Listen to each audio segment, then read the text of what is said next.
And I also think that when it comes to these drills, the reason why you don't have whistleblowers is they're paid well and they agree with the end goals. Imagine if you were a liberal gun grabber and someone said, hey, we can simulate a mass casualty event, put it on TV as real, and influence the public into giving up their guns and save the lives of kids. And you would say, wait a minute, you're saying we could lie and create fake dead kids and kill them and save real lives? I can do that. That's definitely acceptable. It's what you would call, I think you call these things the noble lie or something like that. There's various ways that people justify. The end justifies the means. Let's lie about some fake dead kids and save real lives. And they might actually believe this is just some sort of activism they're engaging in, propaganda. Eddie F says the new Leonardo DiCaprio movie has some truth in it. Freemasonry was on the movie. I'm gonna watch it. You're talking about the one about the. I know which one. I just saw the trailer. They said it's his best work. And Leonardo DiCaprio is a very interesting character.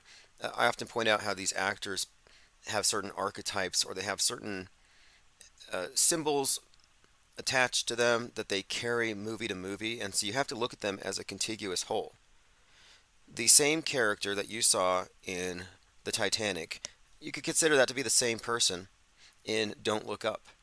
And when you look at it from this perspective, you can see, okay, they carry a deeper message. For example, the Titanic movie, it's about a boat sinking, and Leonardo is the face of that movie. Well, Don't Look Up is about the Earth as Titanic about to sink because of a space iceberg, a comet. And the only person who has any sense who's warning anybody is Leonardo DiCaprio. It's part of creating these parallels. He was also in Django Unchained, which has a lot of interesting subtext related to BLM and the, I guess you would call it the CRT, Critique of America. And then, of course, he's a major greenie. Isn't he friends with Greta? He has a massive carbon footprint, but he has a miniature actual footprints. Have you seen his feet?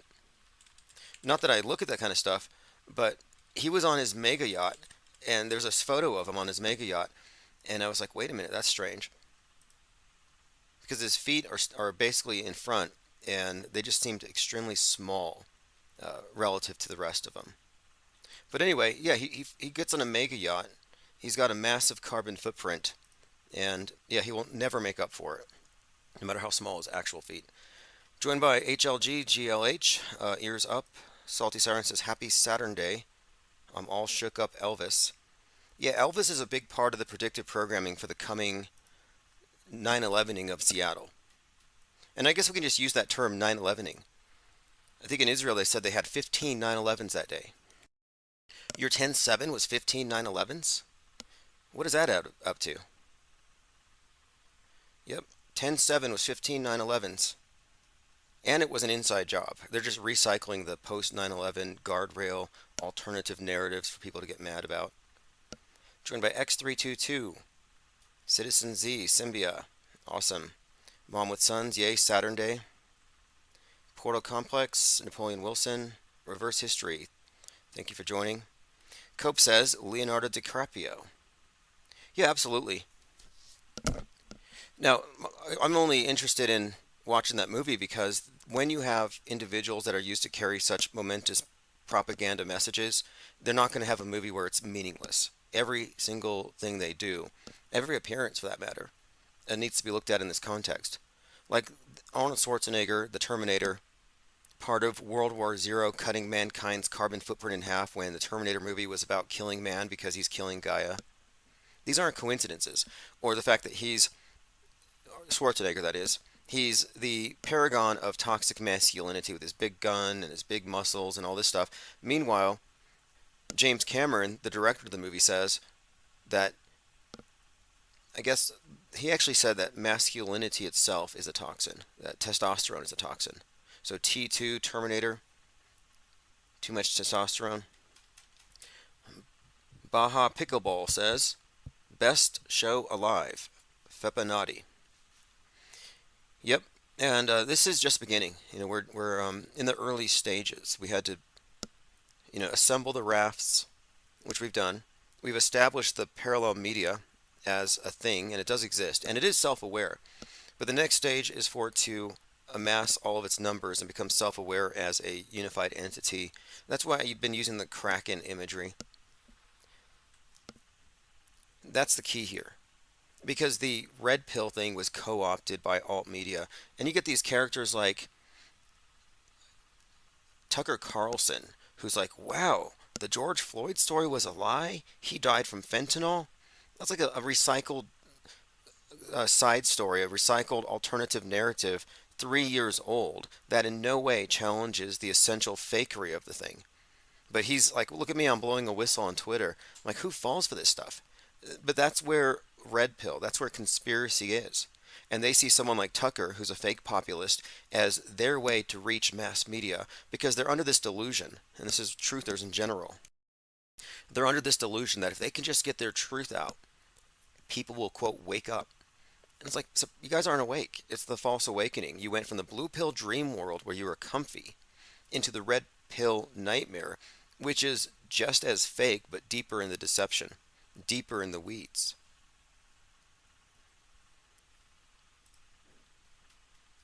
Okay, I was told by Eddie F. that it's a great movie, this one with DiCaprio. I'll take a look. He's actually a good actor. I think he got called DiCaprio by Michael Savage originally, and it's probably over his green stuff. And that's one of the things here, is that they do take the best actors, the best artists, the best musicians, the best writers, and they turn them into mouthpieces for their bigger agenda. So yeah, he's a climate shill. And he's a hypocrite. I wouldn't even rip on him if he gave his wealth, if he burned it, because we don't need that. It's bad for the environment. If he had just destroyed his wealth somehow, and if he just walked around in Birkenstocks and lived green, meditated a lot, whatever, ascetic lifestyles. Like I heard Greta got arrested recently, and I'm like, good. Arrest the greenies. They're the ones who want to put you in jail. They want to jail your families. They want you to be part of this ubiquitous lockdown society to save Gaia. It's like, well, you first. If you're an environmentalist, if you believe in global warming and you drive a car, you're a sick hypocrite. You really are. And if we do get flooded, you deserve it. Spirit Jordak says there was an asteroid in DiCaprio's movie Revenant without anything to do with the plot. Hmm. Interesting. Because in the movie Don't Look Up, it was a comet to hit the Earth in 6 months, 14 days. 614 is Trump's birthday, which had some interesting connections there. And I was the one, I think, the first one to point out that when they made him the face of Don't Look Up, it was really about two things. Well, three things. One, he's this new Noah warning us of this coming flood. And I often talk about the National Oceanic Atmospheric Administration, how that's the new Noah. They appropriated the symbol of the dove and everything else. But he was also agoraphobic. He had to keep taking pills because of his anxiety. He was scared of going outside because he knew the comet was coming, the meteor was coming. He was agoraphobic, like you're supposed to be. You're supposed to be afraid of open spaces. I'm algoraphobic. I totally reject that notion that we need to lock down to save the Earth. So he's this Noah character. He's aware of how perilous our situation is, and he's unable to do anything because of the greedy corporate, these tech kind of like corporate overlords are like, no, we're going to mine the asteroid. We're not going to deflect it. So they reintroduced Noah, and he's warning us, and everyone's laughing at him. And I think that's even part of Revelation. It's like when the ark doors slam shut, it was a little too late. I think it's at Genesis 6:6 or something. The idea being, of course, they didn't listen to Noah. But then another part of it is don't look up. Well, don't look up is also a reference to don't look up information, because one of the things about the movie was that the misinformation, the questioning of the scientists, don't look up, don't use the question mark, that is what brought about our demise. So we shouldn't even be looking up and questioning the priesthood. Yeah, there it is. Go to the ark and your whole family, because I have found you're righteous in this generation. Great story, although it's a little backward to me. If I wrote the Bible, I would make it so that Satan is the one that floods everybody. and God is the one that saves them with the ark. I don't know why they got that backward. They're like, wait, who's the good guy here? Not quite understanding this. Okay, another aspect to it, of course, this Don't Look Up movie was the whole Titanic thing. The Titanic as a metaphor for the West, which they've already attached to 9/11 and the towers sinking. The Titanic sinking. Now it's the West as the Titanic as the Earth about to sink. And at this time, you had DiCaprio with his ridiculous mega yacht.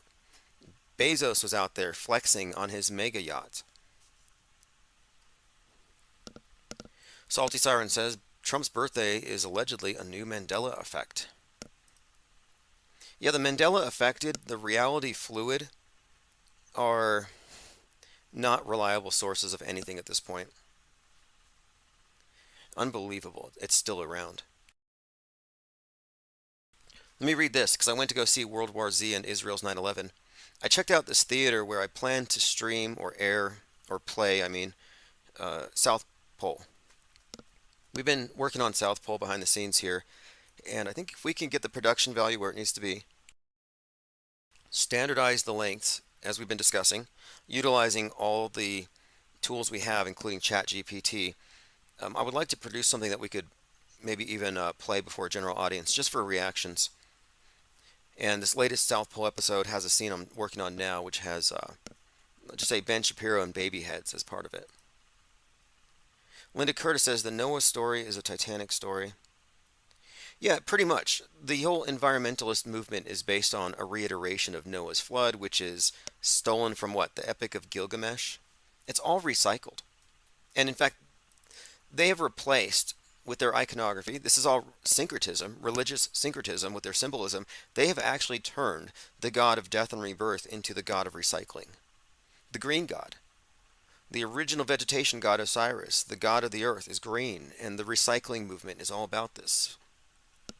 I have some water bottles here, and the company is called Reborn or something, and it says, recycle these so they can be reborn as a pair of denim jeans. I'm like, what? And I look at it, and it's like, if you look closely, the three nails on the recycling bin, the cube thing, and the cube is basically the same symbol as the cross. It's the folded up cross, and the cube represents this material realm, the earth, and the earth god, of course. When you're recycling, what are you recycling for? You're trying to please the earth god. You're letting him know you're sorry for being a consumer, and you're trying to expiate some of that guilt because of your excessive carbon footprint so that he doesn't flood you. You're trying to show him that you're sorry for your wickedness. I mean, it's really sickening. It's genuflecting. When you're in front of that recycling dumpster, you are kneeling before the altar of Baal. And if you look at the three arrows, it actually does create a triangle up, and then in between the arrows, a triangle down. It's a six-pointed star. It's the symbol of the earth god, another version of it. And you could look at the three nails also symbolically here as tying into the idea, this general motif of the dying, recycled sun god, etc. Yes, Salty Siren says, sorry for existing. Exactly. The original sin in this new modern context is your carbon footprint. It's not Adam and Eve, it's your carbon footprint. Every breath you breathe, every breath you take is basically, it's a zero-sum game, is what I mean. Like, I often talk about how this is a closed system. Mentally, they've created a closed system for us so they can control access, monopolize, scarcity. And by zero-sum game, it's built to inculcate envy, where if someone does good, oh, it's because a lot of people did bad. It's not reality, but that's the kind of class envy construct they put into everything. And it's also tied into environmentalism. Like, we're meant to look at someone like Leonardo DiCaprio and think that he's condemning us all. Meanwhile, he's going to survive on his yacht. We get flooded. Do you think it's going to bother the Bezoses or the DiCaprios? Not at all. They will rise above. And speaking of which, I've often spoken about how Jeff Bezos is the world stage counterpart to Nimrod, the builder of the Tower of Babel. Without getting into the details there, it's notable that post-flood, Nimrod was the builder of the first civilization. So it's kind of interesting because he's kind of poised to do just that. Okay, continuing. Off the Wall 74 says, I think we're all missing the big picture. Daytime soap operas are real. Yeah. We live on a movie set and we are extras in a reality TV show that has been written by the power elite and will go down in history as how things actually happened. It's an entirely scripted reality, and they don't appreciate your input. They don't ask for it, they don't want it. They will eliminate it or exclude it if it doesn't echo them. We're meant to live in this echo chamber. Interestingly, Echo is from mythology, was a suitor of Narcissus, and she was cursed to only be able to repeat whatever somebody else just said. And so there she is in love with a narcissist, just repeating him. And I'm like, that's pretty much every person's relationship with the mass media. It doesn't care about you. It's cultivating and maintaining its own image at your expense. And you're not welcome unless you echo. Okay, this is from a couple days ago. World War Z and Israel's 9/11, predictive and concurrent programming. Again, I thought it was going to be a mindless zombie movie blaming the fall of man on climate change, and they mentioned it at the very beginning. And I think they do this in all movies now. Like every single science fiction movie out there starts off with, after climate change destroyed the world because of capitalism, this happens. It's cliche at this point. It's actually a thing. It's called cli-fi, climate fiction, where they got rid of the guys with the knives chasing through the woods and they've replaced it with Gaia's retribution. That's really the enemy in every single major movie now. It's Mother Nature getting back. So man's the enemy. Man's the enemy of man because man's the enemy of Gaia, and Gaia's getting back at man, and the rest of us are just innocent, caught up in the retribution that's being meted against those who are, you know, mostly able to rise above it. Like the rich people who are destroying the world are the most insulated from the effects of climate change. That's the general story they tell. They say it disproportionately affects the poor. I really picked up on this a couple years ago when you had that 19-story building in the Bronx burn at the Twin Parks apartments. And the whole story was about how space heaters caused the building to burn. And they said, well, it wasn't space heaters. It was actually the rich people because they caused climate change and the poor couldn't afford to heat their places, so they bought these cheap space heaters. So space heaters became a symbol of inequity. All right, let's see here. Continuing on this thing, this movie, again, zombie movie, climate change was mentioned, but the real cause was rabies in Taiwan. They didn't mention a bat, but it was pretty much the same story. Kind of shady about the origins. It was replete with predictive programming for 2020, masks, etc., and the instant, chorus of "we need to get the vaccine." Now, the zombie movies, in my view, have always been predictive programming for future lockdowns, traumatizing people about the unvaccinated so they don't resist quarantine. It was a pre-sales pitch for the vaccine, which would be, the fake solution to the fake problem. And not only that, but it's a sales pitch for this new world order, where now we have to give the government these controls to regulate things in this way because of this new threat. Another thing that I don't often hear people talking about, but I think was a huge part of 2020, 2021, is the further erosion of privacy. Like we already have been trained to commodify our inner thoughts and get rid of privacy and make the private public through social media. But now your private medical status is up for discussion. Anybody at that point where they were like signaling about it, vaccine, selfies, vaxies, it's like there's no privacy anymore. You got to tell everybody what's beneath your skin, what's in your blood. Are you a goo blood or a pure blood? It's like, what if it's nobody's business? No such thing. And after 9/11, they got beneath your skin with the naked body scanners. Do you remember the original controversy about how now the TSA gets to grope you?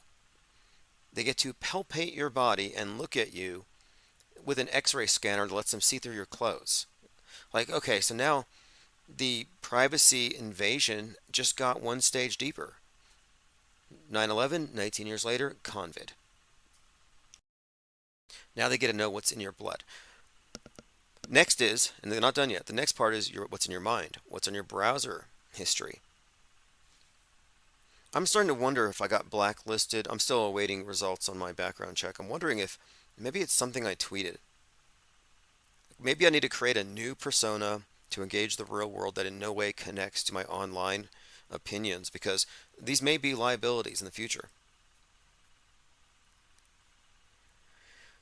Okay, now the climatic scene. This is the big part. There was a scene in World War Z where there's a tower of zombies climbing into Israel over a newly built wall.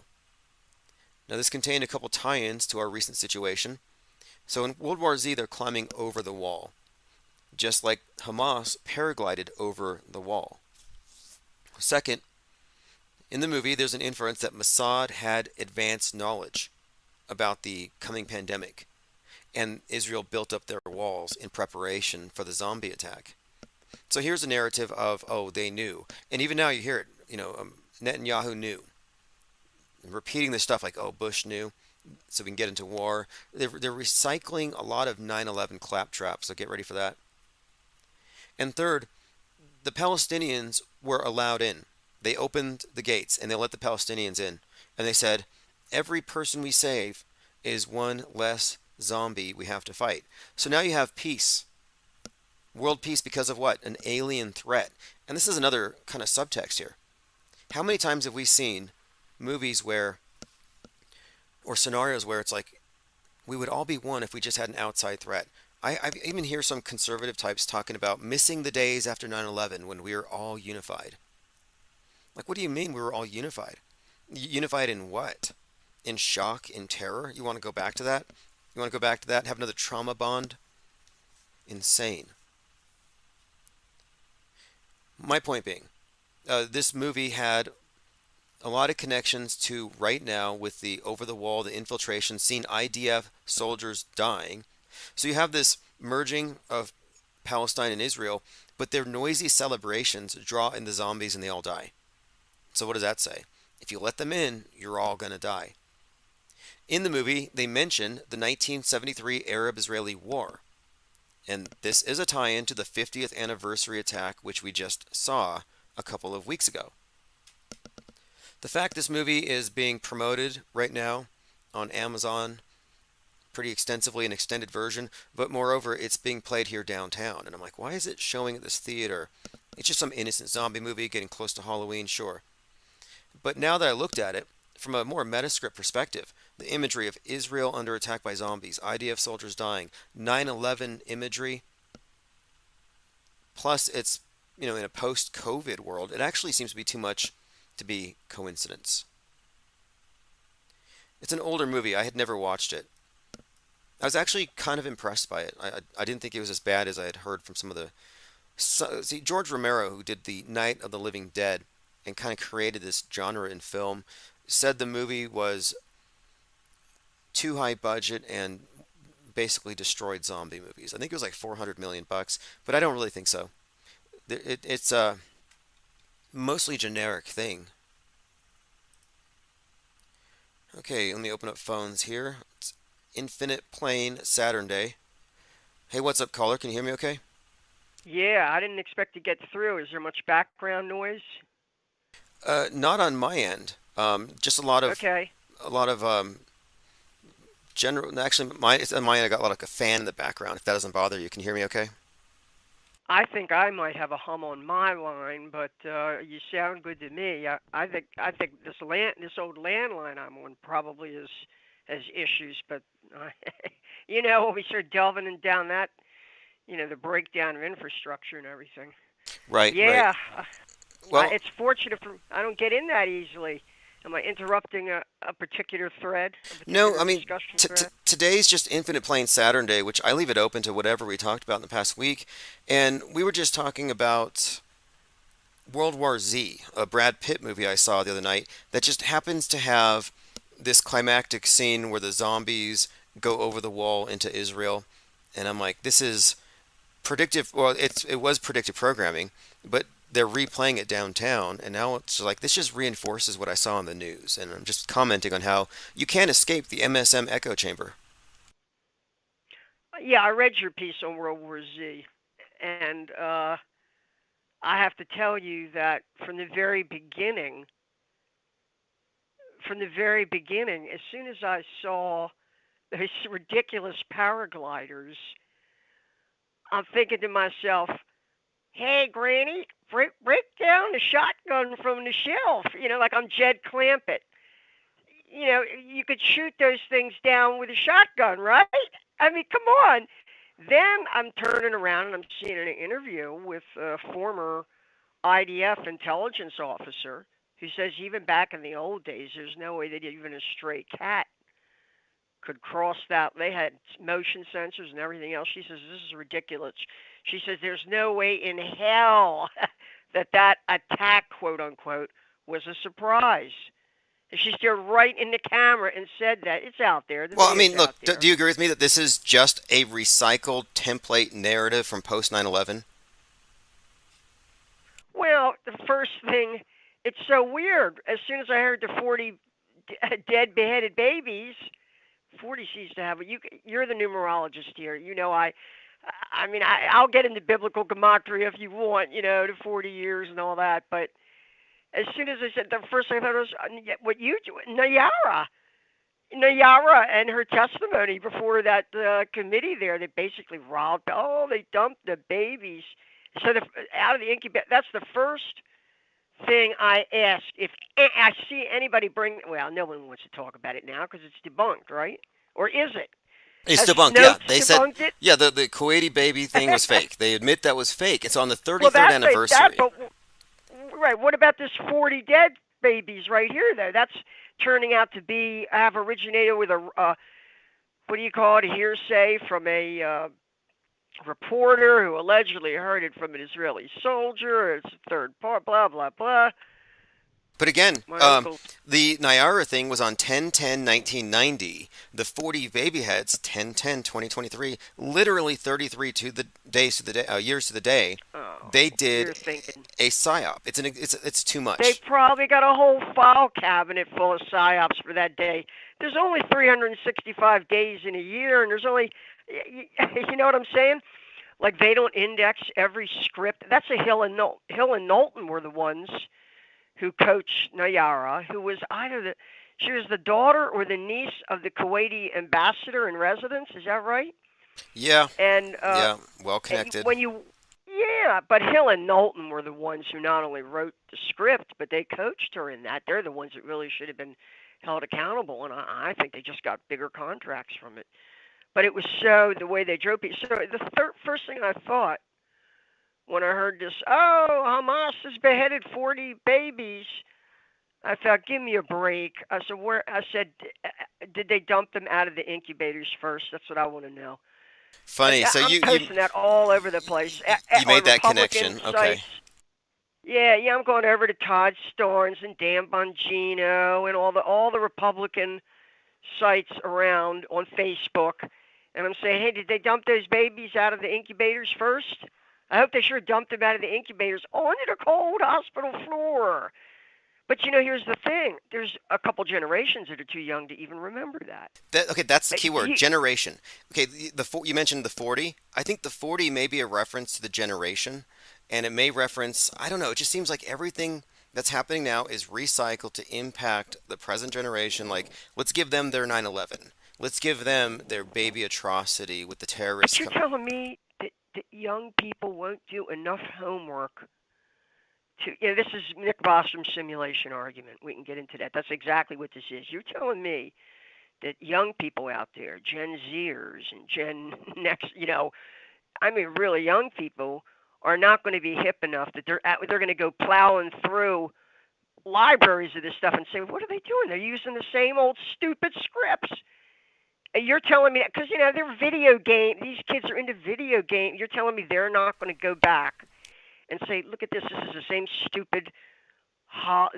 No, stupid script. All they've done is change some of the they will details. be gaslit if they question, but for the most part, I think what will happen is they will see the discrepancies and they'll say, wait a minute, this can't be real. Therefore, I'm going to follow this alternative media outlet that agrees with me. They'll get caught up in the political horseshoe, and the fakery becomes just an excuse, I think, to question the narrative, but then they go to the counter narrative. Like, they won't wake up. They will be caught up in the political horseshoe. This doesn't wake people up. It never does. It's just, if anything, it activates them. It wakes them from their dream and puts them in their nightmare state, but they don't break free of the news media's ability to fake reality to them. Like they can't fake me out. There's nothing the news can do to make me think that a nuke's going to go off in Seattle and it's real when I see it on TV. I've already kind of disabused myself of the notion they have that power, and I don't think that any amount of exposure to the lies we see now, the mendacity, will cause people to break that spell. They still kind of accept everything. It's just this one event seems, you know, politicized, a little fog of war, fog of info war. But it's an emotional need that they're satisfying. Um, kind of for it's for affiliation. It has nothing to do with any pursuit of objective truth. It's a deep need for affiliation. Um, because of an environment of what Matthias Desmet called free floating anxiety. I don't know, that might be mystifying it a little or psychoanalyzing it a bit, but maybe free floating anxiety, he says. Because of all the alienation and how fucked up society is. And so people are looking for something to, first of all, they're looking for somebody to blame for their alienated state, and they're looking for something a narrative to explain it coherently, and for something to affiliate with. So, if the pandemic narrative accords with it, or the climate change narrative accords with it, you affiliate with that. You find a social grouping. It is really about. It has nothing to do with any objective search for truth on the part of the individual. It's about finding a social identity to affiliate with. And that might be Mm. ethnic or ideological. So by the way, our friend General Flynn, I knew you'd be interested in this, so I posted some links over at the Tim Osmond Facebook page, which they're probably shadow banning me against you or something. I don't know, but um, General Flynn is out off the reservation. Apparently, he's calling Q out now as a military psyop, and this was a guy who built up Q in the beginning. Yeah, He most yeah. I certainly did I've build it up. Yeah. seen some evidences of his meltdown. I'm looking forward to it. And oh, really quick. He was on this X-22, this grifter X-22. There's a whole clique. I don't want to say cadre of grifters out there. They're mostly in it for the money. Like a lot of these people clustered around. You remember Jerome Corsi? Oh yes. He sort of was in on the ground floor of this. But another one is Ann Vandersteel. And then there was a character who had the online identity on YouTube of Praying Medic. But there were a host of these people that they they were plugged into the Q grift machine because there's a lot of money being made off the coffee mugs, the T-shirts. Look, for people who don't know, Uh, yeah, you Q know, was a huge grift machine. It really was. Just as a joke once, from the beginning, I put Q drops from the in a beginning. PDF and I sold them on Teespring for $5, and I made more than $200 in You revenue. devil, you. And I was You devil, and I was you just profited off of the psyop. Now look at you. That puts you in a class with DeFango because he was selling. It was so ridiculous. no, it doesn't. People were, yeah, he was Because selling Q coffee mugs, and it's pretty funny. but I'm taking Well, that money. was the link. I'm taking money from the brainwashed Q extremists and I'm putting it into our hands. So you could argue that it's right for me to do that, but they cut it off on Teespring after I sold so many. But I'm just pointing out that's how much money was flying around. If you had a Q flag, somebody's ready to buy Oh, it. oh yeah. For a while there, it was a gold mine. Now you gotta. It's like you're plumbing the depths here of the MAGA constituency, which is to say, there's got to be an audience out there. I don't know, Q moms maybe, Q soccer moms, or there's got to be an audience out there that's got the money to pony up for this. It's kind of like some of the mostly middle-aged women I would see at these exo politics conferences with Jordan Sather. Talk about a grifter, this character. Now we're getting off into the field of ufology. That is to say, if you've seen Mirage Men, and the kind of psyops that the Air Force and the Pentagon were running to cultivate this whole ufology zoo from I don't even want to.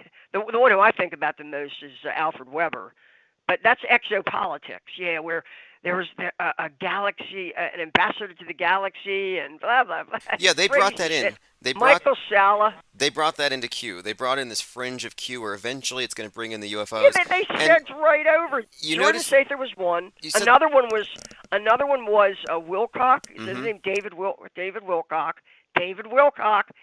Another one was Benjamin Fulford. Oh, he's been around on this stuff since all the way back to Obama days. In fact, what they did was they took out the same exact websites. I couldn't believe it.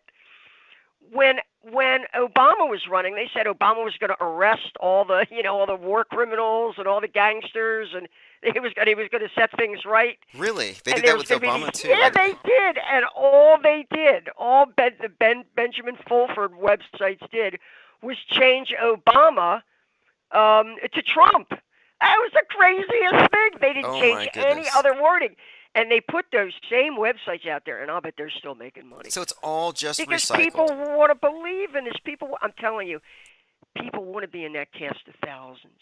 Have you ever looked at the making of a major Hollywood film spectacle in a small dirt poor town in Texas in the 1950s or 60s, right on into the 70s? One I'm thinking of the most is probably a little dated for your younger audience was James Dean, Elizabeth Taylor, and Rock Hudson in Giant, based on a novel by Edna Ferber, I believe. But Yeah, I think one it's of these, been established here that you can definitely fake events that involve lots of people. It's just a matter of compartmentalization. And the UFO thing, though, I want to point this out really quick because it's still huge for some reason. UFO believers have a substandard way of assessing evidence. For them, it's just like it's their hope. So it's not even scientific. It's not even honest. It's actually very dishonest with themselves. wait a minute, now, don't belittle faith. That is religious faith. It's true. It has nothing to do with science or empiricism. It is a kind of an affirmation of faith. They want to believe in this. Look at Carl Gustav Jung wrote about this. I think as early as the 1950s, when the whole not shortly after Roswell, saying that what he thought was he didn't know whether the phenomenon themselves were really happening, the observations were really occurring, or whether the interpretation of these anomalies didn't reflect more a crisis of modern civilization, modern culture, in the aftermath of this horrible world war, and the specter of nuclear holocaust facing humanity and all the issues that were confronting humanity. Bear in mind, this is Carl Gustav Jung now, the guy that broke with Sigmund Freud, and I think was a lot smarter. Yeah, But I remember in Man and and His he's Symbols, saying, he said that the right, UFOs were right, and projections of this need for psychic wholeness, and that this circle. right, Hmm. right. And you know who else? Joseph Campbell gets into that in a big way when in the Masks of God, which is just like I guess his 4-volume series on religion, um, Eastern religion, Western religion, modern religion, something he calls creative religion. And at the end, I couldn't believe I was reading this in the 1970s, but he characterized the Star Wars movie cult as a whole, as the foundation of a whole new religion that he thought might supersede in numbers many of the old, traditional religious denominations in America and around the world. That the influence of the movie series was going to create a whole new sort of global cultural, well, cult, basically. Fascinating. Now, is it far-fetched that a science fiction paradigm could become a dominant religion? I look at science. Equivalent to Greek mythology, equivalent to the gods of Greek mythology or Norse mythology that we used to study in school. I don't know. Do students in school study Greek mythology or Norse mythology at all these days? I'm not quite sure. I did independently. I found it to be interesting, but to the point on Star Wars, they clearly designed Luke and Darth to be based off of Night and Day, Sun and Saturn, Lord of Darkness. Right. So they have these same archetypes that they're constantly using. And I mentioned this to people. It's like you're watching these outer space dramas, but they're putting you into a more archaic frame of reference. And that's why I've been saying for some time that space is a repackaging of the old concepts of heaven. It's all repackaging. We live in a science fiction version of an older worldview, in my opinion. Right, and the polycentric illusion of competing superpowers or nation states would have us believe that Russia and China, that the superpowers, that is to say, the ones that are in the club, as you say. Now, India supposedly is now in the club because they landed something on the dark side of the moon. The ones who are in the club, they have arrived, truly arrived, at legitimate superpower status because they're in that lunar fantasy club. They're part of that that new religion. By the way, since we're mentioning General Flynn, they got another general that they're cultivating out there. He may be more important than General Flynn. His name is McInerney. McInerney. McIerney. McInerney, I think is how it's pronounced. He's a general too. I don't know if he's the same as like Flynn. Of course, they're both 9/11 cowards, 9/11 liars, 9/11 traitors, historically speaking. But that's a separate matter. But anyway, General McInerney is predicting that MAGA supporters are going to be tagged as terrorists by the FBI and many of them arrested. He's predicting that right now. Well, they have already branded MAGA terrorists as such, and I've been pointing out for some time that I believe the QAnon movement was created by General Flynn and others to create the American domestic equivalent of the Taliban with the MAGA ban. That QAnon is Quran, Quran radicals, QAnon radicals. It's a one for one template, and that they just manufacture the threat here so they can carry out their psyops and people will believe it. And when you look at it, who's the enemy of QAnon? Who's the enemy of the Islamists? The deep state, the great Satan, Israel, little Satan. It's the same thing. If you really get down to it, I'm thinking it's a setup for sure. And the fact that they're now going to say that MAGA terrorists are going to wreak havoc, well, the public's ready to accept it. They've been primed. They will believe it when it's faked. It does tend to resemble the Operation Trust, or a Union of Russian Monarchists operation run by Felix Dzerzhinsky and the Bolsheviks shortly after the Bolshevik seizure of power and into the 1920s, where they sponsored a classic controlled opposition called the Trust that propagated the notion that, well, the Bolsheviks were only pretending to believe in what they were in their announced intentions, and really behind the scene there is a patriotic core of former czarist officers and generals that were, ready to set things right, and nurtured all kinds of false hopes.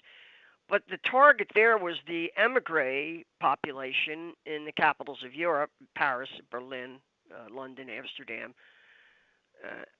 Russian czarist and members of the nobility who were emigres, and and initially it was thought, well, they could be, if you set up these dummy organizations somehow or other, you could keep track of them, you could surveil them and watch them.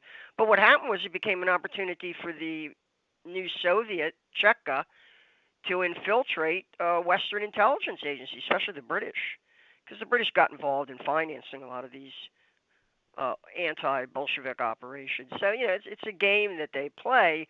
But you're right. When you look at the QAnon, but the idea behind Operation Trust was, you might as well call it Operation False Hope, because that's all it's really. But it's you're psychoanalyzing the target population, and then you're just crafting this narrative that Yes, will, I guess, seduce them emotionally. exactly. They basically, what they did is they pandered to the conspiracy theorists and turned them into a voting bloc for the right, and they target marketed in a very sophisticated way. You mentioned middle-aged women was a term you used. I don't think it's a coincidence that JFK Jr. became something of a rock star and a god to the Q movement, because I think a lot of the people who know who he is, I never knew who he was, are pretty much about his age, and they think he's alive, and they might be able to go make out with him if they go to Dallas on 11/22. Like, they basically sold people a bill of goods. They brought out the QAnon shaman to get the more new agey types, and they got the 4chaners. So they built a voting block out of conspiracy theorists on the fringe. Yeah, I kind of see it as a 3 point, sort of like three legs of the stool. One is the kayfabe, which is to say the performances. kayfabe, as in World Wrestling Entertainment. The performances and drills and the actions, the kinetic aspect of it. Next is cosplay, which is to say you've got all of these activists like Republicans, Democrats, woke people, some of the people that were running up and down in the streets during the George Floyd business, right? That's the cosplay. You get up in your costume and you pretend to be a commie revolutionary or a conservative patriot flag waver. You get to be that, or one of Donald Trump's minions. That's the Cosplay. cosplay aspect of it. Yeah, and then the economics of it are the crisis actors, because somebody's got to make a living. Everybody's got to make a living off this stuff. So Now, that's where cost the is just economy of costume, right? Like astronauts are just doing cosplay. Would you say? oh my, I never realized how big cosplay was. I didn't, especially in the Asian world, but in America too. In America, it's huge. And then if you think about the Republican Party and the Democrats too, but especially these um, Christian patriot, Christian evangelical Republicans who, now think about this for a second. Hold these thoughts in your head at the same time. Here's Donald Trump. This guy, he's on his third wife. He's probably got a busload of strippers in there somewhere. And behind that, maybe another carload of hookers who he's been involved with at one time or another. But the so-called Christian right, who are the guardians of morality and righteousness on the American political scene, the right to lifers, they're going to all pile into the wagon behind this Donald Trump, who they know has been basically sort of a mobbed-up playboy, partying at Steve Rubell's Studio 54 every weekend with a supermodel on two of them, one on each arm, you know? The made man, if he were Italian, he'd be a made man, but, he married. We Wait, know what the you're story is you're with talking Trump. about the same Donald Trump who just posted an image of himself in a courtroom illustration seated next to Jesus Christ. That Donald Trump? Yeah, exactly. You got it. You pinned it. You pinned the tail on the donkey. That is it. And when you see, well, first he was Moses. Who called him Moses? Actually, I think it was Marjorie Taylor Greene who started this crucifixion of Trump, our Jesus Trump, when he was indicted in New York. Is that what she was the one who Yes, started with that? he was But that was around Christified. Easter. Uh-huh. I Holy think Week. it yeah, it was around Holy. The timing of it was perfect, really, because then we all started looking around. Well, who would be his disciples? Who would be the ones who would be the Judas who betrayed him, and who would be the doubting would DeSantis be the doubting Thomas, and we all started playing games with that. But yeah, it's crazy. And the thing is, Tim, I don't know what to say because I run into this in social media. You got these religious people, Muslims, Christians, Jews, and they're so hard-headed about this stuff. It's like they are willing to sacrifice a painful truth. They don't want to face a certain painful truth because it just might not cohere with, I don't know, their particular theological interpretation of, who knows, God and the nature of redemption and the soul, and they The just have a certain, endless equivocation and well, the Bible, like gaslighting. They'll say yeah, things like, like God's using him because he's a fallen man, or right, excuses, Jesus right? They're living associated with prostitutes, and Jesus right, associated with yeah, the right. lower of the gutters. They have endless excuses for every sellout and betrayal that this clown Trump comes up with. But, he's a show for Pfizer now. Give me a break. I could go on for hours about this. But yeah, that picture where you see Trump laughing with Obama and laughing, and they're both laughing at each other, and the caption says, "Guess what I'm going to do next? I'm going to convince these people that I'm a Christian." And Obama comes back with, "Oh yeah, that'll work good. It worked for me." It's like these people. Surely, I don't know. Are they that It's naive? I mean, Machiavellian. I mean, there's a really good book, 48 Laws of Power. I used to have the audiobook. I used to listen to it when I was on road trips, and one of the lessons in there that is used by every single world leader out there is the faking of religiosity because it convinces the sheeple who are easily led. It's that easy. It's you just put out, you carry a Bible, take a picture, boom, they're all going to vote for you. It's sad, but it works. Well, it was Samuel Johnson who said that patriotism and piety are the last refuge of a scoundrel. You know, it's when they find him and caught red-handed in their corruption, like Bob Menendez. I mean, the implications of that are not even. I know you're going to say it's all theater, but this guy, he's been in the United States Senate from New Jersey since 2006. He was chairman of the Senate Foreign Relations Committee. Those are the guys that decide whether to appropriate like millions and billions of dollars, whether to start a war, whether to stop a war, who's our friends, who's our enemy, what the foreign policy is.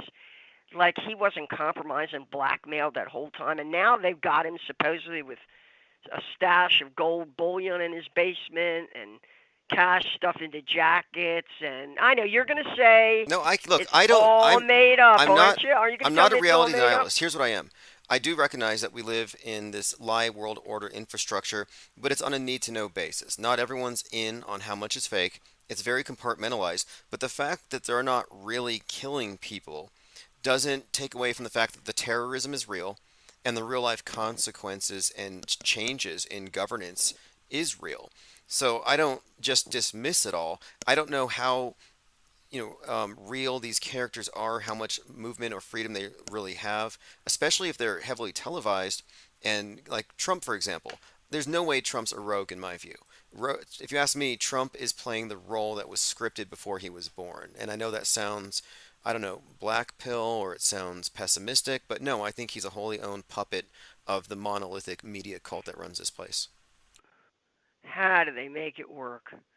How do they make it? I exploit you, still you love me. I tell you, one and one makes three.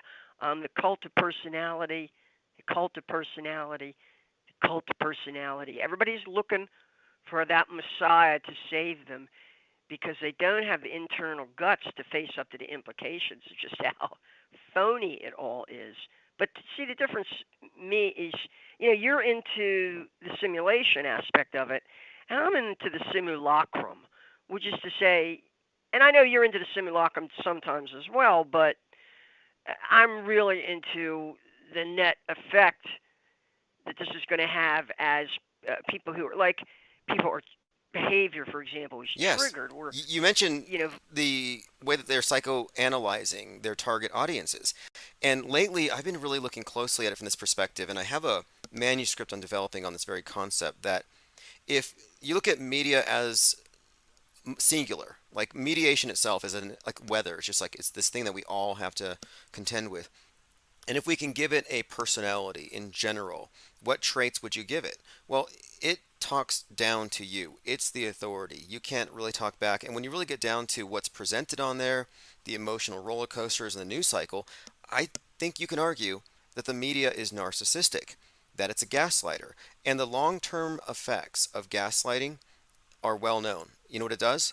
It creates apathy. It causes people to second guess their perceptions and to go with the authority figures. So I'm suggesting that multiple generations of narcissistic media mind control has turned people into compliant sheeple.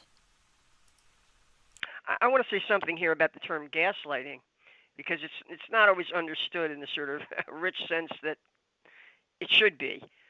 Um, we take it from the I guess late 1940s award act. I think it was an Academy Award winning thriller, a film called Gaslight, which shows how a very charming scoundrel seduces and tries to basically drive insane his beautiful young wife in order to get her fortune. And it's good, nice film to watch. But that's where the term gaslight comes from. But there's a larger meaning to it, or even a larger background to it. And I was reading about this in connection with the poet Edgar Allan and novelist and storyteller Edgar Allan Poe from Baltimore, my hometown. He's buried here.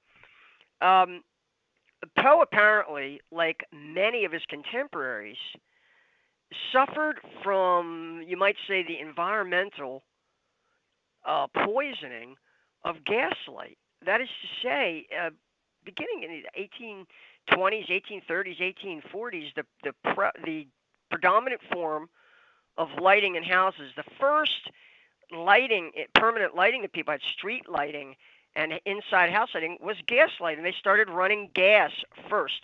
Before there was electricity, there was gas.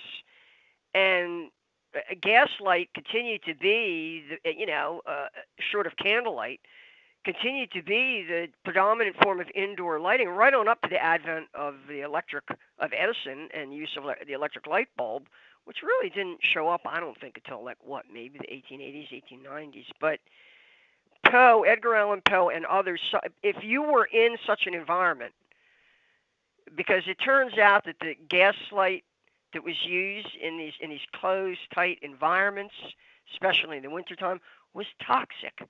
And it caused a variety of very, very negative, sometimes even fatal health conditions. Some of them were diagnosed as consumption, which is tuberculosis, and headaches, neurasthenia.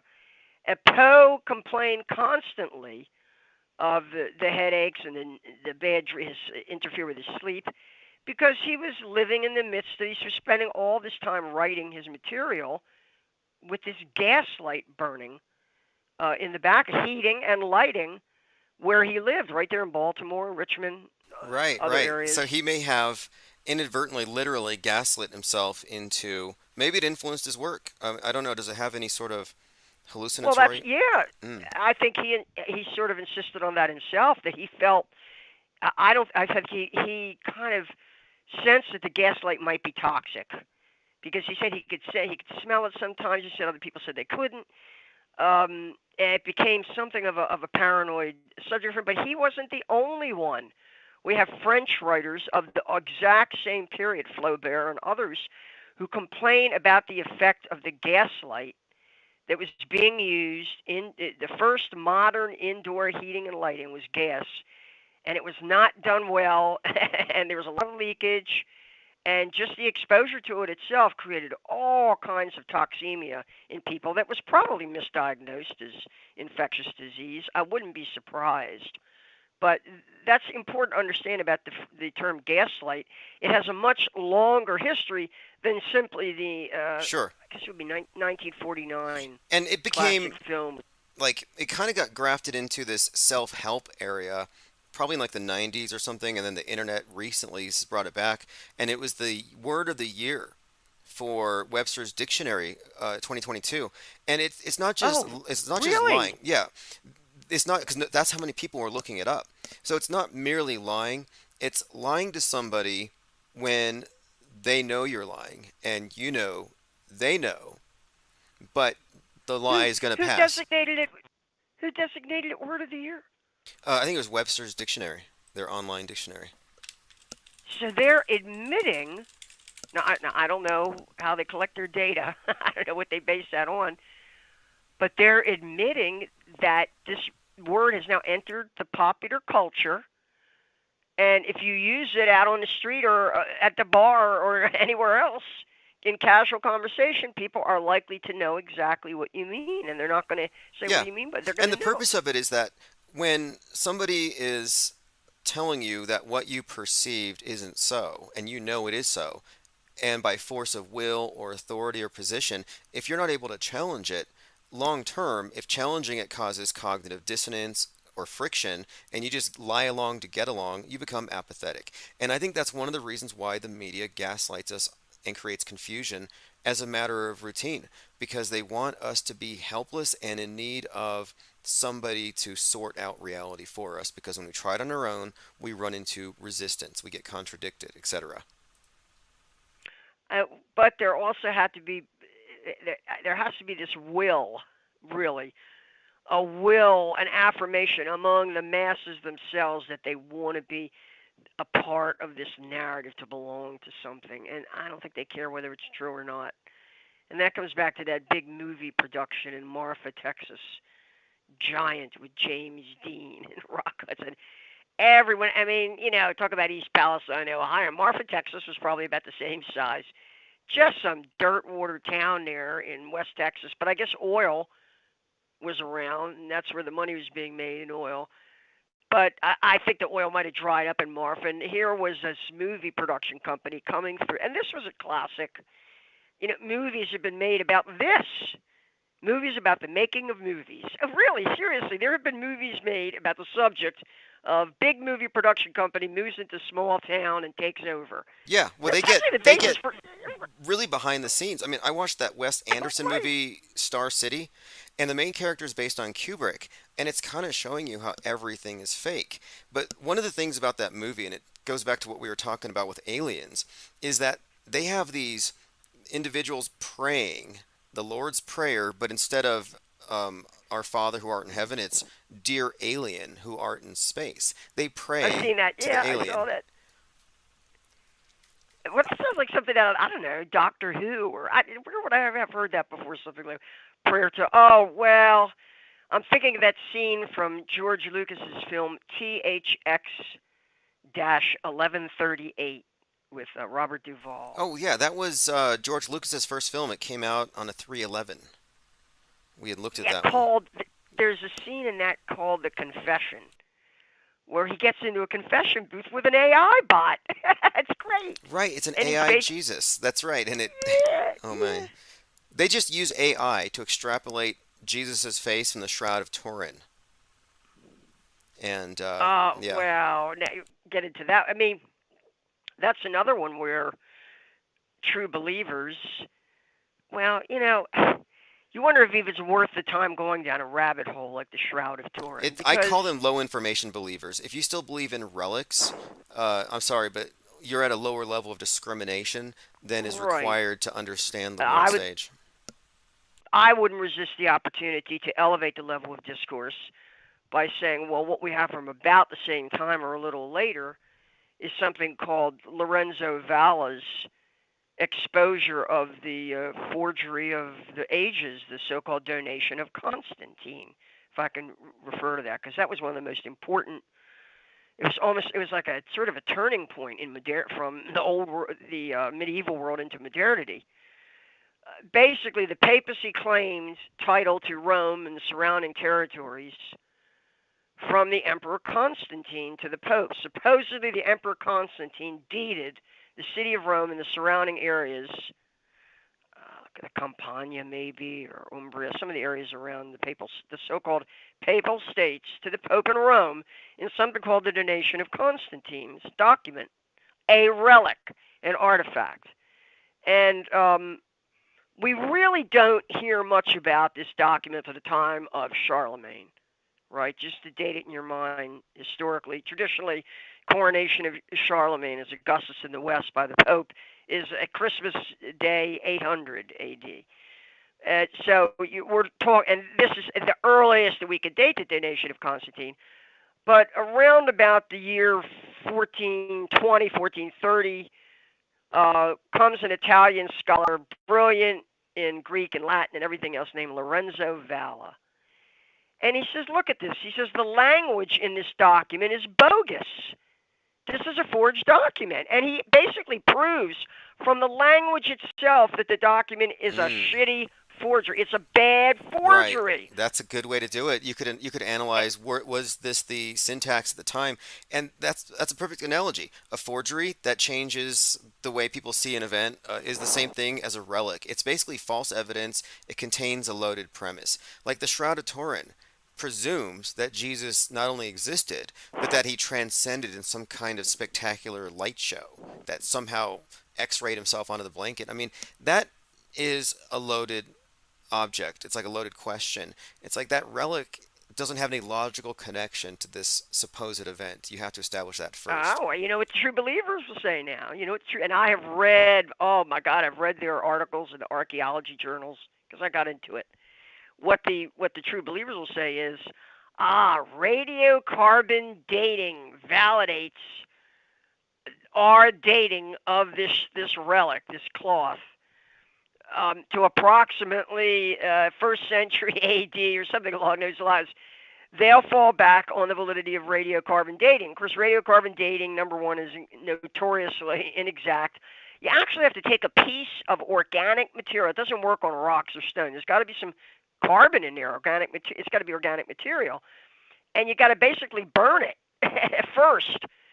And in point of fact, if an artifact has been in a fire, I'm told that that can seriously distort the reading you get from an attempt to date by radiocarbon dating. So that whole you go down that rabbit hole. Well, how old is this thing really? And then there's some who attribute it to Leonardo da Vinci. I wouldn't be surprised. He probably was creating. I bet you Da Vinci was creating convincing artifacts for the church on a regular basis. Interesting One way to speculation make a there. living. Really, if you think about it, just like NASA creates their religious imagery, their fake space Oh photos of yeah. heaven, you had to be right about this. The artists that were recruited to do the church propaganda and its imagery and sell it all, they must have created these artifacts. You're absolutely right. They must have staged all the theater. But it would call into question a lot of the classics of Greek and Latin literature as well. Some of who people think really were created by Petrarch and his contemporaries in the 14th century, 15th century Italy, that they sort of reverse engineered the myth of the Roman world and the Greco-Roman Catholics classics. That's a whole other argument. How authentic or how real is any of that history? But man, there was a point I was going to make and I just lost it. Something in response to what you said. Well, Go ahead. Go I was back talking to about what. the fakery of the artifacts and the like Da Vinci and others, where their role is to help substantiate the mythology. Like this Yeah. proves this Well. story. Right. Right. And we've got that. I think about Joseph Smith. And I'm going to offend a lot of LDS people out here, Mormons, because I have read a couple of books about Joseph Smith, a couple Well, biographies, and you won't offend Tim Ballard because he has been excommunicated by the Mormons for his human trafficking oh, and sex what? Wait a abuse. minute, are you serious? Because he made that movie? When he made the movie, the women that he brought with him in real, well, the movie's based on him, but in real life, the women that he brought with him on these child trafficking rescuing operations were pretending to be his wife. And to pretend to be his wife, he insisted they sleep in the same beds. So there's this scandal around him. Then the producer's on video grabbing an underage girl. So no, the whole thing has gone down in flames. And on top of it all, Ballard has been excommunicated, according to some I recent thing. wonder if I wonder if he's going to turn out to be a pedo himself. I hate to say that.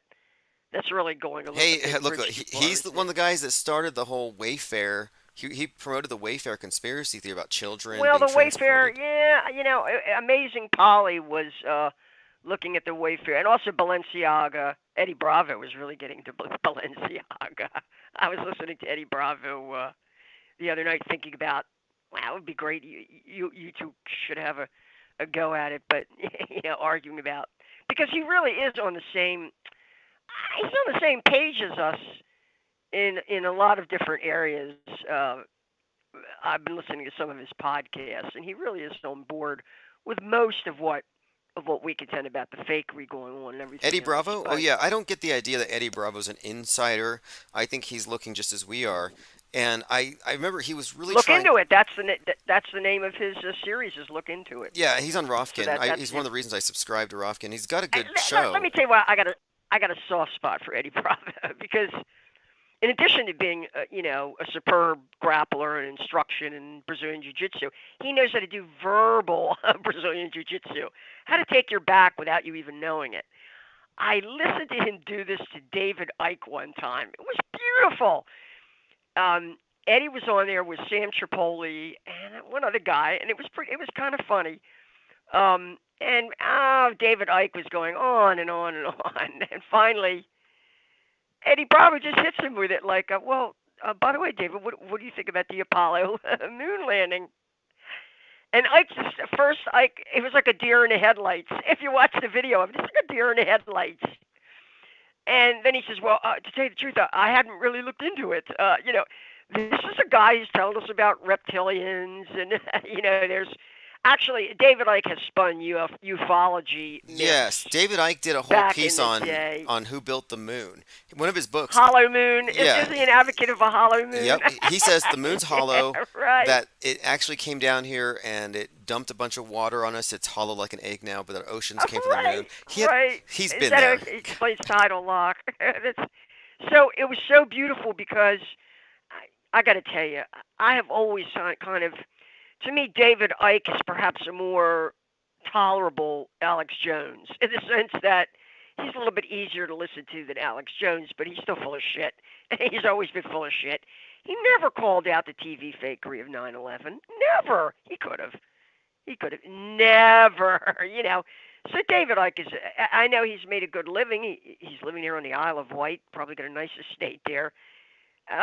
Working. He worked in mainstream media, and then basically he kind of created his own kind of mainstream conspiracy media. Like Jesse Ventura is another one. Or Alex Jones. They're kind of like grifters. They're big time grifters, but I love the way Eddie Bravo kind of like just really slid that in there, and it so exposed David Icke and how full of shit he is. Because seriously, David, you expect us to believe that with all the talk you've done over the decades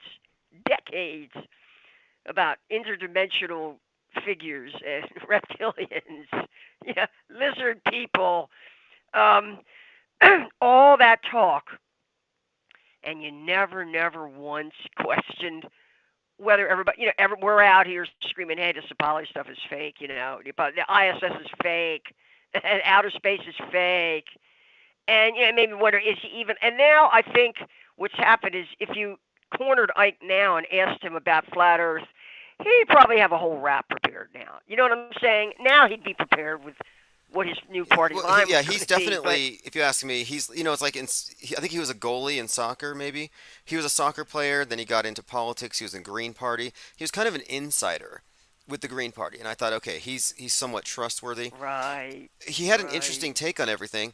Um, Very new agey, I would say. I like his views on synchronicity, but he's more of a mystic than anything. And he will never let go of the solar system or the heliocentric paradigm because his entire cosmology is based on it. He transcended, he saw the Earth, he saw Sirius, where the reptiles come from on their UFOs. So it's like his whole personal story and his narrative is really kind of built into this idea that maybe man was actually created by aliens. He's an ancient alien guy at his core. So there's no way he can just hit the reboot, unplug, and start over again. I think he's stuck.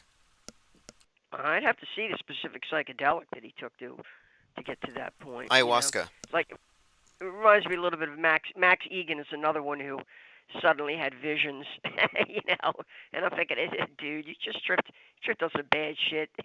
Come on, really, what these guys come up with. It's a real sad attempt I, to they, rebrand where, oh, I had this psychedelic experience and now I see things differently. Yeah, Max Egan said, I've seen it all, the mud flood and the earth, and it's flat and it's oh round at the same yes, time.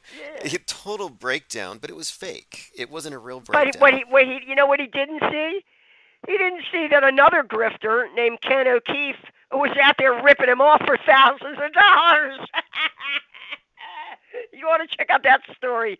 Ken O'Keefe started talking about the Palestinians because Ken O'Keefe apparently he went over there on the Gaza boat lift or something. He was on one of those boats, and for some reason the Mossad left him alone. The Israelis left him alone, and it's almost like he had like a guest pass to everywhere on I don't know the West Bank of Gaza was over here, and then he started using it to raise money. And got a whole bunch of people to raise money for. Oh, what were they going to do? I wonder if Robert David Steele was involved in this too. They were going to take it all to court. They were going to create a world citizenship. Yes, I'm telling you. I'm telling you. I think it was called World Citizen. Yes. World Citizen. Max Egan and Ken O'Keefe got behind this idea of World Citizen. You're going to pay taxes. Instead of paying taxes to your government, you're going to put it in escrow.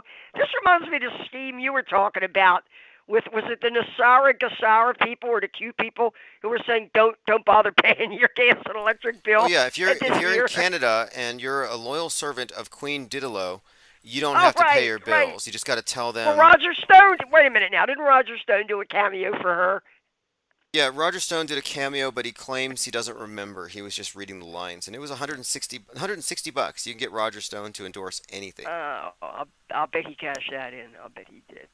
You got all kinds of grifters, Roger said he's so cheap Now, you ass. say You think grifters, he wouldn't? like these are individuals who just found a niche in alt media, It's a and they're culture. No, see, it's a culture of grifting. I They reinforce each other. see, but Like I said, are they worse grifters than the mainstream media? Is a Max Egan or an well, Alex Jones see, different from an you Anderson know, Cooper or a Rachel Maddow? Are they any different? what makes it worse to me is they know better. Do you understand? A lot of the people who are in so-called mainstream media, are so delusional that you could make the case credibly that this is stupid. They don't know any better, or they're brainwashed. Maybe I don't know that I buy that either. Insulated is a good word, actually, and that does happen. You Right. do have people who become very insular because they stay within their little elite group and they have no reason to leave it, and that's all by design. I do think that most of these teleprompter readers are as clueless, from however high up they get. The more clueless they are, the more useful they are. I don't think it would behoove them to know the truth. They would have to consciously lie, and it would be a harder sell. I think they believe what they're actually saying. I think the most brainwashed people in the world.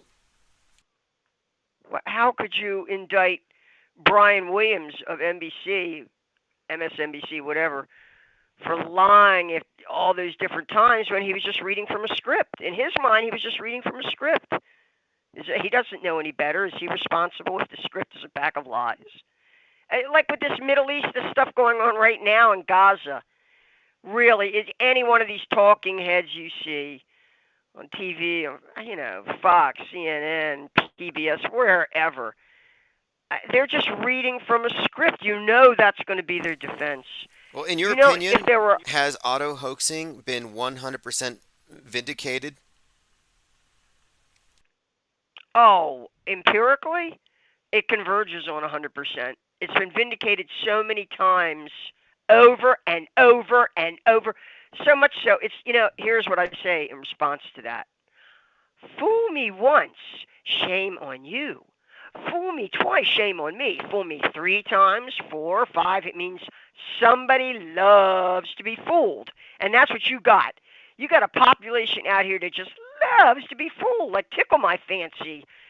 Fool me again. I'd rather be fooled. It's like the guy in the Matrix movie Cipher. that says, And the thing is that is, who he is? yeah, Cipher. And the thing is, when people, we say they love to be fooled, it's more like they capitulate to the pressure, so they experience less pain. So there's a difference between doing something because it feels good versus doing something because you avoid pain. And I think it's about emotional pain compliance and avoiding cognitive dissonance. And that's where people are caught up in this whole thing. I think people are trauma bonded with mass media, and they will always default to its lies over their own perceptions. It's sad, but that's where people are at. A lot of it is the tyranny of ease and convenience as well. Um, someone's they're handed a smart device to carry around and tell them what to think. Isn't it so much easier to live that way?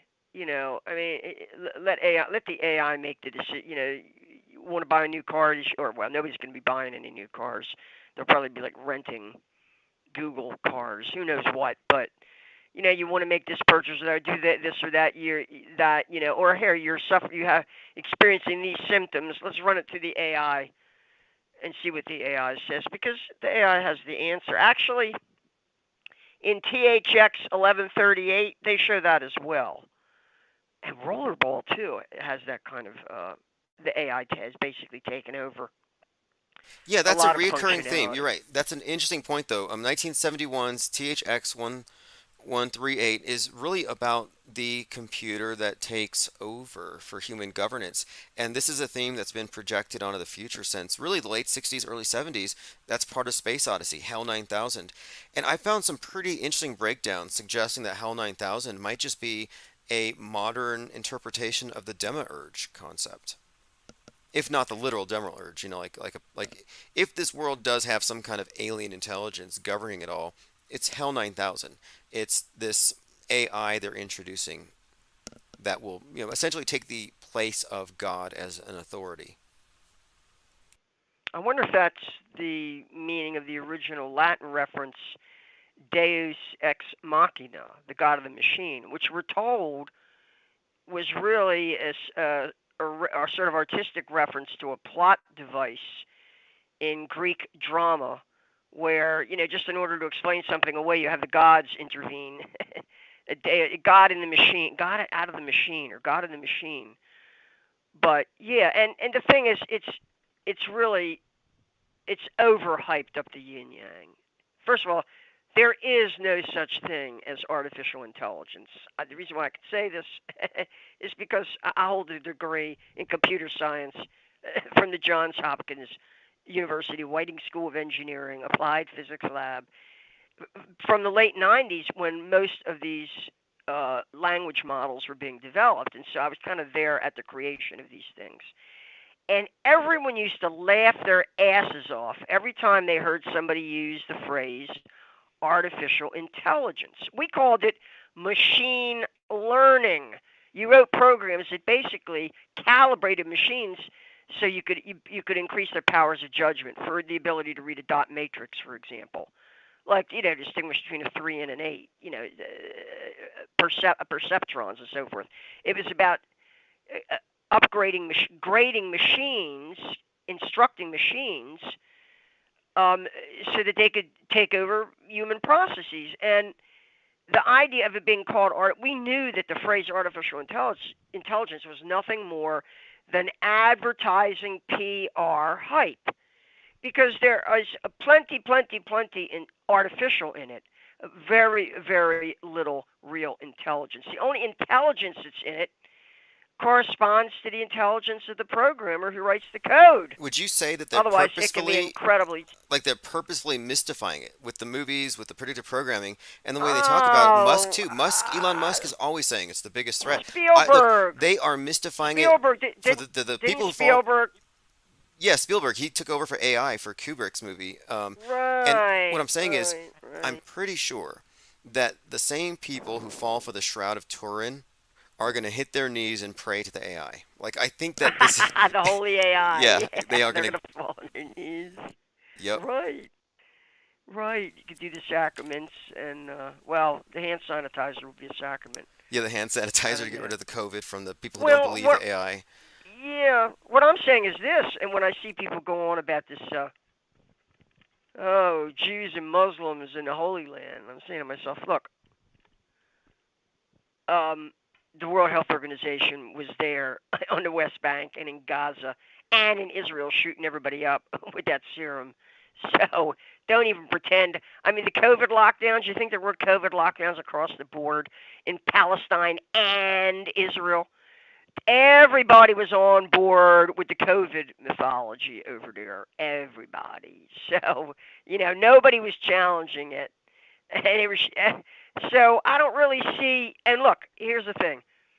What happened when remember the sequence of events? Osterholm comes on Joe Rogan and says, "Oh, we got a deadly pandemic," and then the next day the NBA cancels their season, and then the NHL cancels their season, and then one cancels, and then a day or two later on Friday the 13th, Donald Trump declares a state of national emergency, and then the next thing you know, there's lockdowns and there's mask mandates and all this stuff is happening, right? So we've kind of been through, but people talk about a government shutdown. Well, wait a minute, we had an economic shutdown for like 6 months. For how long? In most states during that whole COVID panic. And what do they do? Now, if people want to forget. They want to forget. They want to forget. Number one, they canceled the walk along the Via Dolorosa that occurs every Easter or Good Friday in the Holy Land. I don't think that's ever been canceled since the Crusades. They canceled the Pope's benediction on Easter Sunday in St. Peter's Square. Can't have people gathering in St. Peter's Square when everybody's locked down, They canceled Mecca. because They canceled Mecca. canceled the Hajj to Mecca. The Hajj to Mecca? How often in history has I don't think wars have ever caused the Hajj to Mecca to be canceled, and they shut down the Wailing Wall in Jerusalem, put a fence around it so you couldn't get in there. Shut it all down. Shut it all. I'm thinking about this now with this business going on, because I'm going to ask you if you think. Well, it's another question about the complete loss of tourism in Israel, but I'll get into that in a second. Um, but what I'm saying, the larger point I want to make here is, and then you had the I guess it was the Russian Orthodox Patriarch telling everybody they better get vaccinated, the Pope telling everybody they better get the shot. As far as I'm concerned, all those old religions have been swept away by this new. This was a grand It experiment to was. create a new global Uh, religion. they all The mass, kneeled to COVID. It was COVID Akbar. They all kneeled down to yeah, this new devil yeah. construct. Because Gaia is the God construct, the globe. But COVID is a devil that the atheists believe in. And it shut everybody down. It was basically saying scientism's boss now. And I was like, wow, all the old traditional religions just capitulated to this silly cartoon. Well, it's a new priest class, except they got white coats, you know. But it's just another priest class what they've done with the experts and bringing Fauci out there and Yeah, think oh about the here's my significance of it. You say priest class. We're talking about priests with the power of life and death in their hands. They can save everybody or not. But we're talking about priests over billions of people, not just, segments of the populations or this religion or that religion, but the entire world basically sees astronauts as a form of high priesthood and these other scientists, these virologists, these vax creators are basically serving the same role. And so I think that their status in society is much higher than we'd like to think, just based on the fact that, yeah, they are in fact the mediators between man and the higher power. and then there's the spinning globe cult. That really is a religion. There's no way anybody's basing that on observation. It's a cult. It's a cult of And perverts, there's and they want to believe, yeah, and it. cult of the curve. The cult of the curve. Yeah, it doesn't matter if it's a fisheye lens. I can see the curve. Doesn't matter if the P900 proves a vanishing point. No, no, no. I can see the curve. Those people are going to continue to see the curve because that's what's kind of in their mind.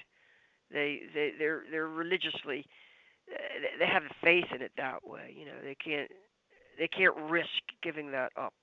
Well, I've often referred to news benders that play about how they bend our reality by bending the news, and I think the curvature is part of that bending of everything that makes their false paradigm possible.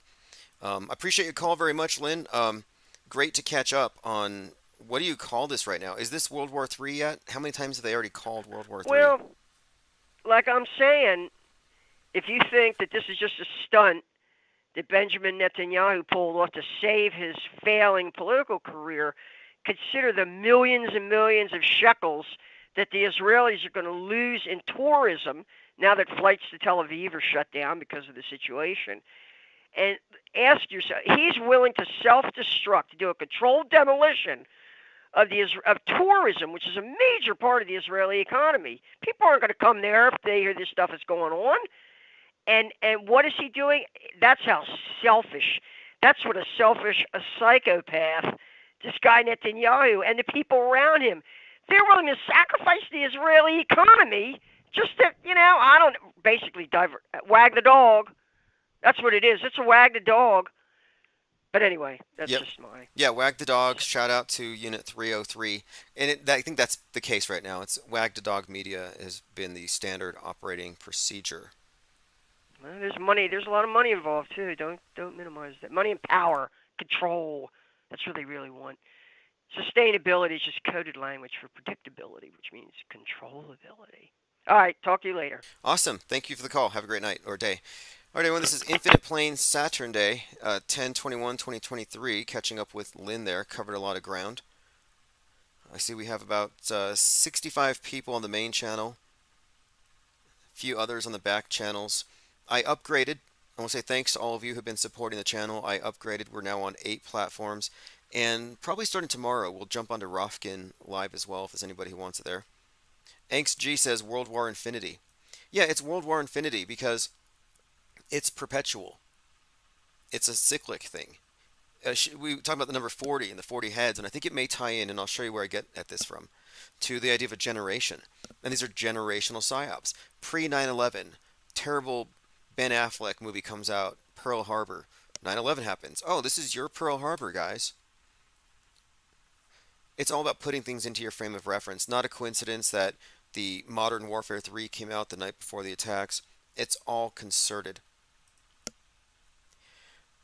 Now, let us continue. I have this quote here from, here we go, Lauren Boebert, and I think this is very relevant. There has been a moral decay in our country because too many of our leaders have traded the truth for a lie. Sometimes they're just honest. They have traded the truth for a lie. And it's absolutely true because there are people out there that you know, or that we speak about here quite a lot, like Ben Shapiro, for example. You look at him, you think nice guy, harmless, little manlet, nothing to be afraid of.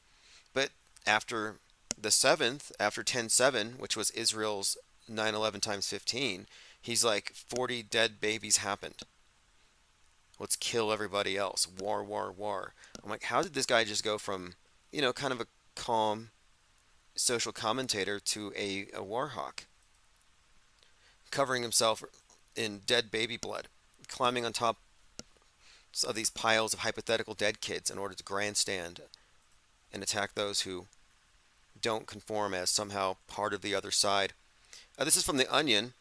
So horny for this, tweets official Israeli Twitter account with picture of dead civilians. And it does look like an official tweet. And it's absolutely true. This is actually what you would call parody, although it's probably going to get pulled down for hate speech. But I could see Ben Shapiro tweeting this, so horny for this, and a bunch of, dead kids. And I did address some of the, because I've been saying fake dead kids' lives don't matter. The people making money, Lynn's right, follow the money. The fake dead kid industrial complex. These companies that are making simulation dolls for mass casualty drills, yeah, they're banking. And I looked at all these dead kids lined up on a sidewalk, all of their eyes closed, their mouths closed, peaceful, except they're covered in mud, presumably killed by bombs. And I'm like looking at these pictures and I'm like, okay, how are their eyes closed? As a former embalmer and longtime decedent transporter, one of the things that you learn right away is that your eyes open when you die. You lose the muscle tension, your eyelids don't stay closed by themselves, and moreover, the dehydration and all that plays a part, so you can't just close them. They would need the plastic insert or super glue. As bad as it sounds, super glue. Was never my preference to use super glue because after a couple days you'd see tension return to the eyes. It looked kind of unnatural, and sometimes the super glue would create little flakes. I preferred to use the plastic insert, and it has that lotion that goes underneath the eyelid and it keeps it naturally calmly closed and it looks better. My point is, those dead kids all had closed eyes. Not possible unless they were embalmed. But they weren't embalmed. They're still wearing the clothes that they were wearing when they were supposedly killed. If they were embalmed, they would be in different new clothes. So the whole thing is just fake and phony. And you have people going along with it because they don't want to look at the screen. It's like, oh, look, dead kids. Oh, I can't look. That's horrible. Okay, well, you didn't look, so you can't claim to know what happened. But the way this thing works, and this is the philosophical crisis that we're in, people think, well, it's on the screen, so it's real. I don't have to look. I can just know that it's real. So you just assimilated some knowledge based on secondhand information presented to you that you didn't even look at. That's not being informed. It's the opposite. It's being misinformed. And the public at large is disinformed. That's just how it operates. It's a world of subjective beliefs, low information believers, the sea of irrelevance, and the only people making sense, because nobody's making sense if they're in it. The ones who know what's going on are above it and sworn to secrecy and are perpetrating this, but the only ones that make sense are the so-called conspiracy theorists far enough out on the fringe that we no longer take the bait on any of these atrocity stories. And I haven't taken the bait on any of these. I haven't, I was looking at this picture of these supposed dead kids and I'm like, I feel nothing. Because that is an animatronic. It's like Chucky from that movie. Like, I'm not feeling any kind of visceral sense of, oh, that's messed up. And when I watch people die, like on Twitter videos, they get shot and stuff, I feel it. I'm a human being. It's terrible. I don't like this stuff. But when I see the fake stuff, as a film critic, I see the special effects. As someone who was a film studies major and I was really into organic special effects, horror effects, etc., I looked at these things and I'm like, that's mass casualty props. But the public doesn't know because they're visually illiterate. And as Linda Curtis says, they live in Plato's cave. They do. They live in Plato's cave. And is there an exit? That's the thing. I feel like if you exit Plato's cave, well, I don't know if you even can anymore. Like off the grid doesn't even exist. But I kind of feel like the best you can do is just not pay attention to the shadows on the wall. I have no reason to leave. I don't think you can. I think it's a closed system. I think this is Mystery Science Theater, that the theater is our confinement. Turbo Nurbo says the 40 Babies will be performing at this year's Super Bowl. I thought it was going to be the Do Kids from Maui, that they were going to do some kind of laser show and rave dance with some like smoke effects, Disco Inferno or something. I didn't know what it was going to, I thought it was going to be that. And then maybe the Sandy Hook kids come out and sing a little bit. Gabby Petito drives by in a van with Brian Laundrie like honking the horn. Then the 40 Babies come out. Or Ben Shapiro comes out and he tosses the 40 heads against a prop wailing wall.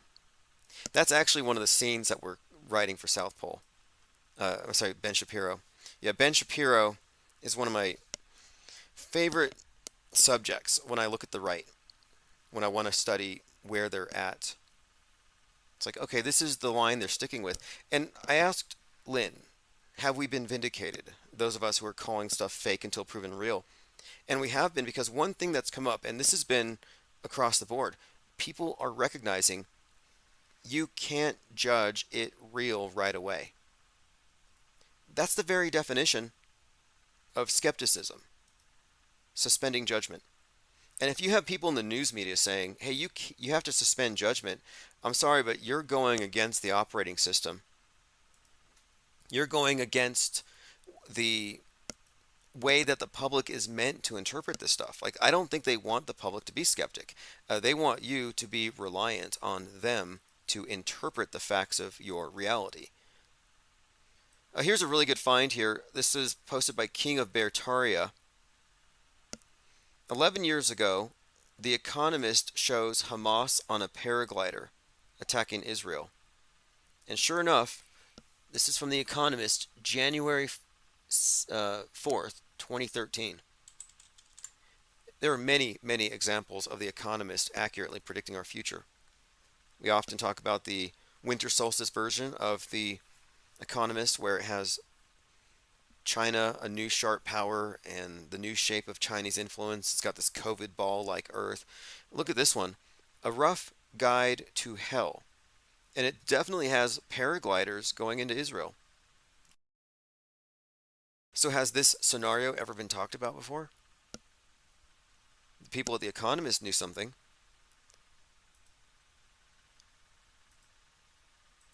By the way, Flattoberfest happened. I didn't go. Actually, it's today at Sam's Town Hotel Gambling Hall. I wanted to go, but flatflation, is that what hit it? The prices to get in way inflated. It was like 200. I heard it was like expensive tickets. I'm going to check the price right now. Maybe one of you have gone. If any of you have gone to this, or if you're there right now, $254. I think that's why I didn't go. Not knocking it. Let's see who was there. Dave Murphy, Greg Reese, Jason Lindgren, cool. Austin Whitsitt. Austin Whitsitt got arrested at Mount Rushmore for flat earthing in a national park or something. Jaron Campanella. Wonder if he talked about the ISS sightings that he recorded. But I would have gone for Chief Crow. 8 p.m. There's still time if you can make it. It's going to be at Sam's Town Hotel and Gambling. Now I'm glad it's Flattoberfest and not True Earth Fest. I think there's been this tendency to run from flat and call it true. But I don't think you should capitulate. Like, for example, the term auto hoaxer was meant to stop people from calling things a hoax automatically. Good thing we didn't listen. Joined by Cheesy Cool. How do I get a wrench? I'll be handing out wrenches immediately after the live stream. If you want one, just comment. Dharma Queen says late again. I need to sign up for text alerts. Yeah, I haven't been able to send out the text alerts on a routine. So if you sign up at ips.monster, you will always get not only the live alerts, but you'll get the follow-up links to all the archives, as well as I upload the audio there as well. All right, moving on. Edgar Allan Poe, believe half of what you see and nothing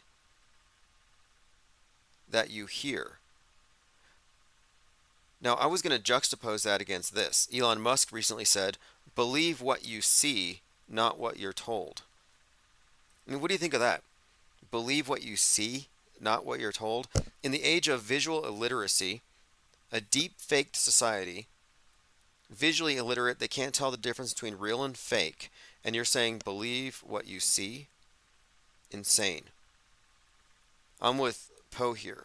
Half of what you see and nothing of what you hear. Okay, let's see what else we have here. Gaslighting. This is from New York Associated Press. This was an article from last year. Gaslighting, a behavior that's manipulating, grossly misleading, downright deceitful. Merriam-Webster 2022 Word of the Year. So gaslighting is definitely a form of mind control. It's about invalidating the perception of somebody else and not giving them any kind of ability or recourse to challenge that. It's meant to lead to long-term disassociation from reality, apathy. People enter into a dream world.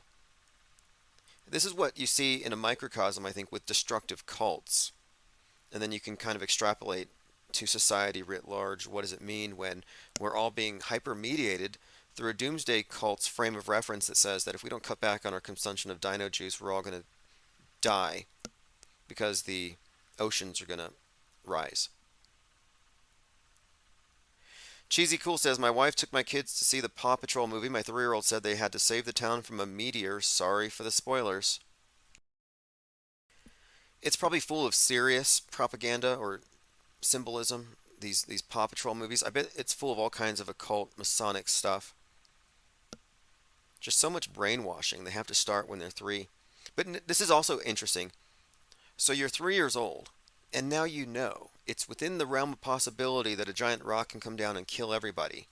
That the same type of rock that killed the dinosaurs, like all of my friends in the cartoons, the dinosaurs on my clothes, the dinosaurs on my wallpaper, yeah, they all got murdered by a big rock, and this big rock is going to come back soon.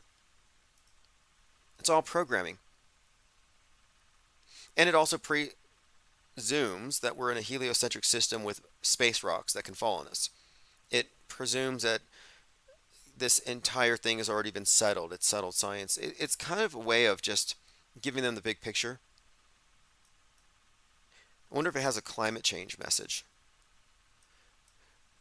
Climate change is the real killer. Like it's a long-term agenda. It doesn't require evidence, and it allows the power elite to regulate everybody unanimously. They don't have to produce anything. Like they never actually had to fake ocean levels rising.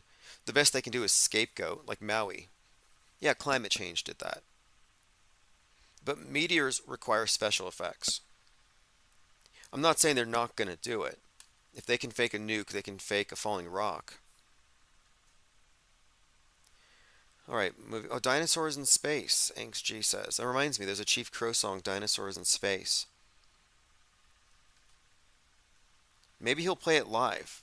Can somebody tweet Chief Crow or anybody who's there at the Flat Earth Conference? Request Dinosaurs in Space. Okay, this is the image that Donald Trump posted at Truth Social, and it's literally him next to Jesus. And Jesus is a bit taller than Trump here. How tall is Trump? 6'5" or something? I never thought of Jesus as being like, basketball player tall. Must have been a tall cross. But this is shameless, tapping into this, where The president himself is saying, yeah, Jesus is like me, or and I've seen some apologists saying, no, he's just saying that Jesus is with him. Right. That's all he's saying. All right, moving on. Turbo Nurbo says Jurassic on the Jam Jams. Well, dinosaurs in space are a thing. Dinosaurs on the moon do supposedly, allegedly, there are dinosaur bones on the moon. Elon Musk tweeted this a few days ago, and I think it's notable. It has a man in a mask in Vegas, and he said, at the risk of saying something controversial, Fallout New Vegas was a great game. Why is Elon Musk making a reference to Fallout, to nukes in Vegas? Not sure. Just pointing it out.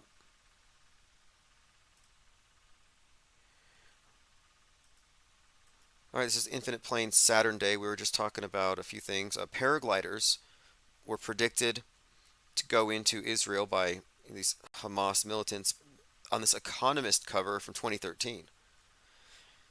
Here's a related article. Woman slams selfish paragliders who made her think Hamas were invading Doncaster. This is just another example of how the auto believers are easy to trigger. That they can be convinced something is real and it will infect their worldview, and now they can be put into a state of terror. That's something innocuous. I mean, we saw this. 2020, we lived through it. You saw people acting with extreme paranoia. Somebody coughs, they think they're going to die. The snitching was off the charts at the very beginning. The snitching was insane. Okay, we talked about this a little bit yesterday. I just want to bring it up one more time because what happened in Israel on 10/7 was 15 9/11s. 9/11 scripting. Top secret Hamas documents were found on the terrorists that showed that they were targeting elementary schools and youth centers and told to seize hostages. Their secret plan surviving the attack, just pointing it out, just super believable. We talked about this already, and this is why I said if you're not auto hoaxing, you're basically going to be duped. You're going to be rushed to make a judgment about something you don't have enough information for. New York Times twice altered Israel strike kills hundreds in hospital headline. I think what eventually came out of that is it was determined that the hospital itself wasn't hit. It was a parking lot. And the idea that there were 500 people there is laughable. It's insane. They throw out these big numbers. And look, that's another aspect to this quote gaslighting concept. If you're trying to confuse people, you will want to give them conflicting accounts all the time. This means that they have to concede at some point. I don't have enough info. I have to wait for them to tell me. They drag it out, they throw out misinformation, and eventually the truth comes out. They're trying to condition people to wait to be told. Don't do your own research. Illusion Warfare posted this. The word PSYOP has become a joke, used incorrectly every time I see it. Now, this is an interesting point here. The son of Hamas's leader blows a whistle. They are a globalist PSYOP group. And his point here is that these words are being used to diffuse the real truth about the matter. And they're feeding a lot of these counter mainstream narratives to truthers. And truthers are like the right wing equivalent of woke. They're still spoon fed whatever they're supposed to believe. And they're not any closer to the truth than the blue pill people. In fact, quite the opposite. What do we have here? Okay, a lot of strange instances of 40. Evolvement posted this. 40 more schools and colleges have been identified as having collapse-prone concrete. We were talking about the 40 baby heads. Madonna 40th anniversary tour. And I think we even connected possibly Madonna and this Whore of Babylon archetype to the Barbie movie where all those babies are being killed at the very beginning. But anyway, the 40 is standing out here. Then we have this: 3 dead, 40,000 homes without power. This is a storm hit Britain, 40,000. A few more examples of this. As if a storm hit, more than 40 Italian health workers have died since crisis began. Just another example of the constant reference to the number 40 showing up. Interesting connections here. We've just been kind of throwing this around. What could it mean? Why 40?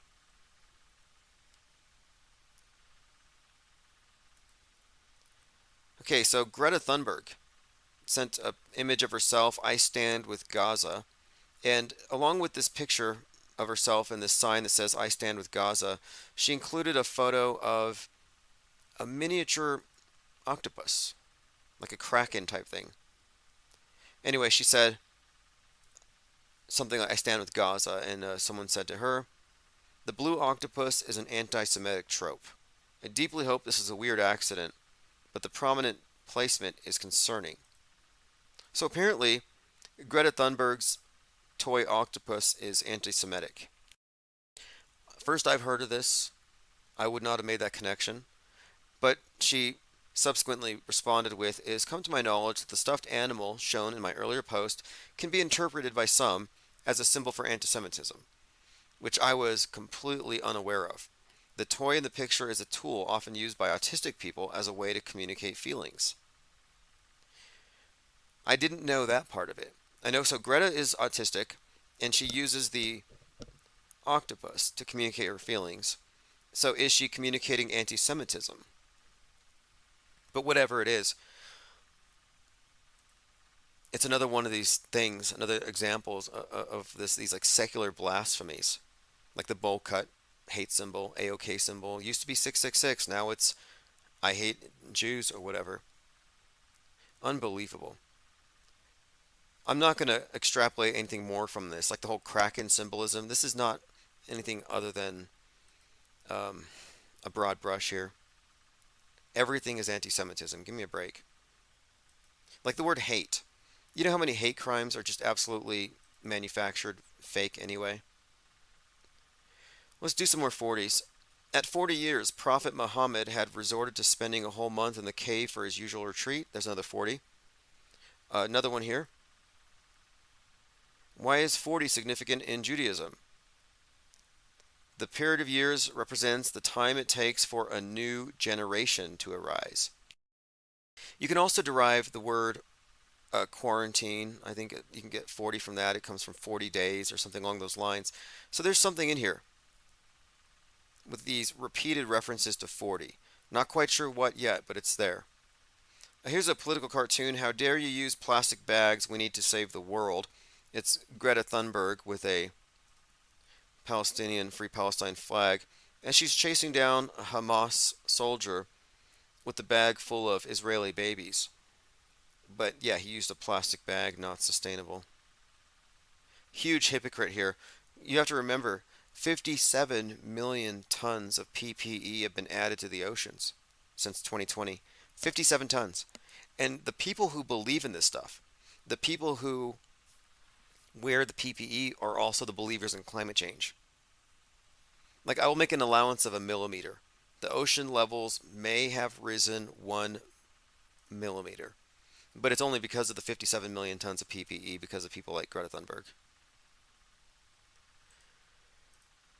So much to cover here. Here's another interesting one. Here you have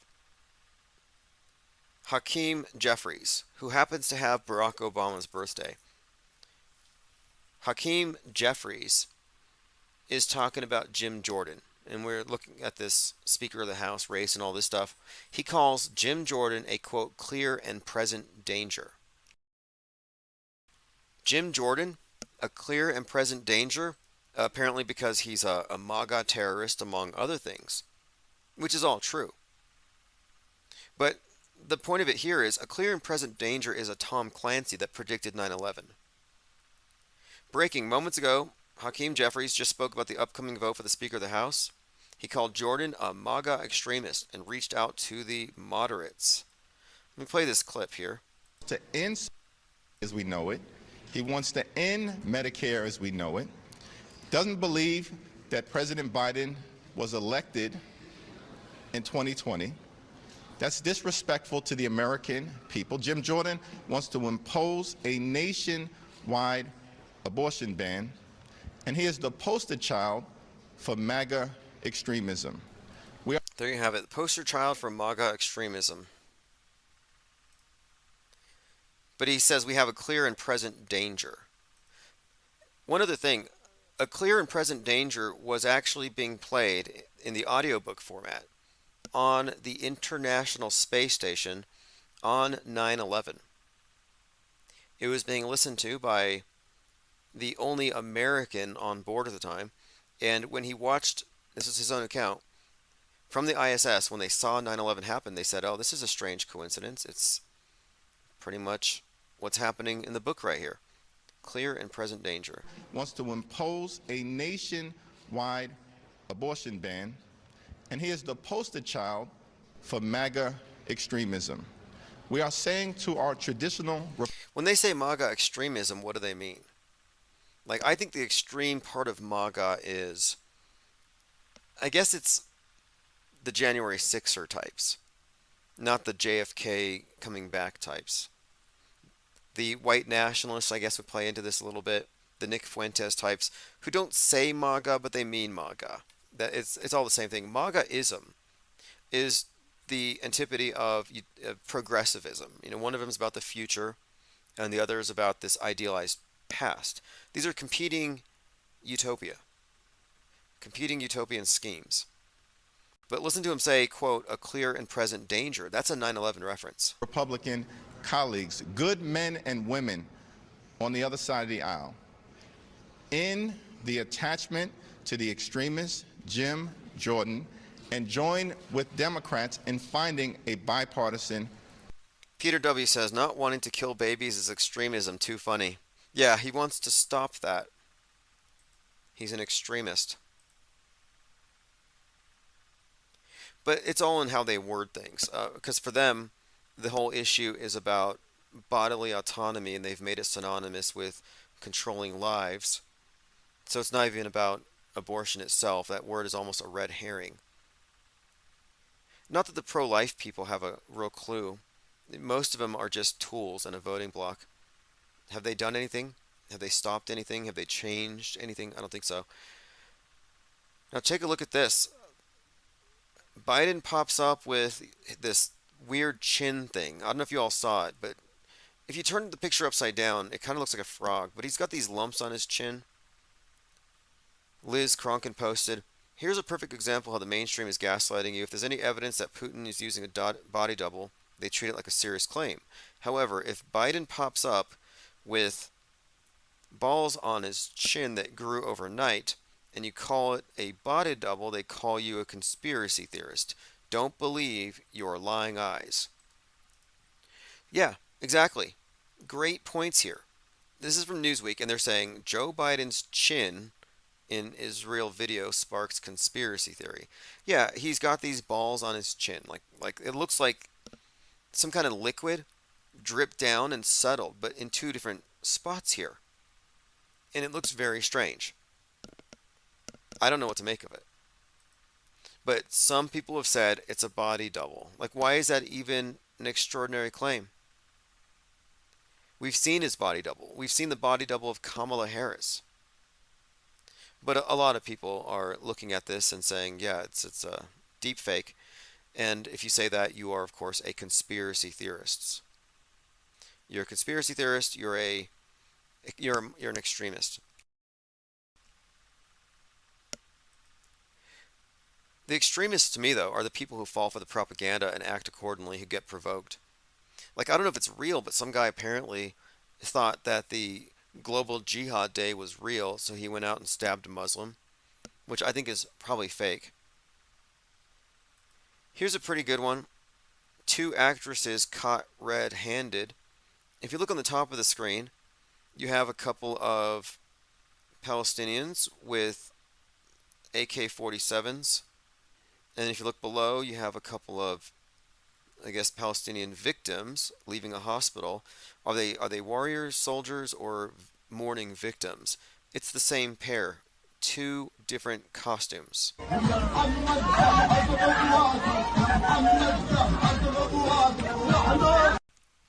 How do you explain that? They're getting twice the pay. Infinite Plane Radio.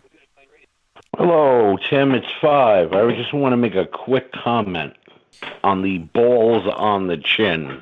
On Joe Biden, is that a body double or is it some kind of a mask failure? What do you think? I think if we talked about this years ago. If you have a smaller sized face, you can wear a bigger sized mask. So someone with like a giant head like me, I could never be Eddie Munster unless you cast everybody else 7 feet tall around me or, use some kind of production. So this guy has a smaller face than the mask. It was really hot on his flight. I mean, he's in friggin' Israel, right? Isn't that like practically, the Middle East? So it was probably like a nice brisk 102. And the glue around your chin comes off. And it usually, because you sweat a lot by the sides of your mouth, that loosened up the glue first. And the center of the chin, like where someone's cleft would be, that holds on to the chin the most because it has the least amount of sweat glands. So the same effect could be seen when he had that weird back of the neck picture that he scratched the back of his neck and it looked like, like a piece of leather flapping in the wind. Yeah, I could see that. That's all I wanted to say. Now, listen, I don't know if it is wearing a mask or what. Personally, I think it's not the same guy as it was in like 1987. The earlobe. And, I mean, he kind of has the same eyebrow curve as the 1980s Joe. But that could also be because it's a total mask made from a life mask. You mentioned head size. Head size is huge. And the fact of it is, the present day Joe Biden's skull shape is different than Vice President. Well, as he would say, I had something with my head, and they had to cut my head open and put it out on the table, and then, whatever, never mind. So that's how he would explain that. Right. Well, I looked at that and thinking, okay, you could put a lot of people into a Joe Biden mask, but the original Joe Biden's skull, I don't know. I don't see the matchup there. But anyway. Anybody with a normal eye socket could be Andre the Giant. If you went to my friends in California and they shaved your head bald and shaved your eyebrows off, and they sat there with the new 3D scans and shit, they basically put you inside a Madame Tussauds skull. And the inside of the mask would be the exact imprint of the external dimensions of your face. So that mask would fit like a glove for you alone. So to know that they could do this, I mean, do you really think the U.S. government doesn't have equal, if not better, tech? Now, I'd also like to prove one thing. There's a TikTok going around with a girl who looks like a movie star, and she pulls the mask off, and it's another girl underneath. Do you ever see that video?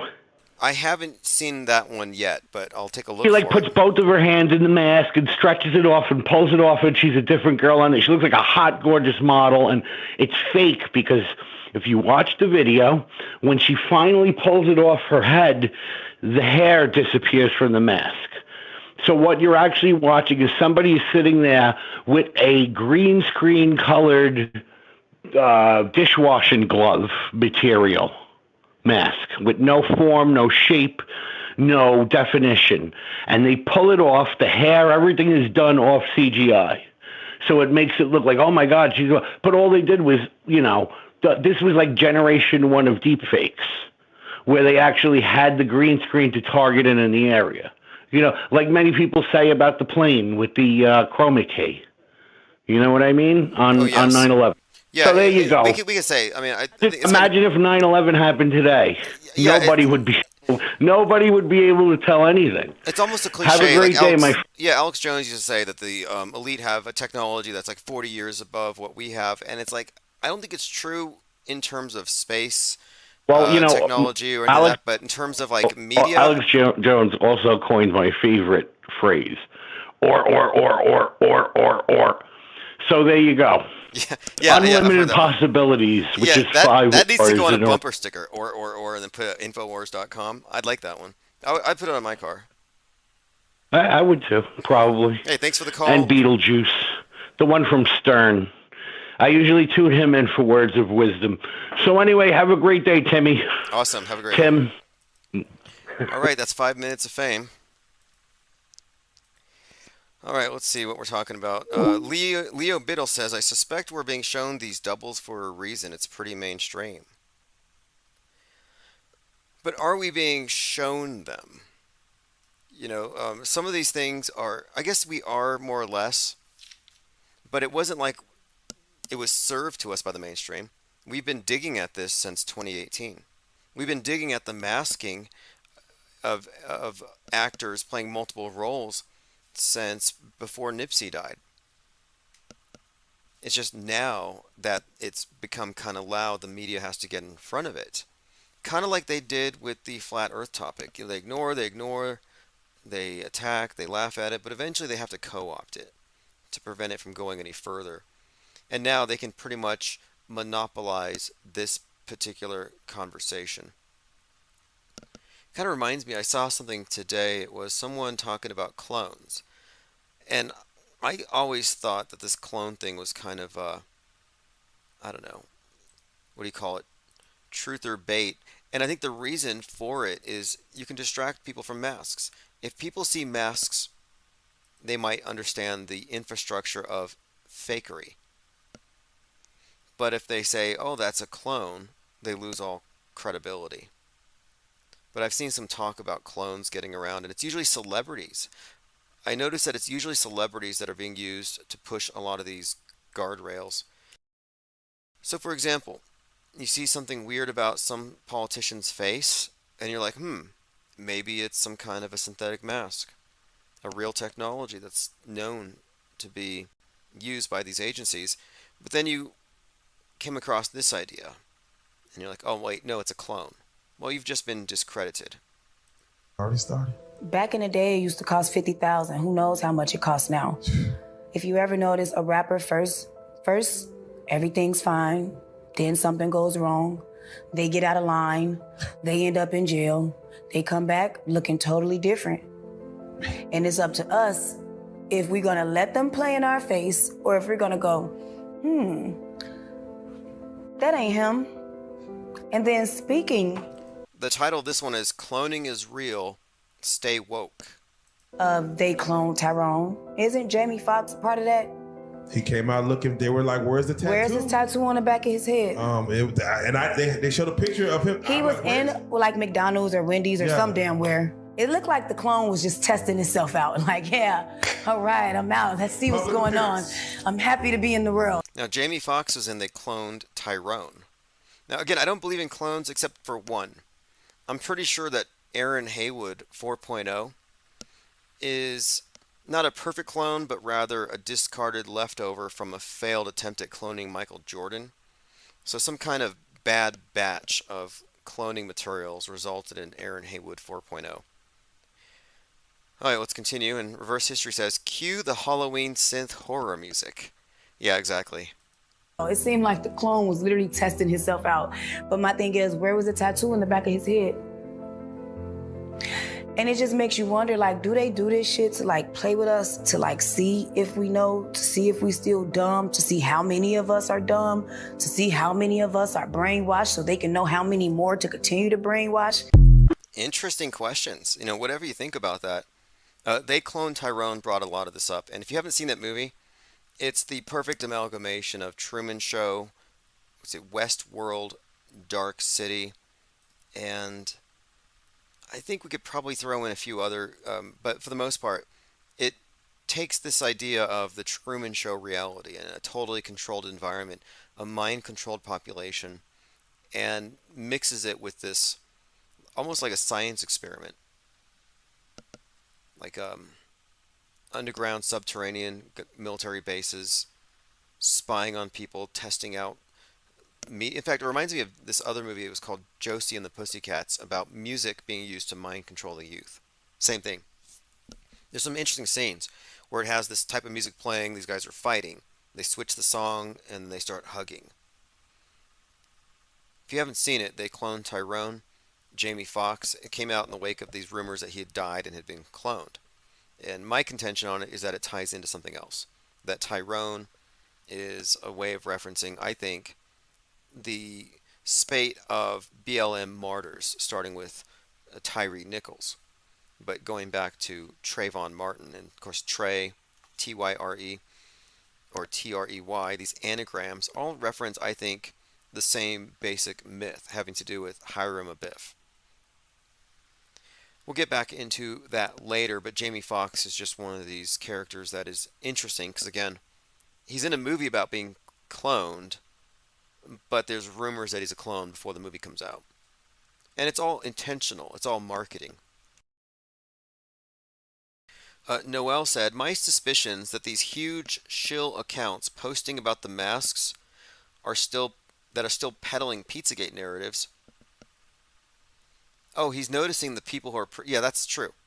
A lot of the people who are popularizing a lot of these ideas that they've tried to suppress do seem kind of shilly. He goes on to say, my guess is Biden will be fake assassinated at some point, and these big Fed accounts will say it was fake or an actor. It'll be correct, but the pushback against these controlled opposition claims will lead to further censorship and maligning of MSM skeptics. Yeah, exactly. Exactly what they did to us with the anti-vaxxers. If you're an anti-vaxxer and you're proud of yourself for it, good for you. Maybe you saved a Democrat's life. Good for you. But what you really did is you shot truthers in the foot. Every time you allowed these platforms to censor these worthless ideas, you're crying wolf for people who don't care. Well, the whole thing was to set us up to be shut down. We lost years of content, memes, conversations, ideas, script ideas, animated GIFs, links, networks that have been developed, searchable content. This database of, it's almost a live journal for hundreds of people. They deleted it because anti-vax. Well, nobody in there needed to be told, hey, don't trust anything. Everybody's already rightfully suspicious, but you have these people who feel like it's their prerogative to constantly remind you. You know, it's like almost like church people, like proselytizing. Go to, it's like you have to be aware of this every second of the day or something.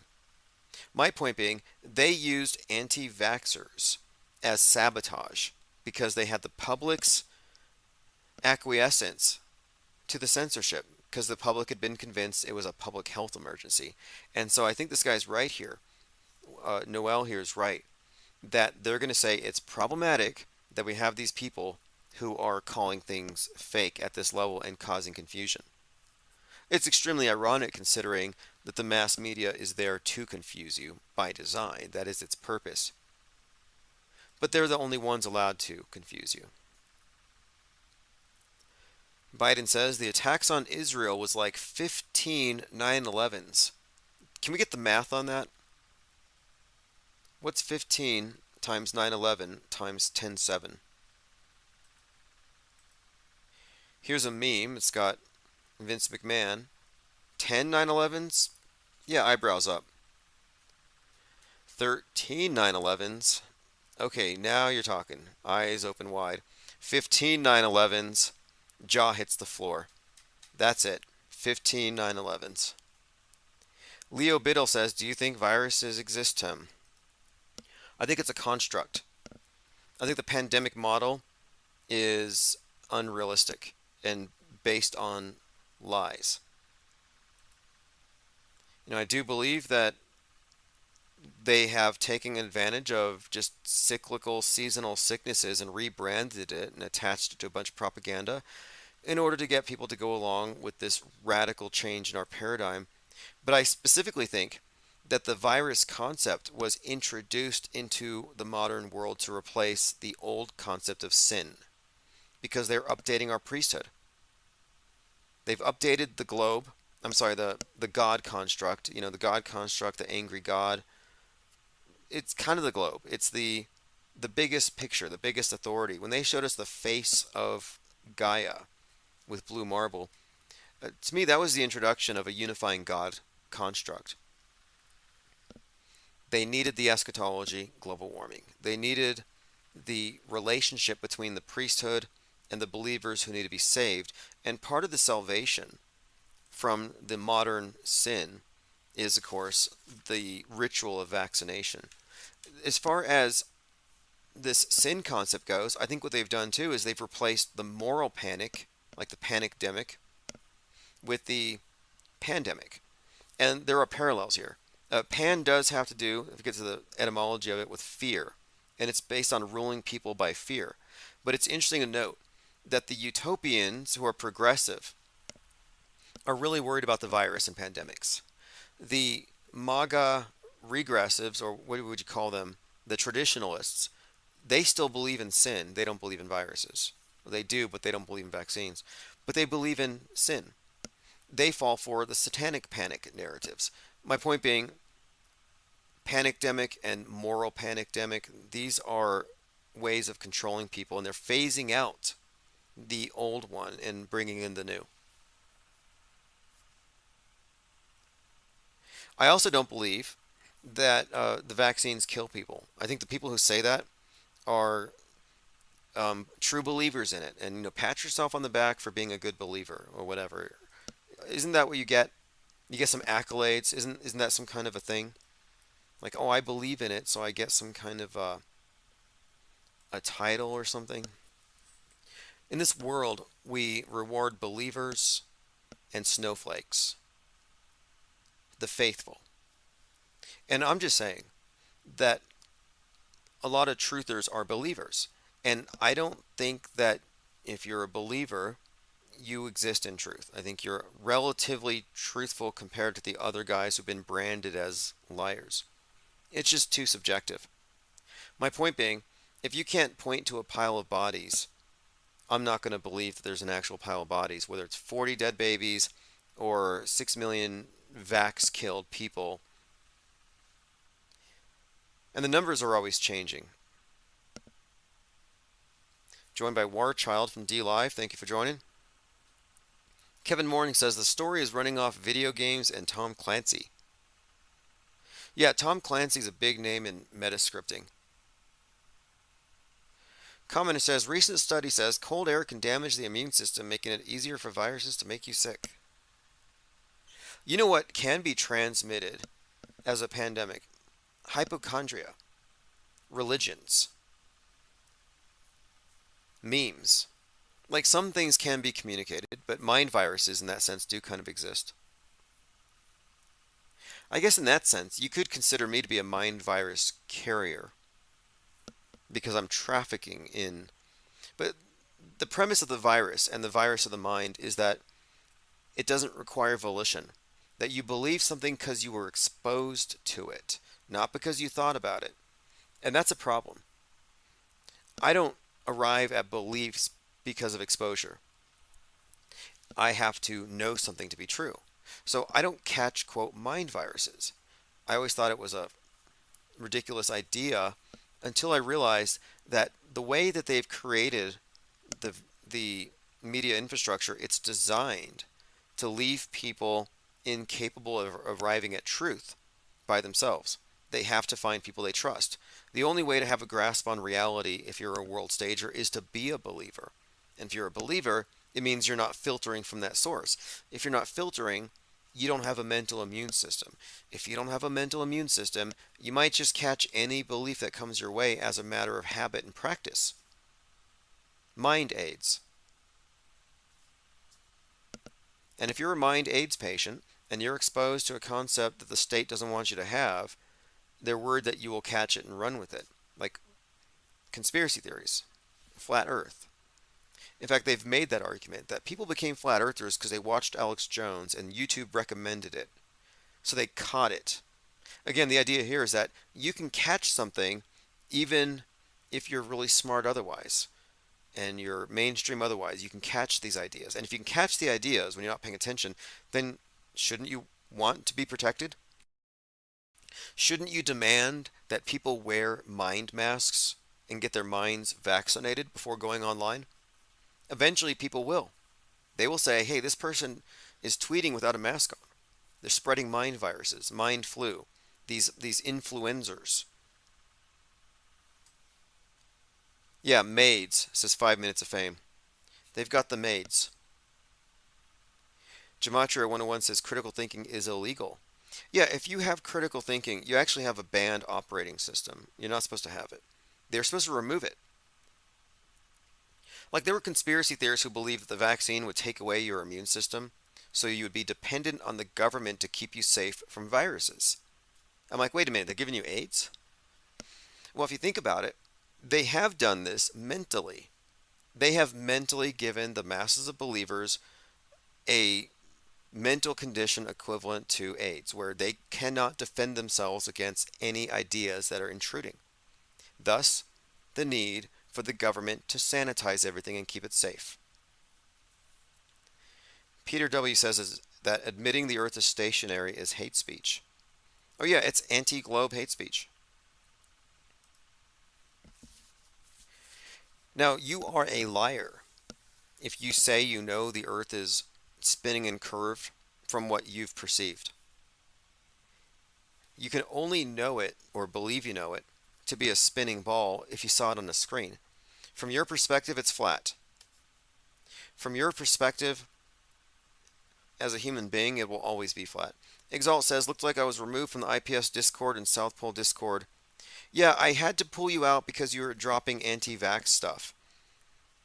And what I've been saying earlier is that that's a foot bullet. And we already talked about this. We lost a Discord server over anti-vax stuff. And if that's your religion or your cause and you want to save Democrats from their own dumb decisions, go for it. But we can't do it in Discord unless we want to lose Discord. We'll need some kind of agreement from you that you will not be dropping anti-vax. It's not even the Nazi stuff anymore. That's kind of gone. But even anti-vax, I don't even care. I'm just annoyed at it because it's stale. It's like you might as well drop Q drops. If we're going to get into stale breadcrumbs and old expired agitprop. But anyway, I think we were all done with it. And I had to pull the channel because we didn't want to be flagged. But if we can get over that, we will open it back up. 5 Minutes of Fame says the Georgia Guidestones prove the Earth was not flying over since the North Star was always seen in the 2-inch square slot 365 days a year. That's why they nuked it. That's why they WTC 7'd the Georgia Guidestones. It was a flat Earth clue. Exalt says, okay, I won't drop anti-vax. Good. Well, I hope you save a few Democrats, and I hope you feel really good about it. The people that want to put your babies in masks, the people that want to control your life, lock you down, take away your dino juice, take away your capitalism. They want to control you and destroy you, but you want to make sure they don't get any side effects. If only you had that kind of compassion for the homeless or the mentally ill. But no, you're going to focus on well-to-do, rich, mostly rich, rich enough to spend their time online tweeting about their political convictions. You want to save them from side effects. Good for you, anti-vaxxer. The fake moral high ground of the anti-vaxxers. False piety. Church ladies. Give me a break. I'm sorry. I mean, worse than Jehovah's Witnesses. Like, I know you believe it, you have your convictions, and you want to save the people who don't give a damn. And then you take the resistance as evidence that you're somehow succeeding or something. It's almost a religion, anti-vax. And not only that, but you're not getting paid for it. I have respect for the anti-vax shills who are, banking off of it, who are making money. Not that I would ever do it. It's unethical. But at least the grifters have something to show for it. What do you have to show for it? Oscar Wilde said, life imitates art far more than art imitates life. And I was going to say life imitates psyops far more than psyops imitate life, because we live in a psyop-driven society. These are just stories. Exalt says, I won't post anti-vax. And I am a free speech absolutist. But free speech does entail a few obligations. Like you have to accept the consequences of what you're going to say. It's perfectly legal to say what you want to say, and you can make your cases, but just because of the political climate, it doesn't make sense. And then the other part of it is nobody in there, in the server, literally not one person is going to be in any way, shape, or form enlightened by any of your anti-vax postings because they've seen it all a million times. You'd be like, it's so redundant. It's like, well, who are you helping here? All you're doing is virtue signaling. Like, look at me, I care for Democrats. I mean, isn't that ultimately what you're saying? Because this is a political decision. The people who side with the MSM church and its priesthood and take its communion are always going to go that way. Glenn Clark says, I walked away for a second. Are you all mad at me? No. We're not mad at anybody. Just pointing out the fact that we had to kick an anti-vaxxer out of the Discord server because anti-vax is the position of the dupe who has taken the bait for the establishment-friendly counter-narrative. Why are you carrying water for the mainstream media? Tucker Carlson, episode 32, said, you'll be shocked to learn this, but it turns out the whole George Floyd story was a lie. This is such a ridiculous guardrail. Anybody who still thinks this is like groundbreaking is just the exact kind of clueless they need you to be. Now that we know that it was not, in fact, a pandemic of the unvaccinated, now that we know that Ukraine is not actually winning the war against Russia, it could be time to revisit some of the other slogans we've been assured are true and ordered to repeat. Are they, in fact, true? Did, for example, a racist white cop actually murder? Infinite Plane Radio. Hey, what's up, caller? Hey, Tim, real quick. Hey, how you doing? Real quick on the Joe Biden thing and his chin and stuff. You're familiar with the video of Gerald Ford being asked the question, when will we see the first female president, at the Herbert Hoover Library, where he's interviewed by a bunch of little kids and a little girl asks him the question, and he kind of gives this long answer, like very specific too, about how it will happen or won't happen, as though they'll get voted in like the normal way. There'll be an old man in office and he'll die, and that's how the first female president will take over. Oh, that's but right. The funny Yes, thing, yes. real quick about that. Yes, exactly. He did say something about this. Go on. Yeah, there's a video about it. It's online. But what's funny about that is, with Kamala Harris being in office, if this did happen, she would take over. Kamala Harris was born on the day Herbert Hoover died. Oh, that's like weird. The exact same day. Okay. Kamala Harris super was weird. born the day Hoover died. I'm going to have to look into that. These birth dates and death dates are very interesting. Yeah, you're right. 1989, the Gerald Ford interview. Yeah. He did say that a woman would occupy the office by being elected upon the death of the president. What a weird thing to say. It's so weird. Okay. Yeah, exactly. To yeah. a little kid. But I mean, if you've read, I don't know about what you think of Kathy O'Brien's book. She had a lot to say about Gerald Ford and herself dealing with him, but I don't know about all that stuff. I mean, that could all be hearsay with that book, but I mean, he did have a thing for little kids, I guess. Terrible. Nothing about any of these characters would shock me at the end of the day. But yeah, this is definitely a strange line that he was given, and he did say it to a young lady, and I really don't think that this would be an off-the-cuff thing. But yeah, I'll play the quote here after you hang up, because this is probably relevant. I mean, definitely Biden's face is melting. I mean, how much further can you go? Yeah, I mean, and if this stuff is, if they are messing with people, maybe the guy's already been taken out or put on Celebrity Island, and they're just kind of teasing us for his upcoming death. Who knows? Interesting. And the thing about Kamala Harris's birthday coinciding with Hoover's death day, I'm not suggesting reincarnation, but they place a lot of stock on dates and astrology. So there's something there. Yeah, for sure. All right. Anyways, man, I'll keep listening and I'm enjoying it. Just wanted to throw that in. Appreciate you calling in. Call in anytime. Thank you. All right. Bye-bye. Okay, let's get to this clip. This is 1989. President Ford interview on female presidents. For president and a woman for vice president. And the woman and man will win. So you'll end up with a president, a male, and a vice president, a female. And in that term of office of the president will die. And the woman will become president under the law or Constitution. And once that barrier is broken, from then on, men better be careful, because they'll have a hard time ever even getting a nomination.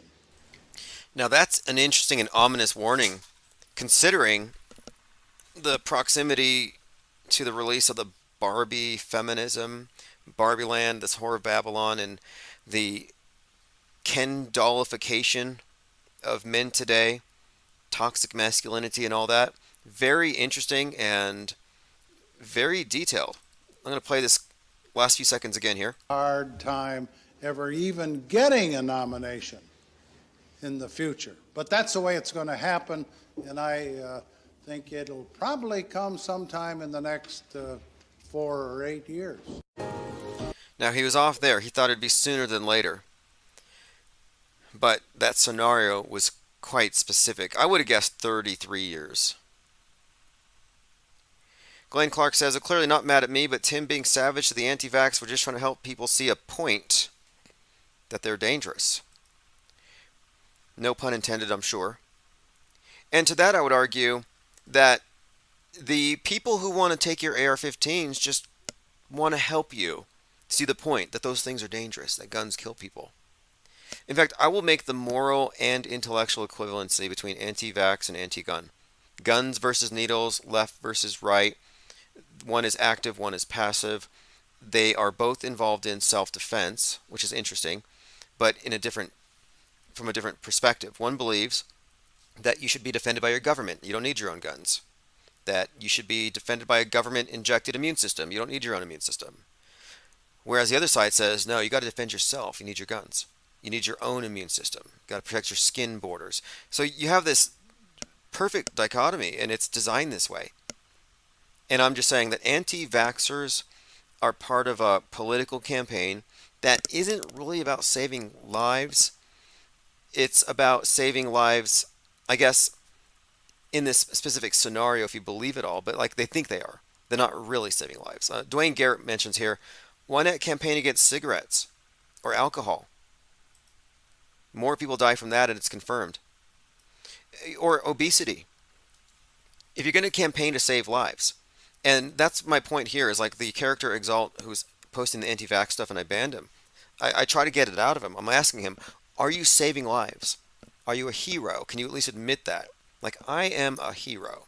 I'm trying to save the lives of Democrats from their own dumb decisions that I think might be dangerous. And then if your standard is, well, we have to warn people it's dangerous, okay, well then if you're a warner, if you're a person who's go around society warning people, like the town crier, I got to warn people about the dangers. I'm going to Chicken Little them for everything. Well, I think you can find some more significant threats to their existence than a volitional choice that's between them and their doctor. And the fear and the hype and the vaxophobia kind of peaked around 2021. And then it was like, to people like me, they would say, hey, don't give up hope yet. Or don't think you can dismiss us yet, because they probably sterilized us all. There's going to be no more babies. They keep pushing the goalpost back. So here we are in 2023. And if you're still talking about Bill Gates wants to kill us all, it's like if there was any truth to any of that, the Democrats would already be dead and they wouldn't be voting and Trump would be a shoo-in. But the fact of it is, it's an overhyped scenario like climate change or bowl cut shooters shooting up the schools. It's fake. It's actually a psyop. And so, yeah, some things are driving without your seatbelt. Can't do that. Drunk driving, terrible. There are so many things that are far more dangerous. And so I'm kind of with Dwayne Garrett. If you're a hero and you want to save lives, I think you could probably find a better cause. And then you wouldn't be giving money to fuel the counter narrative to the mainstream psyop. You're actually fueling the psyop. It's a religious war. Believe it or not, pro-vax, anti-vax is a religious war. Salty Siren says oddly specific. Yeah, that President Ford thing. Lately, I've been thinking about President Truman and the atomic bomb. And I remember, after watching Newsbenders, they alluded to the atomic bomb as being the starting point for where they hijacked reality with the news. And I thought that's interesting. Because if that's when they took over, more or less, that's when they really upped their reality faking game with the advent of the nuke, which I think makes a lot of sense. I think the controls existed much sooner, but I mean, I think that was just like a major step forward in Newsbenders when they convinced the public that they could, destroy us all with one blast. That's when they put us into this sim. Hold on a second here. I got a comment.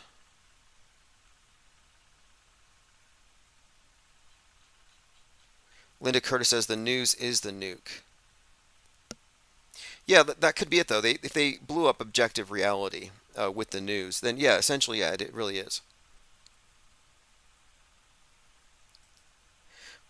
But anyway, let's get back to President Ford. I was just thinking they turned it all into a movie, and it was President Truman, and it's like, could that be a meaning for the Truman Show? Are we in the Truman Show? Because in the Truman Show, they had to build a city. Like, they had to build the enclosure and put him in, and it's a big studio with the fake walls and everything. But it could be that we were put into the Truman Show in our internalized reality about the time that they, quote, blew up or split the atom, destroyed objective reality. We asks, are we still live? Nope, it's a replay. Just a weird coincidence. Okay, so Tucker Carlson is shocked to find out that the George Floyd story is a lie, but he doesn't mean it didn't happen. No, he means that George Floyd killed himself. And that Derek Chauvin just happened to be sitting there at the wrong place at the wrong time. This is so shallow. And he has to sit there with that concentrated look on his face, like he's kind of frowning. He's got that, I don't know. I had this theory that he's wearing a prosthetic forehead, that like a wraparound, like a headband, that gives him that crease there, so he always looks like he's paying attention to this mundane crap. I could not do Tucker Carlson's job and keep that look on my face like I'm really transfixed by these cool facts. I couldn't even fake it. I would need to have some kind of prosthetic crease on my forehead to make it look like I'm giving a... Symbia says, Tucker Carlson fake concern brow. Yeah, that'd be a cool Halloween costume. You just need like a headband, part wig, a little bit of rubber. Easy to make. They could deep fake that. This is where it's at, says Tucker reads a script. Yeah, look, here, this is just a fact. If you can read a script on TV and make it look like you're real, you could be replaced by an animatronic. There's nothing you're doing that an animatronic couldn't do. I've been following a lot of Japanese Twitter accounts on the flat earth topic, and they are hilarious. Love their work, love their memes. And now with Google Translate, you can read them, and you can see that the topic's not going away because they keep faking space badly. Like, if you want flat earthers to shut up, just stop faking space. Just stop talking about it. This is where it's at, says, the news and government is one. We are in the Truman Show. Newsbenders is the most realistic thing we've ever seen. Oh, yeah. They bend reality by bending the news. And they understate it. They're like, 5 years in advance. No, try 50. Try 100.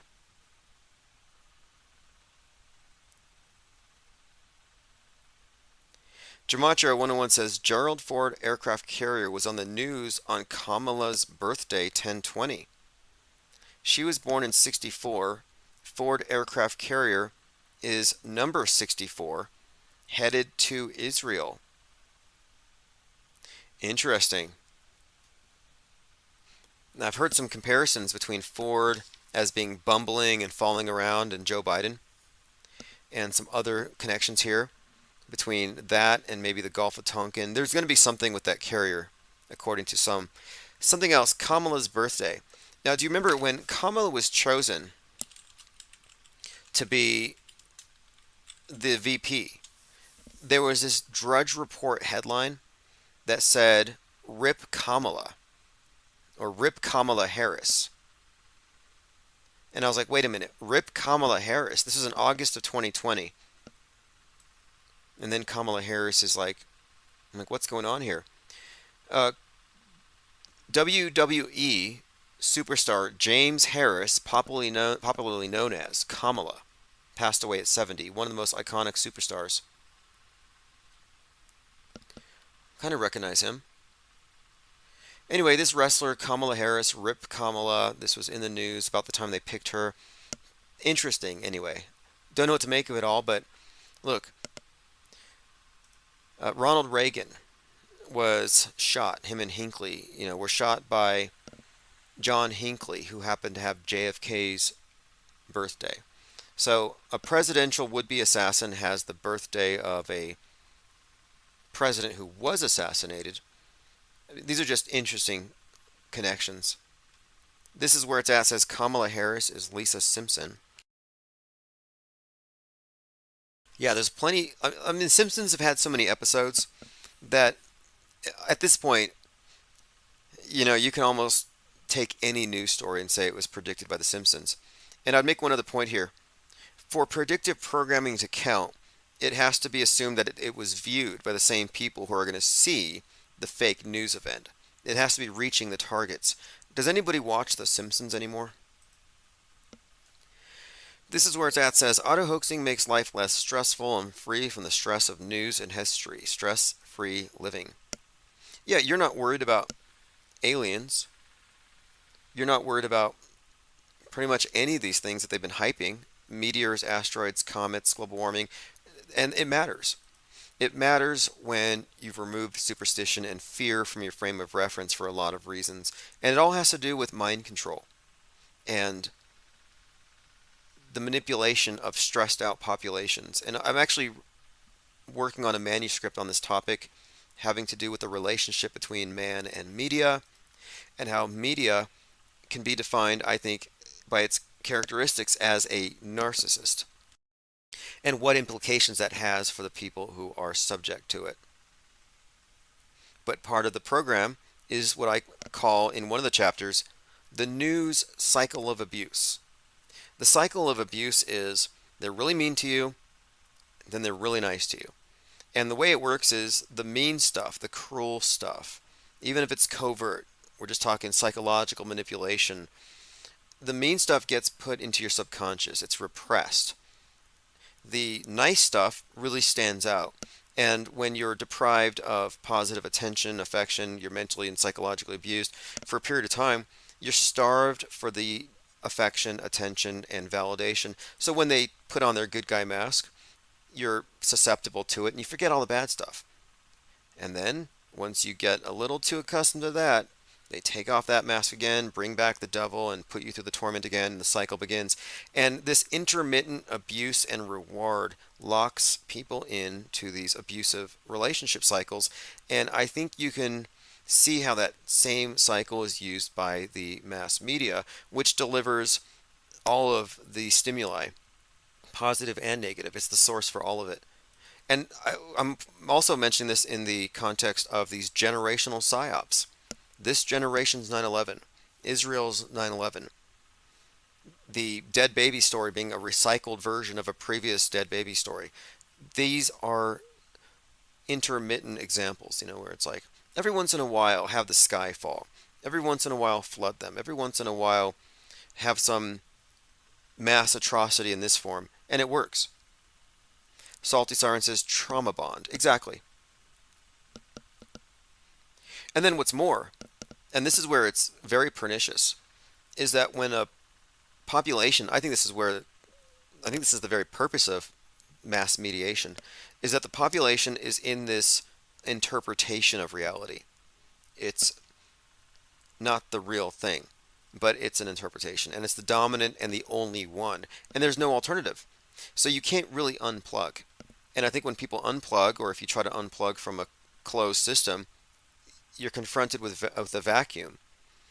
And I think that leads people to go to the next available source of sense and order. So you break away from the mainstream, you fall for an Alex Jones, or you go woke. So you didn't even break free because you're still dependent on some source. That's why I've been mocking the red pillars. You should have dispensed with the idea of pills. They're giving you blue pills. You're like, oh, I don't like these. I'll take the red ones, please. Refuse to tell them what's fake.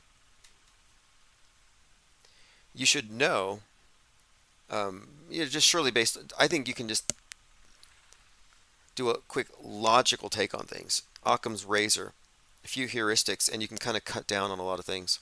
Like, for example, if they faked Apollo 11, everything else they've done in space is fake. If these 20 or 30 school shootings we've examined have been fake, yeah, they're all fake. Dead babies on the floor on 10/10, 1990, fake. Dead babies on the ground 10/10, 2023, probably fake. There's a pattern here that we're eliciting here.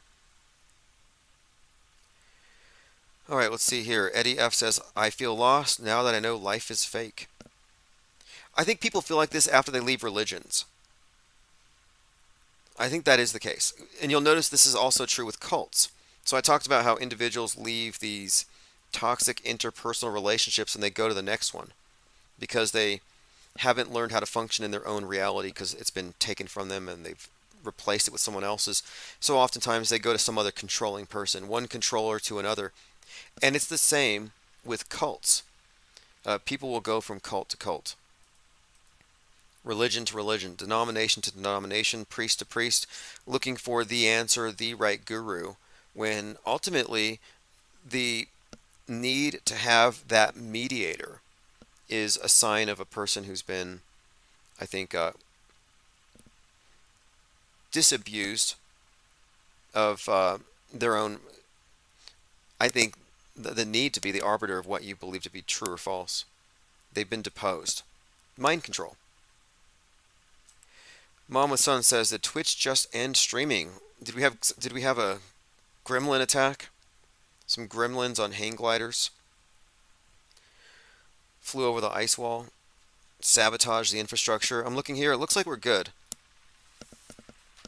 I'm going to have to refresh the audio stream. So if you're listening on the audio streams, or you were, there would be a temporary break, but I just fixed it. Okay, we're here on hour 3, I believe. This is Infinite Plane Saturn Day, 10/21/2023. Just went out for a second. It's back on. Salty says, this realm feels like being a character in someone else's imagination. This is where it's at, says, auto-hoaxing means there aren't any more rabbit holes to go down. Now that's an interesting point there as well. Infinite Plane Radio. Hey, what's up? Can you hear me okay? Yeah, welcome hour 3. Yeah, beginning of hour 3. What topics have piqued your interest today so far? I just tuned in, so well, are you still talking about the same stuff? Yeah, for the most part. We've been talking about a few things like Greta Thunberg is mad at Hamas for using plastic bags to carry off the Israeli dead baby heads because they're not recyclable. But I thought of doing a sketch with like, you know how Geppetto was a woodworker, but I want Geppetto to woodwork some baby guillotines and then say it's like he's from Palestine. He's Palestinian Hamas or Geppetto. Who's Geppetto? Oh, from Pinocchio. Yeah, he's a woodworker. I haven't seen it. I heard Tom Hanks was going to be Geppetto, and I'm like, wow, of all people, Geppetto. Just tiny guillotines, or maybe like automatic guillotines, just to like push them out quick as possible. Right. Well, the whole point of it here, though, is that there weren't any dead kids. That the whole thing was just a hoax. And what's her name? Greta sides with Gaza, but she's also a major global warmist, and it was a political cartoon. It wasn't real. Sorry. For the Oh, I thought you were saying she actually came out and said that. No, she literally said I stand with Gaza, but she wasn't mad about Hamas carrying off baby heads in plastic bags. Like that wasn't a. Speaking of plastic bag, like I work for a company that makes every plastic trash bag in America for the most part. And when I go out in public and I tell people, I can tell right away that from their reaction if they're like kind of what wing they're on, if they're left or right. Because like they'll be like, "Oh, plastic bags," like they'll get disgusted. But I'm like, my company recycles more than any other company in America, and they don't even care. Interesting. I use plastic bags for the trash bags I get. They're cheaper, but they're recyclable. The only problem is they're transparent. So I get cheaper bags. They're good for Gaia, but now But they can see your dirty laundry inside of it. Yeah, what you're buying. very strange. I don't know if it's intentional or not. Like maybe it's some kind of shame thing. I mean, obviously they want to see in the bag that you're not putting non-recyclables, but yeah, I think of recycling as a way of expiating the guilt for your sins against the climate. Yeah, like when my neighbors see me with my clear trash bag walking out with like 24 beer cans and 2 bottles and a couple of McDonald's wrappers, and I'm like trying to tell them how fluoride is bad in the water. Is They're it? like, come on, man, what are you even? Is that even true? Is fluoride bad in the water true, or is that a lie made up to help Alex Jones sell water filters? As someone, I do commercial transport as I'm a truck driver for a living, and I go to these water processing plants that process a lot of the majority of the bottles of water, and they truck in. So these people that fear pipes and lead pipes, which is kind of understandable, like the water treatment plants is kind of understandable, but they don't understand that their water is probably manufactured in one place, then trucked over in these liquid truck haulers to another plant to be bottled. So and then like they tube it through a bunch of pipes into holding tanks, which is metal. So they're like, your water's going to be touching a lot of metal, even if you drink bottled water. Right. No, I understand. And there's microplastic. Look, there's microplastic. The thing is, okay, these are all superstitions. I think there's a superstitious dread of the water and of the sky. And the water is an old one. The idea, the other tribe is poisoning the wells. These are easy fears to spread. And I just decided, you know what, I'm not going to be afraid of fluoridated water because of Alex Jones. And they say, oh, they put fluoride in the water because it makes you apathetic. Really? So I can drink some water here and I'll just chill. I won't be all angsty. I can actually relax for once. Let me drink some tap water. It doesn't work. Sorry, the fluoride has not made me apathetic.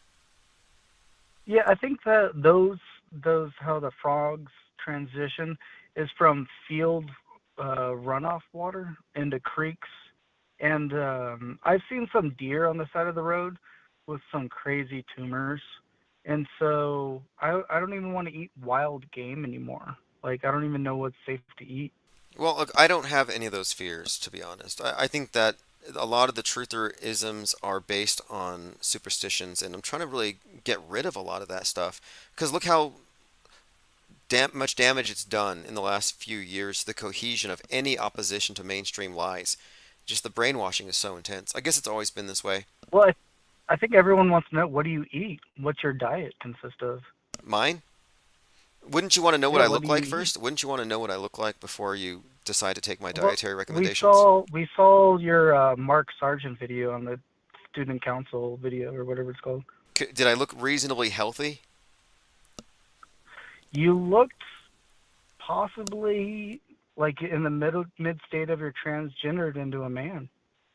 Yeah, you may not want to eat what I'm eating. But yeah, look, I don't take You don't advice like from to say people what you eat? No, it's not that. It's like, why is it even relevant? Like, I want, like, what are you eating so I can avoid it? No, I'm just kidding. But what I mean is, like, why would you listen? Like, do you want to follow? I honestly think. I look at Alex Jones and I'm like, think I'm not going to take condiments- what he's I taking. think condiments. I think condiments is what's making people. Anything with preservatives, like if you can set it on the counter, and for 3 months, I think anything with preservatives you probably shouldn't eat. I don't even know if that's But, I bad. mean, that's Honestly, my I own don't. Look, I'm just saying, I don't take health advice from truthers. I just don't. for a lot of reasons. And I think it's because they're given alternative things and it's just a target market thing and it's very faddish. And I don't follow health fads. And a lot of these people are fakes anyway. Like, were you trying to follow? I don't know if you followed him very much, but the rubber man, what they call him? The guy, the liver man. He looked like he had a big rubber bodysuit. The liver man, he ate nothing but liver and he got super big and you find out he was all using drugs. Oh yeah. I think I heard. Yeah, I think I heard of that. It, like he was like, that was a couple years ago, wasn't it? When he Is he got still caught, alive? I don't know when he got caught, but I'm just saying, I'm not taking health advice from people on the internet or anything like that. Like if you go to the Flat Earth conference right now in Vegas, Dave Murphy's there, and he'll extol the benefits of drinking your own urine. And I'm like, okay, I'm good. I'm gonna try some other things first, like jogging. I'd have to look Yeah, at like somebody how do first. people not? How do not people see like? You don't even have to piss on your grass or anything. Well, hey, I But gotta, where I gotta, dogs pee, I gotta take a everything quick call dies. here. Someone else is trying to call in. Appreciate it very much. Have a great Infinite Plane Saturday. Go to infiniteplane.live if you want to listen on audio. All right, take it easy, dude. I have to address a comment here. This is very important. A comment by, here it is, Eddie F. Eddie F says, and we were talking about the fakery, he said, besides talking about reality, how do you interact with people around you? And then he went on to say something I thought was kind of interesting. What's left after knowing the majority of our reality is false? I've become emotionless. And here's what I want to say about that. Why are you disconcerted that all those dead kids are fake, that nukes are fake, that COVID was fake, that terrorism is fake, that they're using psychological warfare instead of physical warfare, that all the major threats to your existence aren't real? Like, how does that make you feel bad? Why is that bad news? Like, I'm sorry to tell you, but you know those thousands of kids that were killed by bowl cut Nazis? Yeah, didn't happen. They're still alive. They were a bunch of actors. I can understand being a little irate that they milked you for your attention, your money, your grief, and they manipulated you. I can understand being mad that these people are con artists. But being mad that all these dead kids aren't really dead, or Maui, you know, all those kids in Maui that were fried by the Chinese space lasers didn't happen. Like, that should be uplifting. It should be good news. When I find out that these mass atrocities were hoaxes, like Vegas was a hoax. Nobody died or cried. I'm not going to be like, oh, I'm so let down. I can't feel anything. Those people aren't dead. It's good news. Strange. It's strange, though. There are, and I'm not saying you are, but there are many people out there, I consider them to be death clingers, where you can give them all the evidence in the world that the events as televised were fake, and they're still going to hold on to hope. I'm sure somebody died. Please, let me have at least one. There's at least one dead person there. One 9/11 jumper died. Please. Didn't they leave somebody behind like they did on the moon, the cameraman that recorded the moon landing when it took off? Somebody was left behind in the Twin Towers. One crisis actor's dead. Please. I'm like, no, nobody's dead. Nobody died or cried. And people who are true believers in this stuff will attack you. They're like, you deserve to die for saying that nobody died. I bet I mean, I've seen people commenting to that effect. Like, a lot of people would want to see you arrested, possibly executed. I could see it. I could see some of these MSM fundamentalists lining up all the truthers and massacring them. In fact, that happened. Sorry, it wasn't even parody. The guy that shot up the bank a few months ago, he was a Redditor. The Redditor shooter who shot up a bank said he shot up the bank, and this was in Louisville, because he wanted to show people how bad guns are. He was an anti-gun activist.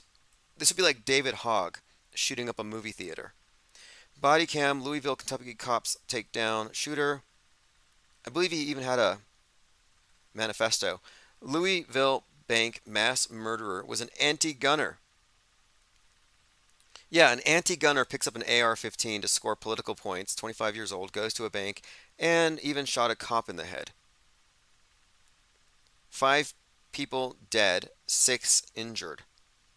Old National Bank executives killed in Louisville mass murder. Again, Shooter was anti-gun. JC says it didn't happen. There's no evidence to suggest that it did happen. There's plenty to suggest that it didn't. And given that it's coming from the mouth of a pathologically lying media, it's safe to say it's fake until proven real. Like, they don't have a track record of telling the truth, so at no point do I say, hey, this one's probably real, I haven't looked into it. A lot of people will automatically assume that the news they didn't see is just true by default. If it wasn't true, somebody would have exposed it. No, not a safe guess at all. If you didn't watch it, you can assume it safely to be fake until presented with something to suggest otherwise. Dharma Queen says, I leave 30 minutes from Louisville. I never heard of it because I don't watch the news. Interesting. That is interesting there. It's like right there where you are. If it was real, it would have reverberated, in my opinion. These are closed movie sets. Like, real tragedies, real deaths have real community impacts. Funerals do happen. People move. There are shrines put up. You can see many examples of how people respond to actual tragedy. But what you don't find with many of these psyops year after year are these, annual pilgrimages. You don't see the families maintaining anything. I went over to the shrine in Aurora, Colorado that was erected for the victims of the Joker shooting. And they opened up this shrine next to their courthouse, and it was comprised of a bunch of I guess they were like swans made into a pyramid, and each swan represented one of the dead. So they set up this whole thing, and I was over there when they opened it, and I was like, wait a minute here, there's some people there on the ground walking around it. They must be mourning. So I'm out there by the courthouse, and I'm looking at the Aurora shootings sculpture shrine and these people walking around it. I get closer and I see like one pile of flowers there. It wasn't like a bunch of families were there looking at it. And so the people who were walking around it weren't even looking at this memorial. They were hunting for Pokemons on their phones. So I find out that the same day that the city of Aurora is opening up this shrine, this memorial to the theater shooting, there's a Pokemon hunt in the same area at that courthouse. Aurora's memorial to the 2012 theater shooting takes flight. I was actually live streaming, and I had my live stream cut off midstream. Even then, we were being censored pretty hard, and I just called this thing a colossal waste of money. But anyway, if you were driving by and you were in the media and you said, hey, look, there's the new shrine, you would think all these people were crying, looking at pictures on their phones of their dead loved ones. No, they were playing Pokemon. This is where it's at, says Tim, can you look into the Keith Moses case, please? Thank you. I will look into it. Keith Moses. JC says, this is where worldwide news has the advantage of fake things in a small spotlight, makes them hard to confirm. Yeah, exactly. The confirmation thing, it's hard to prove a negative. And there was a time when, I think it was Sidethorn Journalist, big auto hoaxer, where he was going around from scene to scene, offering $100,000 to anybody who could prove that somebody died. And at the time, it looked like, okay, this guy's legit. He's going to expose this stuff. He went to 33 school shooting locations. At each one, he demanded evidence that somebody actually died, offering $100,000. I think he was in Sutherland Springs when he threatened a crisis actor, and he got arrested in front of Vice. His sidekick, Conspiracy Grandma, also got arrested and got put into a mental institution. So what we had were two preeminent auto hoaxers going to jail, one for gun crimes and threats, and the other for being part of it or something. My point being, they went to 33 locations offering $100,000 for somebody to prove somebody died. It never happened. Nobody took the money. And later I was like, wait a minute here. Why didn't he offer $100,000 to a whistleblower? Nope. He offered $100,000 to prove somebody died. Well, he would know that nobody died if he's saying it's a hoax.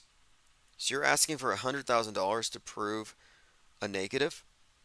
In other words, his entire act was designed to fail. It was designed to produce no results, and then he could be revealed to be some kind of a psycho because all people who say school shootings are fake are somehow, extremists. And the fact that he got picked up on gun charges in Texas, it all just kind of fits this, I would say, a template they're creating.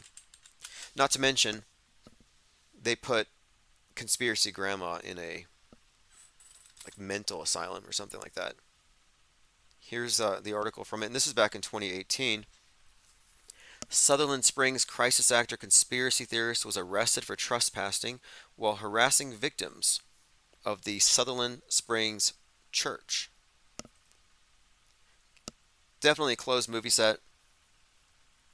And these two were clearly set up to set us up. Again, offering $100,000 for something that doesn't exist doesn't make any sense. It's like, I'll give you $10 million if you can show me a moon rock. Well, that's not going to get you anywhere. It makes it appear that you're someone who's actually trying to expose something. This is where it's at. It says Vice is a closed set.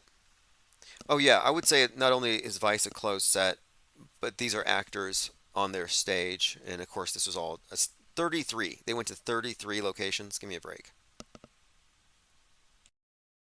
JC says, expanded up to NASA's budget and anything is possible.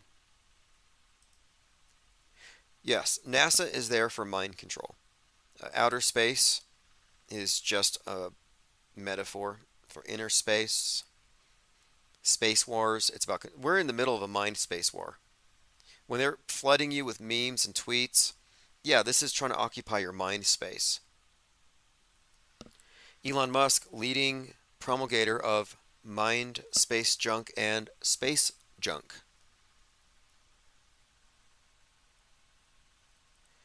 Okay, I'll take a look at this Keith Moses case. A couple of questions you have to ask yourself. Is it fakeable? And is there an obvious and overt political agenda immediately attachable to it? Is it being hyped up by any political organization or activists? That's generally what I look for. Although there are real things that do get co-opted, or they add them to the statistics. But the fakeability question is very important, and it is important to put into your frame of reference. Like, if you didn't know space was fakeable, if you didn't know nukes were fakeable, you would live in a different reality than I live in. And mine's much more peaceful for having, the understanding about how this is indeed mind war. This is where it's at. It says Elon Musk has beef with Kanye West. I thought they were BFFs. Musk is a world stage character, top to bottom. Ye is an interesting one because he could be second generation, like Pete Davidson. There's a few characters I've isolated who are very, very interesting to me in that they would necessarily have been born into a family where their parents have high levels of intel, high security clearance, high levels of awareness about how things work. And it's like, how do you let your kids into this stuff? Like, for example, David Hogg. Do you remember a couple of months ago, David Hogg was talking about how weird it was that his parents work for the FBI and are parts of all kinds of crazy stuff? He kind of bragged about it. He bragged that his parents were parts of some kind of crazy things. His dad, FBI agent, retired.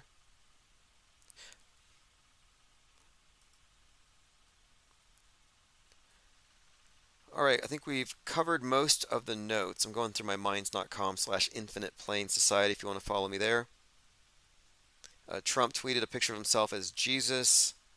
Just a heads up. This Joe Biden's masky face, yeah, they're definitely setting us up for something. And Maybe they want to sow confusion. They don't care. Look, the way this thing works, they don't care if you say it was a body double or it was real, as long as you don't call it all fake. They really want to get rid of the auto hoax critique. They really can't face it. And honestly, Wu's news, I think, is really what creates the huge problem here.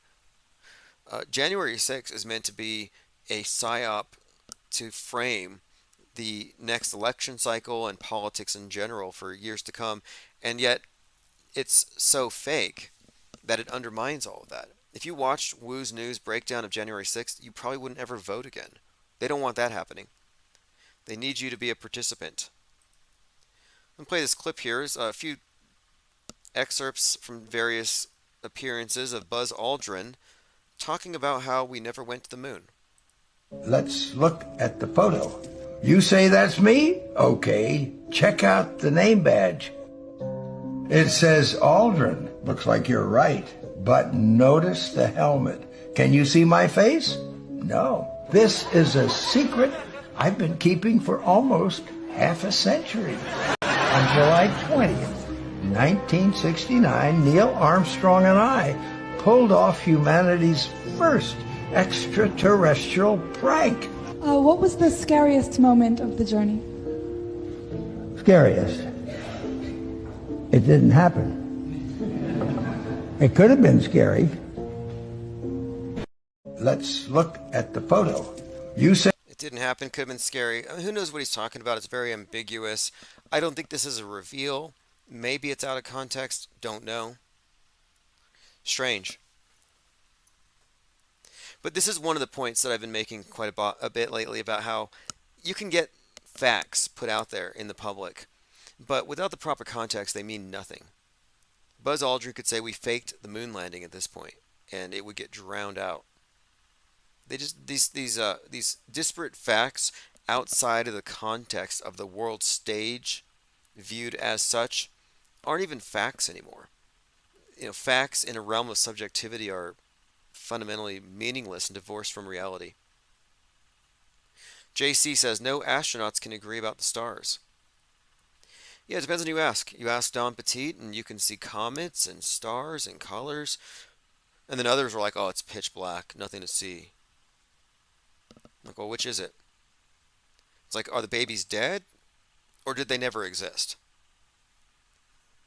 Is it full of stars or is it completely black? Like, these are completely contradictory answers. They just cannot be reconciled. Dharma Queen says, war is confusion, so in a time of war it stands to reason people would lose touch with reality. The war will end when enough people decide to turn it off.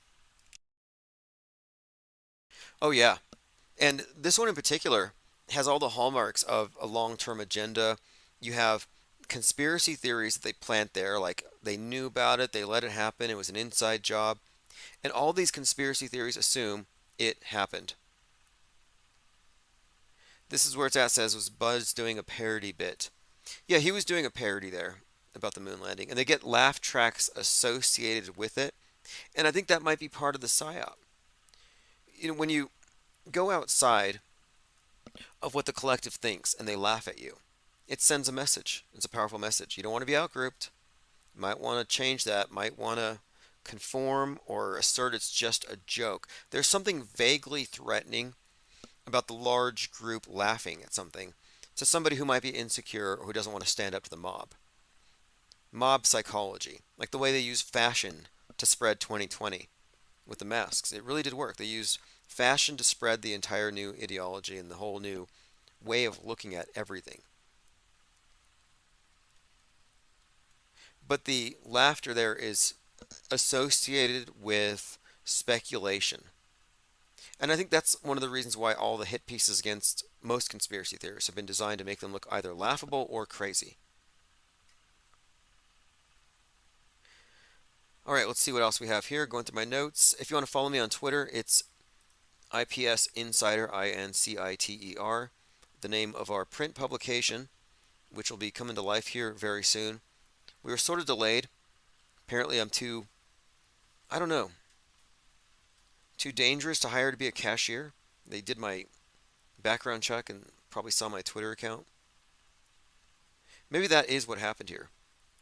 JC says Astronauts Gone Wild. Well, Astronauts Gone Wild is a guardrail, by the way. Yes, it's true that they fake a lot of stuff, but Astronauts Gone Wild merely asserts that they didn't go all the way to the moon. It doesn't say space is fake. It doesn't say Earth isn't exactly as they show.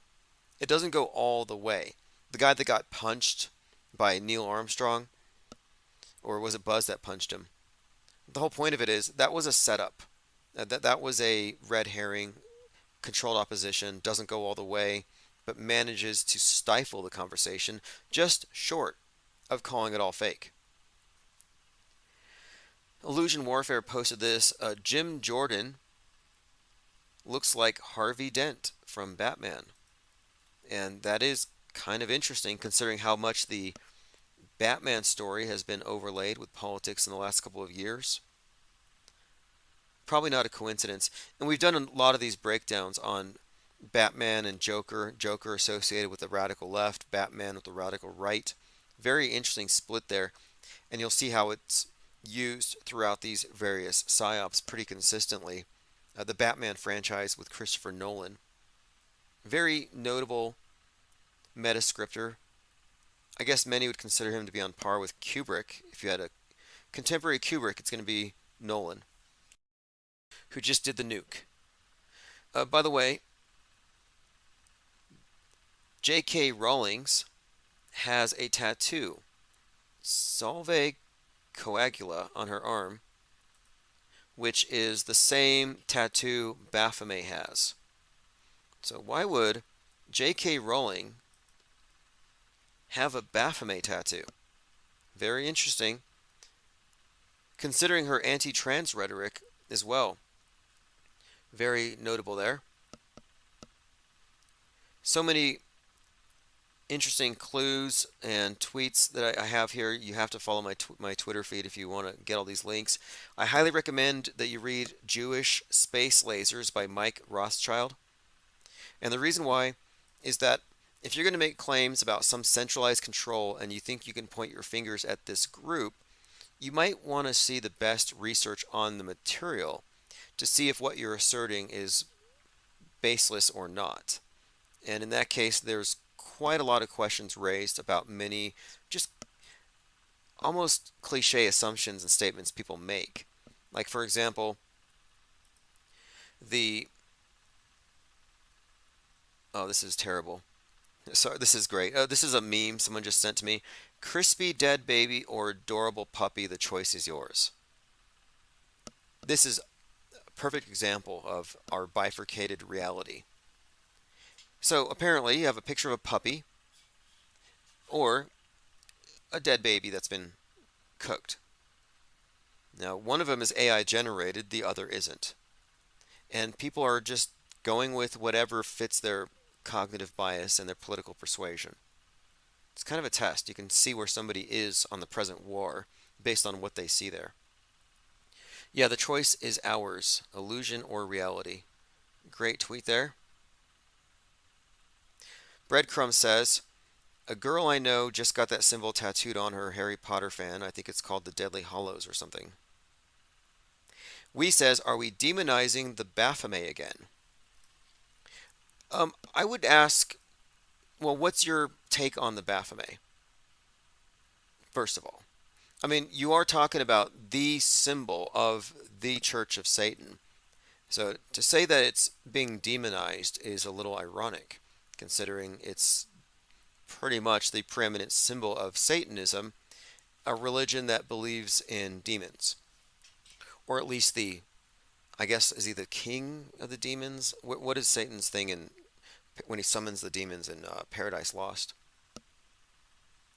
My point being, I don't know if you can clean up Baphomet's image to undemonize Baphomet. We can try, but how would you do that? Alright, let's see what we have here. Oh, this is a good one. German Chancellor's entourage in Israel posted a viral video of them ducking under Hamas's missiles prior to leaving an Israeli airport.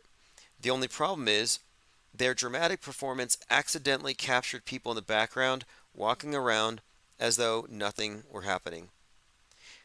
this is very similar to how they fake hurricanes or extreme weather out of a drizzle or a breeze. They lean into the wind and act like they're about to fall over. This is pretty bad. Not the worst I've ever seen, but this is actually typical. They're faking like they're being attacked. I think Hillary Clinton did this too. Didn't Hillary Clinton once claim that they were being sniped and that the plane was being shot at? And then the pictures of her, here it is, recalling Hillary Clinton's claim of landing under sniper fire.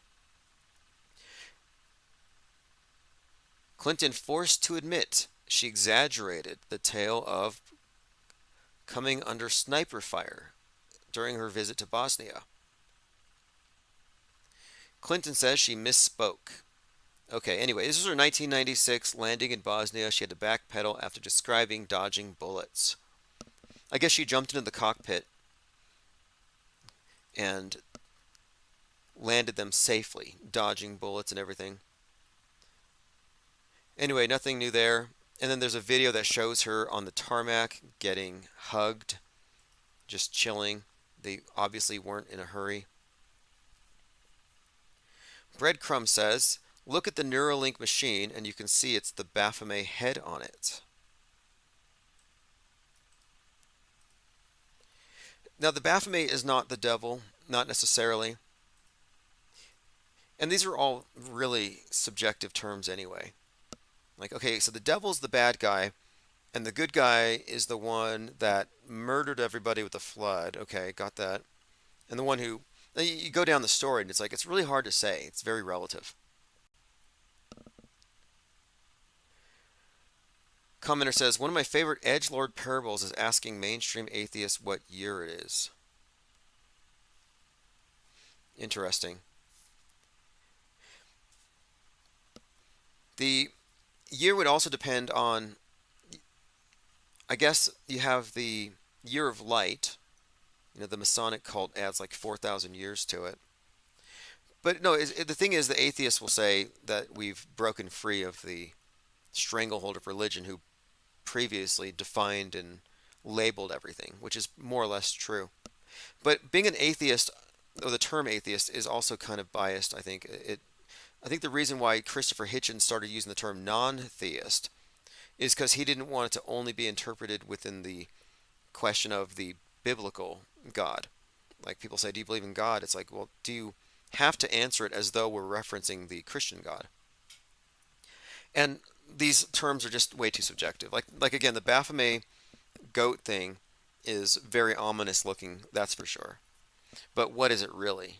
You know, it's not even a person. It's not even meant to be an actual, it's more of a statue or a totem that has a combination of various symbols. So I don't think you could say it's a person, and moreover, it's mostly, I think, related to Mercury and Hermes and the idea of the magician. But he looks like the devil. And the devil tarot card has mostly all the same characteristics. Commenter says, Baphomet is not a human and animal, but also an angel. Yes. Yes, he's got the angel wings. But it's as above, so below. You know, the whole concept, one hand up, one hand down. That has to do with Hermetics and Hermes Trismegistus, this idea of this as above, so below, that we are a microcosm of the macrocosm. It's kind of a cornerstone of occult belief. Like if you're doing witchcraft and magic, it's because you believe that you are a microcosm of the universe and you can influence it. Which might explain why she would actually have it, J.K. Rowling's, because she's, you know, the Harry Potter magic thing would all be based on that very premise. But again, I don't really have any sort of opinions about Baphomet as being the devil or the Masons secretly worshiping Baphomet. So much of that is just mythology. Same with the devil himself. You know, people talk about the devil and hell and all this stuff, or the Antichrist, which is very popular these days. But we're also looking at the fact that we're living in an age of manufactured contemporary mythologies, like contemporary myths. The fact of it is, Donald Trump has been, through predictive programming, he has been cast as the Antichrist in so many different ways.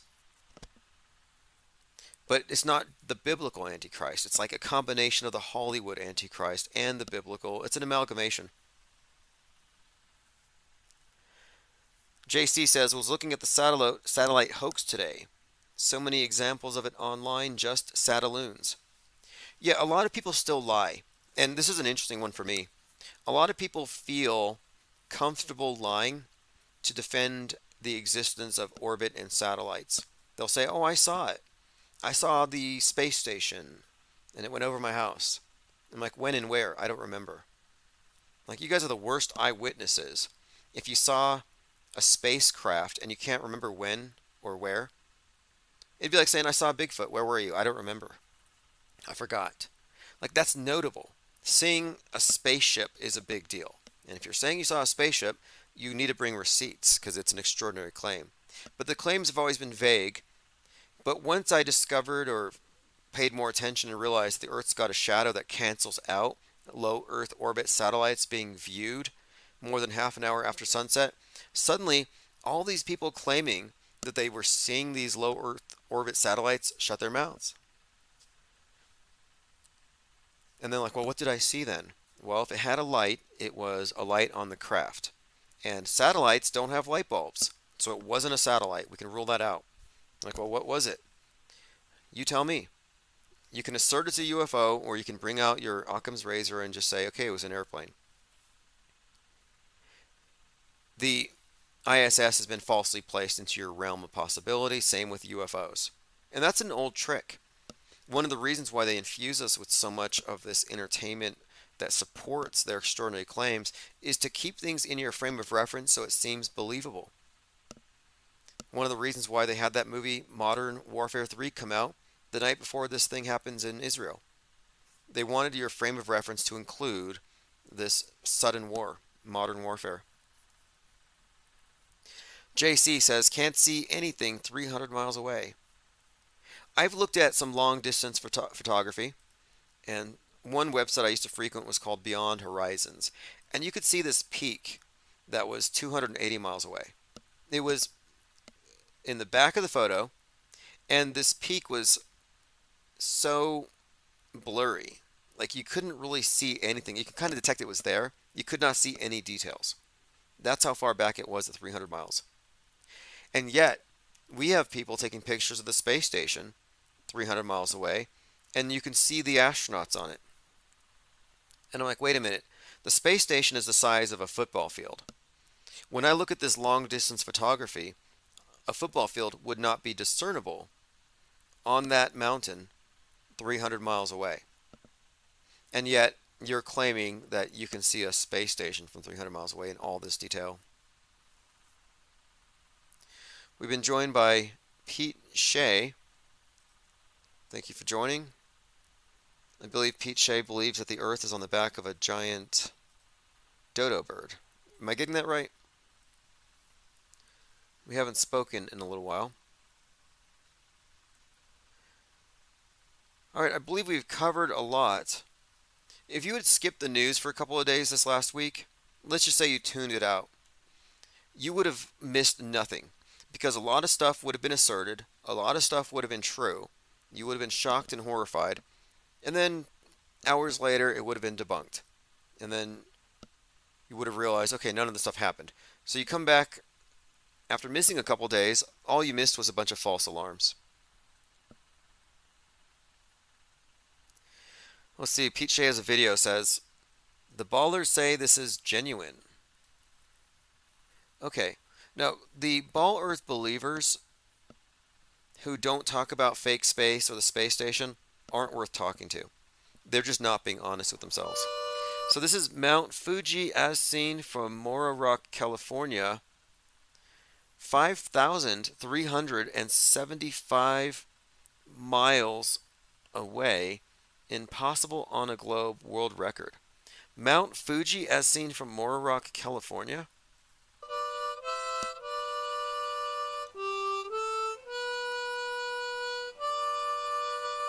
Okay, I can see Mount Fuji silhouetted against the sun. Sent to me with this is from 4 weeks ago by True Valor Traveler. Sent to me by a pilot with a small local air transport carrier called Icarus. Tolerus. What is this? He said he wanted to wait until the equinox so the sun was exactly due west. Morro Rock Beach has the same latitude as Mount Fuji. So here he is at Morro Rock, 5,000 miles from Mount Fuji, aligning the sun with where his position is, with Mount Fuji in between. I'll play it one more time.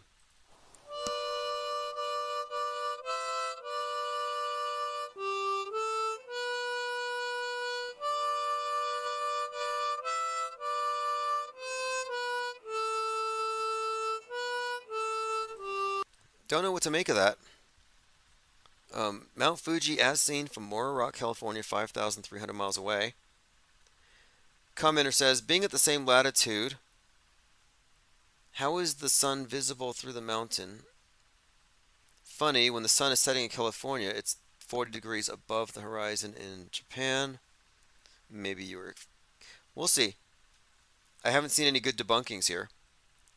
Not sure what to make of it yet. Pete Shea says, if the video is genuine, then it effin' is Mount Fuji. I have the advanced comparison made. Well, I'm going to say real until proven fake, in this case. From True Valor Traveler. Backstory sounds valid. Sent to me by a pilot with a small local air transport carrier.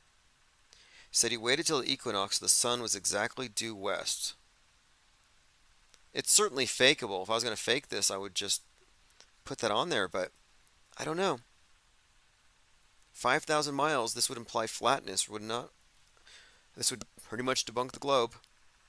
Any globe believers have a reaction to this? A debunk. I'm not talking about tears. Any globers out there willing to call in and talk about this? I'll put a link to the video in the chat. What we're looking at here is Mount Fuji as seen from Morro Rock, California. That's more than 5,000 miles away. It's impossible on a globe. It's silhouetted against the sun. And this was taken by a pilot, supposedly. Tominoid3 says, what altitude? We need some more information. I put a link there. You can ask the person who uploaded it and hopefully get that information. All right, thanks everyone for joining. This has been Infinite Plane Saturn Day. I'll be sending out the archives via email at ips.monster. I appreciate all the support. The IPS think tank is going to hit the road. It's totally road worthy, if not road legal, but we are going to be advancing a lot of these topics, elevating the conversations very soon.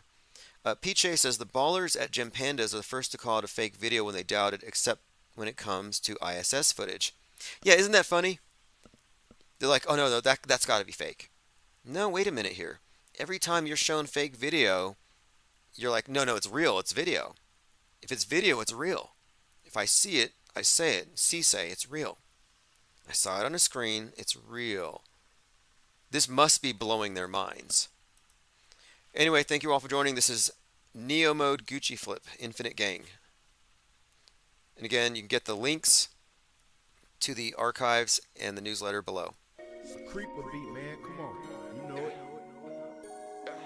You're playing, man. Infinite things, man. The play society. Infinite plane, infinite plane, infinite plane, infinite plane. Doing my thing, do my thing, do my thing, do my thing. Infinite plane, yeah. I live on an infinite plane. I live on an infinite plane. They telling me different things. That's the supposed to be pulling strings, but I know they playing the games. Since I found out today, I live on an infinite plane. I ain't playing no games. I'm on a different plane. I live on an infinite plane. Yeah. I know the news is fake. They're trying to choose my fate. I know the views is fake. They pushing the global stage. Fake news on the radio wave. All the hoax, the whole world is a stage. Body double like I'm Saddam Hussein. Doing my thing. Don't want the fame, just trying to make change. They took out my page. But an infinite gang, infinite plane, playing no games. Derek says sound is fine here. Okay, very good. Isabel says Discord causing discord. Yeah, it's almost like they chose that name Discord because they knew in advance that later it would be used to destroy anybody who engages in alternative thought regarding media, because you think, okay, they're censoring us here, let's go to our own place. We have our own little enclaves. Once you establish yourselves there, they have a smaller pool of people, and then they can infiltrate, and they can spread their stuff, and then later they can point fingers at you. And so that's why I just haven't touched Discord. It's there, now there's another similar site I've seen. I believe it's called, it's been recommended to me. I'll have to look and make sure I get the name right, but there are some others. Gilded is fine. For some reason, Gilded has really not caught on with the audio chat.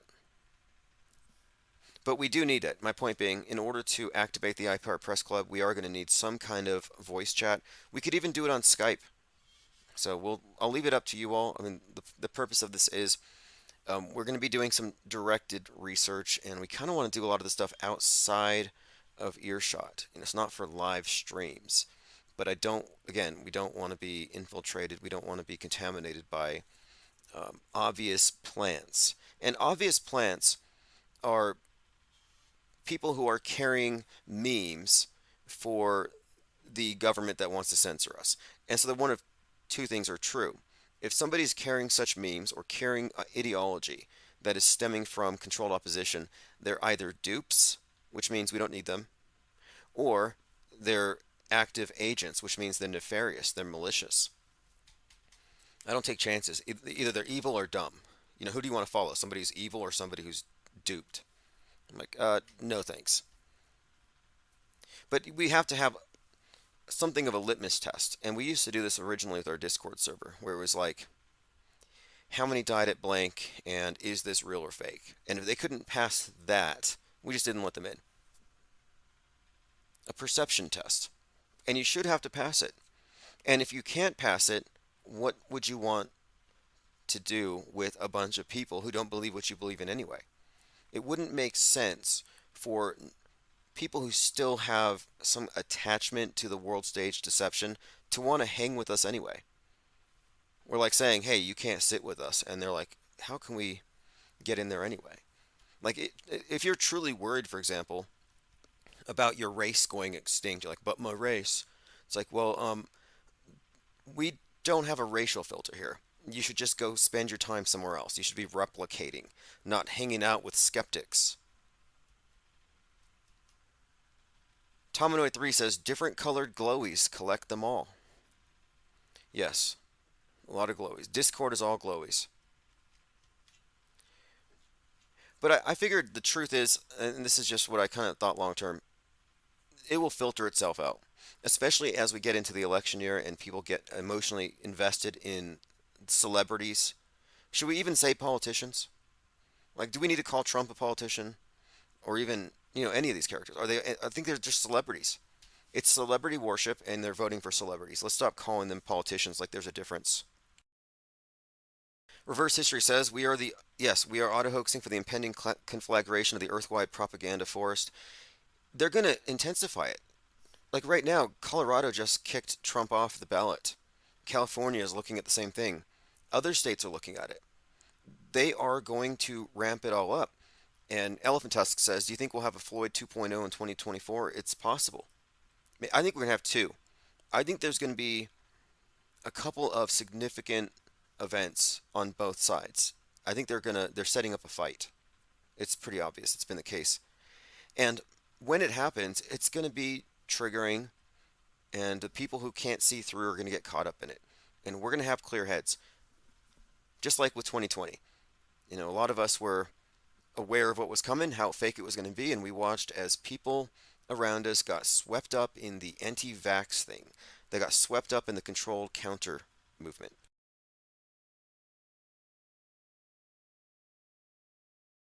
Reverse History says they censored the word Tinder. Okay, auto-hoaxing Tinder. Try kindling. Why would they have censored Tinder? I censored it. I put blocks on certain words. I think we were getting spammed by sex bots in 2021, if you remember. We couldn't have a live stream without 30 or 40 bots coming in trying to spam people to go to different dating sites. And so I think I banned all the dating sites. I just took their keywords.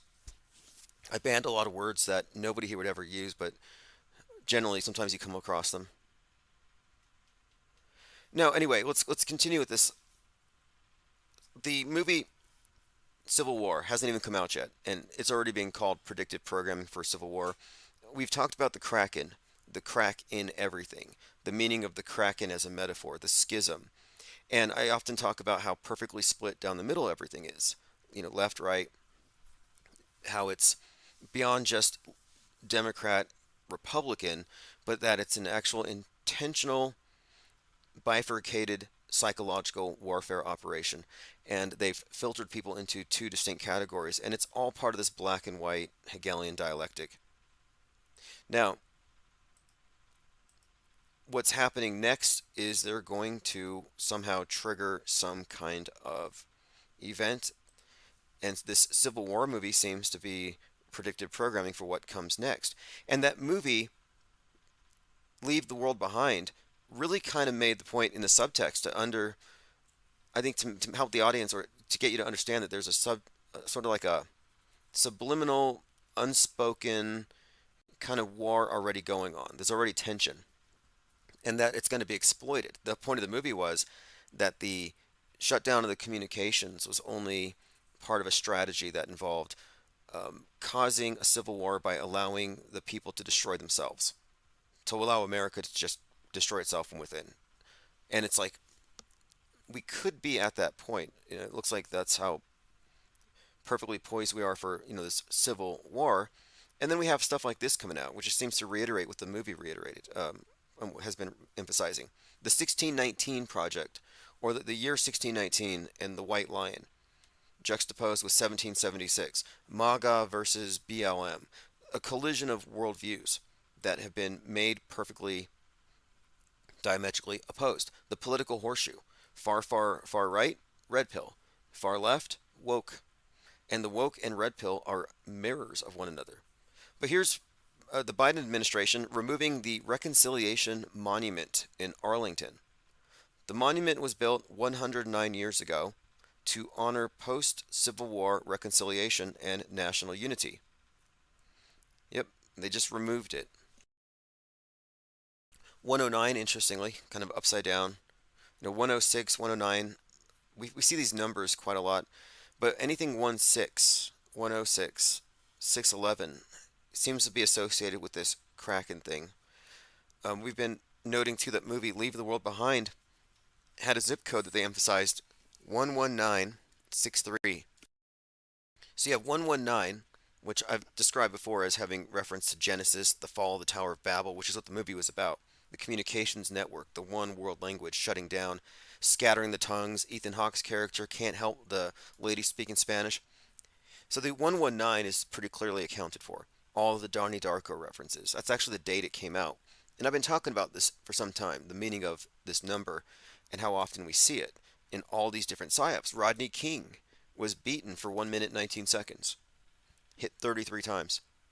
But the other part of the number, 1963, well, the movie came out on 11/22. So the Obama produced Leave the World Behind comes out on the assassination date of Kennedy, and the address contains the 1963. So these numbers are all worth looking at and scrutinizing because they're clearly a part of the story. Like again, the 1619, huge part of the story. The 666s, it even had a die 666 on the screen when they show the cyber attacks. Read into that what you will. But the assassination thing is interesting, the 1963 Kennedy reference. Because I'm thinking, well, what would cause a blackout? I've had this theory before, that they may not actually have to shut down the physical infrastructure of the internet, but rather they may just have to do something. Let's just say we had another JFK event. What would they do if that video got out? Because it'd be so incendiary.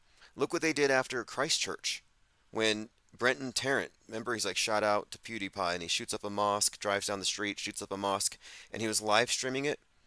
They censored that video. They shut down BitChute in New Zealand. They shut down 4chan for that reason, and they threatened with fines and prison anybody who shared the video or who had in their possession that video. Again, this was the Christ Church video where they were using this, I believe, as a dry run or maybe as a test. Like, how can we justify censorship for some loose bit of video, some mind virus that might be very destructive? Well, I think there could be a situation where a video is so incendiary that they have to shut down the internet. That's what I'm suggesting. Spreading the mosque shooting video is a crime in New Zealand. A teenager was charged over a photograph he posted. A few videos about this. Reddit has banned one of their threads over it.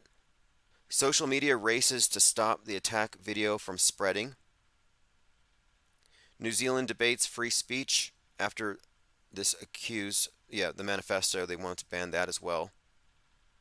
But again, what I'm talking about here is, and look, I watched it frame by frame by frame, it's 100% fake. But they use this as justification for censorship, and I thought, you know what? Imagine something similar, but involving, I don't know, I mean, a similar situation to the Zapruder film wasn't even aired on TV for 12 years. Nobody saw it live. So I'm suggesting here that in today's environment, media-wise, everything's live.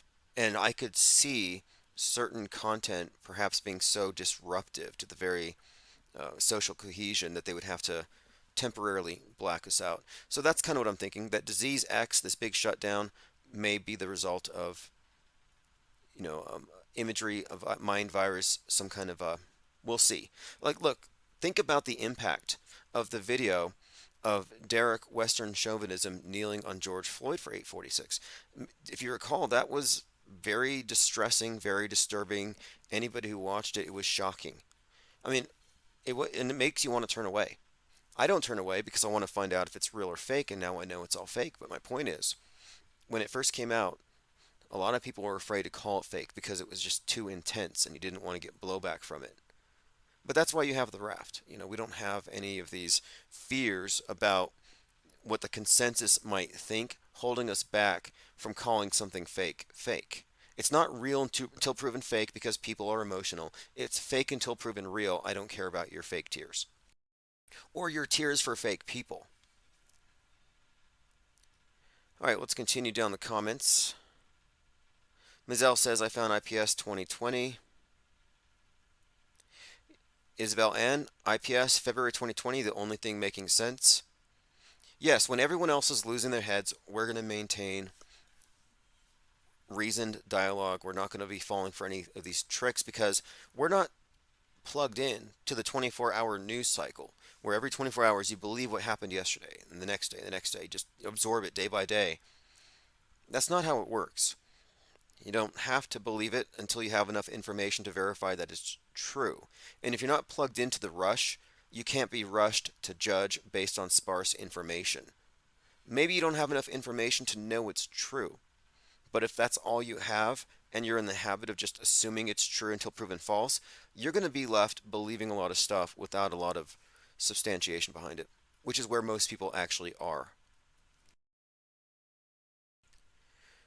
All right, let's see here. My Third Eye says 1619 is the 256th prime number. I haven't looked too deep into it. The main thing is that number is associated with this new proposed starting point for America to contradict 1776. John Francis says anything can be faked, even vids that go viral that appear organic. No doubt. And this is what I said at the very beginning about how we have a level of visual illiteracy. That means that if you're not already aware of the fake ability, then you wouldn't actually be able to see it as fake if you didn't have some kind of outside information. It's a closed system. I often describe this as being at a magic show, and if you're in your seat, then you only see things from the perspective that the magician has it planned for you to see them from. And the illusion is perfect from that perspective. It's designed to fool your eyes. It's designed to trick you. And unless you have his perspective or you wandered out of your seat, you would not have enough information to debunk it. So because you don't have the information to debunk it, what do you have to default to? Do you have to default to, oh, therefore magic? No, you still know it's a trick. You just don't know how it's done. And yet, when it comes to the media magic, people are like, well, I can't tell how it's fake, therefore it's real. That's not logic. The burden of proof is not yours. Now you can say, well, I trust the media. I think they're just objectively reporting facts. Okay, well, that would make sense if the media was simply recording stuff and sending it back to you for your edification and raw footage, but we know it's not the case. A lot of it is just context. A lot of it is the amount of time they have, the amount of content they can give you, and their bias, their selectivity itself is part of the worldview formation. They're making decisions for you with everything they show you by what they don't show you. It's actually reality curation, and that's what the reality monopolists depend upon. You needing them to curate your reality for you. Costa says Trump will be 77 years, 7 months, and 7 days on January 21st, 2024. The same time, wait a second. 77, 7 months, and 7 days, which would be the first day of his next presidency, right?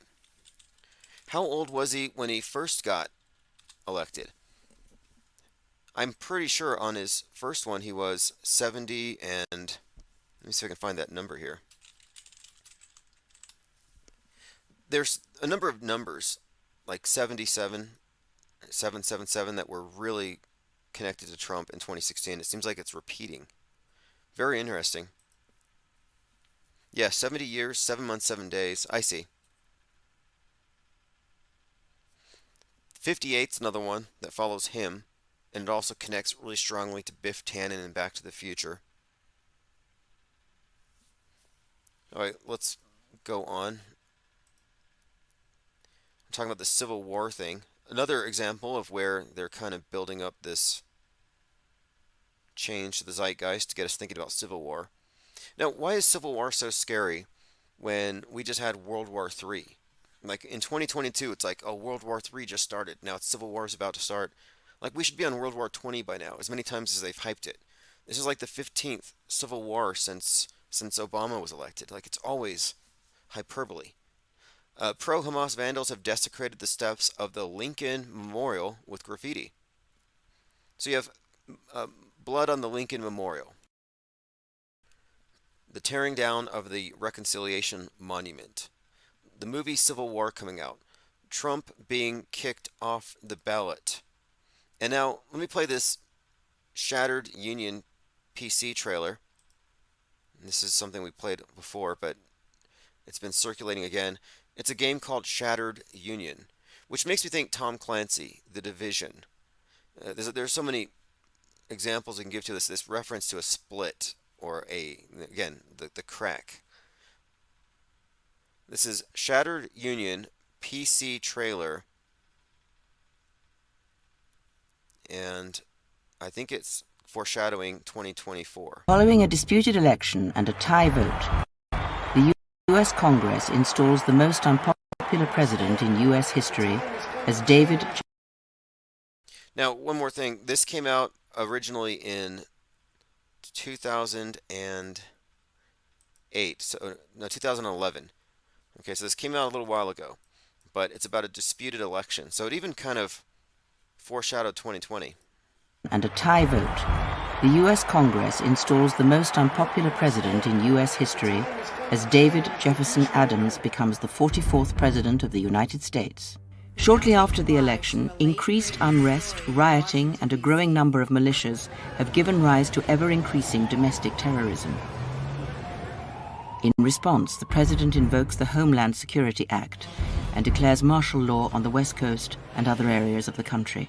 Though highly contested, a Supreme Court ruling sidesteps the electoral process, disqualifying popular presidential candidates from several states. Disqualifying presidential candidates from several states. Let me play that again. Sidesteps the electoral process, disqualifying popular presidential candidates from several states. Public outrage explodes when a sham election leads to incumbent David Adams. Okay, interesting. This again is Shattered Union PC trailer discussing something like what we are looking at right now. And I believe they have until the 4th. Tyrone McCloskey says, David Jefferson Adams, why not Samuel Jefferson Adams? Seems like they're adding some J sauce. Interesting. I've been saying since 2021 that we need to start quarantining the 33-year-olds. I actually said this before Jake and Jelly, 33, ran into the Capitol to spear and led the insurrection.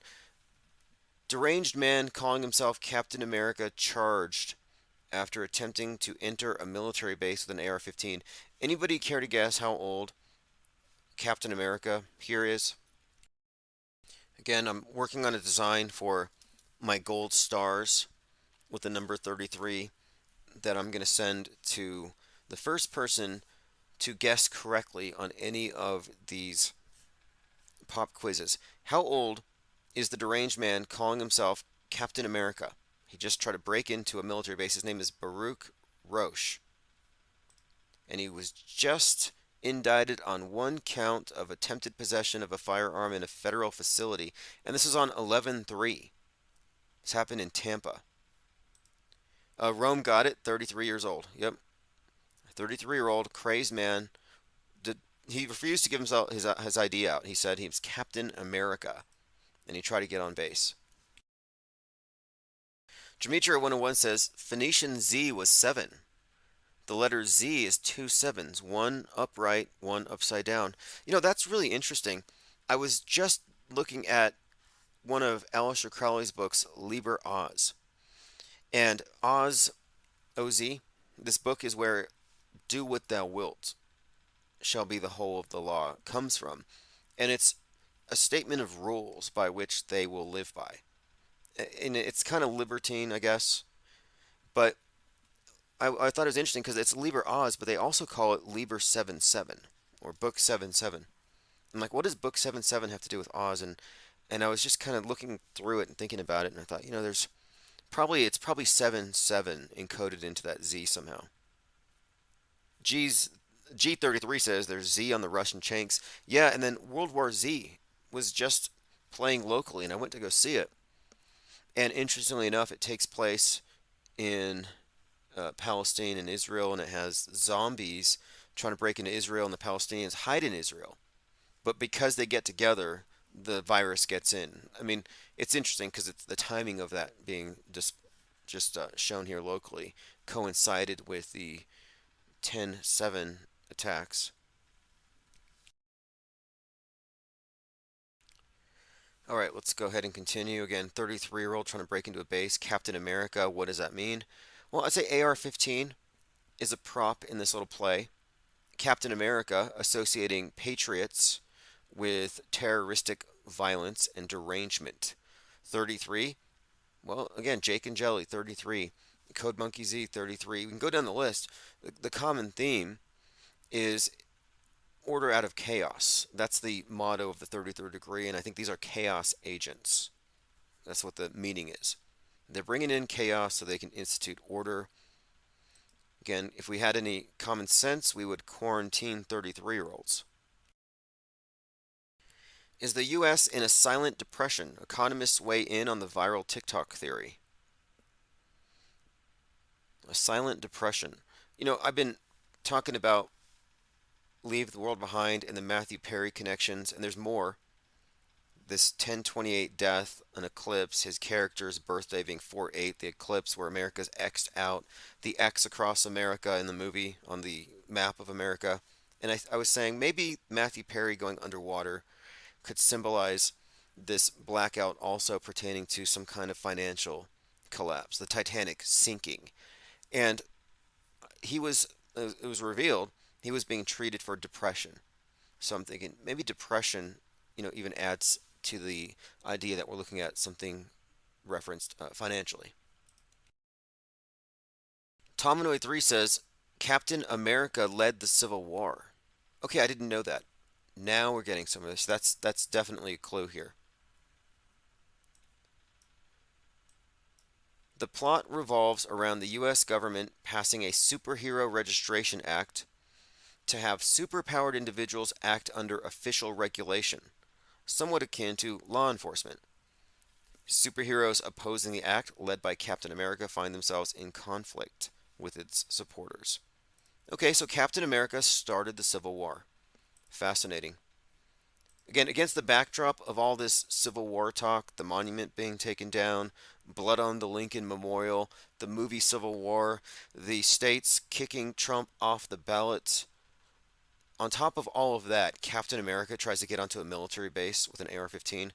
I think we are reading the metascript correctly here.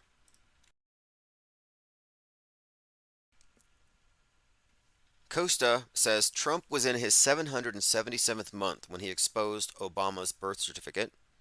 Obama was in his 666th month when he left office, same time as Trump was 70 years, 7 months, and 7 days. I've seen some talk about Trump and Obama being 777 and 666, and it's interesting. If you look at this, what does it mean?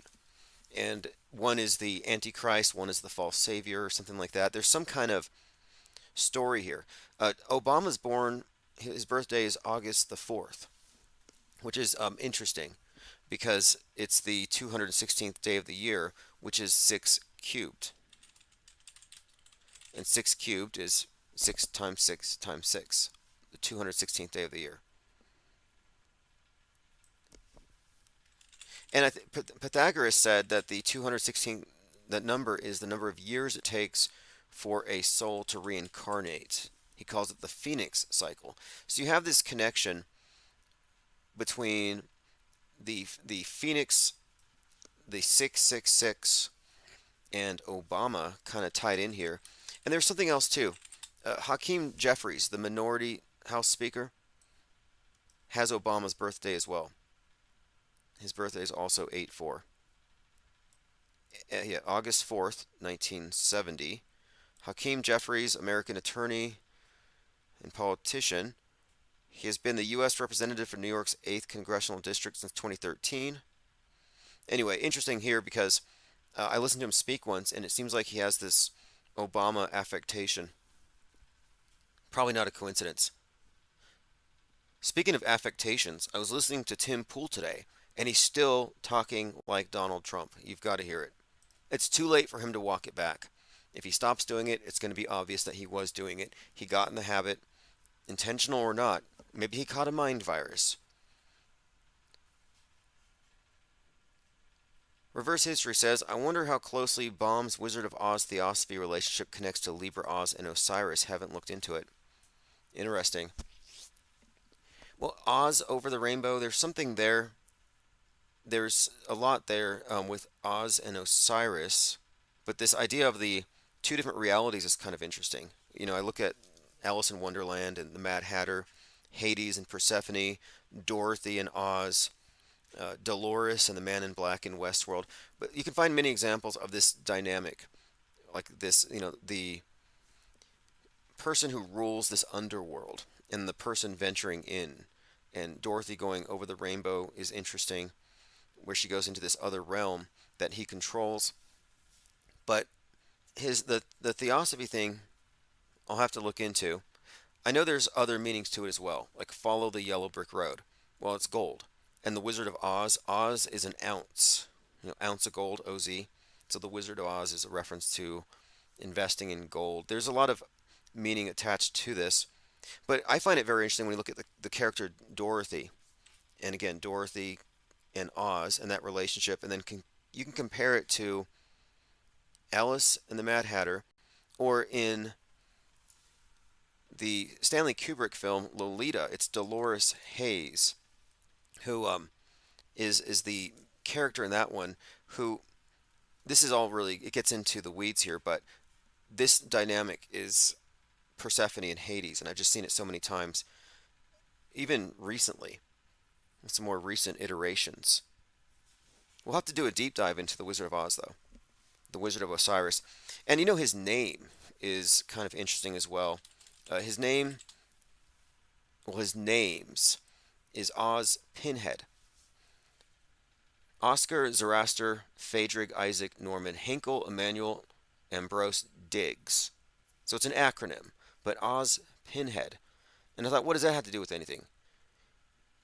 Well, Pinhead in Hellraiser is this Lord of the Underworld. He's basically like a Hades-like character, whose main symbol, interestingly, is a cube, and he is sort of like an Osiris character, because Osiris is characterized as having been dismembered, and then he's sewn back together, or rather, his body parts are put together, and he's buried until he's resurrected.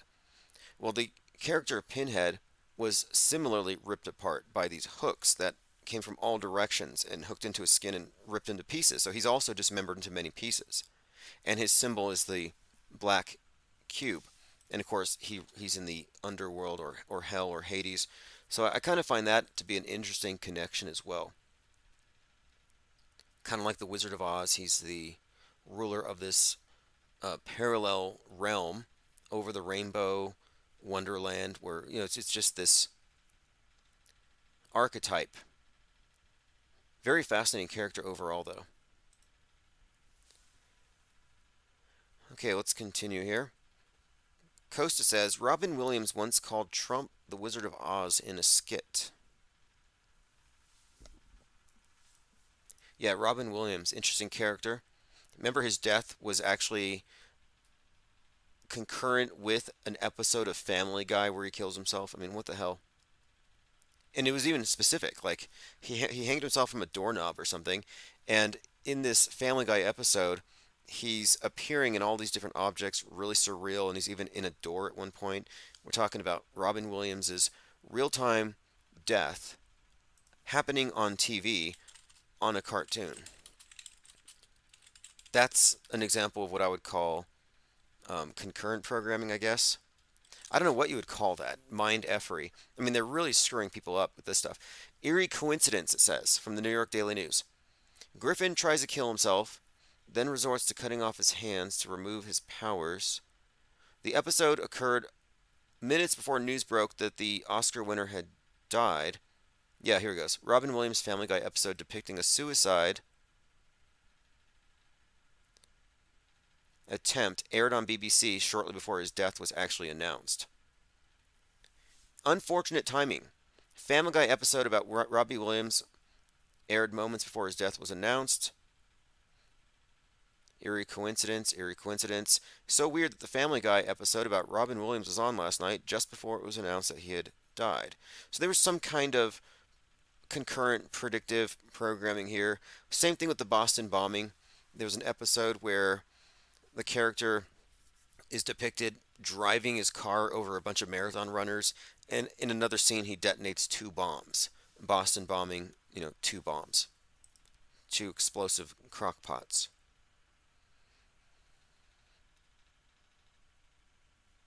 Okay, going through your comments. Captain America Civil War had the working title Sputnik while filming, says my third eye. Sputnik, interesting.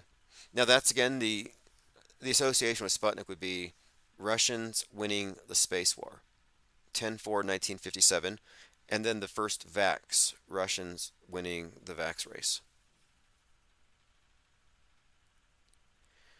Costa says the Doc in Back to the Future on the train is wearing the same suit as the Wizard of Oz. Okay. All right, let's move on here. Oh, I didn't know that. Seth MacFarlane missed his flight on 9/11. All these celebrities who have these stories about 9/11 are very questionable. I think they're all agents and operatives. All right, let's move on. We'll dig back into Wizard of Oz and that character Dorothy. It's just intriguing because I've mapped it out on a mind map, and this character Dorothy has some specific connections to Dolores Hayes from Lolita and Dolores from Westworld. And I'm wondering if there's a connection between the name Dorothy and Dolores. And the more I look into it, the more I find that, yeah, it indeed connects specifically to Persephone. And we've seen some fascinating stuff with this Persephone character. Remember when Gabby Petito was kidnapped She was 22. Brian Laundrie kidnapped her, and they found her body on September 22nd. It completely mirrored the story of the kidnapping of the Spring Maiden, who's taken into the underworld. This astrological story being told through a mainstream media psyop. Tyrone McCloskey says James Wood is featured in Family Guy. He has the most repeated 9/11 story. I was going to mention him when I was going to say, hey, anybody who has a connection to 9/11, if they're a celebrity, it's pretty shady. They are probably in the know on some level. They're operatives. And James Wood, he came to mind. Wouldn't surprise me. They're part of the same zeitgeist metascript manufacturing operation, and that's really what it is. This is really just high-tech propaganda, all-encompassing, immersive, illusion-generating propaganda to encompass the minds of billions. It's pretty remarkable. I mean, it is the Tower of Babel. It is this unifying construction, the internalized mental construct of the world that we all share, that we're all integrated on and with and through, and with the internet connecting us all. This is the Tower of Babel. And the movie Leave the World Behind is about what happens when it falls. All right, let's continue. Demetria 101 says Mark Wahlberg skipped his flight too, and he shills for the Towers to Tunnels 9/11 charity. Right. And Mark Wahlberg was in a movie about the Boston bombing, which is adding layers to the onion. Because the movie about Boston bombing is more realistic than the Boston bombing. But on the movie, they have to warn the viewers that they're going to show you actual news footage, which is faker than what they show you in the movie. The public is deliberately being confused. They conflate real and fake, and your memories of fake events might be coming from recreations. It's certainly the case with, for example, Operation AI, aka Pearl Harbor, that much of the documentary footage that we were raised with, that you saw on the History Channel, was from recreations. They don't always mark it as such. One of the more interesting examples of, I call this the desert of the designated real. Because it's real if they say it is. And if they say it isn't, then it isn't. Like one day, oh look, these people are showing off fake dead kids. The next day we apologize, those are real dead kids. Well, they look fake, so we have to wait till they tell us if it's real or fake. So I call it this desert of the designated real. It's about whether or not they say. I mean, we're really in a very precarious position if you think about it, where people are so dependent on being told what's real or fake that their own senses have been bypassed. That's what I mean when I talk about this internalized concept of the world, the metaverse version supplanting the real thing, fake beating real, and we're witnessing the results of it. I'm actually looking forward to 2024. I think it's going to be a mess. Blaze Media says, will life imitate art with Civil War? Will life imitate psyops? My answer is no. That's fear porn. They're not going to use psyops to instigate some real thing. If anything, they're going to use these psyops, they're going to use predictive programming to build up the belief that it's going to reach a crescendo, but it's never going to. There is no doomsday, no matter how realistic they make it look. But yes, these celebrities doing movies that recreate it, that kind of confuse memories, that's how the Mandela effect works. Look, the Mandela effect is a psyop, and a lot of the people who fell for it or continue to fall for it for whatever reason are kind of missing this, that when you are asked to recall what you remember and then compare it to another thing, you may not have an actual recollection of the other version of it, but your imagination will provide one. And you might mistake that imagination for a memory. It's about putting these things in the same context and then confusing it and conflating it with a memory. And I think that a lot of these dramatic recreations have the same effect. Pippi Langstruff says, Happy solstice. Oh, yeah, speaking of the solstice, last solstice, we had the implosion of the Titan. This solstice, I think we might actually see, if they're going to do a fake nuke, it could be this solstice. And I say so because Godzilla is a metaphor for the nuke. Godzilla is also represented in the symbol of Cancer Crab Kraken being imploded on the solstice. We're approaching the solstice, and in the Godzilla movie, he was imploded by being dragged down to the bottom of the ocean. So they implode this very conspicuous nuclear weapon metaphor 6 months after the Titan implodes. And the Titan cannot be separated from James Cameron and 9/11 and the sinking of the Titanic and the Oppenheimer's destroyer reference.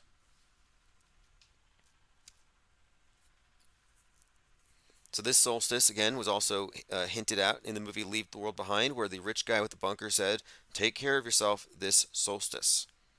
So if there's going to be a fake nuke, and if I had to bet on it, I would say in a couple of days. And it'll probably be on the West Coast. It'll be underwater. It'll be a water-based sea attack. Because Godzilla will be, it's a water-based attack. The destroyer from the abyss, the sea, the Titan. Alright, let's continue. Gematria 101 says, all these dates mirror each other. It's all about triangular numbers. Yeah, well, you have 9/11, 3/11, and 6/11 stand out very conspicuously. I've been looking at these. Like 9/11 was about the external terrorist. 6/11 refers to the internal domestic extremist. 9/11 and 119 have a relationship. 9/11, obviously. The towers falling. Revelation 9/11 has a reference to the destroyer. And the destroyer in the abyss. And that's where we get the James Cameron connection, because on 9/11, he was filming a documentary called Ghosts in the Abyss. And he was at the site of the sunken Titanic. And of course, 119, the reverse, is a fall of the Tower of Babel reference. So if you can connect the West with the Titanic as a metaphor, or the Tower of Babel, it all makes sense. It's the same basic concept. The West is the Titanic, or in the movie Don't Look Up, the globe was like the Titanic, and this comet was this iceberg incoming. And speaking of icebergs, if you think about what we're doing, we're kind of an iceberg. We describe this thing as a raft, but the idea is we're creating a large enough body of people from this off-world stage perspective that we can make a significant impact into the mainstream, which will be very soon. That's what 2024 is really about for me here, is about taking this auto-hoaxing perspective, this just say applied skepticism, and metastasizing it. And a big part of it is going to be our publishing wing, which I'm really looking forward to activating. And that's one of the reasons why I was so pleased to announce that we have our press passes out. Because the way we're going to distribute the paper, it's an online newspaper, and I'll be selling the print version here from the store. However, I'm going to have a truncated version of it, a free version, that I will have distributed through anybody who carries a press pass that wants to be a distribution node for it. And it's a small investment in advertising if you think about the turnover rate, which I think will be pretty good, because when people see how this paper is connected to the website, how it has downloads, how it has reciprocal links, and how it's also being used to network specifically, not alt media, which is just regurgitated mainstream, but specifically skeptical media. And skeptical media is simply anybody from the perspective that recognizes and includes the existence of psychological warfare and fake as the primary, fake until proven real. And there aren't many people that we can name channel-wise that stick to that on all issues, but those that do, we stay in contact with, and I think we can build off that. All right, going through your comments. Commenter says, today at work, I recounted a news story of Catholic nuns killed by Israel in Gaza. They said it was fake, not actually Israel. Yeah, look, the way it works is this. If you're on the left, believe the atrocities committed by the right. If you're on the right, believe the atrocities committed by the left. If you're pro-Israel, you're going to think that everything the Palestinians show you is fake and vice versa. The fact of it is they're both fake. And if you're falling into any of these Hegelian dialectics, you're on the world stage and you're contained within the political horseshoe. And I wonder how? How can you still be contained within that, knowing what you do, and then why also? What keeps you engaged? I find it very peculiar when people defend mainstream news and you ask them, what do you watch? How much CNN do you consume every day? Because if they're not consuming news in front of the TV and absorbing it, why would they be interested in defending it? I always find that very curious. And I think it's part of this insecurity of the built into the mindset, where the main thing you're afraid of if you're a normie, a blue pillar, is being outgrouped. You don't want to have an idea that puts you outside of the group. Political correctness typifies this. It's almost like a protective thing. All right, let's go through my Twitter feed. I had a few things earmarked as well that we have to get to. Oh, yes. Let me play a few of these. We talked about Q earlier, and if this is going viral, it's getting out, and I believe it's because I'm suing Q. Look, I can't even overstate this. It's difficult to overstate it, but the fact of it is, yes, IPS is suing Q. Believe it or not, it's true, and it's going to be revealed very soon. But let me play a few clips just so you can see where we're coming from. Here's a conversation with Alex Jones describing his relationship with Q. And I have several. Like on the drops, he said that? You know something, Eddie? If we ever have dinner again, which I'm sure we will, I know who Q is, right? What? No way. You know what? Why would the MSM? Why would MSM do that? Why would they do that? Well, see, why would they fake that? Eddie, you've known me 15, 16, 17 years. So I'm wrong about some things, but if I'm telling you something, this is actually real right now. Okay. I know the whole history of Q. I know who started it. Okay, who is it now? Tell me. I want to know, dog. But dude, this show will blow up if you told me. I don't know who it is. Tell me. I don't know who it is. Now, if you're listening to this wondering what he's talking about, on the screen, it's Alex Jones talking to Eddie Bravo, and Eddie Bravo says he doesn't know who it is, talking about Q. Being very annoying, interrupting Alex Jones. He says, I don't know who it is. Well, here's an email from Q. Back then, before he was George News, he was MGTV. His email address is right here. This is actually all part of my legal case against him. And he's talking about me. He says, I have 3 moles within his small circle that feed me info daily. One of them is his brother. Yeah, apparently he recruited a family member, and that's a separate issue. But there's a couple of others who were actually recording and doing screen caps. They were spying on me for a couple of years. One of them was identified. I still don't know the third one, but it'll all come out eventually. And honestly, my intention is to have anybody involved in criminal cyber stalking, brought up on charges. That's really what has to happen. He needs to go to jail. The truth of it is he needs to go to prison for this, for a lot of stuff. But here's what he wrote here. And now, this wasn't to me. If you want to know how I got confessions from this guy, I'm a fisherman. I fished it. I was spying on him because we were trying to find out who he was. I didn't know who he was at the time. Nobody knew. And this was in his pre-Q days. And I was monitoring a live stream, and I saw him in the chat. And someone said to him, how did you keep IPS off YouTube? How are you blocking him? How are you pulling his channels? And he said, email me, and I will show you what I did. And before that person could email him, I created a spoof email. I emailed him, and I said, hey, I just talked to you in chat. How did you deal with that pest IPS? And he forwarded several emails to me that he sent to YouTube's legal department. So I actually have confessions statements of malicious intent, email headers that went to YouTube's legal department where he was pretending to be me and tricked them to get my copyrights. So I tricked him into sending me the stuff.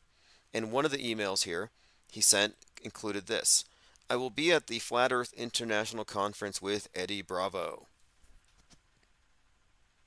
Just driving, more info soon. So he's going to be at the conference with Eddie Bravo. You would think that maybe Eddie Bravo knows this guy, Q. I know the whole So is he just playing dumb here? What do you think? history of Q. I know who started it. Okay, I knew who is what it now? Tell me. I want to know, dog. But dude, this show will blow up if you told me. I don't know who it is. Told me. I don't know who it is. Told me. I don't know who it is. Who is Well, it? You here's know the his deal. name? You know his first and last name? Will you let me tell you? Oh my God. You're gonna tell me on the show. Dude. Now, they drag this out for 3 minutes, and Eddie manages to keep Alex Jones from actually naming him. And Jones says, I'll Name? tell you over dinner next time we're hanging out with Joe Rogan. Okay, now here's another video. Alex Jones talking about putting pressure on Joe Rogan to dox Q. This is yeah, that's what it was. It was basically he was putting. When was the last time? He was putting pressure on Joe Rogan to release the name, or he would first. This was actually in 2021. I have collected a number of times where Alex Jones has point blank admitted that he knows who Q is, and that he's withholding the information that he and Joe Rogan know it. And that's a big deal. There's some significant implications to this. If you really think about it, one, you take away Trump's plausible deniability. Like the fact that he's being pulled off of the ballot in Colorado, yeah, it's a travesty. They're going to put him back on, I'm sure. But if you really think about it, the fact that he's associated with Q, who was pushing insurrection, tells you that he is guilty and should be pulled off the ballot if you go off the 14th Amendment the way they're reading it.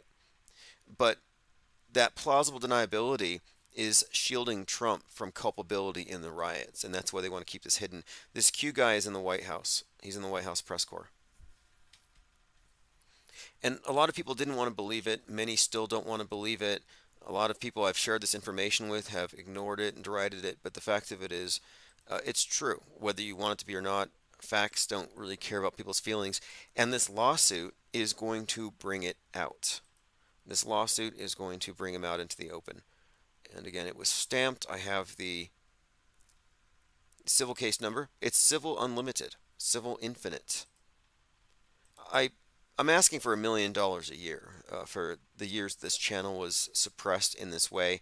And it doesn't matter if Goldfinch has the money or not. My research on it suggests that yes, he absolutely has many more times what we're asking for. But even if he didn't, most of the damages are going to have to come from Google. All right, let's see here. Going through your comments. Exalt says, is Q doing any stunts for Gladiator 2?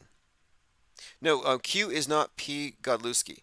Q is, well, he might be. There's a team of people. There's several individuals involved. But the one we're talking about is the guy who did the Q drops on A-Kun, and the trip code kind of contains his old username, MGTV. MG7V. JXZNCI. And I think it's all just a made-up trip code, MGTV, JX, Jesus Christ. He's a huge Christian. And IC New Zealand. He's a New Zealander. I think it's code, his trip code. But again, this is the guy who brought JFK Jr. back from the dead. Oh, one more point on this. Because there was a group of people behind Q, and he's one of them. Gene Ho has to be one of them. Gene Ho was Trump's photographer, and these two were working side by side. Well, Gene Ho was on a live stream, and people were asking him, is JFK Jr. still alive? Gene Ho, again, he's the guy behind George Magazine, the print version, and interestingly enough, Gene Ho kept touching his nose, a reference to RFK Jr. touching his nose to signal that JFK Jr. is still alive. So this idea of the Kennedys coming back to save everybody, it's still alive and well, and you can point fingers at who is behind it. And this information needs to get out because I think the public deserves to know. I think the QAnon Kool-Aid drinkers and all the people associated with them who are disturbed by it or are disappointed in it, in what it's done to people, I think they all need to know who's behind this operation. And why is Alex Jones gatekeeping Q's identity? Why is Joe Rogan gatekeeping Q's identity? It doesn't look good. It doesn't look good that Eddie Bravo either knows who Q is, and he's a truther, right? He's a truther. If Eddie Bravo's a truther, and he has a lead on one of the most, I would say, one of the most momentous psychological operations of all time. I mean, this Q thing is huge. The way it's destroyed the American right, this big smear operation. He knows who this is, and he's not going to say anything. Or he knows somebody who knows. All you got to do is go hang out with Alex Jones and Joe Rogan, and they'll tell you. And he's not going to publish it. That's a problem. It's a problem for their credibility. If I had information on par with that, I would publish it. You know this. That's what I'm doing. I'm a publisher. I wouldn't be holding it back for fear of betraying confidences. I mean, Alex Jones, I don't betray confidences. Are you sure? I'm pretty sure you betrayed the confidence of every single listener when you flipped on Sandy, the Sandy Hooker thing. When you spent your entire career running laps around one tree to distract them from the forest. You know, it's not like every few years they fake a shooting to influence public opinion. No, they're all fake. There's a forest of fakery, and it implicates the media on all sides, including alt media. And that's what they're hiding. They're hiding the monolith. What they're hiding isn't some covert agenda to eventually take your guns. What they're hiding is the mind control operation itself, which is so big that you can't see it unless you can step outside of the left-right partisan political warfare. MG is not the MG show on Rumble. He is George News. And look, I was heckling them, and I was heckling Garrett Ziegler about this because I know what I know, and I got Ziegler to come out and admit that he is good friends. He said extremely good friends with George News. That's a big deal. That he know, and not only this, I have not been able to get the White House press corps to confirm for me that Goldfinch is part of them. And I've tried. I've actually tried reaching the White House over this, and the White House press corps. I've been trying to get information, and I generally get hung up on. But I elicited the information. Garrett Ziegler, he says, the founders of each, George News and Marco Polo, are extremely good friends. One being a staffer in Trump's White House, Garrett, and the other a credentialed member of the press corps. So there you got it. There you have it. There, Garrett Ziegler, letting us know that he's friends with Marcus Goldfinch and that Marcus Goldfinch is in the press corps. I got this information by trolling him. They really should just block me and ignore me. Oh, they usually block me, but they don't ignore me. And now that I put pressure on them with this lawsuit, Goldfinch is going to come out. He can't hide. And now that he can't hide, he's trying to get in front of it by selling t-shirts with his partially revealed face. That's what the real agenda is here. And then he has this Gene Ho come out ranting in a video about how you don't want to be on the wrong side of history and you don't want to be doxing people. Like, I think it was directed at me, and I don't think I'm reading into it. But I don't think I'm on the wrong side of history here. The guy's a criminal. Lisa pointed out, Gene Ho was live on TikTok last night. In the comments, people kept asking if JFK Jr. was alive. He couldn't answer yes or no, so he kept touching his nose just like RFK Jr. Redacted says, so Q is a psyop. Yeah, not only is Q a psyop, the deep state is a psyop. Q's not here to save you from the deep state. There is no deep state. Q is a massive psyop run out of the White House. This is a fact. And you know how many millions of QAnon patriots would be mad if they found out that their top trusted truthers knew the truth about Q and never told them?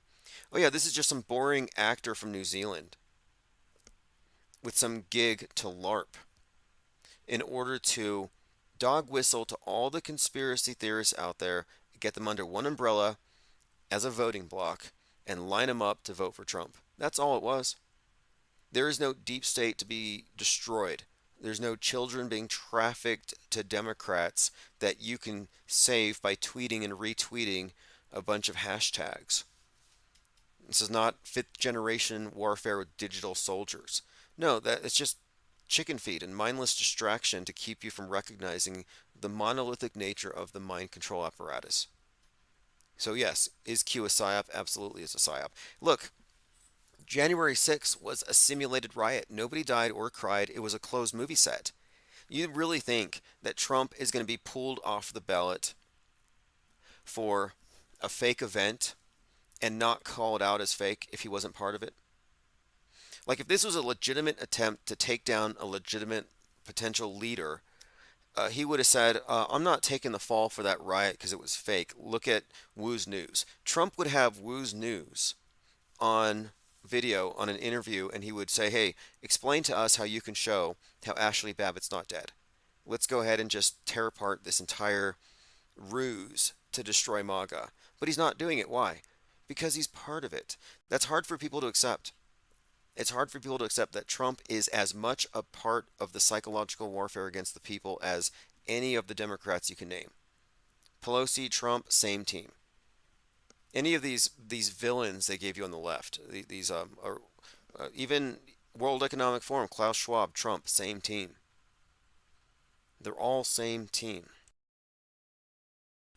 The monolithic nature of media is the main thing they hide, and that's really the biggest takeaway from 9/11 for me, is that you could not have executed a global psyop like that without monolithic control. But you couldn't have monolithic control without people rebelling against it, rejecting it. So what do? You give them the impression that it's fragmented, that it's been shattered into a million pieces, so they don't see that Big Brother is still staring them in the face because he's got so many faces. You don't see him as a singular being.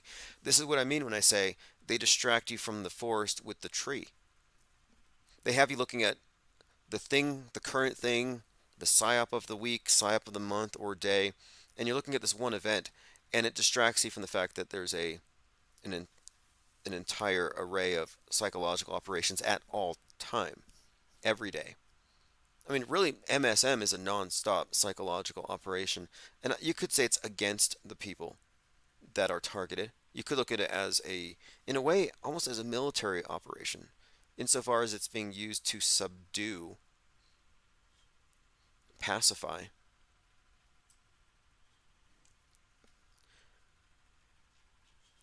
All right, let's move on here.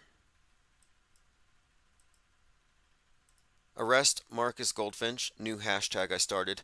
I'm considering buying a domain and publishing a website and putting a wanted poster up and actually offering awards for information. There's someone in chat who knows somebody who knows him, they said. Well, I'd be willing to pay for that information. So if you're an IPR deep diver, if you got a press pass, if you want to do some reportage, I would be happy to support somebody who knows him to actually do an interview with that person and get some information. Because we don't do hearsay. We don't do see-say here. We're going to get eyes on targets. We're going to get one-on-one contact. There's no reason to do any of this remote digging, remote archaeology like the mud flooders, thinking you can know what's under the ground by looking at old pictures on the internet. Like it can lead you somewhere, but it has to go somewhere.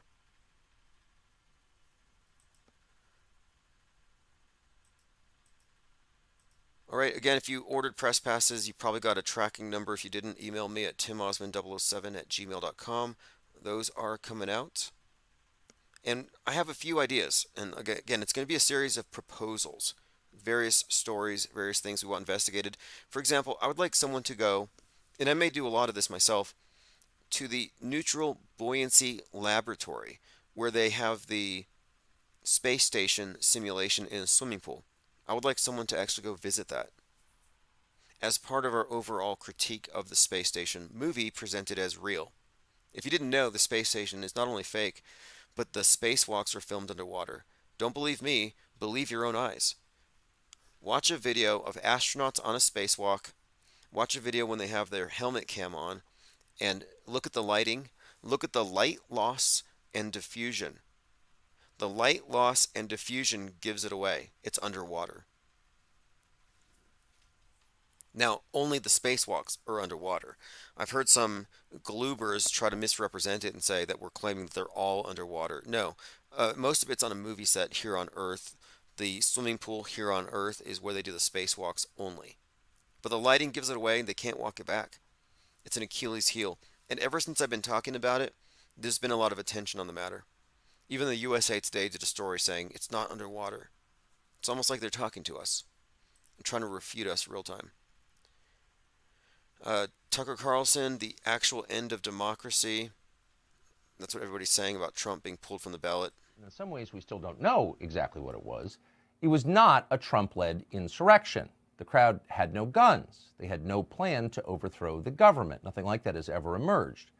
And above all, Trump was not leading it. He was miles away at the White House at the time, where he issued a public statement. Look, let's just be honest. I know the story. Trump's the good guy, deep state, bad guy. But to say he wasn't leading an attempt to disrupt the proceedings is sort of lying at this point. Like, don't we all know that was the plan? Didn't we all think, those of us who were following it, that Pence was going to not certify and that they were going to provide an alternative slate of electors? And the reason why there was chance of hang Pence is because he betrayed everybody. That was led by Lynn Wood.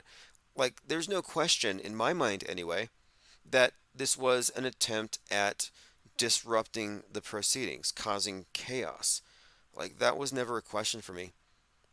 And now this idea of kind of like, I don't know, whitewashing it, it just doesn't make sense to me. Let me play this clip. This is Alex Jones hanging out with Ollie Alexander, pervert, and Nick Fuentes, groomer. And they're talking about blocking a certification of an election. And this isn't the one in D.C. on January 6th. This is actually a different election. But what you'll hear is, I think, a clue as to what kind of thinking went into January 6th. And you hear Alex Jones trying to control the conversation a little bit. I'm sorry. I'm not trying to. They certify the vote here, right? We're inside. Let's not leave. We're not crowd. No, I'm being serious. We're not the left. We're not going to democratize ideas. That's how we can stop the certification. Listen to me. Peaceful. Listen to peaceful. me. It's not a bad idea. Listen to me. What? Listen. Peaceful sit-in. That's what we'll call Here we it. go. If the hillbillies make up all the ideas, then we're going to lose the country. Okay, so now you listen to Ollie Alexander, the guy that grabbed Owen Schroyer's crotch, the guy who works with Nick Fuentes to compromise anybody that gets into America first. Again, it's kind of a blackmail circle. But Nick Fuentes is right there behind Alex Jones. And they're talking about here again a conspiracy to block a certification. Hide your pride. Listen to me. We're going to stop the steal, but first we're going to stop the certification. Well, it's not getting the fight. It's not getting. See, he says we're going to stop the steal, but first we're going to stop the certification. And as soon as he says that, Bill Hicks starts interrupting him again and again and won't let him get it out. Certification. Well, it's not getting the fight. It's not getting. Yeah. How are we going to do that? Sorry, let's talk about it later. It's good. Okay. You're not here in Jesus. Yeah. All right. It's okay to have ideas. Everybody's fine. Yeah. It's an idea, man. Just lose the republic. Well, Ideas are fun. Well, listen. He can have ideas as a private citizen. Yes. But we have our ideas. The point is, this is good. Everybody came here. We're kicking ass. It's wonderful. I'm just talking out loud with ideas, man. It's good, brother. I love it. You know? Okay, I'm not trying to upset anybody, believe me. AOC. One team, one goal. Yeah. Absolutely. Anyway, let's talk about it later. The word decertification obviously triggered Alex Jones there. Wonder why. Was he saying too much? Okay, here's another clip. Q in studio with Joe Rogan and Alex Jones. And here's more. Q. Should I? This is a longer clip. This is Alex Jones calling out Joe Rogan, saying, you need to reveal who Q is or I will first. We all know who started Q. Should I just tell all the Q heads? It's all. Sure, and get Q in here so you didn't talk about stuff. He didn't want to go on air, but he made it on air. 1-0. We all know who Q is. Kind of like how Tucker and his friends all know who the bad aliens are. We all know. We all know who started Q. Should I just tell all the Q heads? It's all. Sure, and get Q in here. Yeah, we should. but they won't. And this is from a couple of years ago. Zero. Who still runs one of the biggest groups in the world. Doesn't he run some sort of military operation in like Bahrain or something now, or Saudi Arabia or something? Absolutely. The point is that he comes out and UAE? says, Is it the UAE? you can One of ask those. Q about it. He knows all about it. But the point is Conspiracy. This that whiskey's going to bring it out of him, bro. But you know what I'm saying? Black I'm saying, helicopter. all I Hey, want Q, is- and there's a big fan of you. Yeah. Oh, cool. Good. He said he wants to roll with you later. Oh, shit. Oh, I just shit. had back search. So there's Alex Jones and Joe Rogan, and Alex is telling Eddie Bravo, Q is a big fan of you, wants to roll with you later. Now, this is in 2017, and this was months before Q emailed me and said he was going to a Flat Earth conference with Joe Rogan and Eddie Bravo. So Joe Rogan, Alex Jones, Eddie Bravo, Q, all in the same circle here, months before the email from the same person. Let's continue. No, you said so. He said so you can kick his ass. No, Eddie just Hey, I had don't know a about that. disc replaced. Oh, really? Is he fuck CIA? that. It's finally time. Hey, I you know, want- actually, Q, Hey, I pour think that- might be with the CIA. It's all every about now- fantasy land, and this is going to happen, and it's exciting, and you wait, and then it doesn't happen 99% of the time. It's because it was set up to create a fight club deal and to see if they can get people excited and to be able to put articles out that Hillary's going. Now, this is what I believe is true. Alex Jones is talking about how Q was an operation to get people excited about stopping the Clintons. It's a LARP. It's a LARP. He's admitting it right here, as you'll hear. And this is what I've been saying, that it is a PSYOP. That it's like 9 or 10 people whose job it was to dog whistle and attract all the conspiracy theorists into a voting bloc to get them behind Donald Trump, which worked. And here's Alex Jones explaining all of this. Down for Satanism. It's not Dungeons and Dragons and live action role play for everybody. And the people that created it are big Star Wars fans and live action role play. The people that created it are big Star Wars fans and live action roleplay. Like, where is he getting this information? You know what? Big Star Wars fans and live action role play. And they're real people, but they just know everybody works. You know what? I'll just expose it. Okay, like I gave Joe Rogan a deadline, and I love Joe. So he gave Joe Rogan a deadline. He said, you reveal it or I will. So apparently they wanted to reveal it. I don't know why they haven't yet. He said he didn't want to betray confidences. But again, he's already betrayed the confidence of all his listeners by withholding the information. He just needs to let this out. Joe, he's a good guy. I like these guys, too. I give them till next Tuesday to come out with it all, or I'm going to expose it next Wednesday. We all know who started Q. Should I just tell all the Q heads? So there you have it. And that's just a couple of them. I have a couple other references. He has made it unequivocally clear that he knows who it is, and they're withholding the information. And it seems like it got out of control, that it served its purpose. It turned a lot of people into dupes. It took all the conspiracy theorists into the political horseshoe, got them lined up with Trump, got them voting, got them plugged back into the matrix. So it served a lot of purposes. Huge operation. Has all the truthers in queue, waiting for a great awakening instead of doing anything meaningful. Massive psychological operation run out of the White House, provably so. And again, these big-time truthers, Joe Rogan, Alex Jones, they know about it. And if they know about it and they're not talking about it, that's a problem. If they know who knows and they're not pressing that person, why? I think there's a problem. It's a credibility issue, again, with any so-called truther who knows about this who isn't talking. It's a big story. It's one of the biggest stories if you look at the impact of it. And for them not to be forthcoming, it just looks really bad. It's looking really bad. So, again, my point of it is the lawsuit's going to force the issue. It won't be another year before this gets out. Guaranteed. Within the year. In fact, whenever the Garrett Ziegler trial with Hunter Biden gets assigned a date, they're going to do discovery. And all these independent contractors that works with Ziegler, George News, they're all going to be doxxed. So it's happening. And that's why they're panicking. That's why he's trying to raise money by selling t-shirts with his face on it as though he's a victim of political oppression. Pro-Hamas vandals have desecrated the steps of the Lincoln Memorial. We talked about this earlier, but the Lincoln thing, Civil War memorials, Captain America, who started the Civil War with an AR-15, almost breaking into a military base. I think we can see a buildup with all of this. Leave the World Behind, AG's new movie Civil War, that they are preparing people for, well, civil war.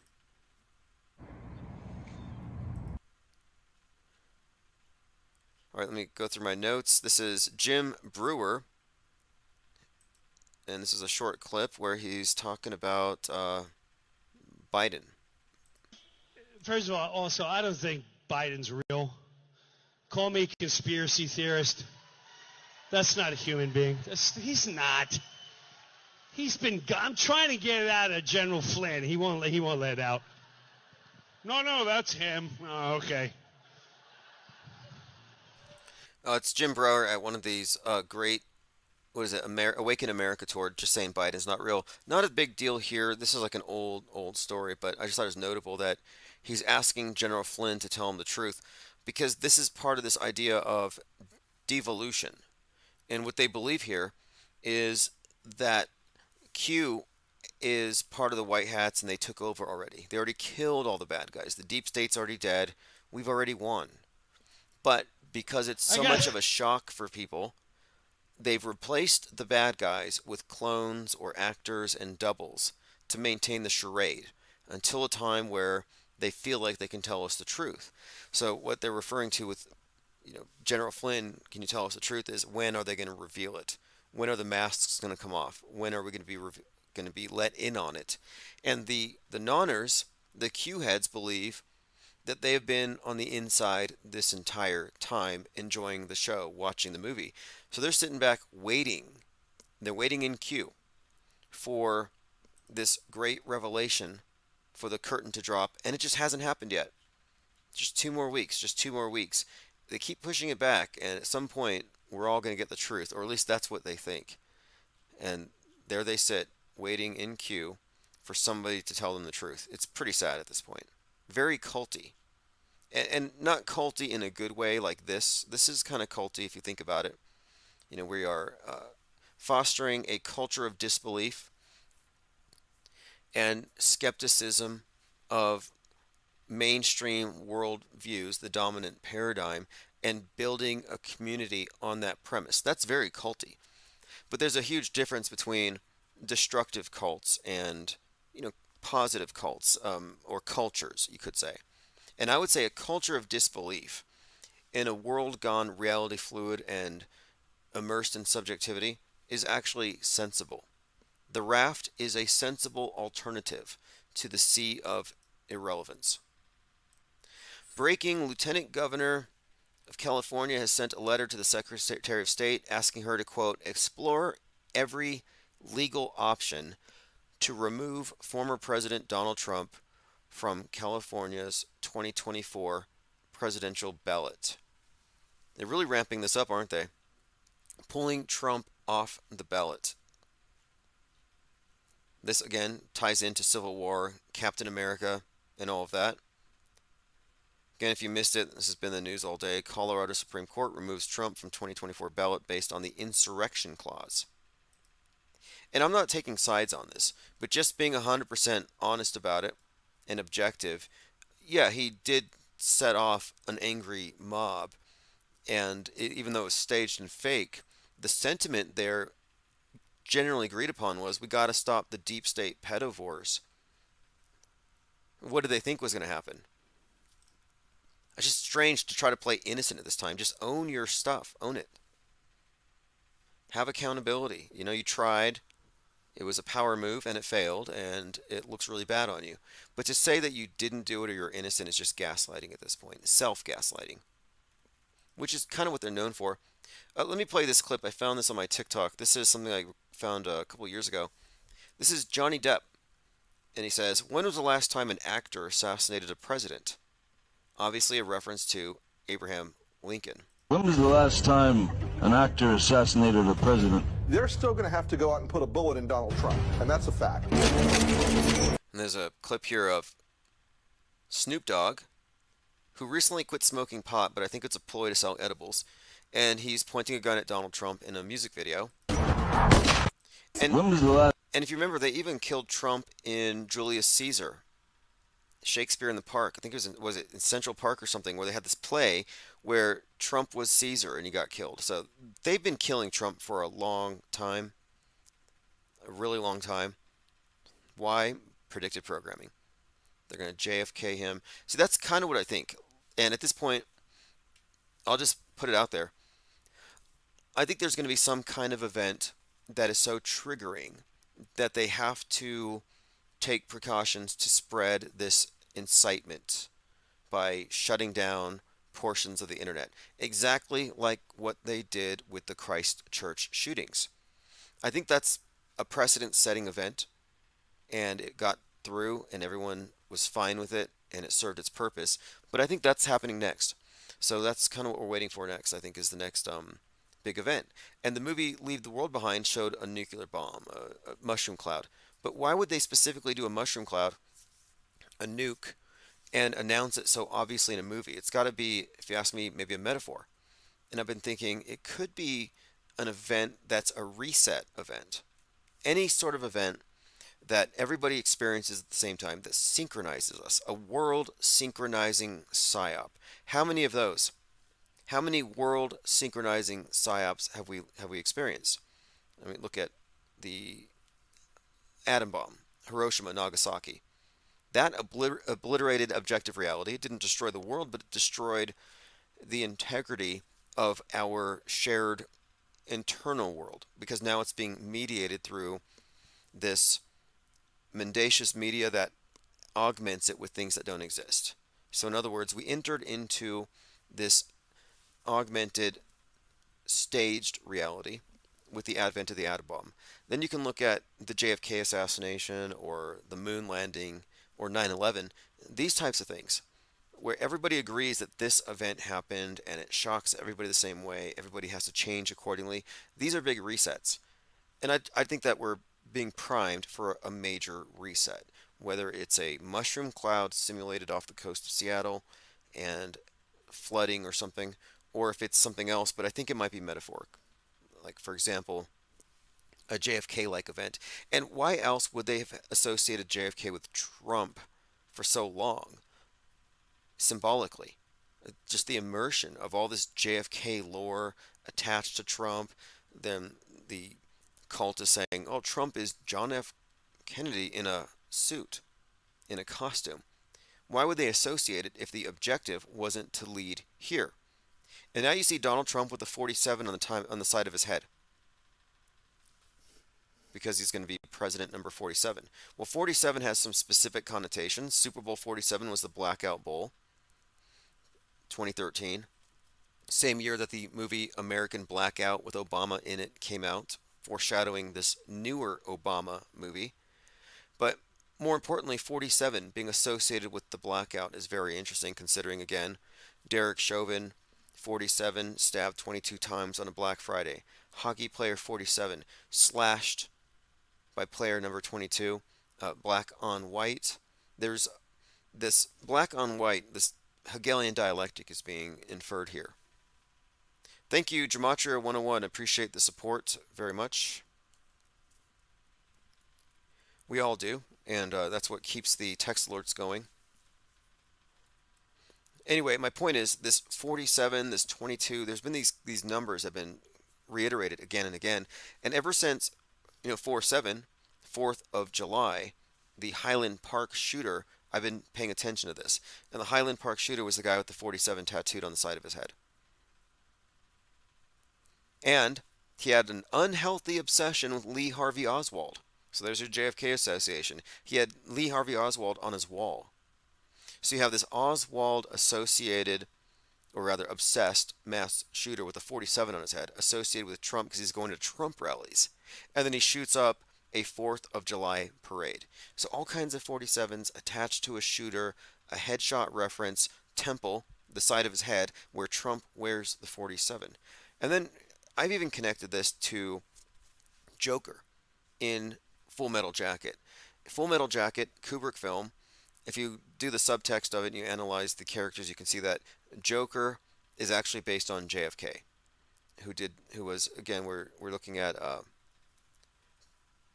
Kubrick revealing his role in world stage events But anyway, that character, Joker, wears a target on the side of his head, right where JFK got shot. So when I saw Trump with the number on the side of his head, I'm like, you know what? That might be sort of a Kubrick-esque reference, if you ask me.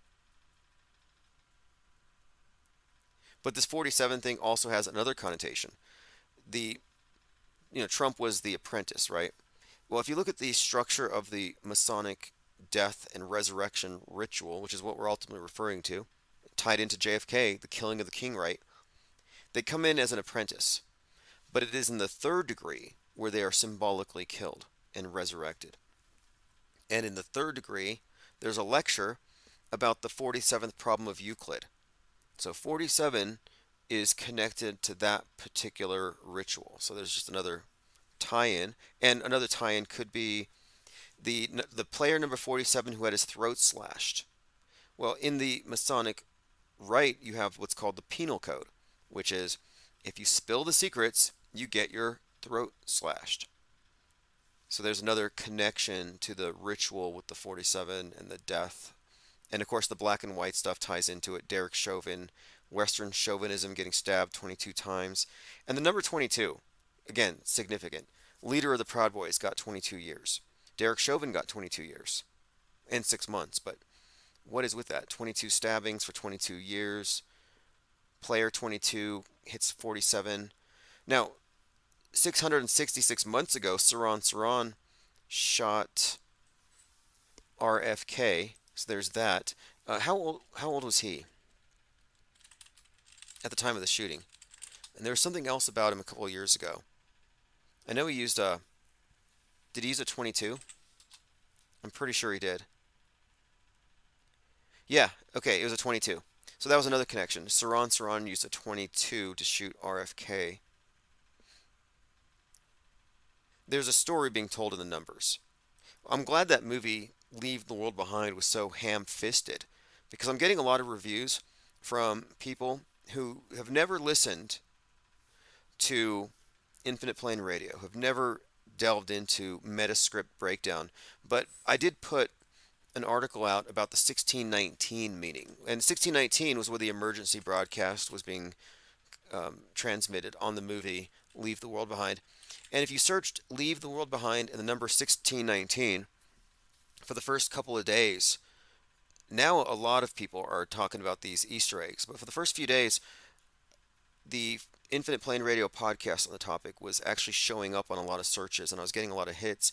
And I got a few reviews from people who probably wouldn't understand most of what we're talking about or wouldn't care for it.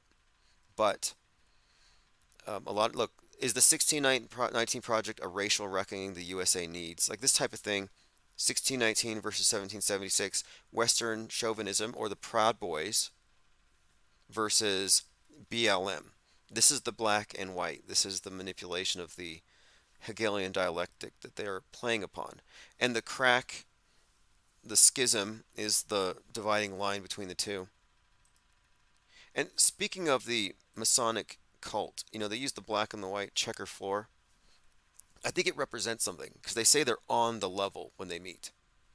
And I think what it represents is that those who are in the know, those who have been shown the light, who have been separated from the profane, who still wear the hood over their heads, who are hoodwinked, those who are in the know are on the level, walking on top of the black and white tiles, which I think it represents they're a level above the manipulation of the masses, that they see through it. They've seen the light, that they're not being subject to the same psychological war. And you could say we're in the same position. It doesn't affect me. Do any of these Psywar antics affect any of you other than just entertaining, intriguing? Are you negatively affected like the normies are? No, because you don't have the same auto belief. You have had the digital hoodwink removed from your eyes. And I didn't do it. You did it yourself. You thought your way out of the labyrinth. Nobody can take it off you. You have to do it yourself. All right, continuing here. Reverse history says, disease, solar eclipse, corona, X crisis crossing the U.S. from 2017 to 2024. marks the universal mind control spot. Yeah, hey, that solar eclipse crisscrossing America is referenced in Leave the World Behind when they show the American flag cut into quarters, half of it blood red. And Bing Chandler's birthday is 4/8, the day it's completed. And he died on 10/28, which is the date of a lunar eclipse, and it is also Julia Roberts' birthday, and she was in the movie. And of course, he was in the movie as well, indirectly. Interesting dates. Bill Gates' birthday. It's the date that Elvis got the polio shot on TV. It's the date of the first Q drop. It's also Joaquin Phoenix's birthday, 10/28. And then that environmentalist who chained herself to the tennis court said we had 10/28 days left, and that leaves us until March 27th, 2025, according to their prophecy. Gematria 101 says, great work, Tim, best on YouTube. Yeah, it's the think tank, it really is. We have a great collection of decoders, reality decoders. The best way I can come up with describing this thing is the worldview we've been given has been falsely presented as complete. They've given you a puzzle. You grow up with the puzzle. One of the first pieces you get is the ball Earth and dinosaurs. You learn about dinosaurs when you're a baby. All your cartoons are about dinosaurs. Dinosaurs are anthropomorphized a bit. They talk. They're lovable. And they're all over your pajamas and the bedrooms and the toys. Dinos everywhere. Then you get to school, preschool, and you're shown a globe. And then you're in kindergarten or so and you learn about, oh yeah, dinosaurs died because of the mass extinction. So before you can even really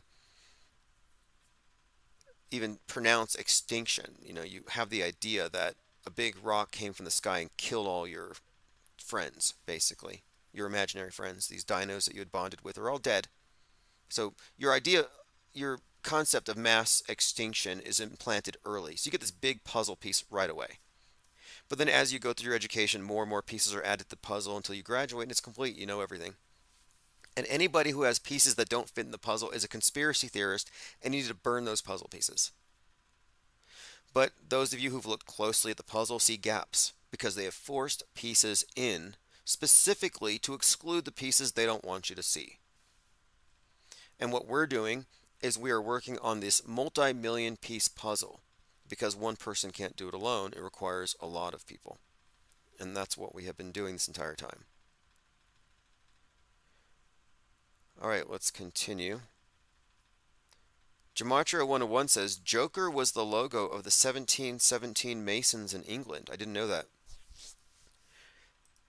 So the Templars were disbanded in 1312. They came back as the Masons, and the first lodge emerged in 1717. I didn't know that there was a Joker thing there. I'll have to take a look, though. That's interesting stuff. All right, continuing here. Lickety Split says Jester is mercurial. Yeah, the trickster thing is associated, according to Trickster, Mercury. That's kind of an interesting sort of tangent, but the word voodoo is not appropriate, or it's not actually accurate, I don't think. But if you look at these like hoodoo, voodoo, these various Afro-Caribbean religions, they all center around it's not their god, but it's like the intermediary to access the spiritual realm, and he's a trickster, and he's associated with the planet Mercury. And I see that very common. Mercury, of course, is where you get the trickster thing, certain archetypes. It also has an 88-day orbit around the sun, if you believe the conventional heliocentric model, which is also kind of interesting because the 88 has constantly been associated with time travel in all these various instances of predictive programming. A lot of 88 stuff associated with Trump. 9/11 has the tribute in lights, 88 lights.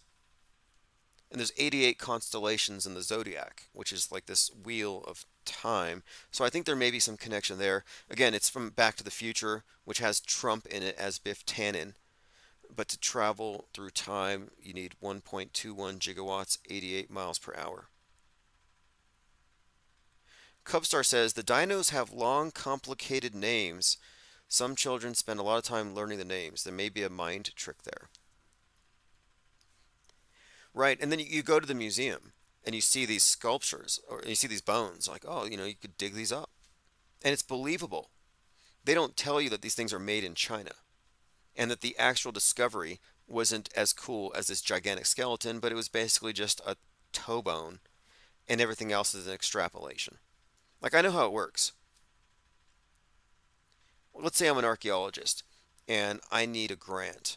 I'm going to go to a playground and I'm going to find a chicken bone and I'm going to say, I think this might be from a complicated named dinosaur. And then I'll get the funding to discover it.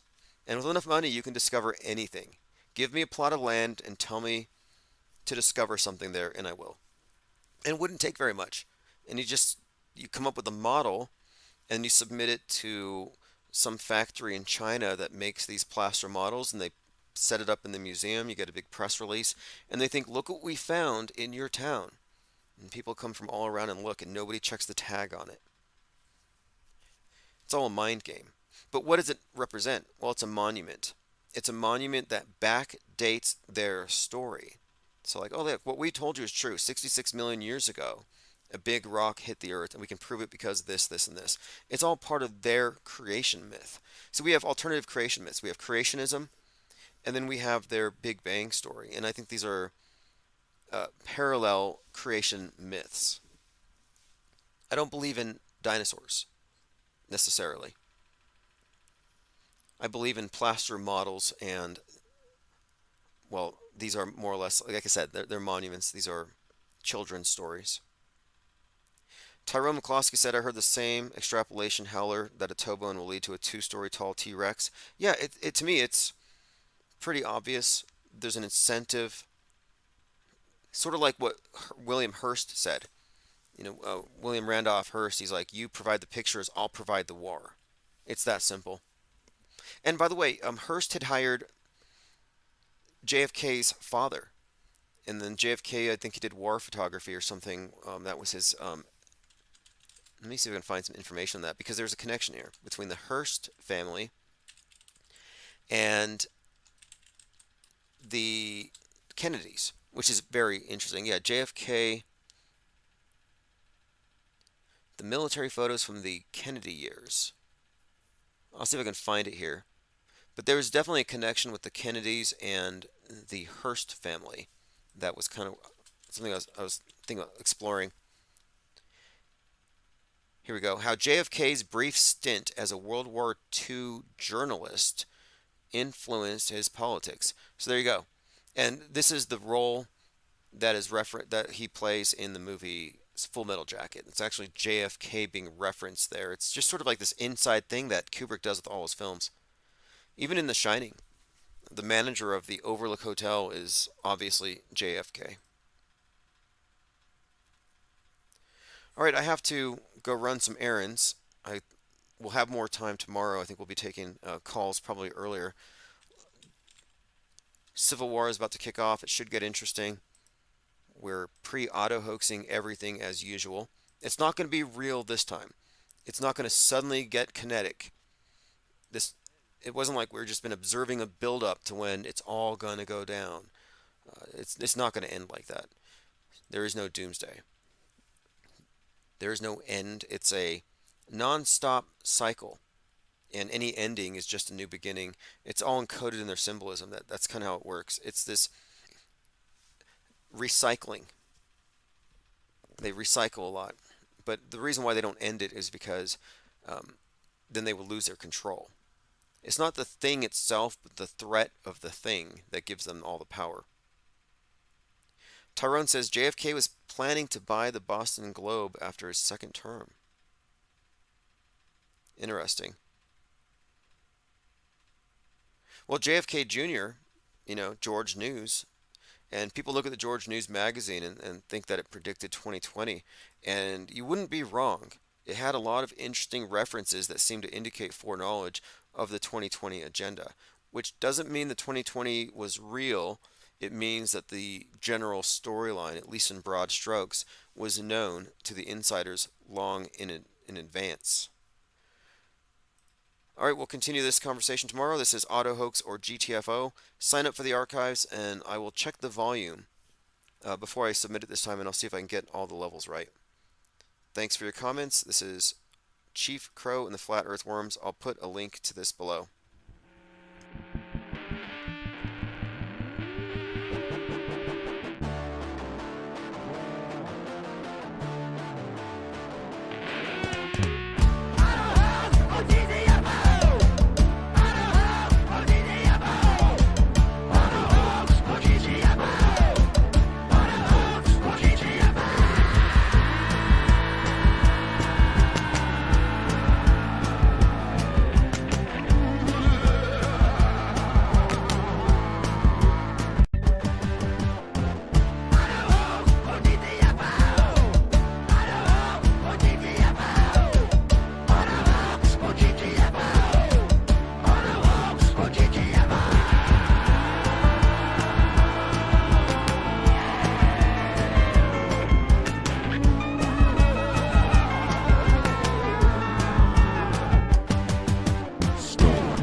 D-Boy says, Timmy Tim the realist. Yeah, well, we are off-world stage. We are operating from objective reality. We are the only objectivists in the world.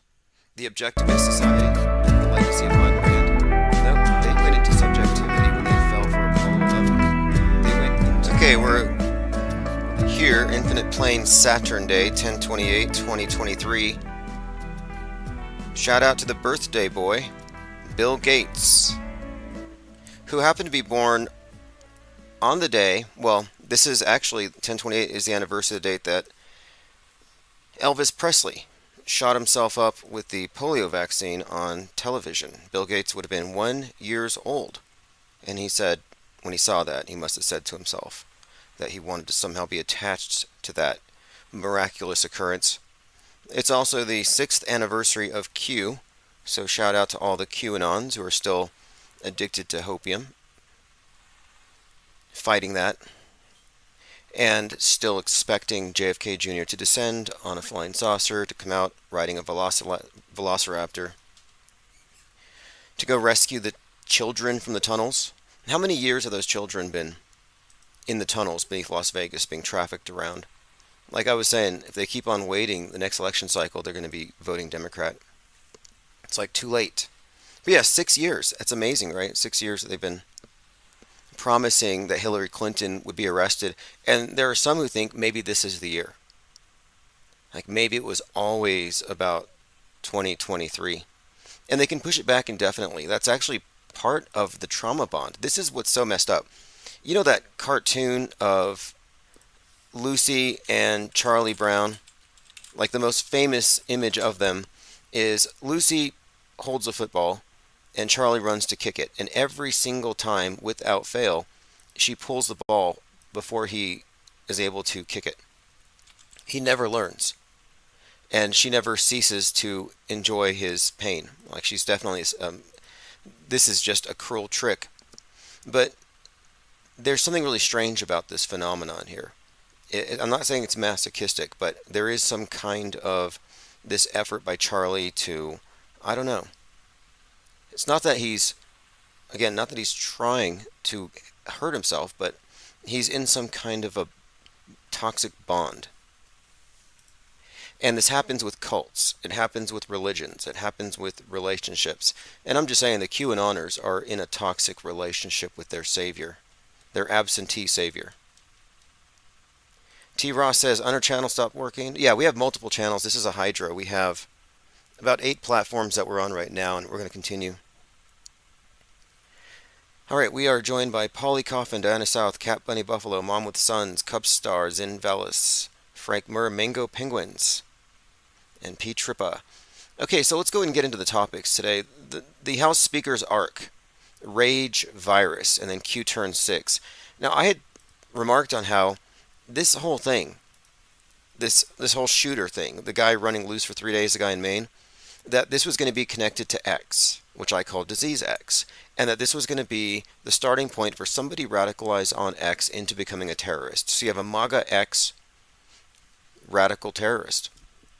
There's a MAGA terrorist who is radicalized on what they call, in what's been described as a bubble. And they've looked at his records, who is he followed, who's he tweeting, and he's followed people like a who's who of anybody on the far right, including Don Jr. And his opinions are pretty much what you would consider to be alt-right, far right. Anything that they want to attack, of course, they're going to pin onto one of their, I'm not going to say patsies, but one of their fake shooters. But I had pointed out that the subtext here seemed to be rage, and that they called it a rampage. And I said, look, the name rage is in here, and I drew attention to the movie 28 Days Later, where it's a rage virus that triggers this whole thing. Anyway, since having brought that up, the word rage has shown up a few other places in the big picture, but more interestingly and notably, Metascriptor Stephen King actually had something to say about this. He had a book called Rage, which he wrote when he was a teenager, about a mass shooting, and he publicly went out and talked about it, and he pulled it off the shelves. He's no longer selling it. So I'm like, that's interesting, because you have this high-profile writer referencing this meme that I drew attention to, the rage virus meme, and I think it's meaningful considering that it fits with their bigger story, their bigger trajectory towards saying that you can catch a mind virus, a rage virus, a terrorist virus. But also Stephen King himself, his work is featured very prominently in many of the psyops. But listen to this, Robert Card's Twitter history full of Trump and MAGA stars. And for a couple months ago, I was talking about all these QAnon types who were radical here in New Mexico. And we had a number of incidents where politicians were being threatened. There was one transvestigator QAnoner who threatened a congresswoman here. There was others, MAGA types, who were shooting the homes of their rivals. A MAGA gunman in New Mexico and the end of politics in America. Like, that was the narrative a little over a month ago. That the MAGA represents the end of politics. That now it's just, violence and extremism. But they were building up for this. And we'll continue to look at this particular topic as it develops. But this thing in Maine is huge. I mean, listen to this. This is the deer hunter in Maine. Actually, they actually found him. They found his body. No surprise. Predictable. Okay, now, although King, this is the Stephen King book called Rage, although he wrote it when he was still in high school in 1965, he didn't publish it till a decade later. It was a paperback under a pseudonym Richard Bachman, and then published in 1985. A few years ago, I discovered Rage when I bought this collection, and saw it was out of print. And then I saw that King was concerned about its circulation. So this is what Stephen King's book was about. Rage is about a psychologically troubled high school student who brings a gun to school, kills faculty members. Synchromorpheus pointed this out. He said, as Maine's most famous resident, do you think Stephen King might have been involved in the creation of this psyop? And my answer would be yes. I can point to a number of Stephen King works that, like I said, he's well represented in the psyop entertainment complex. There's a subtext to many of his films that has to do with the death of the West, capitalism, bringing about the death of mankind, etc. It's the gun and the culture, said Stephen King. And I've been saying, look, the right's going to blame mental illness. The left is going to blame guns and culture. Similar to the AR-15, the semi-automatic weapon accepts high-capacity magazines. Anyway, this has been the talk of the last few days. How did this person who's mentally ill, who already made threats, get this weapon? But again, he said the one book he regrets writing is Rage. This Stephen King novel will never be printed again. Can't be a coincidence. Let's catch up on a comments here. Shannon Jones has joined us. IFEPA 73, Maddie 33, Reverse History, and G33. Stay in your house and be scared. Let the people who are allowed to have guns take care of everything. Desensitization, normalization. Reminds me of when the survivalists in Pennsylvania shot the state troopers with the .308 and disappeared into the woods for 2 weeks. Now, those are some great points there, because they use this as a pretext to lock everything down. So there was a lockdown, like a quarantine, because of Disease X, because of Twitter. You can point to Musk. That's what they're trying to suggest here. They've made these equivalencies in the mind of the public between a virus and a mind virus. And again, like I said, the public has no immune system, mentally speaking. They have mind aids, and they will believe whatever they're encountering, so they believe, and most will.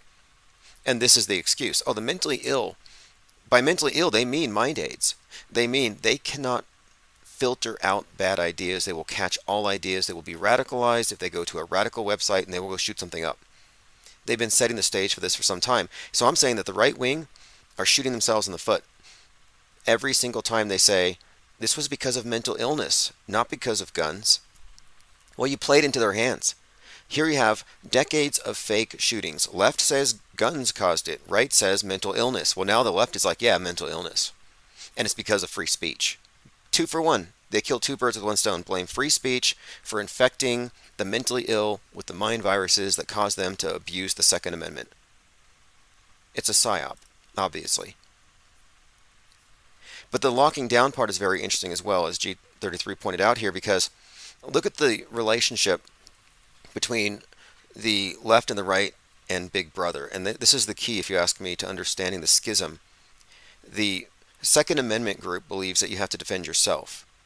They believe also, if you look at the right, they believe in your body's immune system more than the left does, with relation to the virus question. And they believe in walls to keep the immigrants, the illegal immigrants, out. So in these primary areas, there's disagreement. One side says, no, you need to have your own boundary. You need to have your own self-defense. And mentally, they believe in free speech on the right. So they believe you should be able to filter your own thoughts. You don't need Big Brother to do this for you. But on the left, they're saying, no, we got to have porous boundaries, let the government be our immune system, and then we need the government regulation of internet, like they're doing in the EU right now. They need that in order to keep us mentally safe. Look, it's not a coincidence that Elon Musk is spreading mind viruses. It's his fault. But it's also notable that he's the primary spreader of space junk as well. I'm just noting these correlations.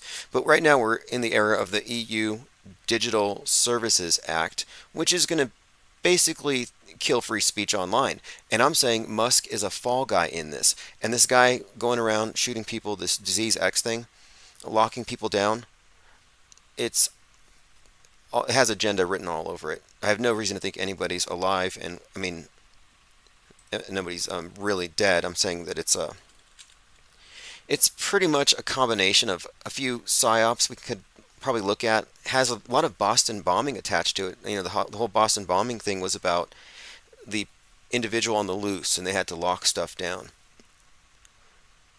Yeah, G33 says Stephen King probably is involved with the narrative.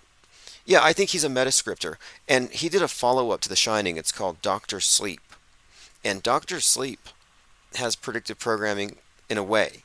You know how 9/11 was predicted in The Shining? If you look at the subtext, well, the sequel to The Shining actually is about a child that predicts 9/11, as strange as that is. G33 says anybody can be considered mentally ill depending on the parameters. Yeah, precisely. And this is not a coincidence, if you ask me, that the whole tinfoil hat and conflation of mental illness with conspiracy theories is kind of the norm, when you can't really correlate the two. But they want people to think this. They want you to think that you can go into a bubble on Twitter and come out of it mentally ill. There's that movie I was referencing mostly last year. It's called Hot Skulls. And Hot Skulls is about mind viruses that you catch by hearing these phrases. So everybody has to wear earplugs. everybody has to wear earplugs because they don't want these ideas to spread, and they actually do a societal lockdown. And it comes off as a parody. It kind of seems like a mockery of what we went through, but through the ears. And the people who are spreading the ideas are said to have hot skulls.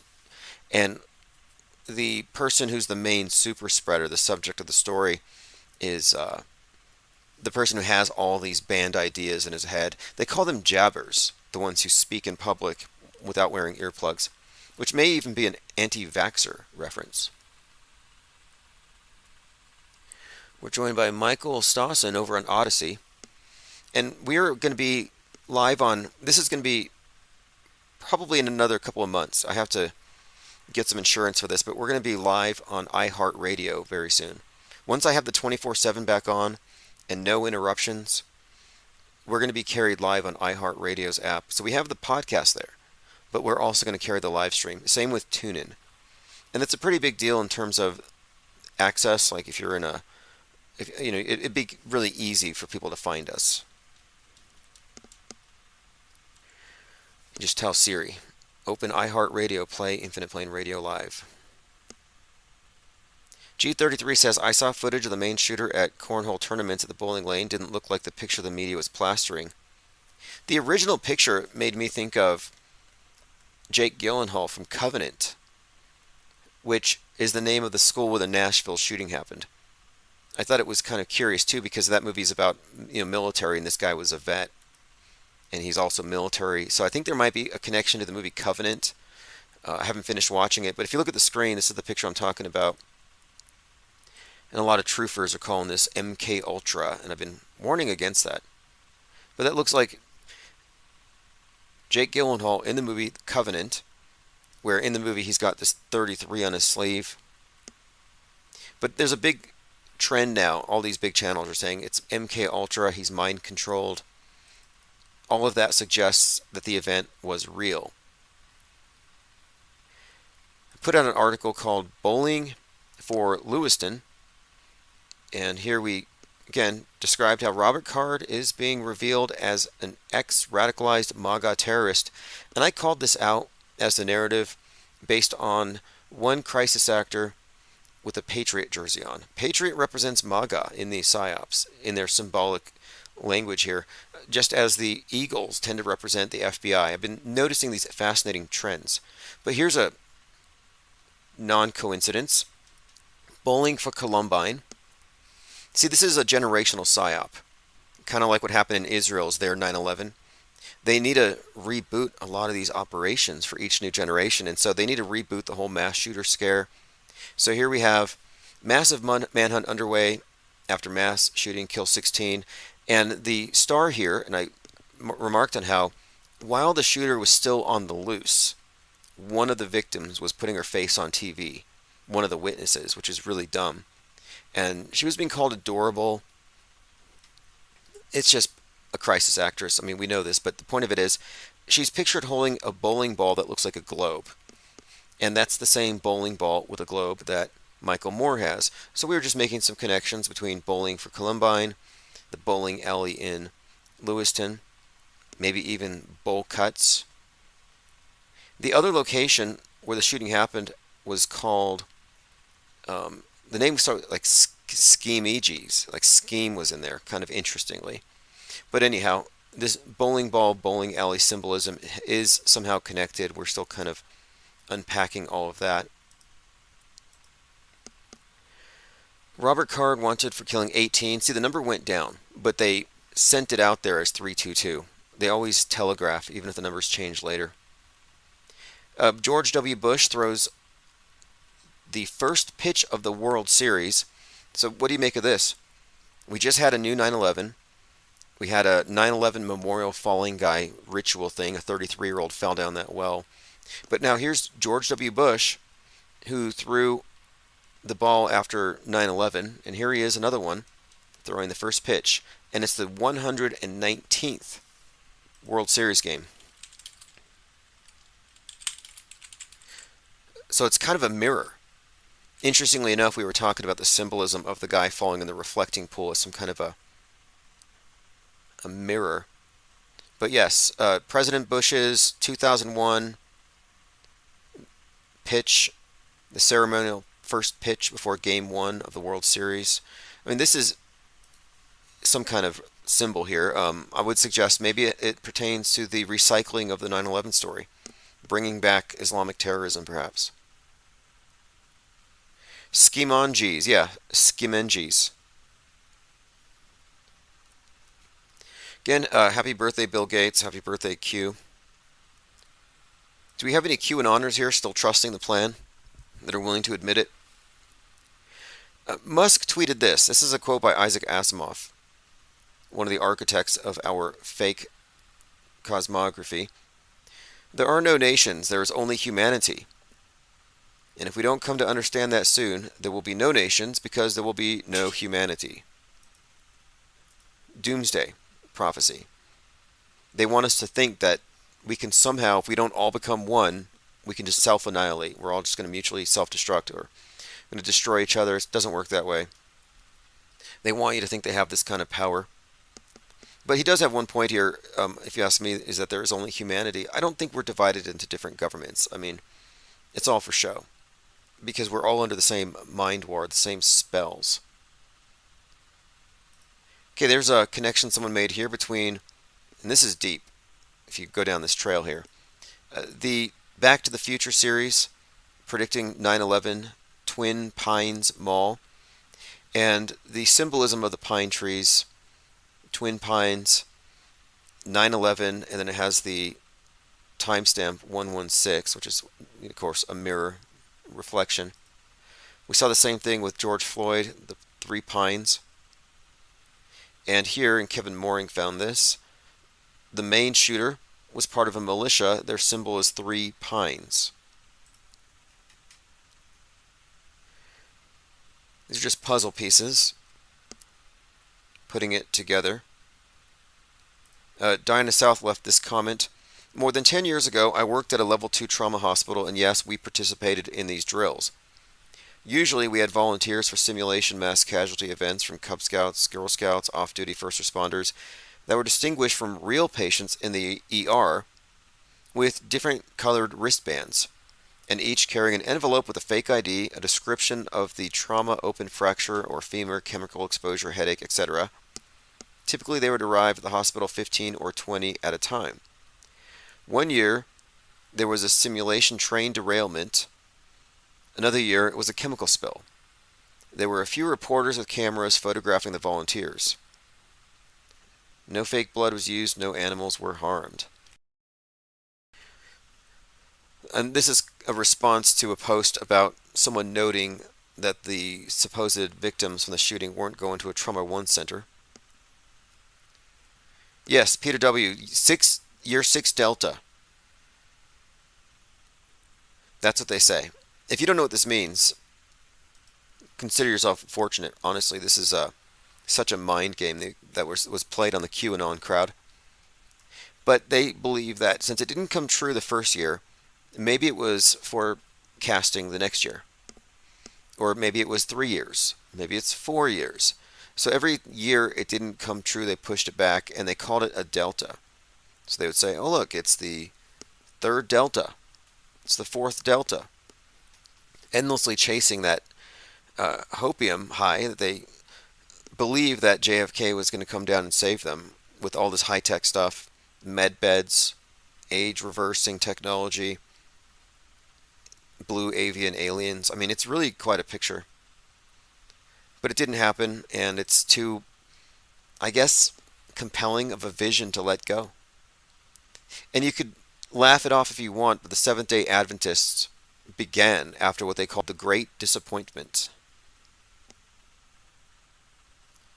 All-female Israeli Lioness combat unit of 13 soldiers killed 100 Hamas gunmen. Yeah, just manufactured martyrs, manufactured heroes. Here's a headline, Israel's Night of Rage. So while we have this shooter on a rampage, and I remarked it has to do with the rage virus, Stephen King is burning his books, Rage, and at the same time, Israel has their Night of Rage. Concurrent and this reference to rage just stands out to me as significant here. Spira said the last time Bush threw the first pitch was right after 9/11, right before a major war. I'm sure it's just a coincidence. Exactly. That's what I'm looking at. It's got to be a pattern. And these patterns are in front of our faces all the time. Remember, they found the 40 decapitated babies on the 33rd anniversary of those incubator babies that were thrown on the ground, which turned out to be a hoax, as did the 40 dead babies. Kevin Mooring says full moon tonight. Peter says Hillary will be arrested on Monday. 6-year Delta. Yes, Hillary Clinton's been out there, and there's people shouting her down in public, and she's pretty scrappy, or her clone. You know, she's fighting it back. She's not passive at all. She will confront people and offer to speak to them after. It looks staged to me. But yeah, the QAnoners believe that she was taken into a black van where JFK Jr. was waiting for her, and then she was taken to Gitmo and executed. But that the world isn't ready for the loss of Hillary Clinton, and they wouldn't accept it, so they had to replace her with a clone. So we've had a clone for the last few years. That's how they patched their broken worldview together. G33 says Stephen King uses 33 and 19 a lot. Yeah, well, his book The Stand came out in 1978. 42 years later, he had the remake. And there's a lot of 42 code that goes back from 2020 to 1978, all having to do with that theme. And The Stand, of course, predicted much of 2020. Not just the... When I talk about 2020, it's not just the lockdowns, but it also refers to the black versus white, BLM, race riots, and that kind of thing.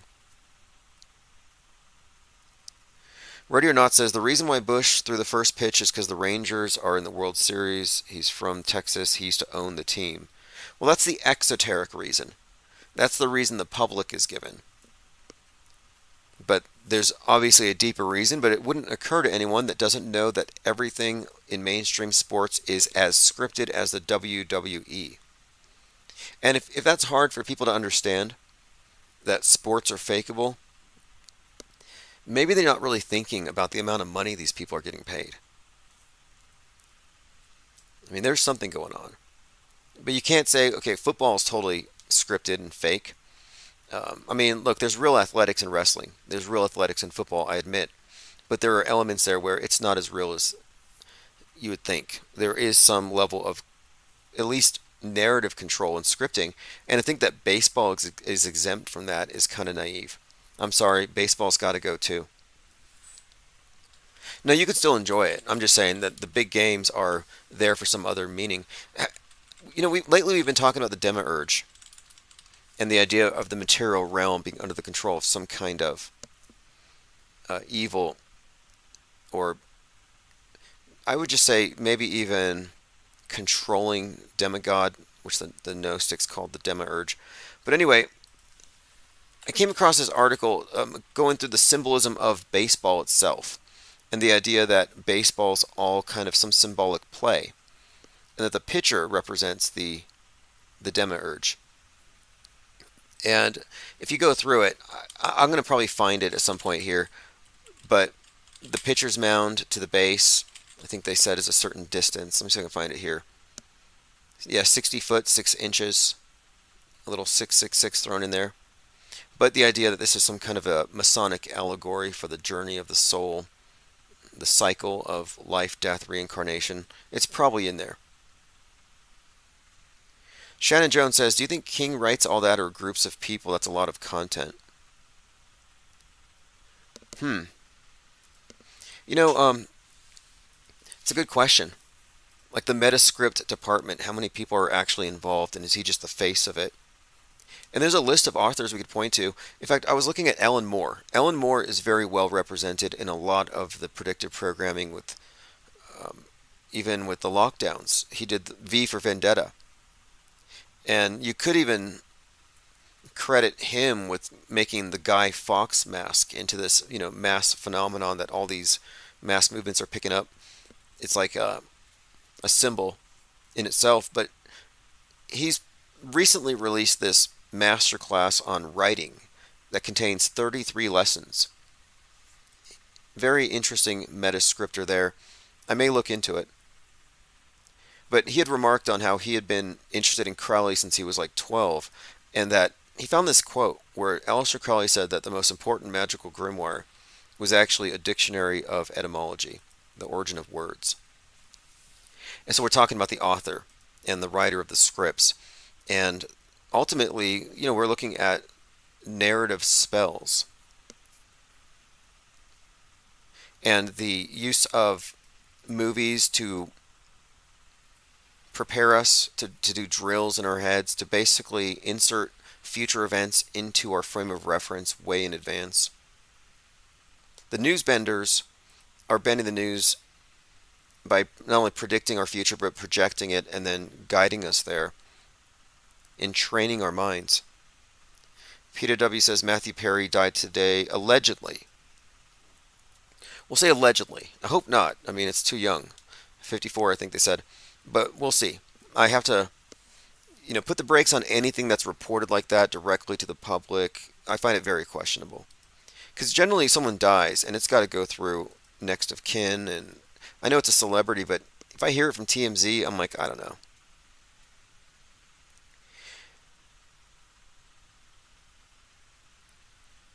Lieutenant Weinberg says there are 2 9/11 references in The Natural. Getting back to Stephen King, I find a lot of his work to be rehashings of Richard Matheson's works. Not saying he's not original, but a lot of the stuff seemed like it was kind of taken or borrowed or regurgitated with a lot of communist, anti-American subtext. Maximum Overdrive, A Green Cloud, shuts the world down. All the machines attack us. That's kind of communist. People under the stairs, the rich people controlling the neighborhood, the poor people under the stairs, and there's a revolution when those guys break in, LL Cool J. They blow up the house and the money shoots out the chimney and all the poor gets it. Redistribution of wealth. There's a subtext like that in all of his movies. He's always ripping on middle America, quote, rednecks. Trucks are always enemies, bad guys, big truckers in Stephen King's movies. Stephen King is a propagandist, first and foremost. And I think he even once said, oh, People Under the Stairs isn't Stephen King? I would say Maximum Overdrive, oh, that's Wes Craven. Maximum Overdrive is the one with the green cloud, and everything attacks everybody. Yeah, I guess I've been mandoozled. Yeah, probably a little too good for Stephen King, honestly. People Under the Stairs was actually a pretty... 1991, 13-year-old boy named Fool lives in the ghetto and found out they're about to be evicted, so they go to the landlord's home. But anyway, my point of Stephen King's work is The Shining was modified, obviously, by Kubrick in order to fit Kubrick's particular use for the script. But it definitely had a theme. 9/11 predictive programming was a huge part of it. The psychic child thing, predicting the future. And he worked that into the sequel. So I would say Stephen King is definitely in the list of metascriptors, up there with Tom Clancy. Up there with... Now, Tom Clancy's very well represented. 9/11 came out of one of his books, more or less. The Division kind of laid the groundwork for lockdowns, and Hunt for Red October, which is pretty big right now as well.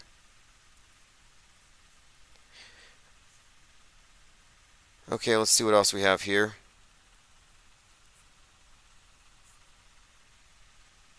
The Dark Tower series is very esoteric, says G33.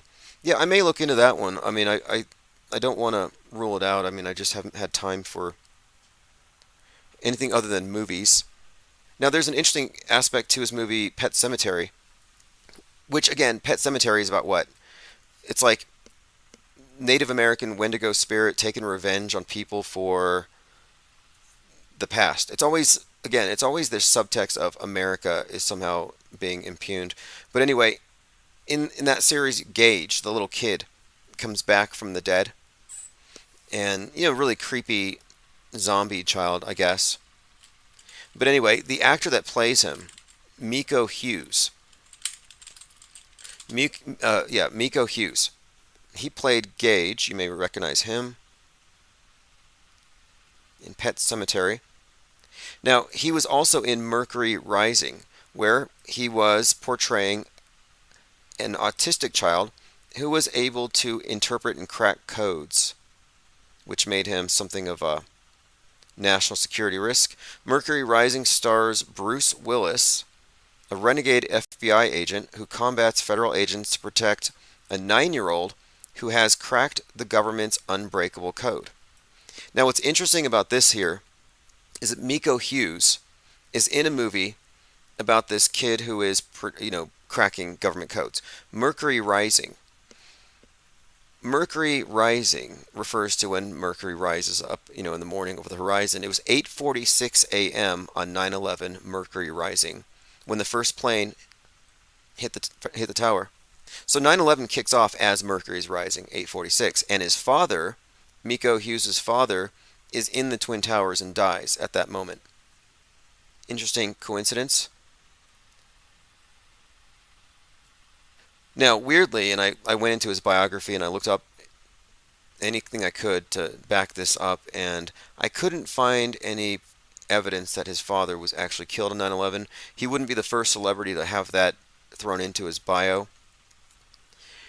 A lot of them have that, but I don't know. I'll have to keep digging. Just a coincidence, though. All right, continuing here. Elephant Tusk says the New World Order is an alien world order. Well, the public's ready to accept something. I think maybe AI is going to be the thing that people find most believable. I've got a comment from, here we go, this is on my IPS.monster account, article Bowling for Lewiston. U Catastrophe 2021 said, I live in Maine, 15 minutes from where all this took place. You gave me a lot of good food for thought. I can confirm the hospital thing. I have friends who work at the major hospitals, and it doesn't look like there was any sort of influx of shot patients. They found the shooter last night, and everyone is focused on that and the relief. They locked down towns and schools and supermarkets for 2 days beforehand, continuing the mind control on the people of Maine. Interestingly, they conveniently found him dead a day before deer season is about to start. However, we're not allowed to see his dead body. Just a picture of a hearse and a coffin. It's obvious there's so much fakery afoot. I think it's to make people think the safest place, Maine, is not safe. Thank you for your work. Yeah, what is the agenda behind all of this? Locking people down? It's obviously to terrorize people. It's just like that movie, The Village. These are the monsters running around in the wilderness that necessitate you staying home, being protected by the elders. But why is he a threat? Well, this is a domestic violent extremist, more dangerous than anybody from Hamas because he's here. And he's angry and he's full of rage because of Donald Trump.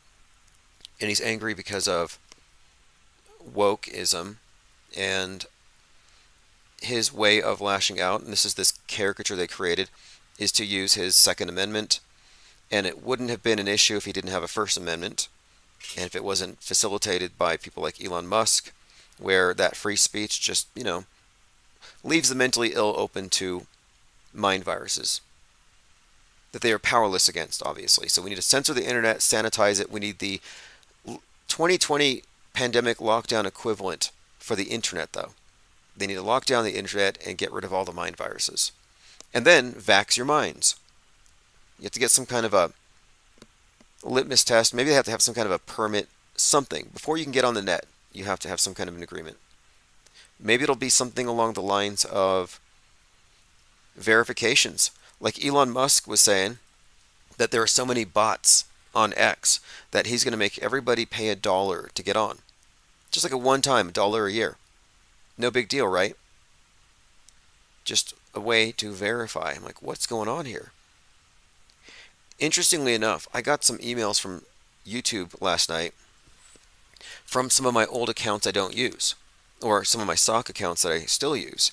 And one of these sock accounts is live right now. It's the George News one. And it said, if you want to continue to use the features on this account, we need you to either upload your ID, a video ID, or verify with a phone number.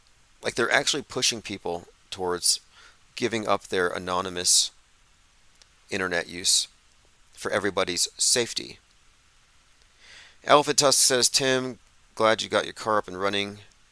Burn some sage next time you're in the driver's seat. Yeah, they actually robbed it twice. They did take my $5 Bluetooth speaker, which I bought it knowing that if a crackhead took it, it wouldn't bother me. They didn't touch any of my books. I could have left my money, credit cards, and license in my books, and they wouldn't have touched those. I think they took the battery out of spite because they weren't able to start the vehicle. They tried to jump it. They tried to hotwire it. I'm really not bothered at all. I mean, it's insane to me that somebody would choose that as a career path. You can work at any fast food restaurant here and make probably more than a school teacher. And yet here they are crawling under cars, cutting off mufflers, stealing heavy, worthless batteries. I don't think that thing was worth $5. But in addition to the 2 robberies in the last month or 2 burglaries on my vehicle, I have a bunch of citations stacking up, which I'm going to contest. All this happened, I think it all started after that documentary crew left. And I actually drove one of them around in the truck to one of the locations. Not connecting the two. I'm trying not to be paranoid about this. Alright, let's see what else we have here. We have quite a lot going on. They caught the shooter dead, if you want to believe the story. He left a note behind. We haven't seen the note yet. And I assume the note's some kind of a manifesto. I know they're trying to pin this on the MAGAs, and I think they have plenty of reason to do so based on some of his tweets. Israel's Night of Rage, gunman on a rampage, President Bush, 119th game, throwing a ball. A pattern is emerging. Maddie33 says, when is the documentary out? When can I watch? Yeah, we'll see. I'm not sure. I'm assuming Amazon. I don't know all that much about it. I know the name of the paper. It's the USA Today equivalent out there in Scandinavia.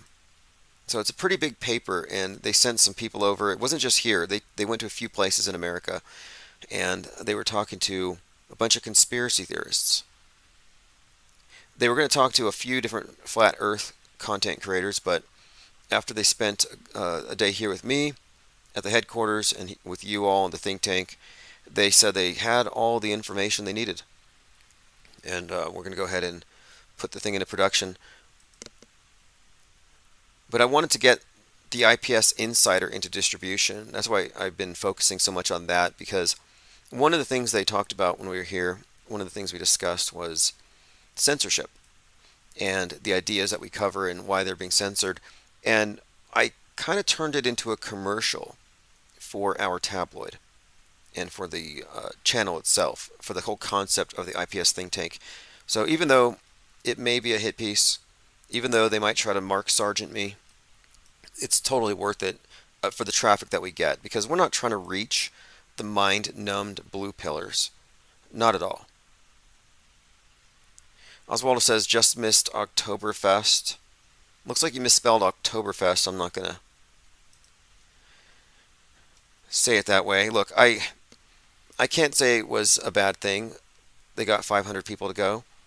It was a little pricey, but I'm just kind of disappointed that it's become Conference Earth. I thought it was Flat Earth. I thought you guys wanted to go to the edge. I thought you wanted to prove everybody wrong, break down the wall of lies. I mean, really, that would do it. If you want to have a real reset, and you want to start humanity off on a level playing field, depose the elite, go to the edge, go to the middle, take a picture of Mount Meru. But nope, they're too busy going into conference rooms. And again, nothing wrong with that. Everybody wants to party with Mark Sargent, I understand.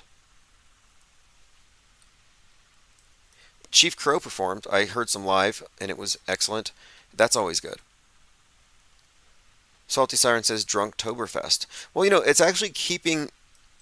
I think it's actually keeping in line with, because they call it Flattoberfest for flat Earth, and of course, flatflation drove the prices up to $254 a ticket. But Flattoberfest is actually a beer drinking festival in the UK, where they call apartments flats, and you just go around to different flats drinking beer. But I'm definitely in favor of people gathering on these topics and conversing. But the strange thing about this one was there was one guy there who was a ball earther. They let him in because he said he was flat, but then he changed his mind halfway, and they roughly kicked him out. I'm like, why are you dragging somebody out because he has a different opinion? It's not only is it culty, but it's kind of counterproductive. If you're really going to make something happen with this, you're going to have to get skeptics on your side, not just believers. Lean Dion said that 4.3 million sub YouTube account, that's the guy who was there, the guy that he got kicked out. He said he'd take him to Antarctica if he gets 1 million views. Okay, good. All right, let's move on here. The Ark encounter. So many people in the flat Earth, community, who fall along the religious spectrum, they're the ones who think it's a biblical thing, which is fine if you do. To me, it's like, look, you don't bring your Bible to a conversation about climate change if we're going to debate whether or not anthropogenic climate change is real. Yeah, you don't bring a Bible to that. Why would you bring a Bible to a conversation about the shape of the world? It's not relevant here, especially when the deception is being fed to us through visual lies that can be deconstructed.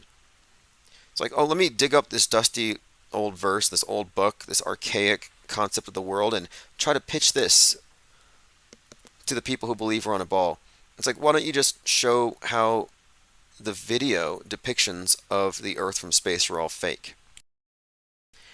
Just seems like it's going in the wrong direction. But anyway, the belief is kind of attached to this young Earth creationism and the idea that the Earth is just 6,000 years old, etc. And check this out. The new speaker, Mike Johnson, is actually one of those. Now, he may not be a flat earther, but he believes the Earth is 6,000 years old. He believes there were dinosaurs in Eden, and the Ark was a real thing. The Ark encounter is one way to bring people to the recognition of the truth that what we read in the Bible are historical events, said Mike Johnson in 2021 about a creationist theme park where children learn that dinosaurs were on Noah's Ark. Yeah, the new Speaker of the House is a believer in Noah's Ark and dinosaurs on Noah's Ark. And this is kind of alarming to some.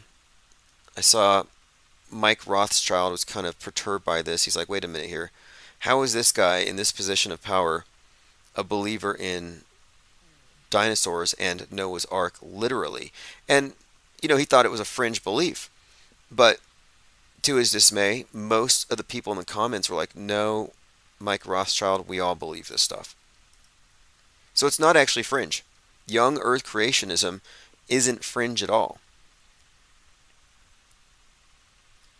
And now it's been platformed. That's really strange. And I listened to it. That's from a year ago, 2 years ago. I listened to the podcast. It's not even like something from 10 years ago where you might say it was just a conversation that you could separate from anything else. No, this actually does, I think, tie into everything else here. For one thing, MAGA, the MAGA view, or the traditionalist view versus progressive. It's the progressives who believe in sin. I mean, virus is the replacement. Like for them, they don't believe in the devil. They don't believe in sin in the sense that the traditionalists do. For them, it's more about your carbon footprint. But when it comes to the traditionalists, they still believe in the devil and satanic panics and sin. That stuff is all pretty much what informs their worldview. So I'm not actually surprised at all. Here's a statement from Mike Rothschild.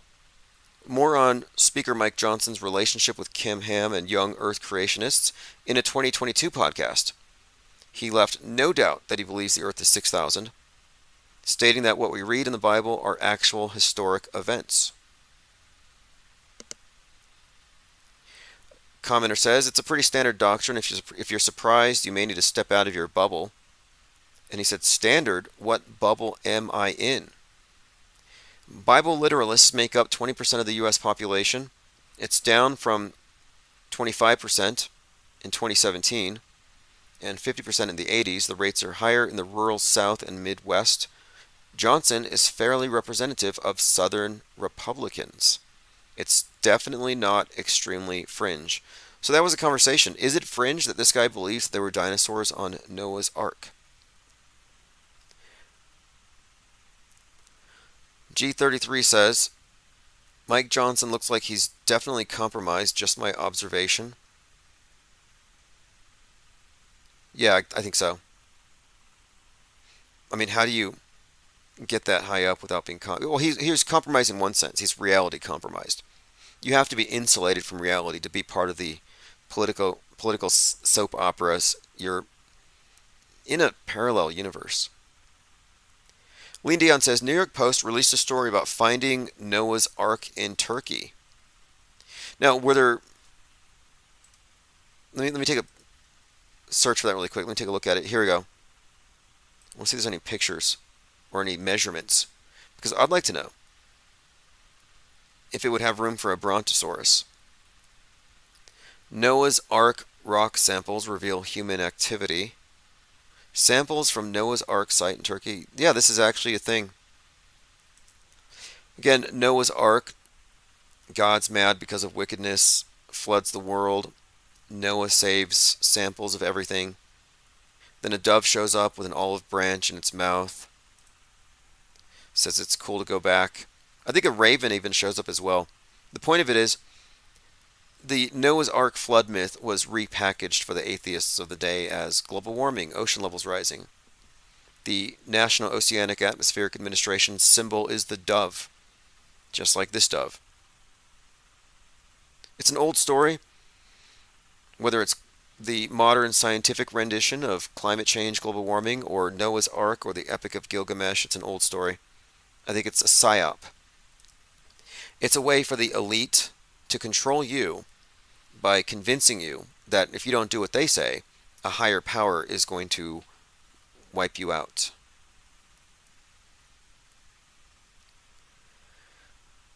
Joined by Pippi Langstruff. Thank you for joining. Lieutenant Weinberg says, if 9/11 was planned on that day for 3 decades, do you conclude the guys who did it could control the weather? Interesting questions. I would say, for one, it was definitely planned before the towers were built. You know, the Pentagon's construction date was on, I think it started on 9/11, 1941. So 60 years to the day. Like before the towers were even built. That's how long in advance this thing is. And, you know, just heads up, November the 3rd is coming up. And November the 3rd is the date associated with the election of 2020, the Kraken, the fracture. By the way, the Kraken, Sidney Powell, the attorney, Trump has disavowed her, which is kind of funny. But 11/3 is a very significant date. It's been hyped up for some time, and it's always been connected with Seattle and a nuke. A nuke in Seattle, 11/3. 3/11, of course, is the day the pandemic kicked off. Ground Zero was in Seattle. So we've been looking at this date for some time.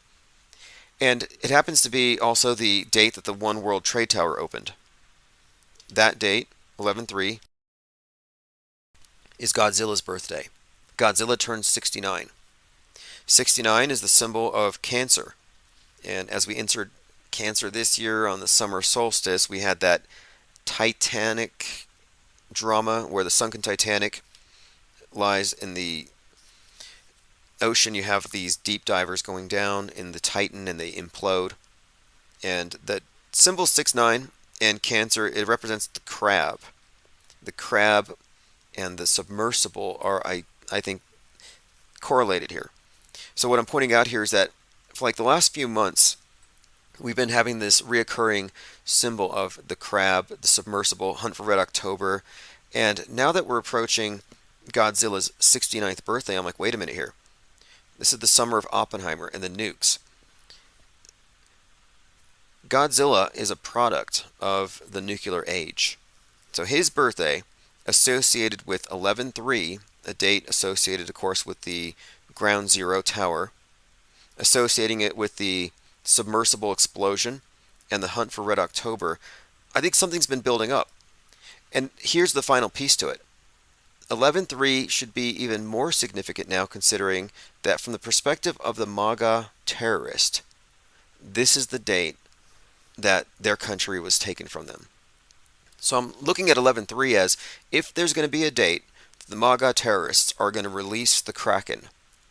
That if the beast in the abyss, which has been referenced again in many different ways, James Cameron's work, Terminator 2 predicts 9/11, but in his documentary Ghosts in the Abyss, he's at the scene of the Titanic wreckage on 9/11. On that date, he's at the scene of the wreckage, filming a documentary called Ghosts in the Abyss. He's in a submersible called the Deep Sea Challenger. So connecting it all here is this. The Deep Sea Challenger, the Abyss. The destroyer in the Abyss is referenced in Revelation 9/11. The destroyer was referenced in Oppenheimer, where he said, I have become the destroyer of worlds. Death, the destroyer of worlds. Destroyer is referenced again in Revelation, connecting to the Abyss. So we're making these correlations here to Godzilla, to the beast in the sea, to the Kraken. And Godzilla is a very Kraken-like entity. The numbers really speak for a lot of this stuff. Peter W. says Godzilla destroyed Tokyo. Right. Well, this is the 33rd Godzilla by this director. And if you look at the numbers here, it also kind of conveys something. Godzilla was stored at sub-level 33 James Cameron times. Now, what ties it all together is this. The sinking of the Titanic represents the sinking of the West. The sinking of the Twin Towers meant the same thing. The sinking of the Twin Towers has been correlated with the sinking of the Titanic. You see, these are repeated stories. James Cameron's movie, The Titanic, came out in 97. Has the Titanic splitting in two, like Twin Towers.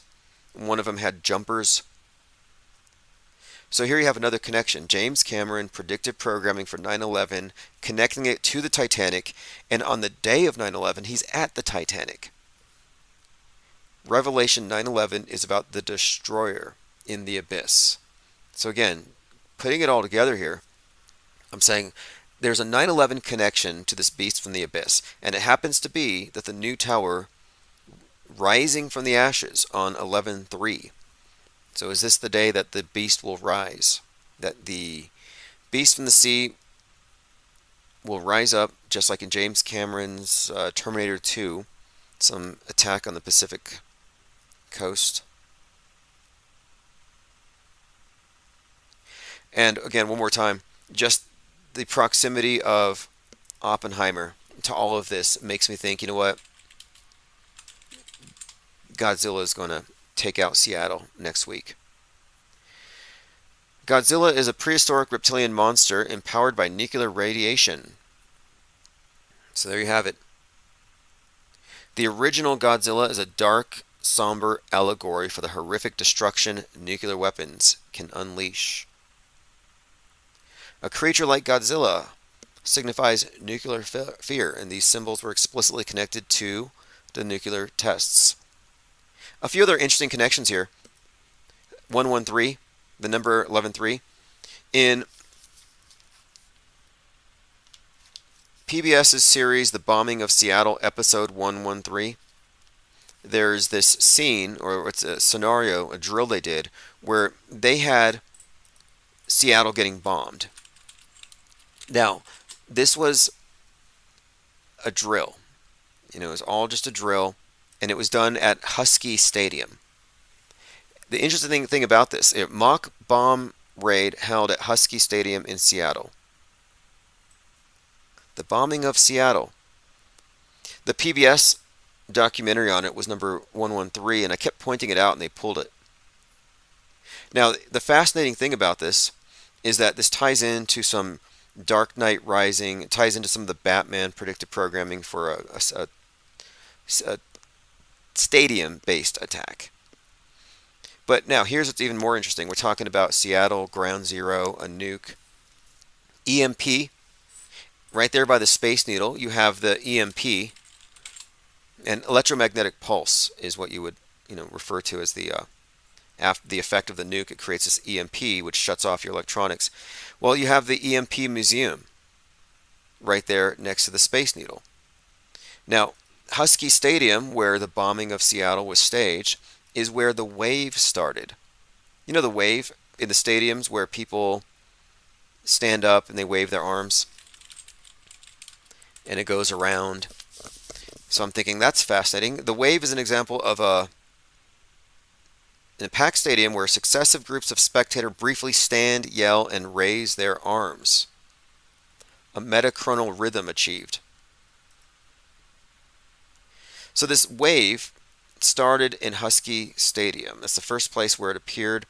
And the reason why I'm making this connection is that we're talking about Seattle, EMP, a wave. I think there might be some connection here to it being the ground zero for this next major calamity from a domestic violent extremist. And there's quite a lot more to suggest that the next 9/11 is a domestic 9/11. And that's why, 9/11, terrorists from outside. But much of the domestic violent extremist terrorism symbolism has a 6/11 attached to it, or 11/6. Like the Batman movie, Gotham, Underwater, 11/6. It's the domestic extremists that do it at the behest of Q or the Riddler. Oppenheimer wearing a K6 badge.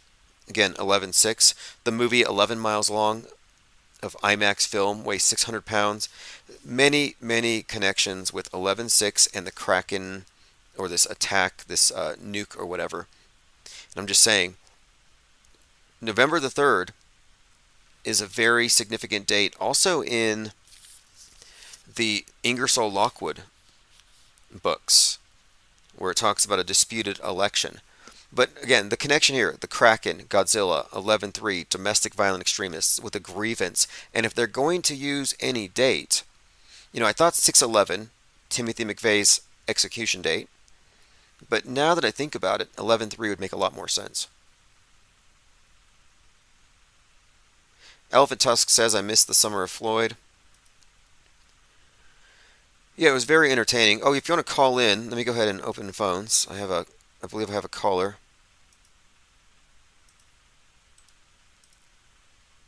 Infinite Plane Radio. Hey, is this Tim? Yes, how you doing?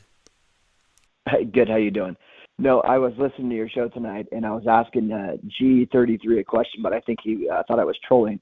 I was not. So my question is about if it was planned 9/11, 4 decades in advance, then the people that did it would not have risked a cloudy day. So therefore, they can control the weather, or do you think maybe it was already in the can? That's it. Oh, okay. Interesting question. I'll see what he thinks about that, and I'll answer. And what do you think, or do you have an answer? I don't have an answer. It was a legit question because, like, in the last couple of months, I've been listening to you. I went back. I fell for Judy Wood. I fell for Richard Gage, all those guys, and I've watched all the Hollow Towers guys too, Strahan and McWilliams. And anyway, long story short, I think those guys are correct, and you made me revisit it again. So anyway, I was just thinking that if it was planned that far in advance, which I think it was, then what is your thoughts on, like, so they would definitely not risk a cloudy day. I see what you're saying. Because otherwise, they could, you know what I mean? Yeah. All right. Okay. So I'll hang up. I'll listen. Cool. Yeah. Thanks for the call. Or whatever. Just go. Yeah, appreciate the call very much. And yeah, okay, my take on this thing is this. Simply, I do think it's an amalgamation of a real time simulation as well as pre-recorded content. And then obviously the crisis actors have their lines in advance. So there is pre-production. These things are not done on the fly. And there's definitely practice. But yeah, weather would change things very significantly. I think the main thing is they smogged out the building. They used that fog, military-grade concealment fog. But I think most of the stuff that we saw was superimposed. For example, if they're going to superimpose the plane going into the thing, yeah, that's all pre-recorded. So I don't know how much of a clash it would be, and I think they would pretty much know what the weather would be just by the annual weather patterns. But yeah, I think that most of the key footage, the special effects, would have to have been done in advance. I don't know how much the weather would actually have affected it, adversely. And something else to consider too is people are like, well, there's no way they could have faked jumpers. People are watching on TV. Well, if you actually go back and look, nobody saw jumpers on TV. Nobody. Not until the next day. It wasn't live. We have to make a distinction between what you saw live and what was pieced together in your mind later. Like people say, I remember when Kennedy got shot. Oh, really? It wasn't broadcast live. It didn't even make it into the TV, into the airwaves until 12 years later. So it's like, you have to keep in mind that people Mendoozle themselves, like I Mendoozled myself about people under the stairs. Infinite Plane Radio. Hey, what's up? Just talking about the pre-planning that goes into these events, and what do you think 9/11? You think that it was more or less? I don't get this dude. I didn't say nothing about 9/11. What's he talking about? Probably a misunderstanding. There's 90 people in the chat, so yeah, I was like talking about like Stephen King and like I didn't say nothing about 9/11. Like, dude, obviously something's wrong with 9/11. Enough said, dude. Right? Yeah, I would say so. Something seriously wrong. Enough said. Yeah, absolutely. I'm glad that he's not falling for the Judy. Who cares about the weather, dude? Like, what's the weather got to do with it? I guess, let's say hypothetically, you had like inclement weather and it was snowing, but a lot of your pre-produced footage had a clear day. I guess that would be problematic, but like, again, I don't even think it's a huge deal. I mean, there's so... like, however those things went down, what's that got to do with the weather? Well, if you're planning something long in advance, I guess there might be something. I don't know. Planning things long in advance, to me, it's like, it's just a matter of looking at the past, and then of course, if it did if it did snow that day, they would just change the script. It's not a big deal. The fact that nobody died is the main thing here, and some people are still hung up on. I don't think snow would hold it back. Nothing would. Because the day is you can't have that without the day, right? 9/11, right? Well, according to the people in the ISS, you could see it from space. They could actually see the smoke from space. Like, give me a break. I mean, it was a ritual. Yep, it's also the first day of the year on the Coptic calendar. It was definitely a ritual. It was more than just a people say that was psyop. People say that was when the whole Jesus thing really happened. I don't know, but that's what people say. I think it was Jesus. I think it was Jesus' birthday. I think it would be his birthday if you were to. Yeah, just like all the other Jesus figures, like Horus and what's the other guy, the Iranian dude, and the Babylonian dude, all the other trinities, right? Yes. Yeah. Like, I don't know what that guy's talking about. Like, okay, cool. But I didn't say nothing about it. I don't know what he's talking about. It doesn't matter. Like, something's wrong. We could all see something was wrong. The narrative don't fit. You can't put a square peg through a round hole. It taught me a lot, though, looking back at it. It showed me that a lot of the population will go with what they're told and they will ignore inconsistencies. It's like they've ceded power to determine what's real and what's not real. Like, I'm just going to outsource that. And so, like, yeah, for us, it's obvious something's wrong. But for most people, like, no, there's something wrong with you for thinking there's something wrong. Yeah, of course. But yeah, dude, at first I was with it, bro. I had the flag, I had the yellow ribbon, support the troops. I didn't realize until after. I think it was always in the back of my head, this I've always been rogue, right? I've always been rogue. But back then I wasn't so rogue, right? But back then I did know something about that. Because when I was in prison, I read a lot of books. And I read a book about how Osama bin Laden was the broker between the CIA and the Mujahideen for weapons in the Afghan-Soviet War. Well, okay, so I read that book. One thing I want to bring up his connection to the Bushes and the Pentagon, and then that happened, and they were blaming it on him. Before they even blamed it on him, I was working construction that morning, and we were digging, and the guy in the excavator had his radio on, and it happened, right? So we all stopped, we're listening to the radio, kept working. Then the other one got hit, stopped, listened to the radio, kept working. Then they fell. My boss was like, everybody go home. So I said, when we were all leaving, I said, watch. When we go home tonight and watch the news, they're going to say Osama bin Laden and the Al-Qaeda network did it. Just because of, like, my hobby research I did in prison, right? I was lucky enough to read a book like that. Now, let me ask you, right? Do you think that what you read was planted there to lead a certain totally segment predictive of the... programming. Yeah, totally predictive programming. I think so, too. Because a lot of us had questions because our intuition is good. And my intuition was good, so I knew it was BS. But the only stuff that I could find that offered an alternative view was like reptilians, Rothschilds, space lasers. And I'm like, pick one. But it wasn't until much later I realized, okay, those were all planted narratives to keep me focused on the screen and not pulling my eyes off of it and then widening my frame of reference. So I'll tell you what led me down the opposite path of being patriotic, because when it happened, I was like, I had the gold ribbon on my car and a flag, right? Just because I was supporting America, because I was like, that's messed up, right? And then I was living next to an army base, and I ended up knowing a lot of the like flunky army guys because they were buying weed off of me. And they got me into like all that conspiracy shit. Because they were like, yo, it's all fucking joke. And I was like, what? And then so eventually I started it. Like I said, I think it was always there though.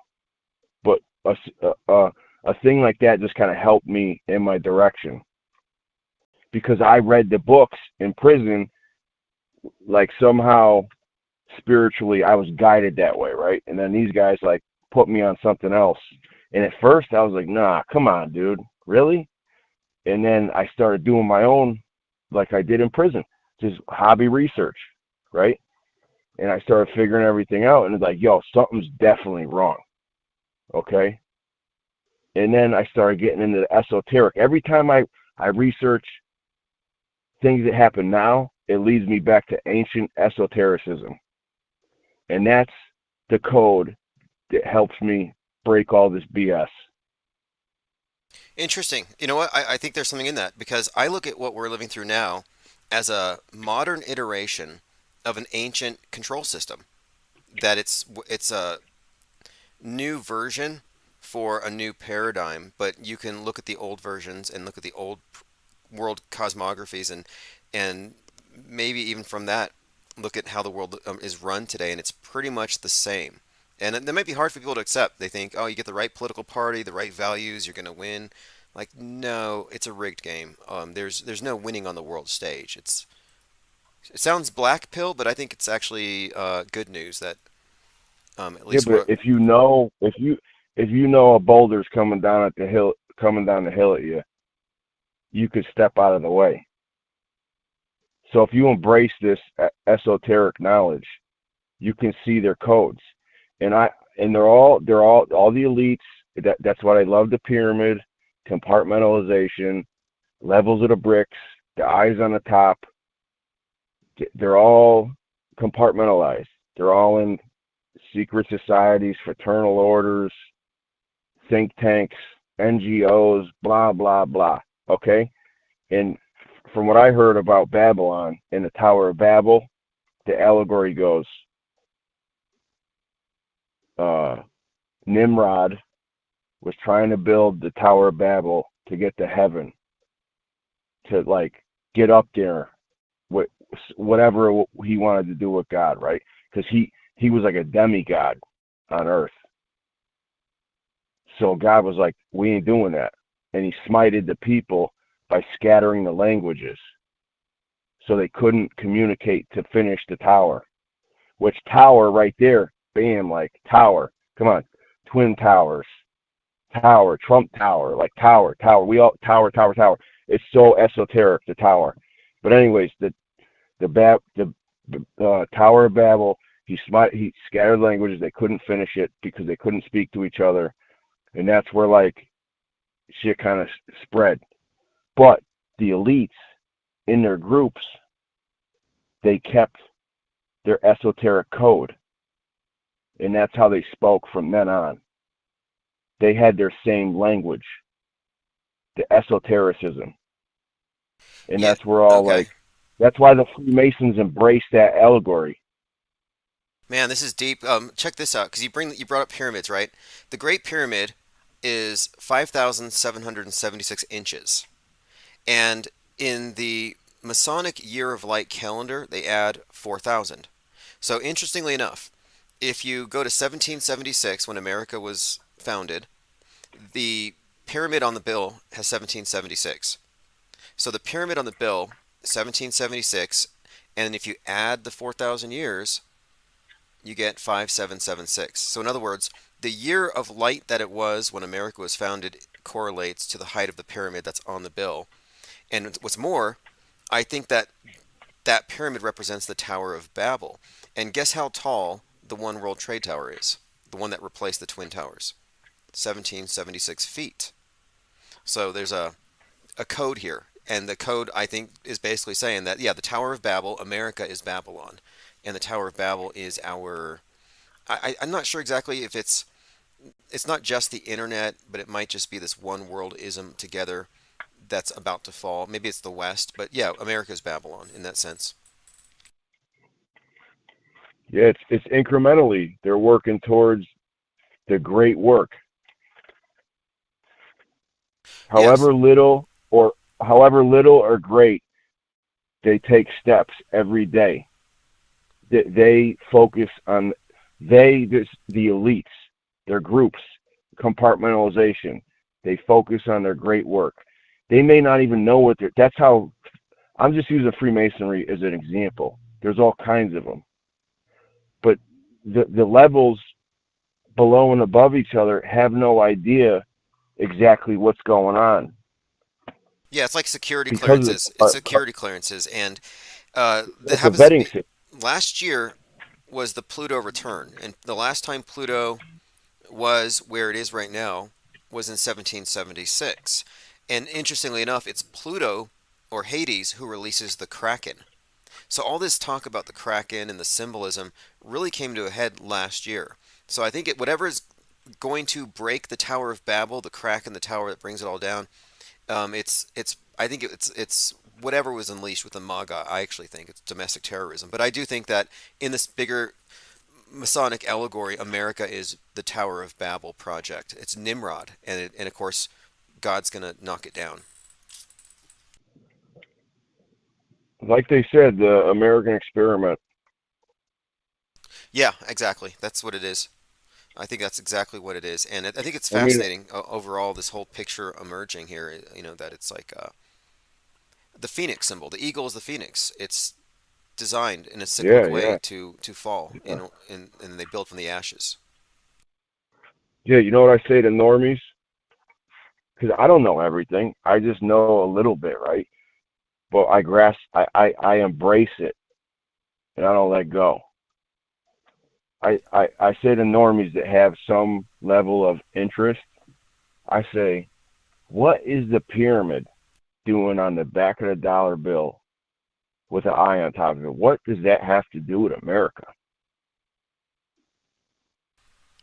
And it's the eye is the capstone because it's the yet to be completed great work, and I think that's what is being completed now.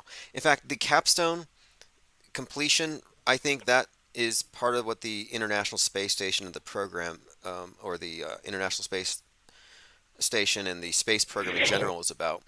The uniting of all mankind in the trip from Earth into the heavens, into God's territory, and I think that's when we have the blowback. And that's why when Bezos, who on the world stage represents Nimrod, when Jeff Bezos went to space on the anniversary of Apollo, he launched at 9:11 a.m. 9/11, towers falling. There's a distinct correlation there. Of course he did. But you see what I'm saying, Tim? What is that on the back of one of the, the dollar bill? Like, everybody's got a dollar bill, right? Not everybody's got a blue face, a Benjamin Franklin 100. Not everybody's got a blue face. Everybody got a dollar bill, though. What is that doing back there? What does that have to do with anything in America? We don't got pyramids here. America, on its face, like your normal person, doesn't know anything about esotericism. Yeah. I mean, look, one of the things that got me looking at this was a book called Secret Architecture in the U.S. Capitol, something along those lines. And I started looking at that, and I'm like, wait a minute here. The fact that there is a deep history behind all these symbols, it's not just accidental, and then there's a uniformity of it. And then you find it's actually connected to one of the oldest secret societies, and then they trace their origins back to Egypt. And then you find that all the New Age movements have the same lineage, and there's a lot of crossover. Then you find out, yeah, we have an occult theocracy behind the scenes, a cryptopsy, and there, wizards, witches, pagans, whatever you want to call it, they're plugged into a system that's based on the astrological template, and it's based on a more archaic worldview, and they pretend like they're scientific. All day astrological, bro. All day astrological. Yeah, absolutely. It's even to the point where the timing, like I said, Mercury's rising 8:46 a.m. minute the first tower is hit, 8:46 a.m. George Floyd kneeled on for 8:46 on a day the sun set at 8:46 because the setting of the sun symbolized the same as the ritual of the Prince of Darkness killing the Sun King. I mean, it's all timed so precisely, and the fact that they plan these things. Yeah, I agree with you. I see kind of what they're doing, but if you really get down to it, it is so hard to keep up with like every little timing, number, code. Like it's all over. Sometimes it's hard to believe. Oh yeah, you know. Yeah, exactly. It is. It is definitely hard to believe. It stretches credulity, and it should.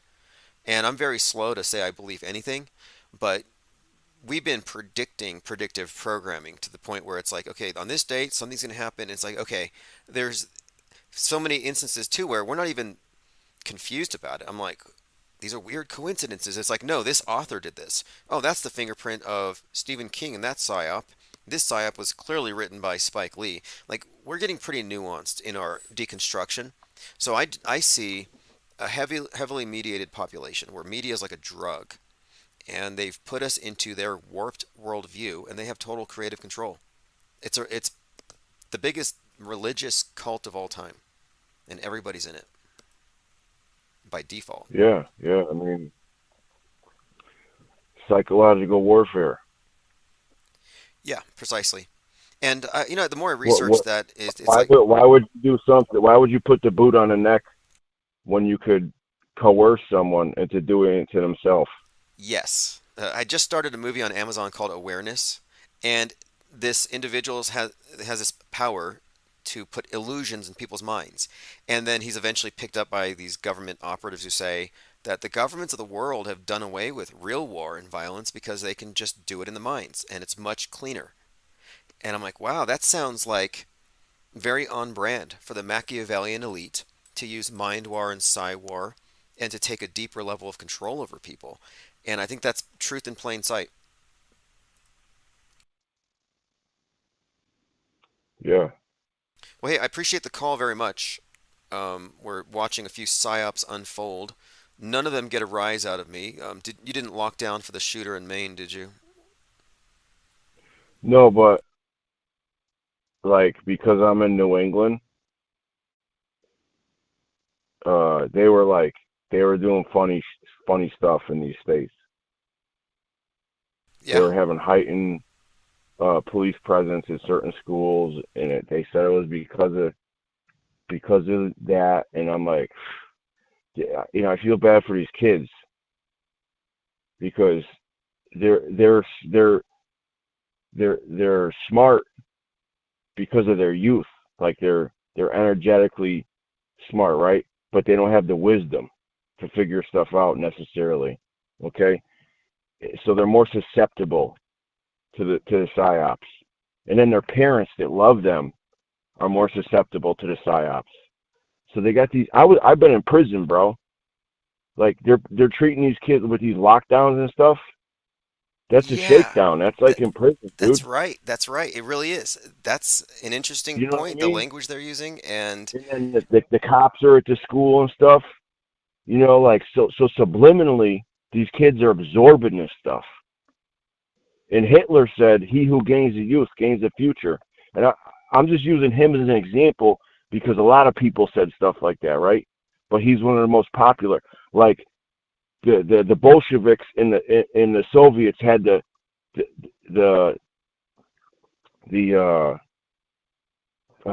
young pioneers or something, and they took the kids and like indoctrinated them into the Soviet way, the communism, the Bolshevism. I think it was after Bolshevism when they're Soviets, and then Mao had the same thing. He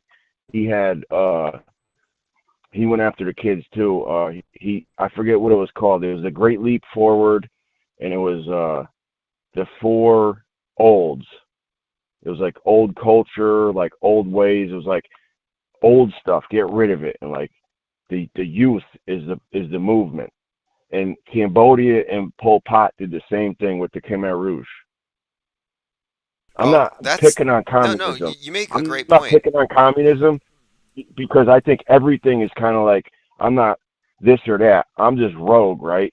I'm not picking on communism, even though it does seem a lot worse than like normal day stuff. But that's stuff I read, dude. Sure, but you can point it out. You can say, look, they did separate the generations for a reason. And look how they put Greta as the face of this neo-communist, or rather environmentalist thing, where, one, she's like chastising the old. Look what you guys have done. And then you have Convid come down, and they're like, we must separate the old from the young. I'm like, this is all part of segmenting society, compartmentalizing it for purposes of mind control. You were talking about it the other day, bro. You were talking about the kids and the shootings and stuff. People, it's like one of the things you can't question because people get so emotional about it. If you question it, kids dying or something, they get mad. Yeah, and I'm proud to do it. Kids are like I'm not. Kids are like special. Yeah, look, it's a low blow, and to me, it's terrorizing the kids. So you have to remember, like, we have the moral high ground, and I'm not gonna be so sensitive to the feelings of a bunch of brainwashees that I'm not gonna say fake dead kids' lives don't matter. That we have to push back on the agitprop, and we may be the only channel that will take that stance brazenly and openly. I mean, a lot of people will say those things, but as a channel, I'm never gonna back down. The kids are youthfully intelligent, but they don't have wisdom. So they will follow role models. So the role model, whoever it may be, can indoctrinate them. So like Hitler said, he who gains the youth gains the future. Yeah, you know what? It's like, it's a lost cause. Pretty much anybody who is born into this thing has to go through the full indoctrination process before they can ever see the light. There's no way you could short circuit that, in my opinion. And I wouldn't even try at this point. I don't even try to wake, quote unquote, like you said, you ask questions. What else can you really do? People have to come to their own conclusions. Yeah, stay skeptical. Yeah, skeptical, precisely. And skeptical really mean, and it's so important today, skepticism means withholding judgment. And if you're withholding judgment, you can't be emotionally entangled and traumatized that way. So to me, skepticism inoculates you against the mind war. And they don't want you to be a skeptic. They want you to rush to judge and react instantly. You always got to watch your six. There may not be somebody back there, but you got to watch it.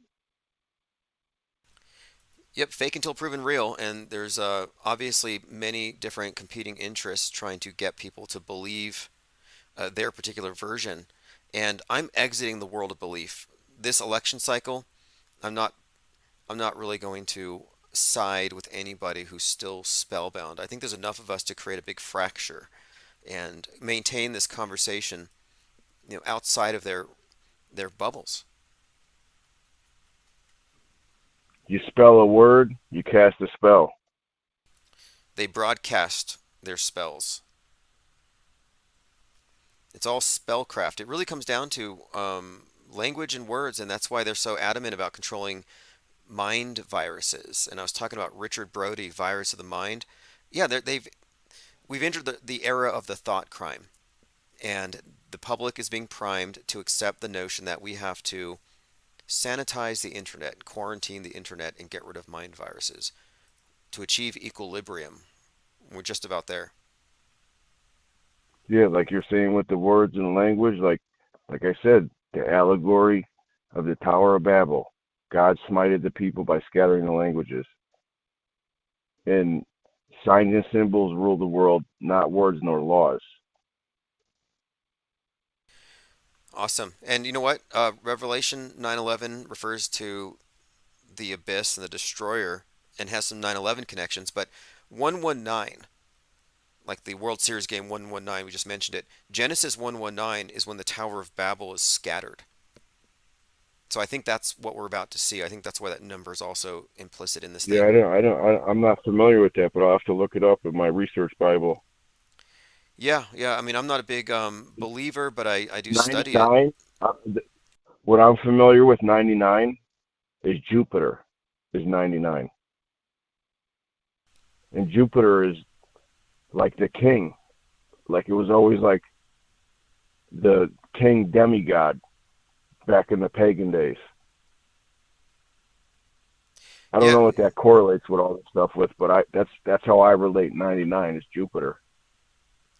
Yeah, I find all these planetary deities are syncretized, and so you can, like, Jupiter is Thor, is Zeus, and there's a lot of overlap, but syncretism explains almost everything here. How all these different gods that correlate, they can all be aligned by matching them to the appropriate planets, and it's down the line. And to me, it's not a coincidence that all these rockets are named after these dead gods, dead Earth gods, etc., because it's the same astrotheological religion. Right there, bro. Right there. Your average person doesn't if they're all like Greek names and stuff, right? Yep. And it's like your average person is just like, oh, it's that name, it's that name. But your person that embraces like research and esoteric and occultic information is like, dude, like they always use these ancient stuff. Hey, check this out. Portal Complex remarks, Operation Alpha 119. So there's your Apollo 11 and a 119, and I was talking about the Tower of Babel falling, stuff falling from the sky would be implied there. Operation 119 was the Air Force's mission to nuke the moon. It was canceled, but fascinating. So 9/11, 9 + 1 + 1 is 11. And the Masons say that 11 is the master builder's number because there's something with the double numbers, 11, 22, 33, 44. like when you're like doing building and like with this esotericism, like any double number is like double power. And I've told you before that I've heard a like a Jewish, like an Orthodox Jewish rabbi say that the letter is the container for the number, and the number is the power in the container.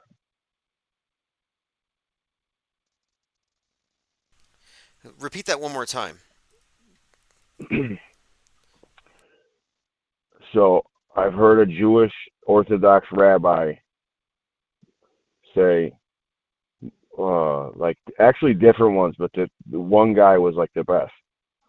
He said, like a word and the letters are the container for the numbers. The numbers came before the letters, and they are the container for the number, and the number is the power. That's right, because they're synonymous at that point. And many of these, it's the same with many of these alphabets where they're not separate from the numerological systems. And this is the basis for correlating words with numerical values and then finding words that have commensurate numerical values and seeing connections between them. And that's the basis for a lot of mystical correspondences.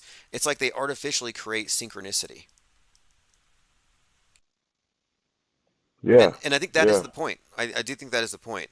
When you're talking about these archaic worldviews and their concepts of words and magic and how reality is formed around the word, like in the Bible, God speaks, let there be light. The idea here is that the words are extremely important, and that this is actually a big part of what Aleister Crowley taught too, why they emphasize silence. They say you have to be cognizant of the words that you're using, but that the word represents some kind of a thing, not just an idea, but it actually has some kind of quote weight or impact or some kind of influence on like reality itself. I think the word abracadabra means I create as I speak, and so Crowley was saying that every sentence is a spell, but you wouldn't notice because everybody's talking all the time, everybody's inputting into this thing, and you wouldn't notice your disparate influence unless you could shut your mouth once in a while and then speak with more of a conscious deliberation. It's a fascinating idea, and it seems to make a lot of sense when you look at the emphasis that is placed on the control over words and language, and how every one of these religious systems are based on the notion of some kind of magical significance behind the spoken word itself. I think my opinion is everything is frequency. Everything has energy. And like what, I don't know how it correlates, but numbers, you can't have the frequency and the energy without the numbers. And then everything else comes after. Yes. Well, I picked up a couple books on this topic recently, and I'm finding that numbers and colors, and we do find that with all these occult rituals in plain sight, colors are a huge part of the story as well. Numbers are very easy to search and to correlate, but it's far more subtle because it's not something that you would be able to discuss unless you knew the meanings Colors have behind it. frequency. Colors give off frequency just like everything else, like an energy. Like they say blue is calming, red is invigorating. That's why there's so many things that have red and blue, like the cops and stuff, because it's the cops with the red and blue is like as above, so below, as above, so below, as above. You know what I mean? It's like inversion, because that's what they love. The back and forth to confuse people.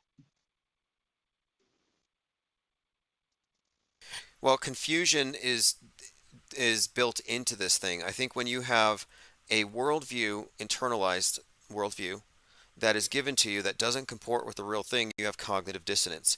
And if the power structure doesn't allow you to contradict it or to challenge it in any meaningful way, and you have to live with the contradiction, that creates confusion, dissonance, and then the dissonance gets so great that people just ignore their own perceptions and just reach for whatever the screen says. In other words, apathy. So I think, yeah, this is definitely a world based on the world stage is based on confusion.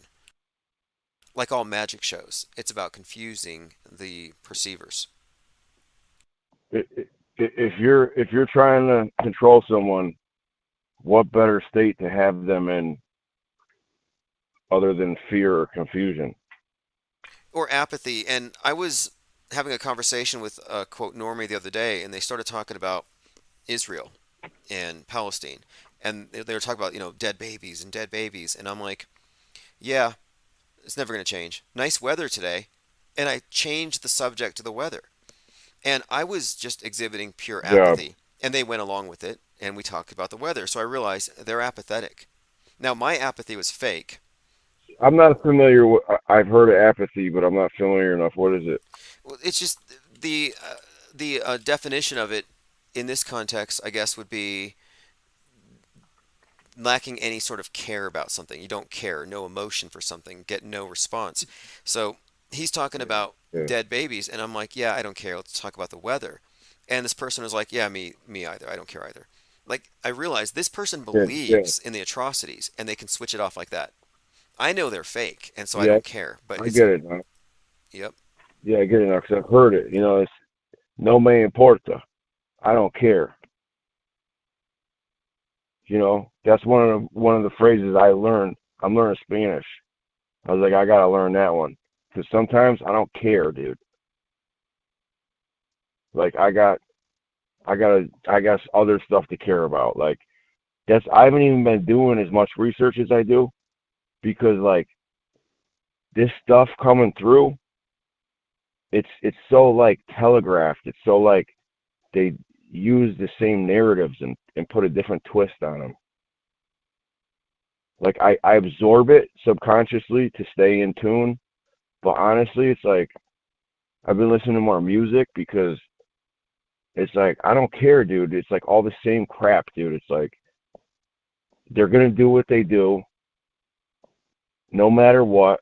All I gotta do is make sure I'm on point, whether it's subconsciously or consciously when I get into the research, consciously, subconsciously, it's there. Luckily, I learned this stuff, and it's there. And I like the boulder coming down the hill, I could always see it, and I'm going to step out of the way. Well, I'm convinced it's coming down the hill, but I'm convinced it's fake. The boulder coming down the hill is fake, but the panic it's going to set off is real. Yeah, I mean, whatever application is done, there's something wrong. And it's always been wrong, right? But we're coming into this brave new world, is my opinion. Well, look, I think we've already been born into it. We're multi-generational mind control patients. It's an open air asylum. They took our heel print, right? A lot of people are born in hospitals. They prick your heel and take your heel print, right? And I mean, I think that's happened to me. I think that's that's what they do in America a lot of times. I don't know if they do it anymore, but back in the day they used to. In my opinion, because they're taking your soul, a print of a footprint. They're taking your soul. They own your soul because you're in the corporation of America, so you're owned. Because you got a social security number, you're born in a hospital. See what I'm saying?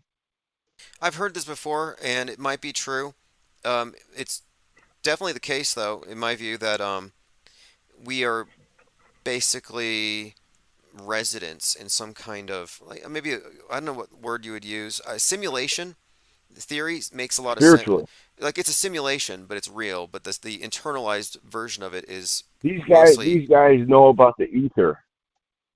Yeah, they know about spiritual. Do you think that it makes sense that the people who are concealing the real version would, I guess, have the real version? Like, if they're giving us a BS version, obviously they know what's there. But my question is, like, how widespread is that? Is it just top of the pyramid? Because you have so many layers. That's why they're wizards. That's why they're wizards at the top. Billionaires use astrology. Millionaires don't. They're wizards. They know how to manipulate the ether or the psyche. I don't know. I'm guessing here, like speculation. Well, there's mind Look at the entrainment through wizard. propaganda, Look at but the beyond the wizard propaganda, there's mythology. obviously some esoteric aspects to much of it, and I think there's levels of psychological entrainment, emotional, and there may be some spiritual component, which I rarely get into because I like to focus on the facts. I like to focus on the verifiables, and I want to get away from any kind of attempts to mystify things. Because people are like, oh, if we believe it, it's real, and reality creates belief. Like the QAnon shaman's like, if we all just believe, it'll be true. Sorry, reality doesn't work that way. There may be some level of influence or some level of interaction between the perceiver and the perceived, but it's not as simple as you believe it, it's real. Because if that were the case, moon landings would be real because everybody believes those, and we know that these are staged events. Yeah, I get it, bro. I mean, I don't care about the moon landings. I'm not up there. I'm not up there to look at it. I'm down here living No, life. my point is that belief doesn't create reality in that sense, not at that level where, and what I'm that is a common new age thing, magical thinking, and it's like, no, it's not that simple. Oh, everybody's embracing it now. Look how big Halloween is now, bro. It's like every year it gets bigger. It's going to be bigger than Christmas eventually. It is here. We have Halloween decorations. Like right now, there's like 13-foot tall skeletons and mummies, and they put this stuff out in September. Like Halloween is an entire season, and they'll leave it up there for Christmas. It is pretty big, and I don't necessarily have a problem with it, but I've No, noticed. me neither. Me neither. I embrace it. Like I embrace pagan ways, dude, because I love the sun. Okay? If it wasn't for the sun, I'd be nothing. But everything has a good side and a bad side. And when you indoctrinate people that don't have... Well, let me point this out, though. The Christians who are against Halloween will say, no, we celebrate Christmas, but we don't celebrate Halloween. Well, I'm sorry, but they're part of the same pagan calendar. They literally are. They're part of the same exact system of rituals. The Romans, Saturnalia, same time of the year. And one other point, too, and this is something that's become clear to me after doing a bit more research into paganism, is that, and this is not my opinion, and if people hate this, that's fine. It's just the facts. Christianity and paganism are the same thing, but Christianity has stripped away a lot of the overt symbolism, specifically the goddess stuff. They retained some of it with Mary, but it's the same paganism based on nature, the sun, the moon, the cycles of time. It's really the same thing.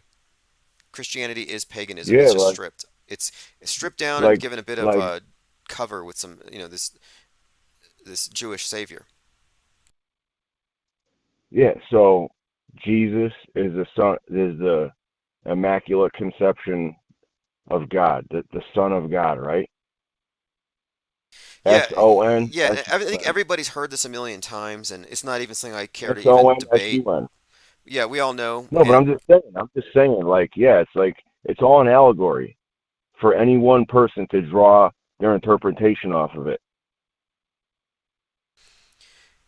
Correct. And it definitely is that, and what I'm saying is that, and it's just sort of like the same exact system has now been superimposed onto the modern paradigm, the modern template, and it's just given updated symbolism. That's why the black cube that we see everywhere and all these logos that make use of the sun and the solar symbolism in the same way, and we see it all in the movies. How many times have we seen the Christ archetype repackaged in these big films, where even when Jim Caviezel played Jesus in Passion of the Christ, do you know how old he was at the time?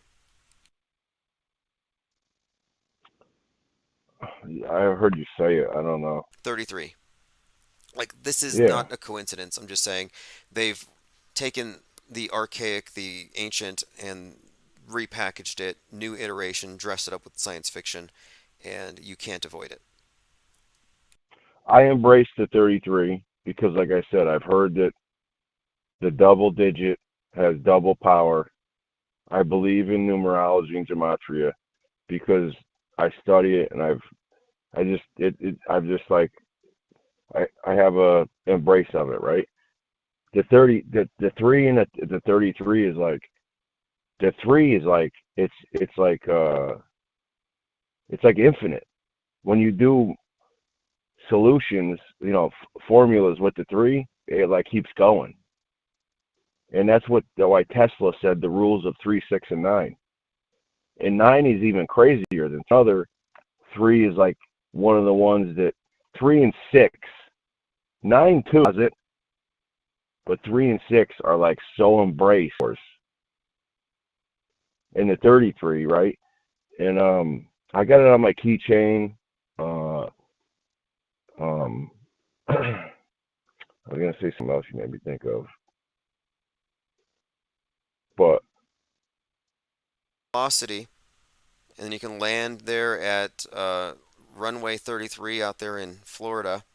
It's all allegory for transcendence and leaving the material realm, and it's travel. But again, like everything, it has its exo and its esoteric aspects.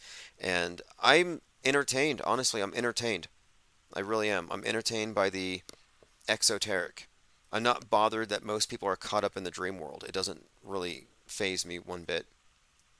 Like I'm not even like there's like this notion that, like how many people want to save people? Like I'm trying to wake people up. You got to wake them all up. Got to save them. Got to make sure that they're as scared and agitated as you are. And I'm just not with that. I'm not trying to sell somebody on a doomsday cult. I'm in the evasion survival. Okay. I'm trying to figure out what's going on from afar. So if I got to engage, which I probably won't unless I have to, I know what's going to I'm sitting back watching. Okay? And you got the exoteric and the esoteric, right? You got the macro and the micro.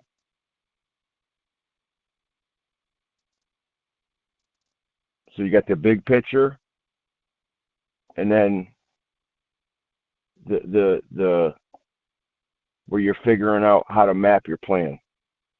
You get it from looking at the big picture, from observations. Let me ask you a question. Do you think that at any point in the future there will be a point where everybody wakes up? Do you think there'll be a, quote, mass awakening? Do you think that truthers will ever win? The apocalypse? Yeah, do you think that there will ever be an instance where the truthers won? That's what they say is going on right now, is apocalypse. Okay. And there is people waking up. I mean, I think, like, I always tell people, this is another thing I say to, like, kind of normie people. No matter how big or small, they're taking a chip off of the block every day in the terms of, like, building a statue. No matter how big or small, they're taking a chip off of the block incrementally. It may be a long time. They may speed it up and gain, like 2020 Corona, right? What year was that? It was a leap year. They leaped. Yeah, and that was also likely planned decades and decades in advance. It was a repeat of 1968 anyways. Yeah. Fascinating. Look, we're about to be starting a new election cycle, and I think they're going to probably recycle a lot of 2020. So if any of you are missing the drama of that year, I think we might get something similar coming up. The politics, man, like I'm gonna, like, somebody would actually trust, like, Trump or Biden or anybody else. Like, give me a break, dude. I know you don't. I'm just saying, like, in general, like, dude, it's such a joke, dude. Well, look, again, I always remember this. There's this thing called the consensus bias where you can fall into the trap of thinking that other people see things the same way. And I always try to keep in mind that the, quote, truthers are a fringe, and we are the cutting fringe. And the masses do not think anywhere near like anybody on the fringe. They're not even paying attention. In fact, that's what I was bringing up the person who was bringing up the dead kids. I'm like, you know what? They are hardly paying attention. They're not really invested except in a very superficial way. And it's like, it really is like a dream world. It's kind of sad in a way. It's like it's a spell, it's a dream. But it's also a really bad dream. But you spell a word and it casts a spell. Or they show an image on a screen and they believe it's there. They're creating illusions, just like that movie I'm watching, Awareness, where they're creating illusions in people's minds and using it to control Mirror, society. mirror on the wall.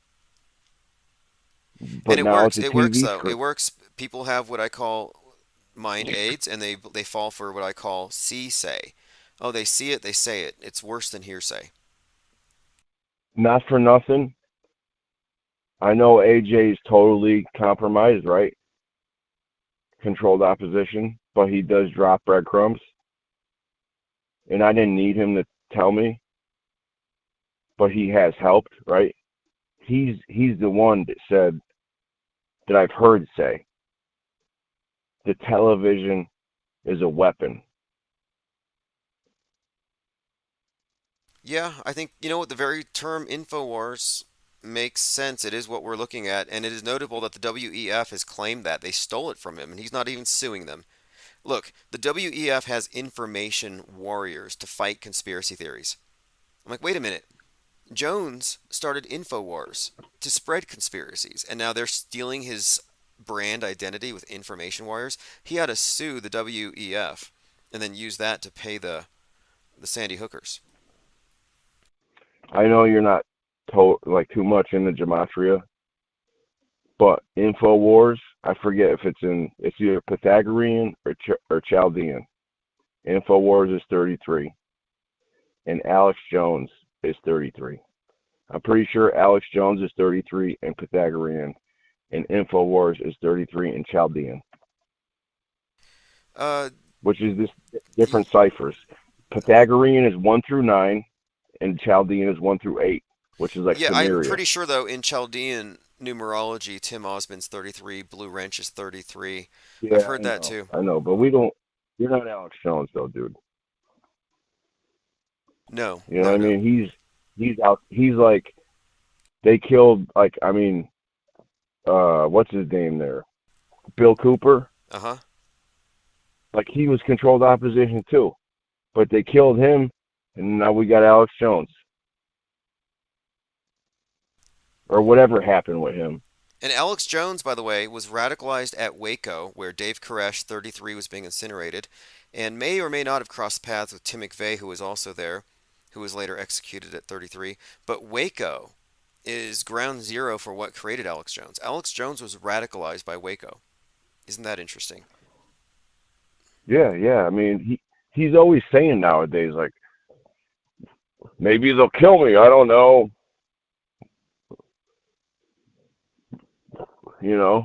And he's always saying, I've shouted out in your chat, dude. He's like the other day when we were all talking about this new thing up in Maine. There's always, not always, I won't say always, but most of the time, military connections. Okay, he's always if you listen enough, which it depends what day of the week or how the week's going. I listen a lot. Just it's opposition research. I listen to like regular news. I listen to him. I listen to like Fringe of the U. Like, yeah, I listen to a lot of stuff because like whatever, I work and I gotta listen to something. I listen to music, whatever. But he's always saying my dad, the CIA tried to recruit my dad for those dental implants and all this other stuff, and my cousin and my uncle are Delta Force Special Operations. And like, obviously, dude, he's fucking tied into the Pentagon. Yeah, sure. Well, look, he was... Trump was his boy. Trump was his boy. Yeah, I'm not sure why there's any debate there. The fact of it is he's part of the mainstream media infrastructure, and he was a huge part of selling alternative 9/11 stories, which is a big part of it, because you have the mainstream narrative and the counter narrative, and the counter narrative and the mainstream narrative weigh the same. So Alex Jones is just as important a part of the mainstream infrastructure as a Sean Hannity or someone on the left, like at that time, who would it have been? All these, like a Dan Rather types, like these are mainstream figures, and the fringe figures are all equal. Like, they say Alex Jones is the conspiracy guy and he's like out there, but no, actually he's part of it. They couldn't maintain this system without the pro and the anti, because people don't unanimously agree, but they all agree on one thing: the big deception. In my opinion, definitely AJ, right? And then the smaller guys, like, they may not even know that they're compromised. Agents or dupes. Either they're agents or they're surrounded by agents and they're being fed the same lines and they don't question it and they march lockstep, so they're therefore dupes. Every Orthodox red pillar that believes in false flag theory paid.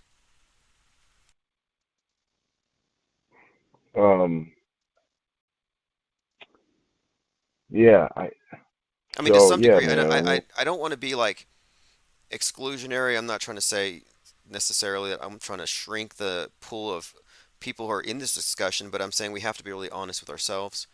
And if you're carrying water for any government approved establishment conspiracy theory, then you really need to do some reflection and decide, am I truly carrying something that I know to be true? Or am I believing some of these people who have spoon-fed me some ideas to keep me on the political horseshoe? And there's a lot of people who fall into that. And I'm going to spend the next year, my agenda for the next year is creating a rift and creating an exit from the political horseshoe for a lot of these red pillars into the area of pure skepticism, auto-hoaxing. Like I said, I try to stay rogue because I have been, like the whole 9/11 thing. I told you, even though I had a different perspective than most people, I still fell for it at first. So I don't know what to believe anymore. I just know when I feel something's wrong, something's wrong. I'm well versed enough now to know if something's wrong, something's wrong. Well, it's pressing, basically everything. I'm pressing for a change. It's basically everything. Like, we know now, right, that there's something wrong. We know that the media is a liar.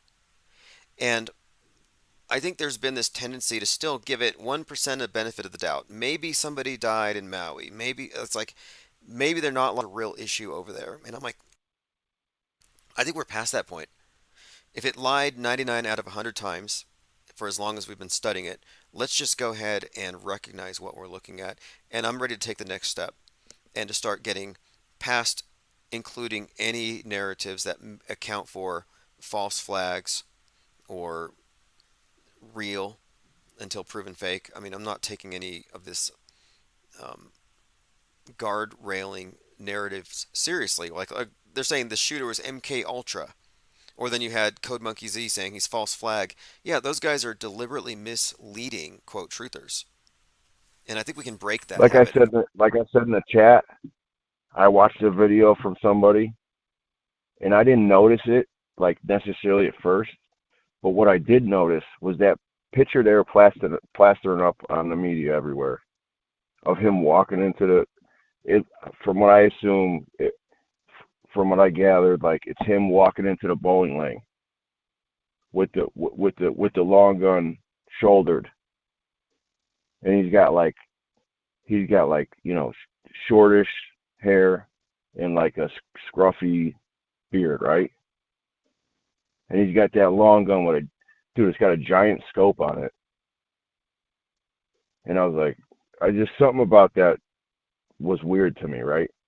So then I seen this dude, he did a live stream, and then I saw those videos of him at cornhole tournaments at that bowling lane. Dude, the guy looked the same, but older, with a bald head. I think it was bald. It was like baldish.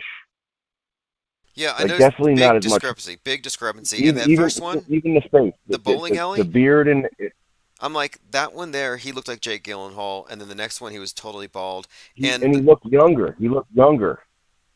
And the video itself, the picture of the media up there. The video itself looked like it was filmed. It's like 2005 called. They want their CCTV camera back. Yeah, I remember you guys were saying, like, our phones take better videos than that fucking security system. Which I agree with, dude. Yeah, nowadays, like, come on, give me a break, dude. But who knows? Maybe up in Maine. But honestly, I don't believe it anyways. So it doesn't matter, like, if they had good cameras or not. I just know right away. I was like, that's something looks wrong with that picture. And then I seen this guy doing the live stream, and they showed him at the cornhole tournaments. And yeah, dude, it looks like the same guy, but younger, like different though, like younger, and with more hair. So I know you guys are auto hoaxers, and I'm not anything. I'm just rogue, dude. I go rogue, bro. I'm like, well, look, let me clear trying this to up figure it though. all out. Okay, the term auto hoaxer, the simplest, shortest explanation: applied skepticism, or I guess Yeah, you'd I say, get it. but directed at mass media. That's simply it. And if you're a skeptic, you are Yeah. engaging in auto hoaxing. I just feel like, to me, my perspective is it's a hybrid approach. I think it's fake and real, because they have to have an operation. So some of it's real, but then they're like faking a lot of it, or whatever they're, like maybe if we were able to like go work for them, we'd see how they do it. But in my perspective, it's a hybrid approach. I'm still stuck on this thing where it's a magic show and they don't really saw people in half, but maybe they do. Still Yeah, looking. lesser magic. Lesser magic, 3-card Monty, right? Yeah, that's correct. That's correct. Well, hey, look, I got a message from somebody Yeah. by email, and they found a quote from Jordan Maxwell talking about the eye in the pyramid on the dollar bill. Fascinating. He says this is their symbol for Jesus, the chief cornerstone, out of the Proverbs 25. I'll have to look deeper into that, Yeah. but interesting. Maxwell was good stuff. Didn't you talk to him? Yes, yes. Maxwell and I spoke a few times, and pre-2022, and then after 2020. And in fact, it was Jordan Maxwell who got me interested in symbolism itself, because I was at a courthouse and I saw the magic square of Saturn on a tapestry. And I thought, what the heck is that? And I started looking into the symbol of Saturn, how it relates to law and the courthouses and the judge, and Well, that's how I found Saturn is the ultimate karma judge. Yeah. Exactly. We just finished Saturn retrograde. That's correct. And Saturn is the L, we call L, which is the Yep. And what he was explaining was the symbol of Saturn, black, the cube. It's associated with the color, or black. The judge's robes, and judgment is a huge part of it. And then time, like you're sentenced to time, constraint, limitation. All these things are intrinsic within this archetype of Saturn. And the magic square of Saturn is this square with 9 boxes, and in every direction they add to 6 or 15. Or 666 on each side, and that this square is used in planetary magic in order to invoke the energies of that planet. I'm like, why is this medieval magical talisman on a tapestry in this courthouse? And that kind of got me looking. Yeah, there you go, bro. Right there. Yeah. Like you go like certain places, and they like certain official places, and they got these like it's just normal for it to be there, but nobody really knows the meaning of it because it's like hidden in plain sight. Well, if I was still acting like Truman in a world of lies, I would say, no, there's nothing to see here. It's just a coincidence, doesn't mean anything.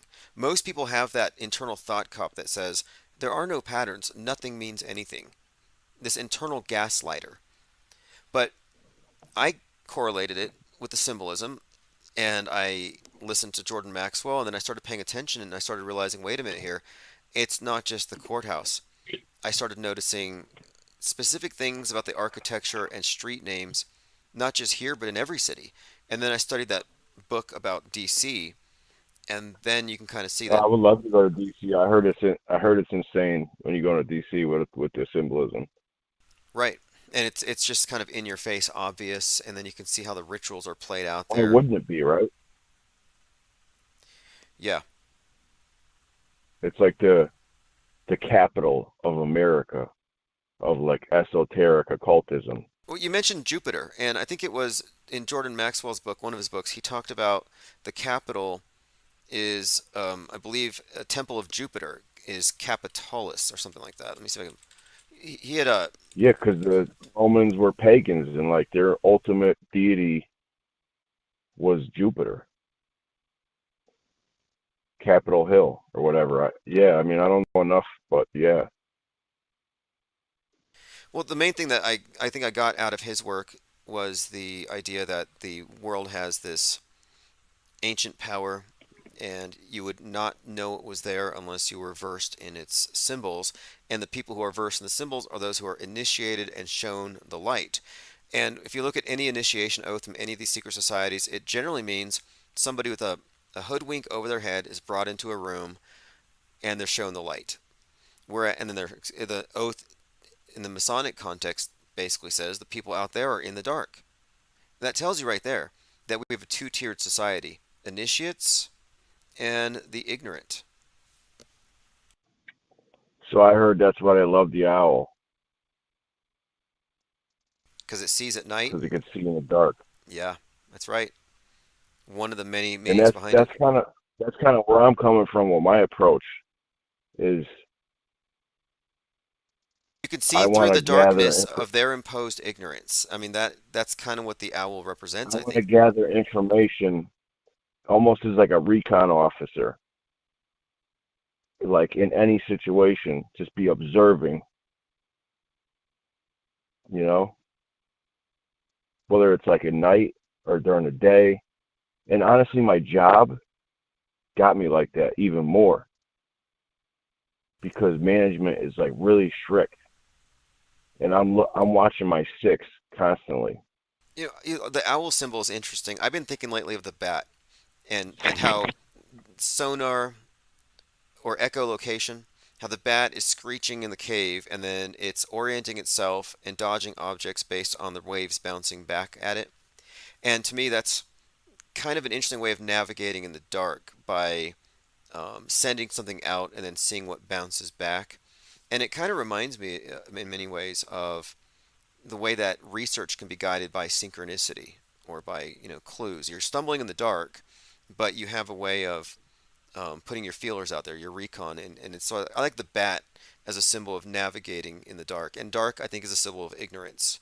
I think ice is a symbol of secrecy. Ice? Yeah, I think ice is secrecy, darkness is ignorance, in the way that world stage symbolism seems to play out. And one of the older symbols of the Illuminati and these various groups is the torch. Torch representing the caves, the grottos, the initiatory societies with their passing the torch, passing the hidden knowledge that's concealed from the ignorant by design to keep them ignorant.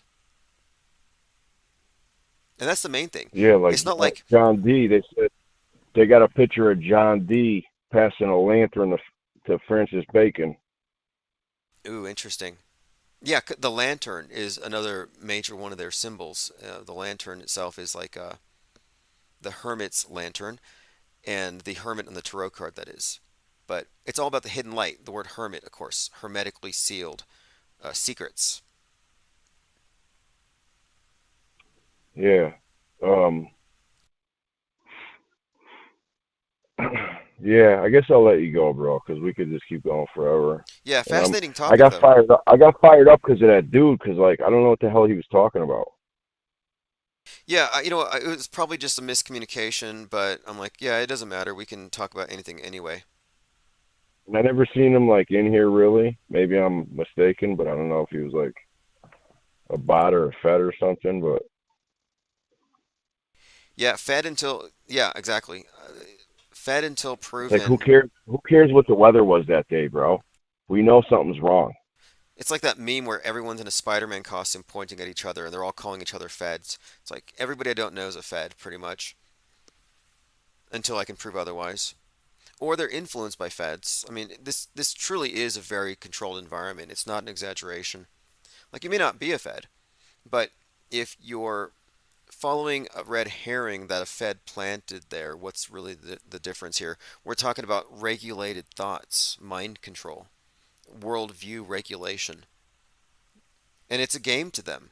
It's an alternate reality game. They suck people in. Like, oh, these people are smart enough to see through 9/11. Let's have a more engaging version of the story to suck them in, and we'll attach it to this entire belief system. And ideologically, they're still going to vote, but they're going to be a little more radical. Like, to me, this is a huge game. Oh yeah, yeah. I mean, in my opinion, that's what they love. It's all a game to them because they've been doing it for thousands of years, like through their lineage. Yeah, exactly. They're like masters of their domain, basically. Look, one more point here before you go, because we were talking about Saturn. The movie The Village, we talk about often about how these people are born in a commune and the world outside they're told is evil and they don't question their environment until they get older. But the people who rule the place are called elders. And I think they chose that name because elder is a reference to Saturn. Yeah. What do you think? Saturn cycles Yeah, the I mean, imprisoner. Stranger Things. Yep. Hell. Exactly. Yeah, no doubt. There's other stuff too. I can't think of it right now, but that whole Elohim. Yeah, I agree, dude. Yeah, very intriguing stuff here. You talk about numbers and stuff, and it's like L. You can flip it upside down, and you get 7, 3, or 3, 7 ambigrams as well as anagrams, and you can find increasing connections there as well. It's just intriguing when you start pulling on these threads, and it's just like never ending. So anyway, hey, appreciate the call I've very heard much. that. And Lieutenant Weinberg in the chat says he wasn't mad at you. He was just curious. No, I know. Once he got on the line there, he doesn't sound like, I don't know. I don't know where he was coming from, dude. I'm like, I didn't say nothing about 9/11. Right. I was like talking about what you were talking. We were talking about Stephen King and so. Awesome. Well, hey, thanks for the call. Call back anytime. Yeah, take care, brother. All right, everyone, that's G33 talking about the occult rulers of the world and skepticism. Let's see what I have here. Okay, I'm going through your comments if we've missed anything. Jesus Cow says Fed. Yep. No, I really mean it. If you are carrying water for the mainstream media, you're mainstream media. If you're carrying a propaganda line that was planted by a Fed, you're a Fed or a dupe. Like QAnoners. Like, let's say you're still a true believer in Q. I'm sorry, but you're following a government-created psyop. What does that make you? For 6 years, QAnon has been waiting for something to happen. Here's an example. This is Kim Runner, who has blocked me, by the way, on all of my accounts. She says, 6 years ago, today, something random but very special popped up online. Q. Intel posts that would guide us and change us in ways we didn't even realize at the time. Whether you were following from the beginning or just jumped on board last month, we're all here for a reason. Okay? Now let's look back. 2019. Same day. The military is in full control. 2021, same day. Trump is still president. Hey, Patriots, remember, this is a military operation at its finest. We need to stand together. Our military is keeping the president safe while he removes evil worldwide. Peace is coming soon. That was 2020. So they've been celebrating this date for some time.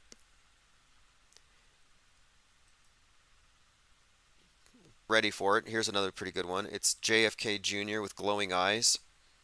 And she says, "We are ready when you are, John." Every Sunday, they sit out there on Sunday and they tweet Kennedy Sunday and they post pictures of John Kennedy Jr. We are all ready when you are. That one's from June. This is from May. This is a huge operation, and these are big channels with millions of followers, and they're just like, JFK Jr., come back, we're ready for you. It's insane. But anyway, today's their 6th anniversary. 6 years of nonstop gaslighting. We also talked about this. President George Bush threw the first pitch of the World Series game. It's the game number 119. He was also the one who threw the first pitch after 9-1-1. Here's a video of the two of them side by side.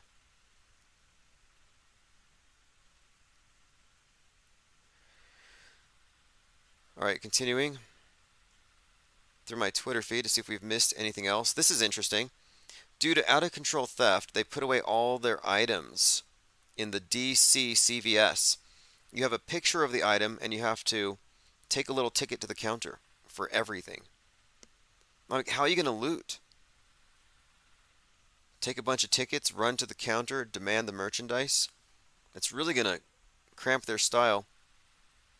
Okay, here's one more Q post.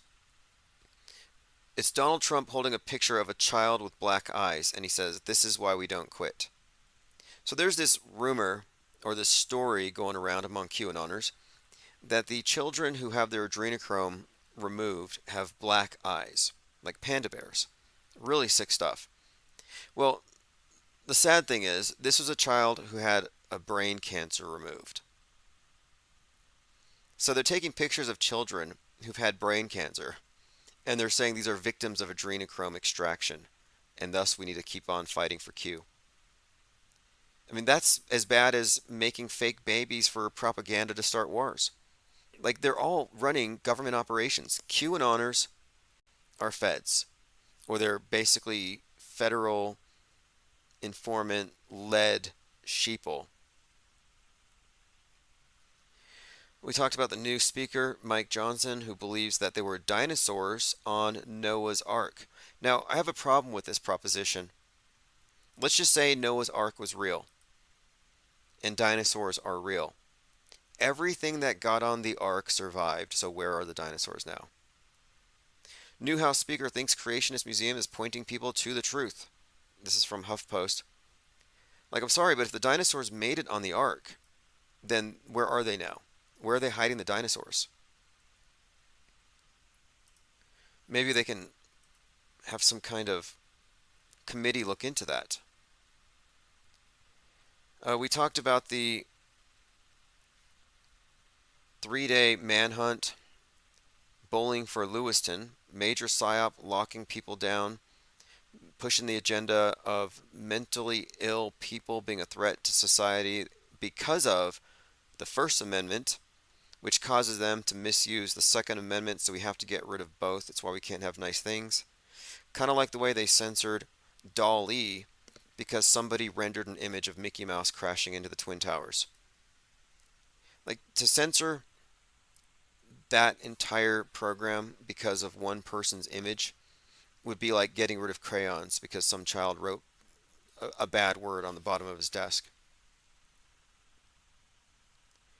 Maddie33 says dinosaurs are hiding in the hollow earth just like an Iron Sky 2. Wasn't Godzilla in the hollow earth? Or was that big? No, that was King Kong. I'll have to look into that. I'm going to try to finish that movie tonight called Awareness, about this individual who can project illusions into people's minds, and it turns out that's how the world is controlled. And so the world controllers want to recruit him, but before he gets recruited, this rogue group is trying to recruit him in a very Matrixy type of twist. It's called Awareness. I'll do a review on it after I finish watching it. I want to say thanks everyone for joining. Ollie Goering says pandas are weird. They're weird, but they're real. Don't let anybody tell you that pandas are fake. Just Stop Oil are dino strong, says Lean Dion. Peter W. says if you spray vinegar, it keeps the dinos away. Does it? I know it keeps chemtrails away. Is there something about chemtrails that attracts the dinos? Is there a correlation between pterodactyl sightings and chemtrails? Fascinating. Okay, we are here for Infinite. This is Infinite Plane Saturn Day. I'll send a link out 11/4/2023. This is The Masquerade featuring Symbia by JT33. Creep would be, man. Come on. The title of today's live stream: The real deepfakes are rubber, not pixels. And I think this is a major leap forward in terms of our overall breakdown and analysis of fake news, the fakeability of news itself. It's quite a revelation to learn about deepfakes. And most people's understanding of deep fakes and deep fakery tend to relate it to digital deepfakes. Like, oh, look what they can do now. Look what's now possible thanks to AI, etc. And I've been pointing that out as a major misdirection because the fact of it is we were born into a deep fake reality. Our worldview is actually framed by major league fakes, not just celebrity face swaps. We're talking fake weapons of mass destruction, fake cosmology. Now, the recent uptick on interest in the subject brings it up in kind of like an alarmist context. Like, here we are, about to be infiltrated by deepfakes, and it's a threat to our democracy. And I've been pointing out that no, we have been assailed or infiltrated or controlled by deepfakes in the form of hyper-realistic synthetic masks for decades. It was declassified in 2015 and it was popularized by Jonah Mendez, who was a director of the CIA disguise department for like 27 years. And just to give you an idea, she explained that you could have 6 Saddam Husseins in the room, and you wouldn't know which one is the real one. The point of it is, this technology is undetectable, and it's already been in use for a long time. And I heard something about Biden watched Mission Impossible, and as a result, he thinks that we need to regulate AI. And it's kind of ironic, considering that, look, Mission Impossible increased Joe Biden's concern about AI. It's ironic because, in all likelihood, he's a deepfake. He's watching a movie about deepfakes, oh, this could happen, and he's referring, of course, to digital deepfakes, and in all likelihood, his face is rubber. So you see what I mean? It's misdirection. But now it gets even deeper, because I've been describing how we have been visually dumbed down through computer-generated graphics replacing authentic effects, as in synthetic special effects being supplanted by filters and by CGI stuff that's superimposed later. And I always thought this was a step back, that we were retreating from aesthetics to save money or something. And I was a film studies major, and that was a very disappointing thing for me to learn, that my ability to simulate any special effect with artifice and art is going to be replaced by people who can just press some buttons. My point of it, though, I now think this was intentional, that the intent of it was all along to dumb down the public's ability to determine real from fake by diminishing the quality of the visuals that we take in through the screen. And my attention was drawn to this by Douglas Trumbull, special effects guru for 2001 Space Odyssey, who said that his special effects using scale models 50 years ago look better than some more recent CGI effects, which tend to be overshadowed by improvements every couple of years. So now we're dumbed down visually, where most people can't tell real from fake, and they're calling this some kind of a crisis, and I'm saying no, it's misdirection, we've already been deepfaked. But now here's the next level. It's not just about people with masks that are hyper-realistic. Now hyper-realistic simulated casualty dolls and rubber dead babies being used to start wars. Like, this is worse than just crisis actors, and they're so realistic that they are undetectable. And I will go through a couple of articles that I was referenced. Okay, like for example, this image here. You might be thinking, oh, so sad. Where's the GoFundMe for this poor soul's family? Oh wait, it's just a lump of rubber, but you can't tell the difference. So before, people just cry about this stuff in a knee-jerk fashion. But I was scrolling through Illusion Warfare, Les Luthor, and he came across one of these, and it follows through to a link to a website, Forces News, about these cutting-edge surgical mannequins. Surgical. This is called Sam. Meet Sam. Sam is an example of the real deepfake that they're using to control our reality. This is a surgical advanced mannequin SAM model, world-leading training sim. And what you can do with these is beyond just, giving it CPR, or somebody can intubate. These are designed for people to actually do surgery on them. So we're taking a look at Forces.net cutting-edge trauma casualty simulation mannequins used in full-scale exercises for the first time. Now, this is an article that came out today. And I was thinking about that overused sex doll that blocked the freeway for 33 hours. And then we have all these fake dead people out there in Israel and Gaza. And I'm thinking, what's going on here? And that's why I've been saying that the real money is going to the fake dead kid industrial complex. They've been doing this for a long time. Now, the Ministry of Defense says it can be inserted with different injury patterns, such as blast wounds, gunshots. They can also breathe. And they can be pumped with blood to simulate bleeding. So just because you see a body on the news bleeding, just like I saw this one and I replied to it with an animated GIF of Chucky from Child's Play, because it was his baby and they're like, yeah, the Israel's bombed a hospital and look at this baby's face and its eyes are moving and its mouth is moving and it's like, I'm like, that's an animatronic. It was literally just an animatronic and these people are wailing over it. And I find out, yeah, they actually have bleeding animatronic casualty simulation mannequins. So this has to be included now in our conversations when we talk about, oh, is that real or is it fake? Because now we have to account for the fact that this is fakeable. This is fakeable. Anything you can fake on the news, you can fake on TV. When on October the 7th, when this thing really broke out, I actually recall saying, anything they can fake in a mass casualty exercise, they can fake on the news. And if they can fake it on the news, it becomes real. And here is a perfect example. Again, world-leading surgical mannequins being used in full-scale training exercises where they actually breathe and they bleed. Innovative equipment. They play a vital role in delivering cutting-edge training to our Ukrainian allies.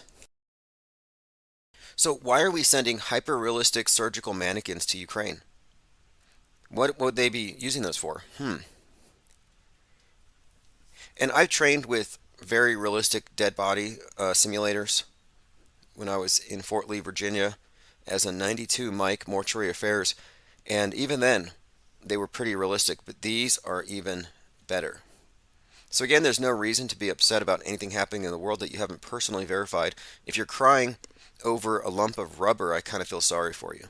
If you're sticking up for rubber. Now here's another one.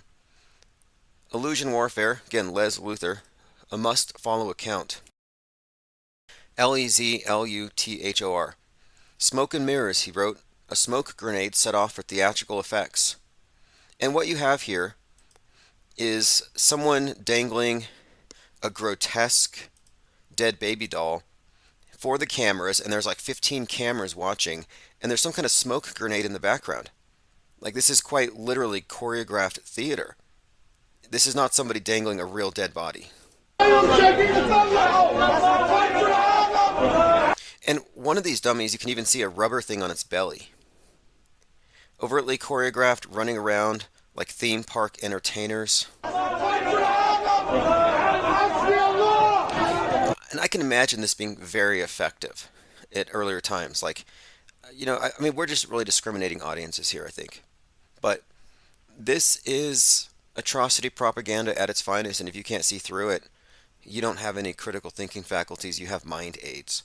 But there is a cure. Unlike AIDS, we do have a cure for this. It's called infinite plane radio. It's not only a mind war inoculation, but it's retroactive inoculation. We can actually remove mind viruses from the past, like 9/11 and the official story, or global warming, or globe. All right, we're joined by Let's Go Clockwork 113. Says happy Saturn Day, P Trippa 103. Oh yeah, happy belated birthday to P Trippa, Colin Kaepernick, and the One World Trade Tower and Godzilla. That was on 11/3, and Seattle's still standing. My internet was down, and I was like, watch Seattle get knocked over by a tsunami, and I can't talk about it live. But no, it was my fault. G33 says Saturn Day, my favorite IPS day. Yeah, on Saturn Day we try to really go back and review everything, and we have a lot to go back through. Joined by Wonder Woman, Linda Curtis, John Francis, G33, AJ206, Evolvement, Ears Up, Jesus Cow. Yeah, G33 says Tim's been putting regular work, live content. Yeah, I'm trying to do 7 days a week. There's really no reason to miss, and this is going to only expand, and we're moving into our publication departments, like I think the main wing of the publication department is the tabloid, and so we're moving into that aspect of the big plan. So the Infinite Plane Society has a number of wings. We have our think tank, Discord servers, and Gilded. Then we have our bank, which is this, and it's going to be back to 24/7 once I can stabilize things a little bit.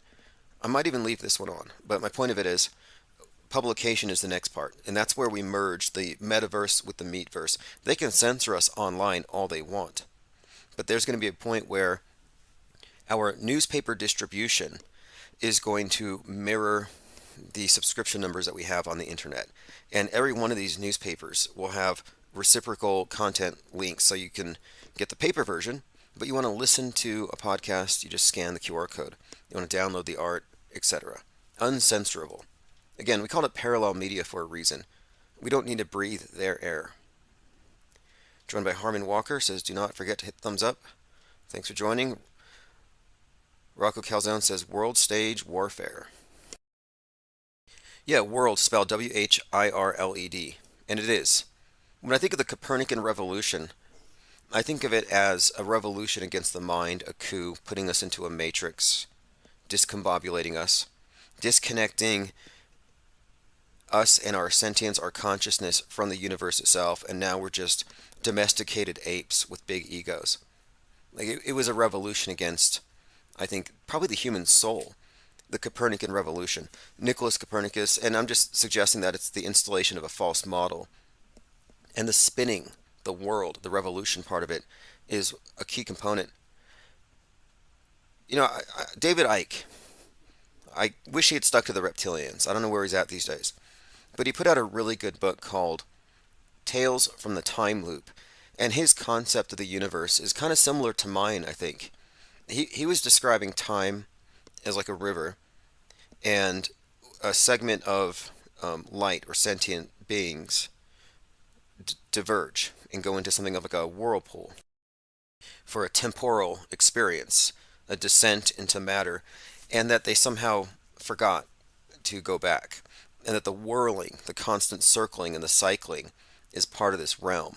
And that's a huge part of the symbolism, the cycle of time, the sickle of the reaper, and the endless trap of life, death, reincarnation, the reincarnation cycles, divorced from a return to the purely spiritual in a dumbed down, reductionist worldview, and that the reptilians, in his view, just represent our lowest aspects ruling over us.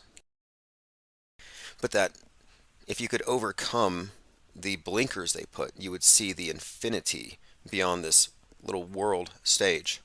And he described it something like as a whirlpool in a sense. I mean, interesting concepts. He took ayahuasca. I'll have to try that and fact check him. All right, joined by a security firm, says facts. Kimmy Spreadborough, Multi-C0, Verse History, Peace Circle 360. Okay, a lot of people are flooding in. Osher06 is joined. Okay, great. Evolvement says our hearts go out to the rubber trees. Yeah, I've been saying that fake dead kids' lives don't matter, and they don't. They just don't. I don't care about your fake dead babies. Or any of your fake dead school. Like, these fake dead kids don't matter. And if you think they do, explain why you don't care about the real kids who are traumatized by the propaganda. But despite saying this, the rubber trees' lives do matter. And they're being harvested for what? Is there a GoFundMe for that?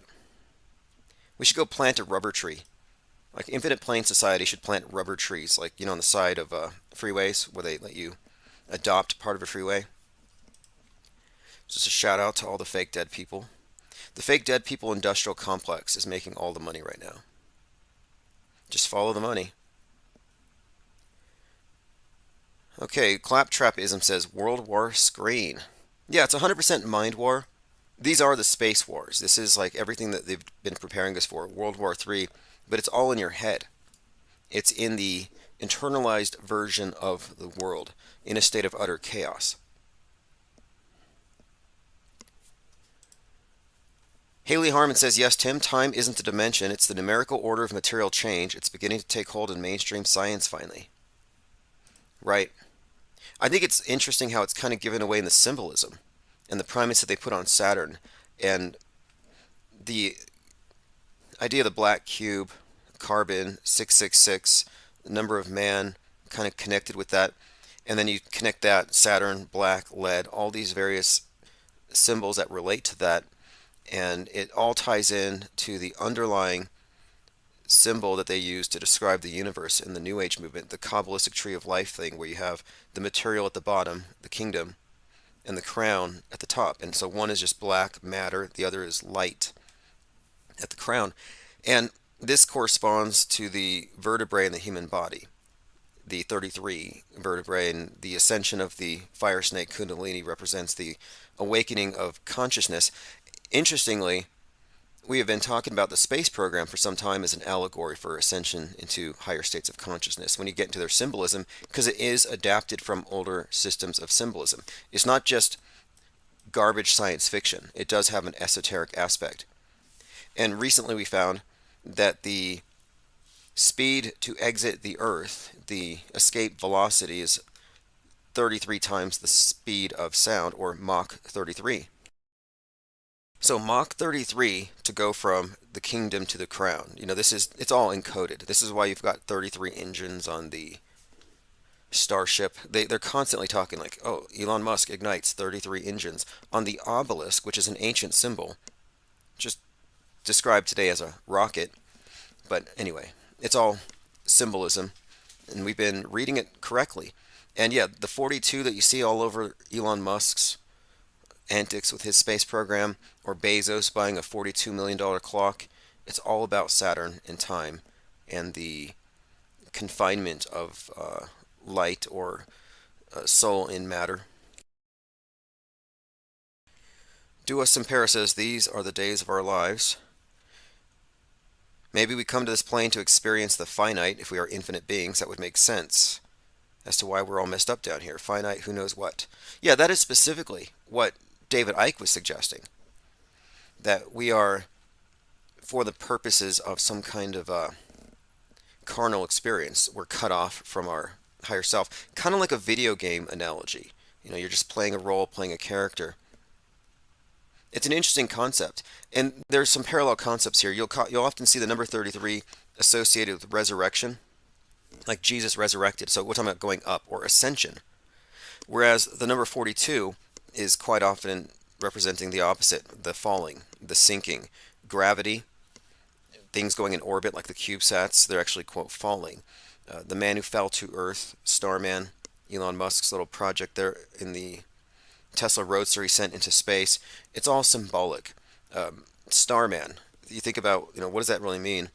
A man who fell to space.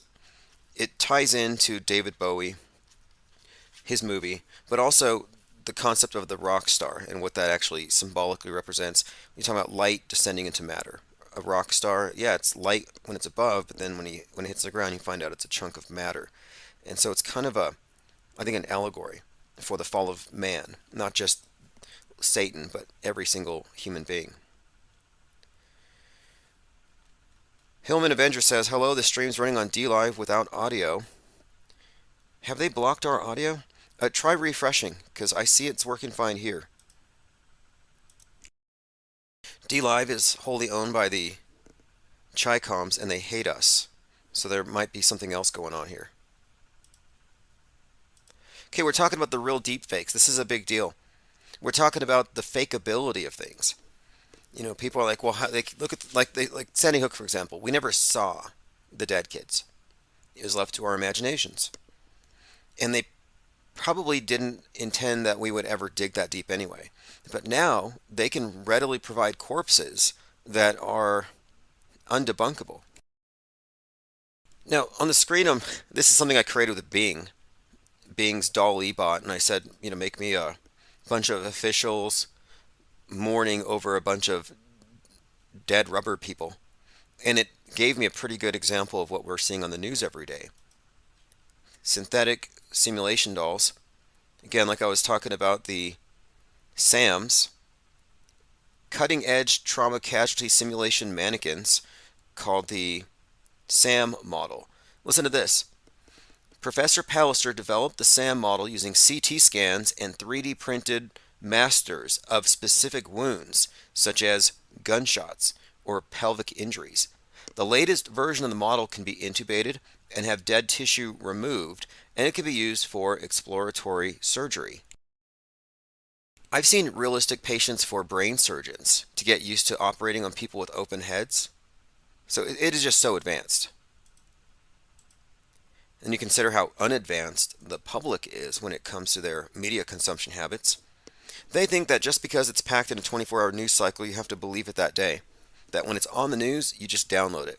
No, you can pause, you can process, you can refuse to accept. Unless you don't have a mental immune system, unless you have maids.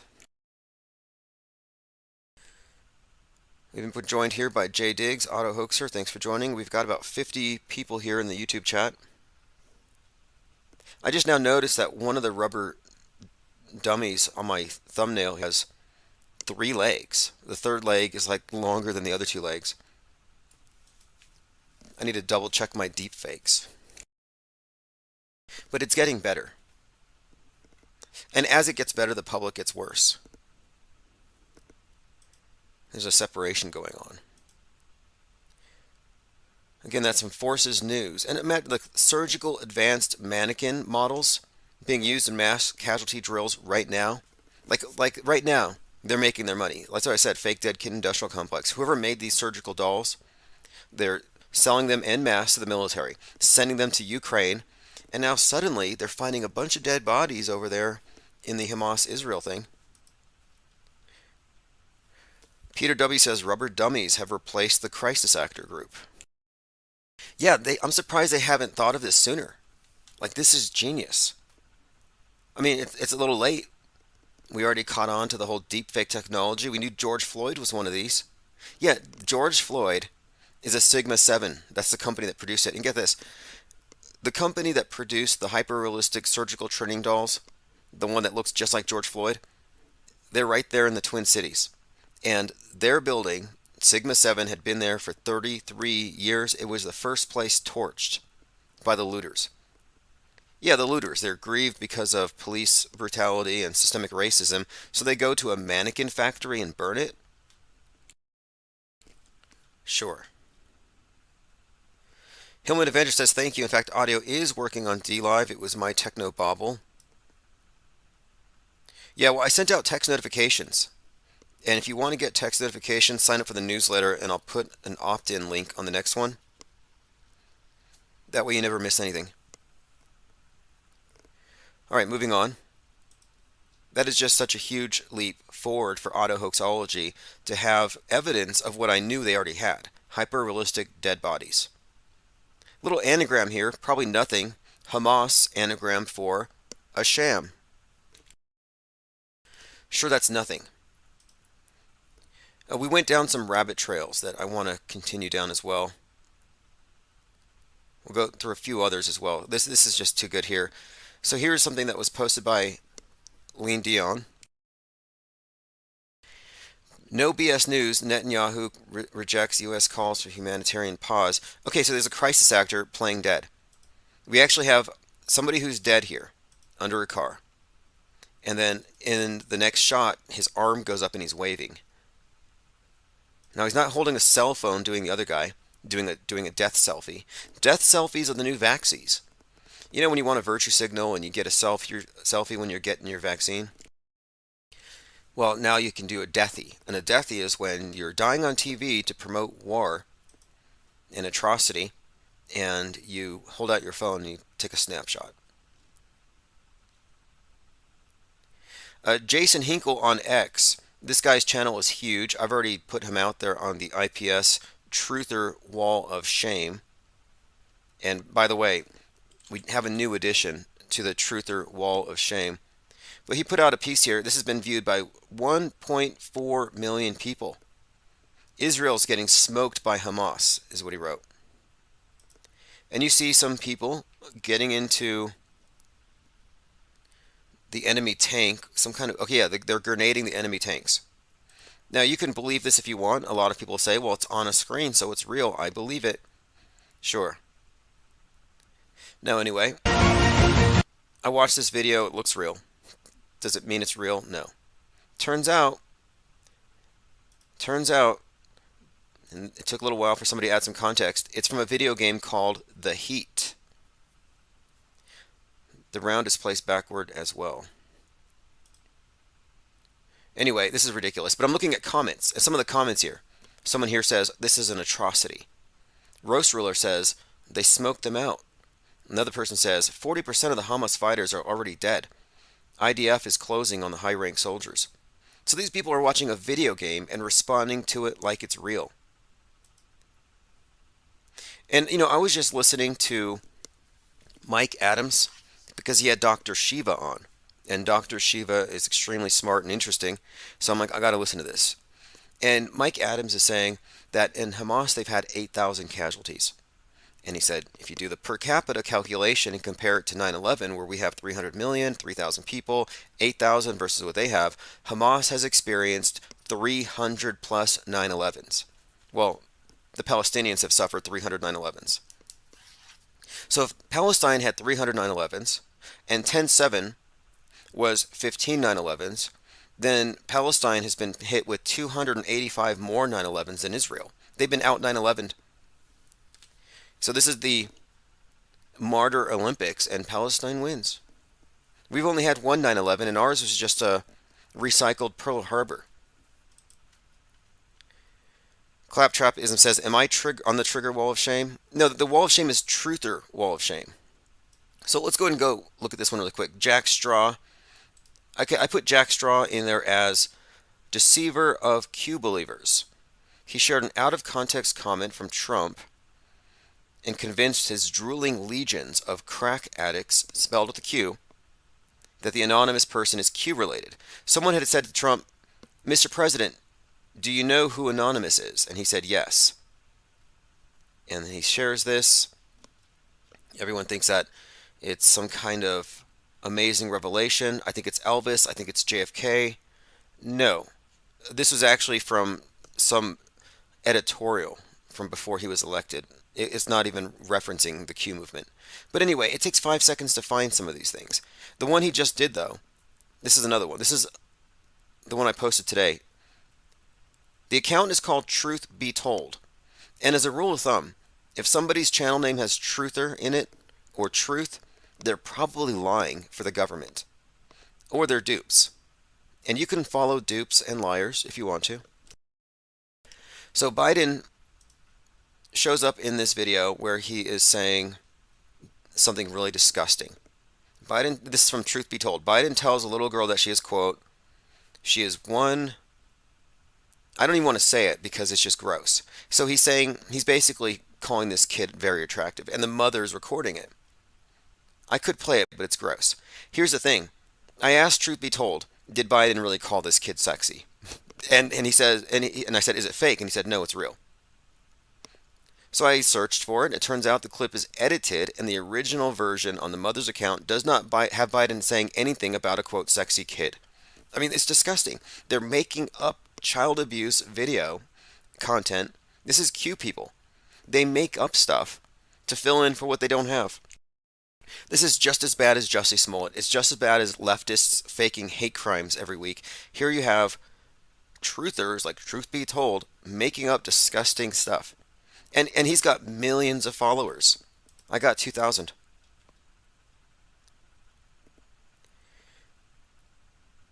Going through some comments. Claptrap Isn't says, I think Biden 2024 is going to happen. Yeah, well, rubber masks don't age, They can just swap out the character behind it. I came across a term that was kind of interesting today having to do with world stage actors, which I want to get into. Really quick here, anybody know Greg Locke? He's some pastor. Man, this guy is triggered by flat Earth. This guy is uber triggered. I'm just going to go ahead and play part of it. This is, again, we're talking about, it says Flat Earth Zone. Let me find the actual link. This is the one. Greg Locke. Pastor Greg Locke has a meltdown during his sermon, and I believe he's trying to offer $30,000 for anybody who can prove the earth is flat. Like, he's totally freaking out. Yeah, he's offering $30,000 from his church's pockets. As right now, but I don't care. I'm done. Yeah, this is the one. He's so angry. They about to unhook our friend, and so I'm going no holds barred. Y'all ready? Shout ready. Oh, some of you ain't, and you just said you were. Let me tell you something. If they were going to unhook you tomorrow, I promise you, you would not be fussing over what shape the earth is. I'm sick of that flat earth nonsense. Help me, Isaiah. I'm about to throw this thing. Stop! He's about to throw his mic like Cardi B. Totally triggered again, offering $30,000. I'm sick of this flat earth, round earth, square earth, triangle earth. I don't care. I don't care. I don't care. Did I just say I don't care? Shut that mess up! Nobody cares about those stupid YouTube videos. Yeah, actually, a lot of people do. That's why they banned it. That's why they broke YouTube to stultify any conversation that contradicted NASA's obvious lies. Stop! Okay.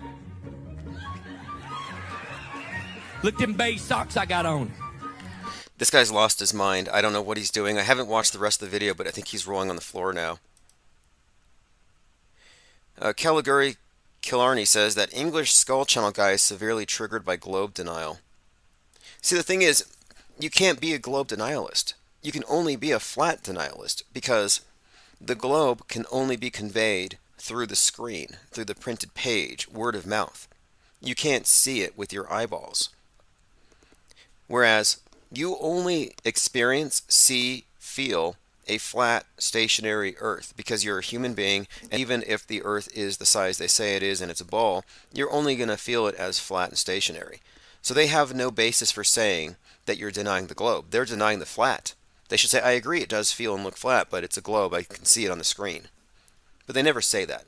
They just assume they have the authoritative position. I'm gonna not throw the mic. I'm gonna set the mic right here, and I'm gonna give people 15 seconds to leave.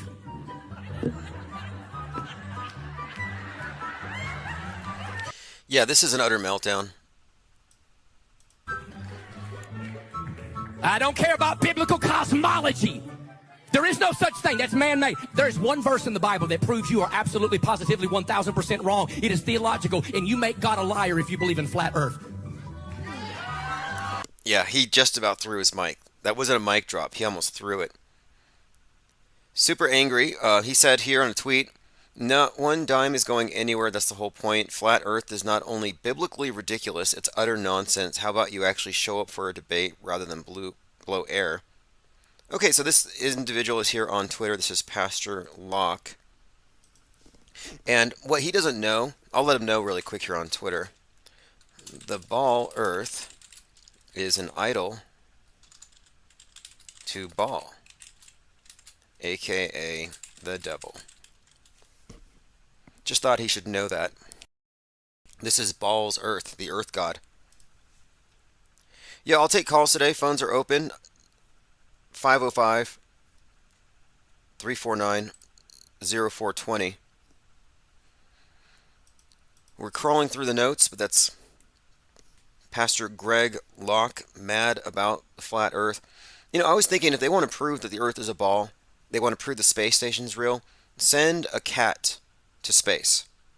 Send a cat. Because you wouldn't be able to fake a cat in space. If it's in space, it's in space. It's floating. You kind of swat it around like a ball. But there's no way you're going to get a cat in fake space to dangle from a harness, to play nice with the astronauts, and not somehow, like, I don't think they could do it. Or even a dog. Put a dog up in space. You're not going to be able to fake 0G with an animal because of the need for harnesses. And they badly fake it with humans. They look like they're dangling from the gallows when the astronauts are up there. It's just super fake. You just got to look at the harnesses underneath their clothes. You can see straps and everything. Now, I had some thoughts about this one. We were talking about the hockey player briefly. This kind of made the news, big news. Hockey player slashes another hockey player's throat.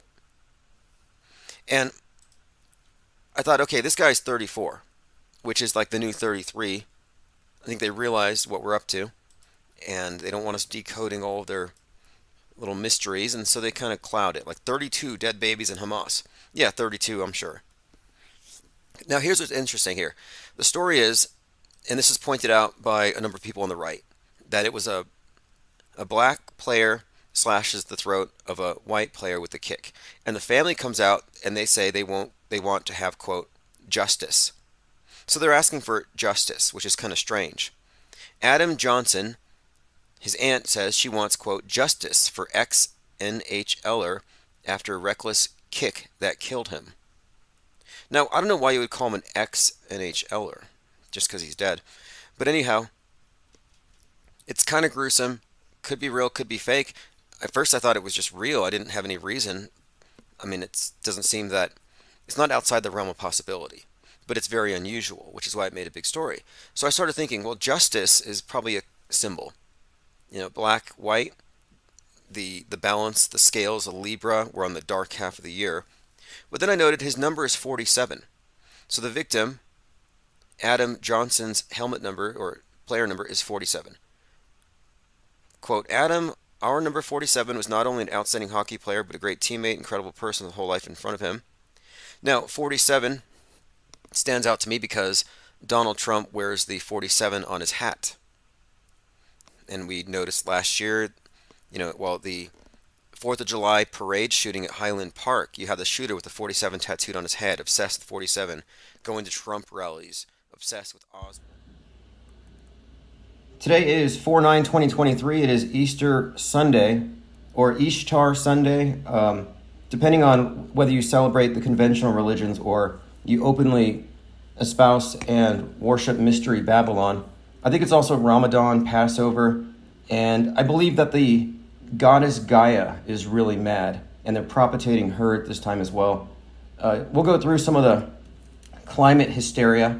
I just ran across something. It turns out, because I've been debating chemtrailers, well, it turns out that the climate scientists have realized that there's a lot of people who don't believe in climate change, but they believe in chemtrails.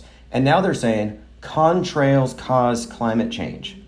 So there goes my argument that the condensation trails couldn't be used for geoengineering. All right, let's see who is in chat. We are joined by Rocco Calzone, Osher, T. Ross, Watchdog, X322, 737, Erica Creech, Mizell. Yeah, you're on a new channel. You'll notice everything's been vacated. Look, they burn our art as fast as we can create it. That's what they do. They're book burners. They're meme burners. And memes don't just have to be little JPEGs. A meme can be a quip, a pithy statement, a funny quote with some emojis. I mean, they're killing the culture as it's being created organically because they want us all to adopt the top-down monoculture of the NWO that has everybody socially distanced, mentally vaxxed, and diapered. Their faces are diapered. Joined by Pal. Thank you for joining. They're from YouTube. I can see the numbers picking up here. And we have a number of people listening on the audio-only stream, which you can find at infiniteplane.live. Especially good if you have a weak internet connection like I do. But we're always finding workarounds for the various obstacles the Matrix throws our way. And I did find a way to get better sound. And the replay and the archives that go out to the newsletter subscribers is always better audio because I'm recording directly off of my iPhone 13. Now, I titled the live stream Flat Contrails as an olive branch. I want to keep the peace with the chemtrail believers. I don't want to completely dismiss it, even though the burden of proof hasn't been met for its existence, so I don't think I should have to, citing Hitchens' razor. But that being said, I think we should leave the conversation open and focus on what we can agree on. We can agree that those trails following the planes at certain times are flat. You've never seen a curved contrail. Just something to think about. I mean, if the Earth is so curved that your friend gets on a boat and he paddles out there and then he goes over the hump, you can't see him. If the Earth has such a curve that boats go over the hump and you can see the mast as it goes over, if that's the case, then you should have corresponding curvature in the clouds, specifically contrails. And from where I am, I can see about 110 miles away to a certain mountain peak, Mount Taylor, and I can see clouds beyond it. And those clouds that I see more than 100 miles away are level to the ground that I'm standing on. They're not curving away, which you would think. If the Earth is curved and the sky is curved, those clouds ought to be not necessarily bent or curved unless they're very long, like contrails, which they should be curved. Contrails should curve like 8 inches per mile squared, and they don't. But these distant clouds aren't even tilted away from my perspective.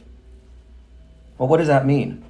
Well, this morning we got into a conversation in our Discord server with a globe proponent, and I think we made some real progress here, because the question was, do boats go over the horizon? And the answer is no, they actually don't. The angular resolution of the human eye just cannot separate disparate objects at a certain distance. They all blend together. Everything blends and merges with that horizon. However, with telescopic lenses like a P900, you can zoom in. It has better optics than your eyes, and you can see, no, they didn't go over.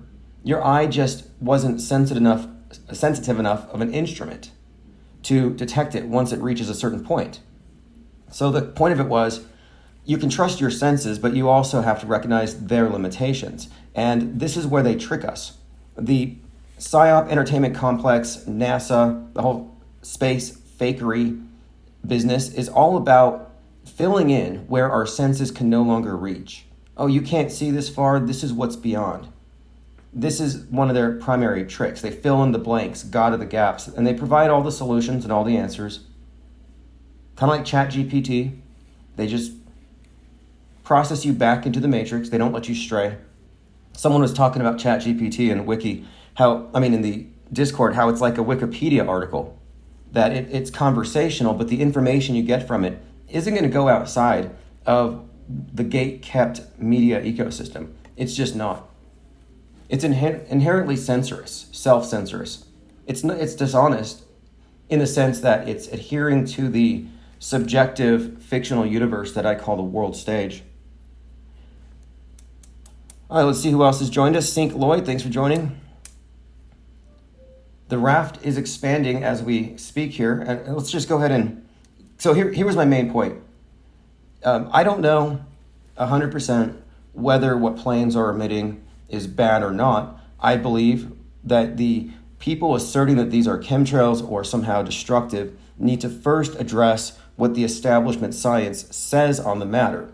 Because when you're asserting something that upsets the status quo, you have to debunk what they're positing first. And there's a large body of research on these condensation trails that pretty strongly correlate their presence with climatic factors, altitude, etc. And they've also found electric planes create the same effects. I mean, I think it's a weak theory, but I can't rule out that there's a secret program for dusting us, maybe from the stratosphere, with some stuff to block the sun. Who knows? Who knows what they're hiding? Maybe God's literally up there looking down and we can't see because they're blocking it. But whatever it is, the burden of proof's not on me. I don't have to believe it, but I'm open to the possibility. But let's just focus on what we agree on. Flat trails. Chemtrails are flat. Contrails are flat. Whatever you think they are. No curve. Okay, moving on. I wanted to go through a few different areas of discourse, different topics that we've been focusing on here on Infinite Plane Radio. Here's one that I find interesting because, and look, I don't want to drag this topic on too much longer, but here's what I actually think. I actually think that the chemtrail theory is purposefully put out there. And I think it's put out there to engender a type of outrage to match what the left feels. Remember, Greta was all about grounding all the airplanes. And I think this is just more of the Hegelian dialectic, where they try to get the two sides to agree. Like, we can both agree that whatever they're doing up there needs to stop because it's changing the climate. Well, wait a minute. I didn't think we believed in climate change, but now we do. And this is similar to the manufactured outrage on the right after the Ohio train derailment and the so-called eco-disaster, which is all fake. And look, nobody cares about that. Nobody's crying about Ohio anymore. Why is that? Because they got a new shiny object. Because they're all current thingers. The current thingers, virtue signaling, that they're up with the latest outrage. Well, nobody cares. But the whole point of it was, I believe, they wanted the right wing to rage at the eco-disaster while they sat back a minute, and once everybody was on board, oh, this is a problem, capitalism is terrible for Gaia, then they jumped out and they said, oh yeah, we agree with you. I think this is, again, what they're doing. They're trying to unify us on their one world solutions. It's all a mind game. They're farming us around. But instead of we're like cattle, but instead of cattle prods, they use psyops, and they just zap us, and we go this direction and that direction. Like, all of a sudden, the right wing now is scared of school shooters. The right wing was never scared of school shooters. They're like, oh, well, they all got MAGA hats and AR-15s. They're on my side. They're all Trumpers. They're right-wingers. And that's true.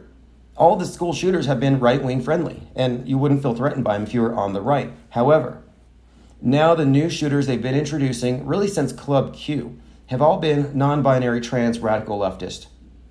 And now all of a sudden, the bowl-cut shooter that terrifies the left has been replaced by the purple-haired gun person that terrorizes the right. And you guys just accepted the premise that now there's a shooter threat all of a sudden? You're working against your own end. I mean, this is another example of the right and the left being synthesized through psyops. They're being cattle prodded with these things. Another topic, QAnon is growing. We'll get into that, but I've been doing some research, and a number of observers on the subject have noted that it's growing. And this latest PR stunt with Trump getting arrested and Stormy Daniels, it's all part of it. It has just reinvigorated the whole QAnon movement. New breadcrumbs. I mean, this isn't just the regular recycled, thrice peed on breadcrumbs. This is like gold for them. Oh, this is the storm they were waiting for. And you can't fault them for arriving at these conclusions because these things are engineered. In that article I put out last week about Trump being the meta-scripted martyr, how the bigger story is creating this martyr scenario, well, it was even played upon by Saturday Night Live last night, where they had Trump come out essentially comparing himself to Jesus at the Last Supper. And this is a comedy show, sure, but the point of it is the immersive media echo chamber that the public lives within has been consistently delivering the message that Trump's a martyr to be. And it doesn't matter if it's comedy or not. We're just talking iconography.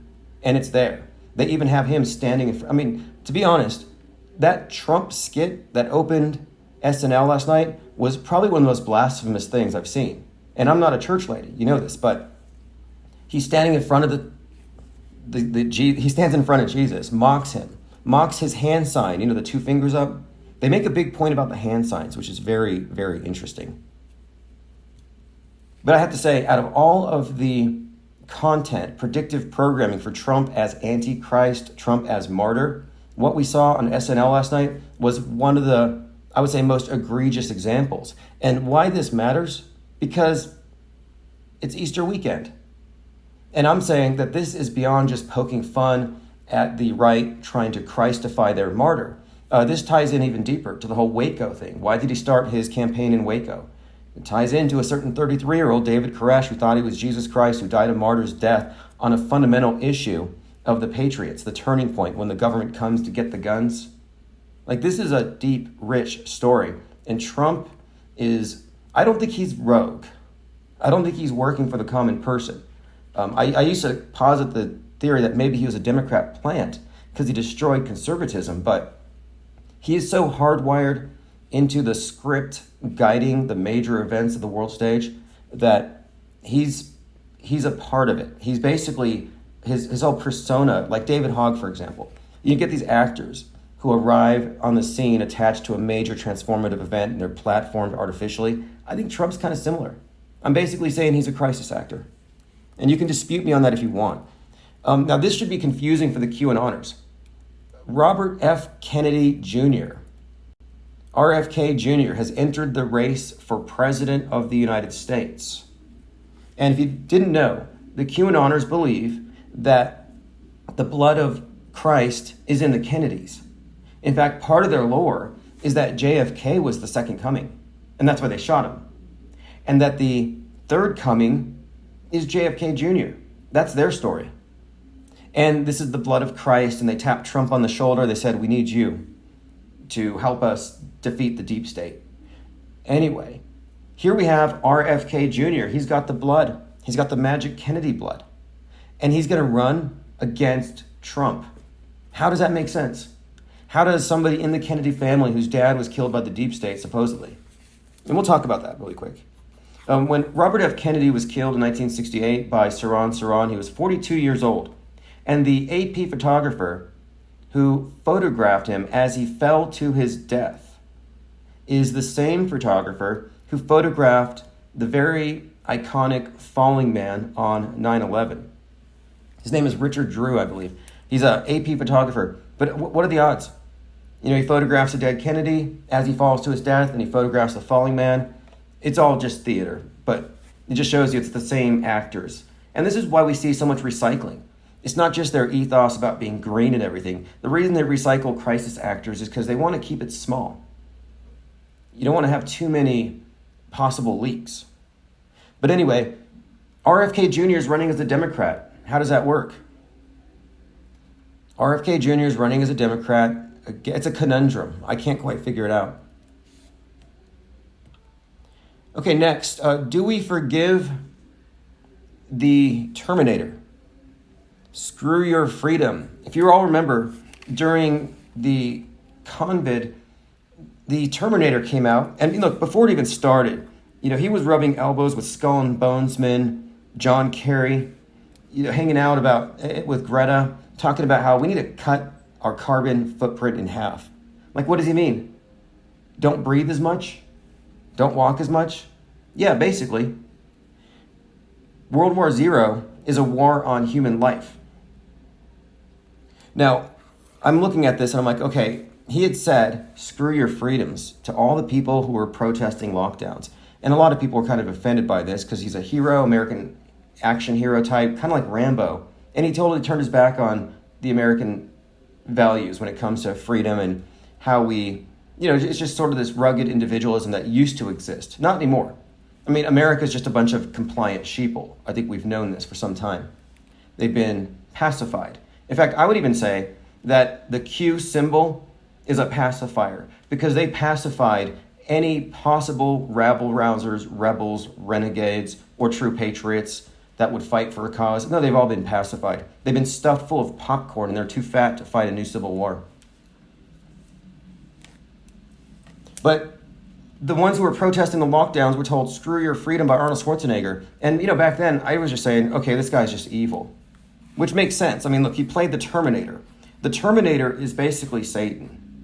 The Terminator represents the end of the day, the Terminator line where the sun dies at the horizon. They call it the Terminator line. And he goes back in time to kill JC, mankind's savior, not Jesus Christ, John Connor. It's thinly veiled. It's James Cameron, Skynet. James Cameron's connected to Titanic, loaded with 9/11 predictive programming, just like T2. There's quite a lot we could say about this. Even the T2 is just a veiled cross, a veiled 4 too. It's a Saturn symbol. But my point of it is, the Skull and Bones Society worships Saturn. So he's hanging out with John Kerry and they're part of this World War Zero and they're trying to cut our carbon footprints in half. And when we say, we want to leave our homes, he's like, screw your freedoms. So I was kind of over him, but now Schwarzenegger issued a public apology.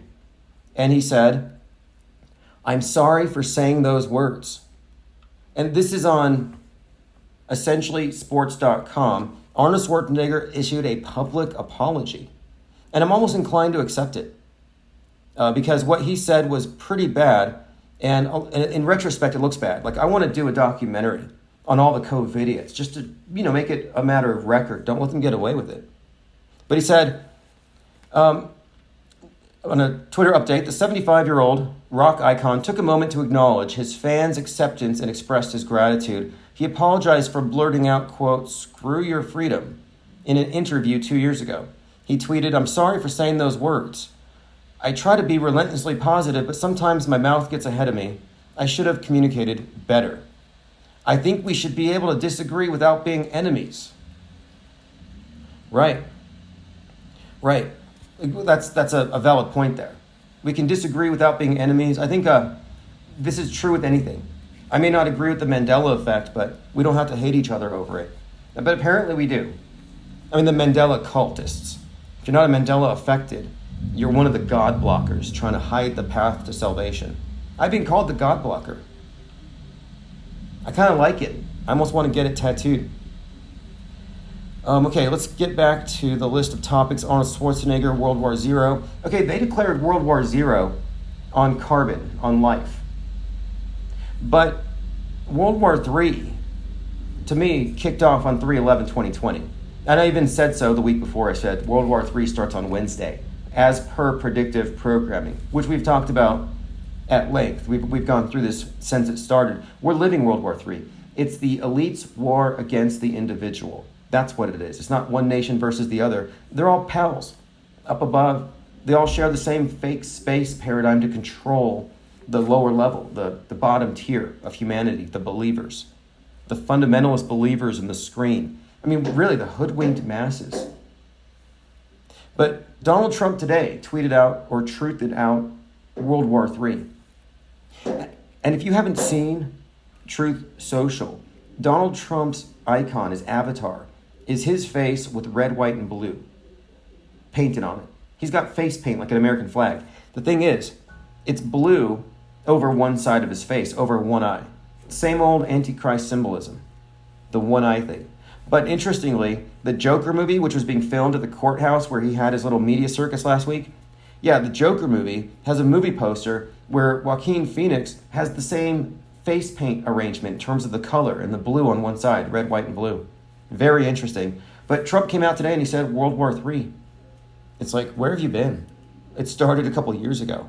They just throw it out there like it's supposed to shock us.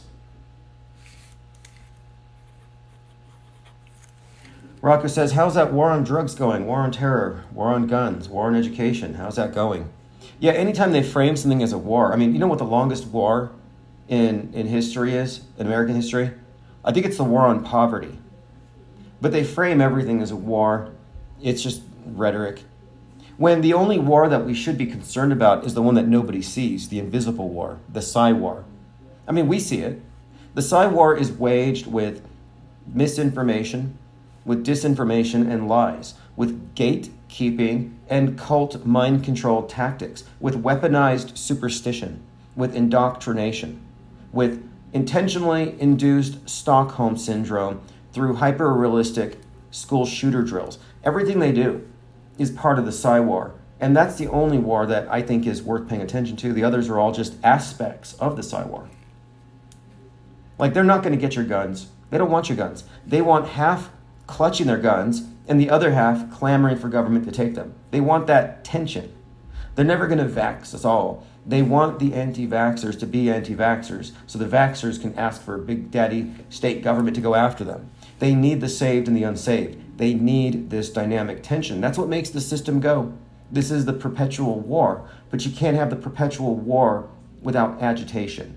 And that's what we're seeing. I mean, I think we all know this. How many cycles have we seen? How many times have we been through this? Let me go through some headlines. Again, there's so much going on. And again, the audio will be better on the replay. But this is better than what was available before, which was clippy. All right, from Raw Story, appearing on MSNBC on Saturday, there's a claim, this is interesting, that there's a vault containing Trump's unreleased pictures and stories. Now, I'm just bringing this up because, remember, Trump is facing these 33 charges or whatever, and he was talking about how Hillary Clinton got away with 33,000 emails. Think about it. In 2016, the chant was lock her up, over 33,000 emails. They flipped the script. Now Trump's the bad guy, and the left is chanting for him to be locked up. It's just so unoriginal. Klaus Schwab, Darth Schwab, hires millions of information warriors. Millions of information warriors to seize control of the internet. This is one of these examples, I think, of the co-opting of a movement, because InfoWars is the main propagator of disinformation from their perspective. And they see InfoWars as the main threat. That's why Alex Jones is who they look at. They're going for the head of the snake. And InfoWars for years has been basically Info Warriors.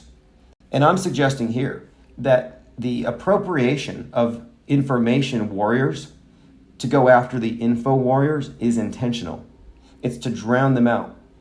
And I realize this. There was somebody in the Discord server who was asking about boats going over the horizon. And I'm like, that myth was dispelled years ago. Where were you?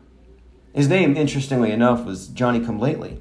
Well, when I started looking for info for videos showing that, no, it's just a matter of having the right lens to see the objects at that distance, that they don't actually go over, they're just blurring together. Again, we're talking about boats going over the horizon. I'm looking for videos, and there used to be a lot of them. You could just search, zooming in, P900 at the beach, and I just found that I mostly got counter flat Earth narratives. And we're just talking about the fact that there's a popular misconception deliberately spread that boats go over the horizon and you can see it. Well, if you haven't seen it for yourself, you have no business claiming to know it, but maybe you believe it. And if you saw it for yourself, it might even look like that. But that's just because, again, the limitations of the human eye versus telescopic lenses that show that, no, you could call it an optical illusion. But they're not going over any more than the clouds I mentioned a little while ago behind Mount Taylor are going over a curve. I mean, they're 100 miles away. They should be way over the curve. But you're telling me a boat goes over the curve 3 miles away? Again, where's the curve in the contrails? There's so many questions to be asked about this thing. Where are the space clouds? On a clear night, you can see all the stars and the planets, etc.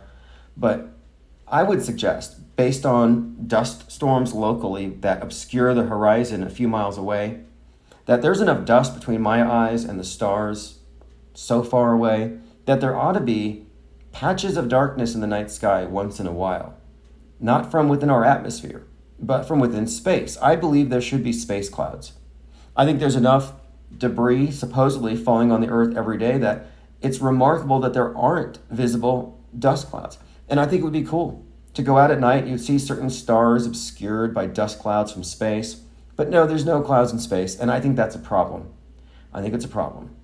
I think it's a conspicuous absence. And a lot of illusions, a lot of psyops, a lot of the myths, a lot of their stories, their contrivances, like the ISS in particular, are given away not by what they show you, because they show you a perfectly scripted illusion. It's a well-crafted lie.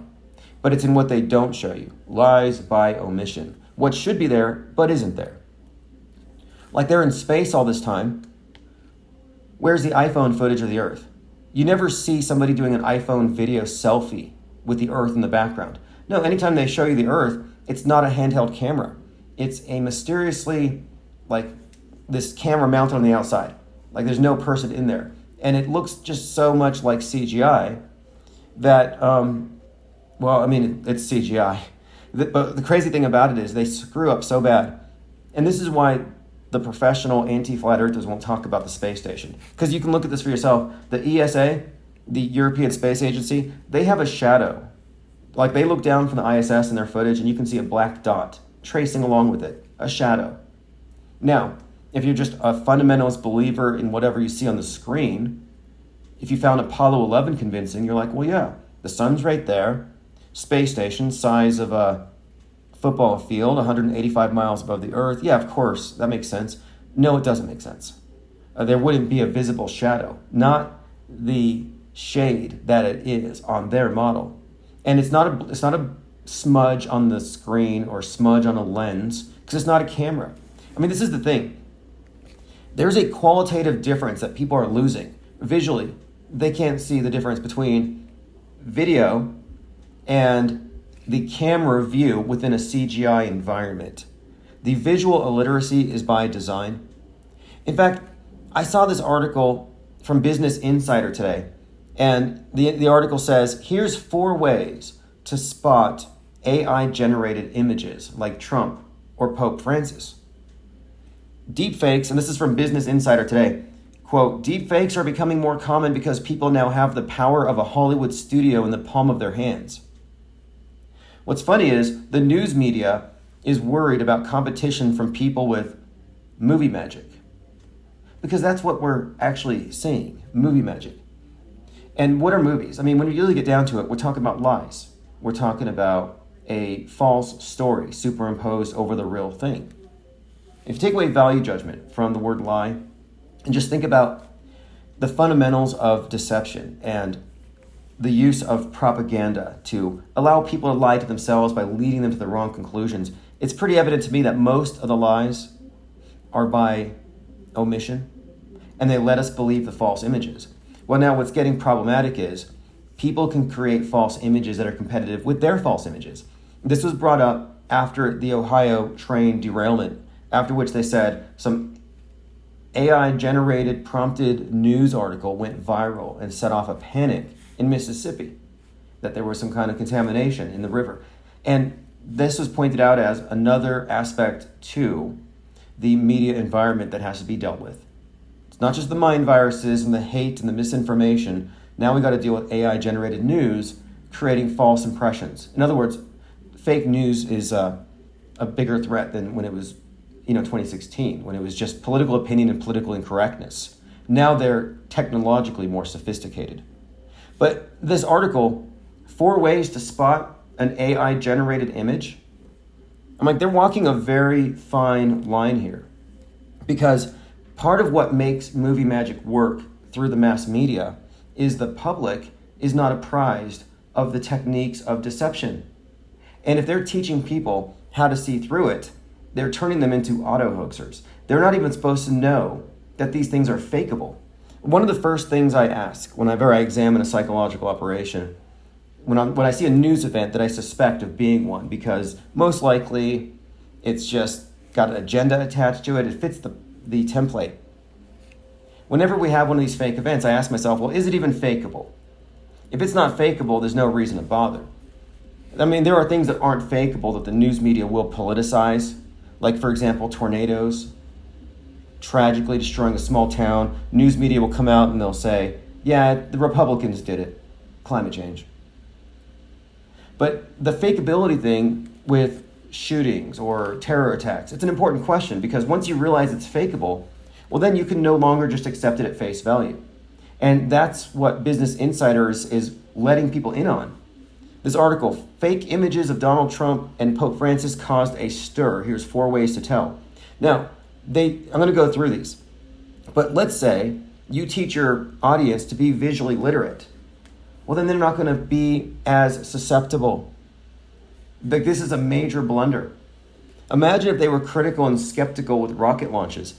And I have plans for the future on this note, but this is how people are trained to deceive themselves. This is a prime example.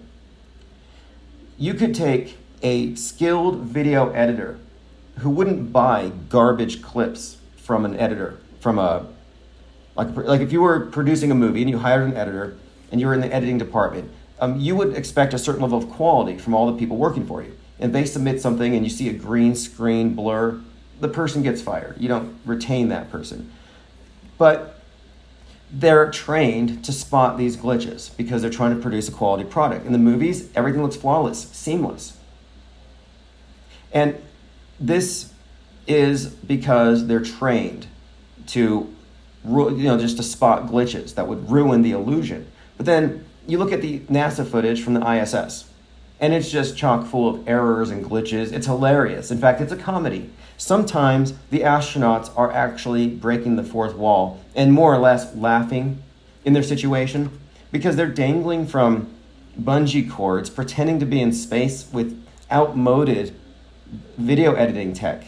I mean, they should be using surround screen LED, but no, they're still using green screen. And it's very glitchy, it's very funny. But here's the thing. I mentioned the skilled video editors working at a production company. They would not accept NASA level footage for anything that they were working on. It's an embarrassment. However, if you put NASA footage in front of any of them, they're going to say it's real. Why is that? Context. You can take garbage footage, show it to a video editing pro, but if it's from NASA, he's not going to question it. He has not been trained to think of NASA as doing things that are fakeable. This is how they get us. They open your filter. They get you to not question certain channels of information where you switch off and you compartmentalize.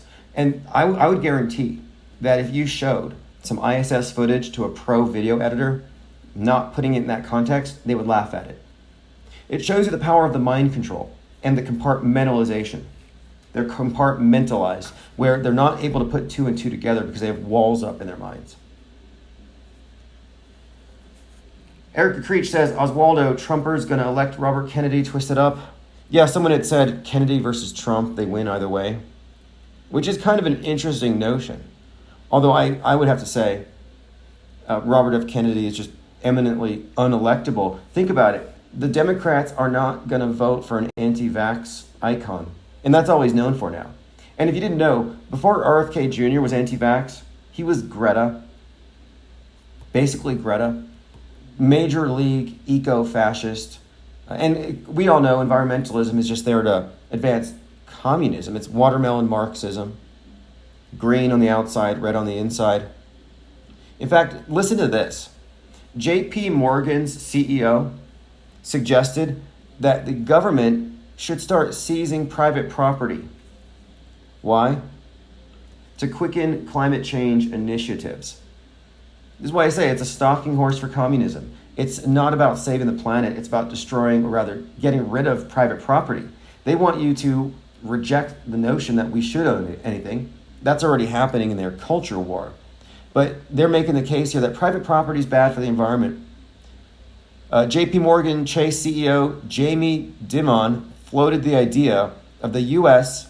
government and corporations seizing private property to expedite achieving their climate change goals, their climate change initiatives. Now, think about that. Floated the idea of the U.S. government and corporations seizing private property. Corporations, this is why I say it's eco-fascism. They want to use the power of state to take over the private sector.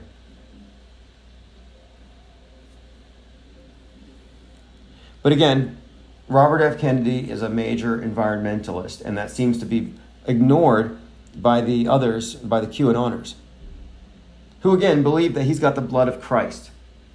Like he should be glowing right now. It's Easter. Like that's magic blood. Why are they hiding it? Like if JFK Jr. is not going to take the reins, if JFK is not going to come out of retirement, then RFK Jr., shouldn't he just take the role? Like the QAnon story is falling apart, although it's been reinvigorated thanks to Stormy Daniels. I posted a tweet of, and this is from a place called Jason's Deli. I'm not a shill, but I posted one of their pickles because when you go to their deli, they give you these individually wrapped pickles, which are presumably, dipped in vinegar. And I posted it on Twitter and I called it an edible device, chemtrail removal wand. And for people who didn't understand it, the chemtrail believers around 2011, 2012, followers of Ron Paul, were of this misconception, or maybe it's real. They discovered that vinegar sprayed at the sky dissipates chemtrails. And you can find all these Ron Paul types spraying the air with vinegar. And so I was thinking, this has got to be marketable. Like, could I take a pickle and label it an edible chemtrail removal wand? You want to have a picnic? Yeah, first take out the wand, clear the skies above you of all the persistent contrails/chemtrails, and then you just eat it. I think it's marketable. Fear sells. And solutions to these fears sell. I think it's magic thinking to imagine that you could spray the sky from the ground. By the way, on CNN tonight, Heaven's Gate, the cult of cults. It's a special on Heaven's Gate. And you know what's interesting about the timing of it? Because nothing's coincidental in the MSM, in the mass media. There's a couple of books that came out about Waco and the KKK. And then you have this documentary called Waco, American Apocalypse that came out on 3/22 as Trump starts his campaign in Waco. The timing of this stuff is not coincidental. And they're putting these cult leaders out there because they're trying to get the public to see Trump in a certain way. Just like he's been Christified, now they're making him like Marshall Applewhite, the cult leader from Heaven's Gate. And speaking of Heaven's Gate, I kind of think that Bill Gates' name, think about this. You got a cult. The cult leader has everybody drink the poison and they all die. And the reason why they're taking the poison is they want to go to heaven. They want to go to Heaven's Gates. Well, here you have Bill Gates, and he's got your path to salvation, but you got to take whatever he's going to serve you first. Like Bill Gates, cult leader, mass suicide, Marshall Applewhite, cult leader, mass suicide, Heaven's Gates, Bill Gates. Something there is rhyming. I haven't quite put it together, but there's something there. Okay, continuing. Again, J.P. Morgan wants to use the power of government and corporations to seize private property to stop climate change because they want to get you all into the dome enclosed cities. We're supposed to already be in Demolition Man, where the unvaxxed, unwashed masses will be outside of the cities, the new pagan heathens. That's what they're doing. This is a new empire. You realize this. The one world order is not new. It's just updating its entire system. And they're not using the old model of salvation from sin. Now it's salvation from virus. They don't care about God getting mad and causing floods because of wicked behavior. No. Well, they still do, but the wicked behavior is no longer what we do as far as our moral faults, but it's about our consumption of goods and what we buy in our political economic system. And the God that's going to flood us is actually the globe now. And it can be explained with science. His anger can be explained with science. It's called global warming. And it represents, if you ask me, the same thing. It's a replacement religion. And this replacement religion, top down, every aspect of the old religions have been brought back. I mean, that's why we have all these people like Arnold Schwarzenegger coming out and these others just advocating for people living a new ascetic lifestyle because they want people to want to be saved. And they want you to desire giving up all the things that are hurting Gaia. This was part of the underlying message to Avatar about the planet becoming sentient. We're killing the planet. We're toxic. We're essentially aliens. We're parasites, I guess you could say. Like most religions, the modern religion is also trying to convince man that man is disgusting and in need of salvation, that he's like a lower thing, which is true. There's a really good movie out. Well, I'm not going to say really good, but it's a perfect illustration of the ideology of the transhumanist NWO religion and where it's going in the future. And it's called it's called Unbound. Let me see if I can find it. But the movie, the premise of it is that there's a new Earth, and it's called Earth 2. And it's so dumb. But it came out of a wormhole. And it looks like another moon, but it's a new Earth. But you can't go up there. You can't go up into this new Earth unless you first give up your body. As in, you have your brain put into a robot. And then you don't have a carbon footprint. Then you can go up there to this new greener Earth, and you're not going to ruin it with your carbon footprint. I'll see if I can find the name of the movie. But the Earth 2 thing was kind of explaining how you could have this new world, but you're not going to the new world until you've shed your earthly nature, your materialism, the things that cause you to be destructive. You have to shed your humanity and merge with the machine. And I posited this for some time, that right now we're wearing masks, but it wouldn't surprise me if later people start wearing fish bowls, and it's considered to be rude if you go to a party and you don't bring your own air supply. PPE, we're in the safe space age. They want you in a safe space, mentally and physically. And the PPE is the space age suit. We're never going to Mars. It was always about safe spaces. And by the way, outer space, that's not what NASA's about. It's about inner space. It's about your mind. It's about worldview warfare.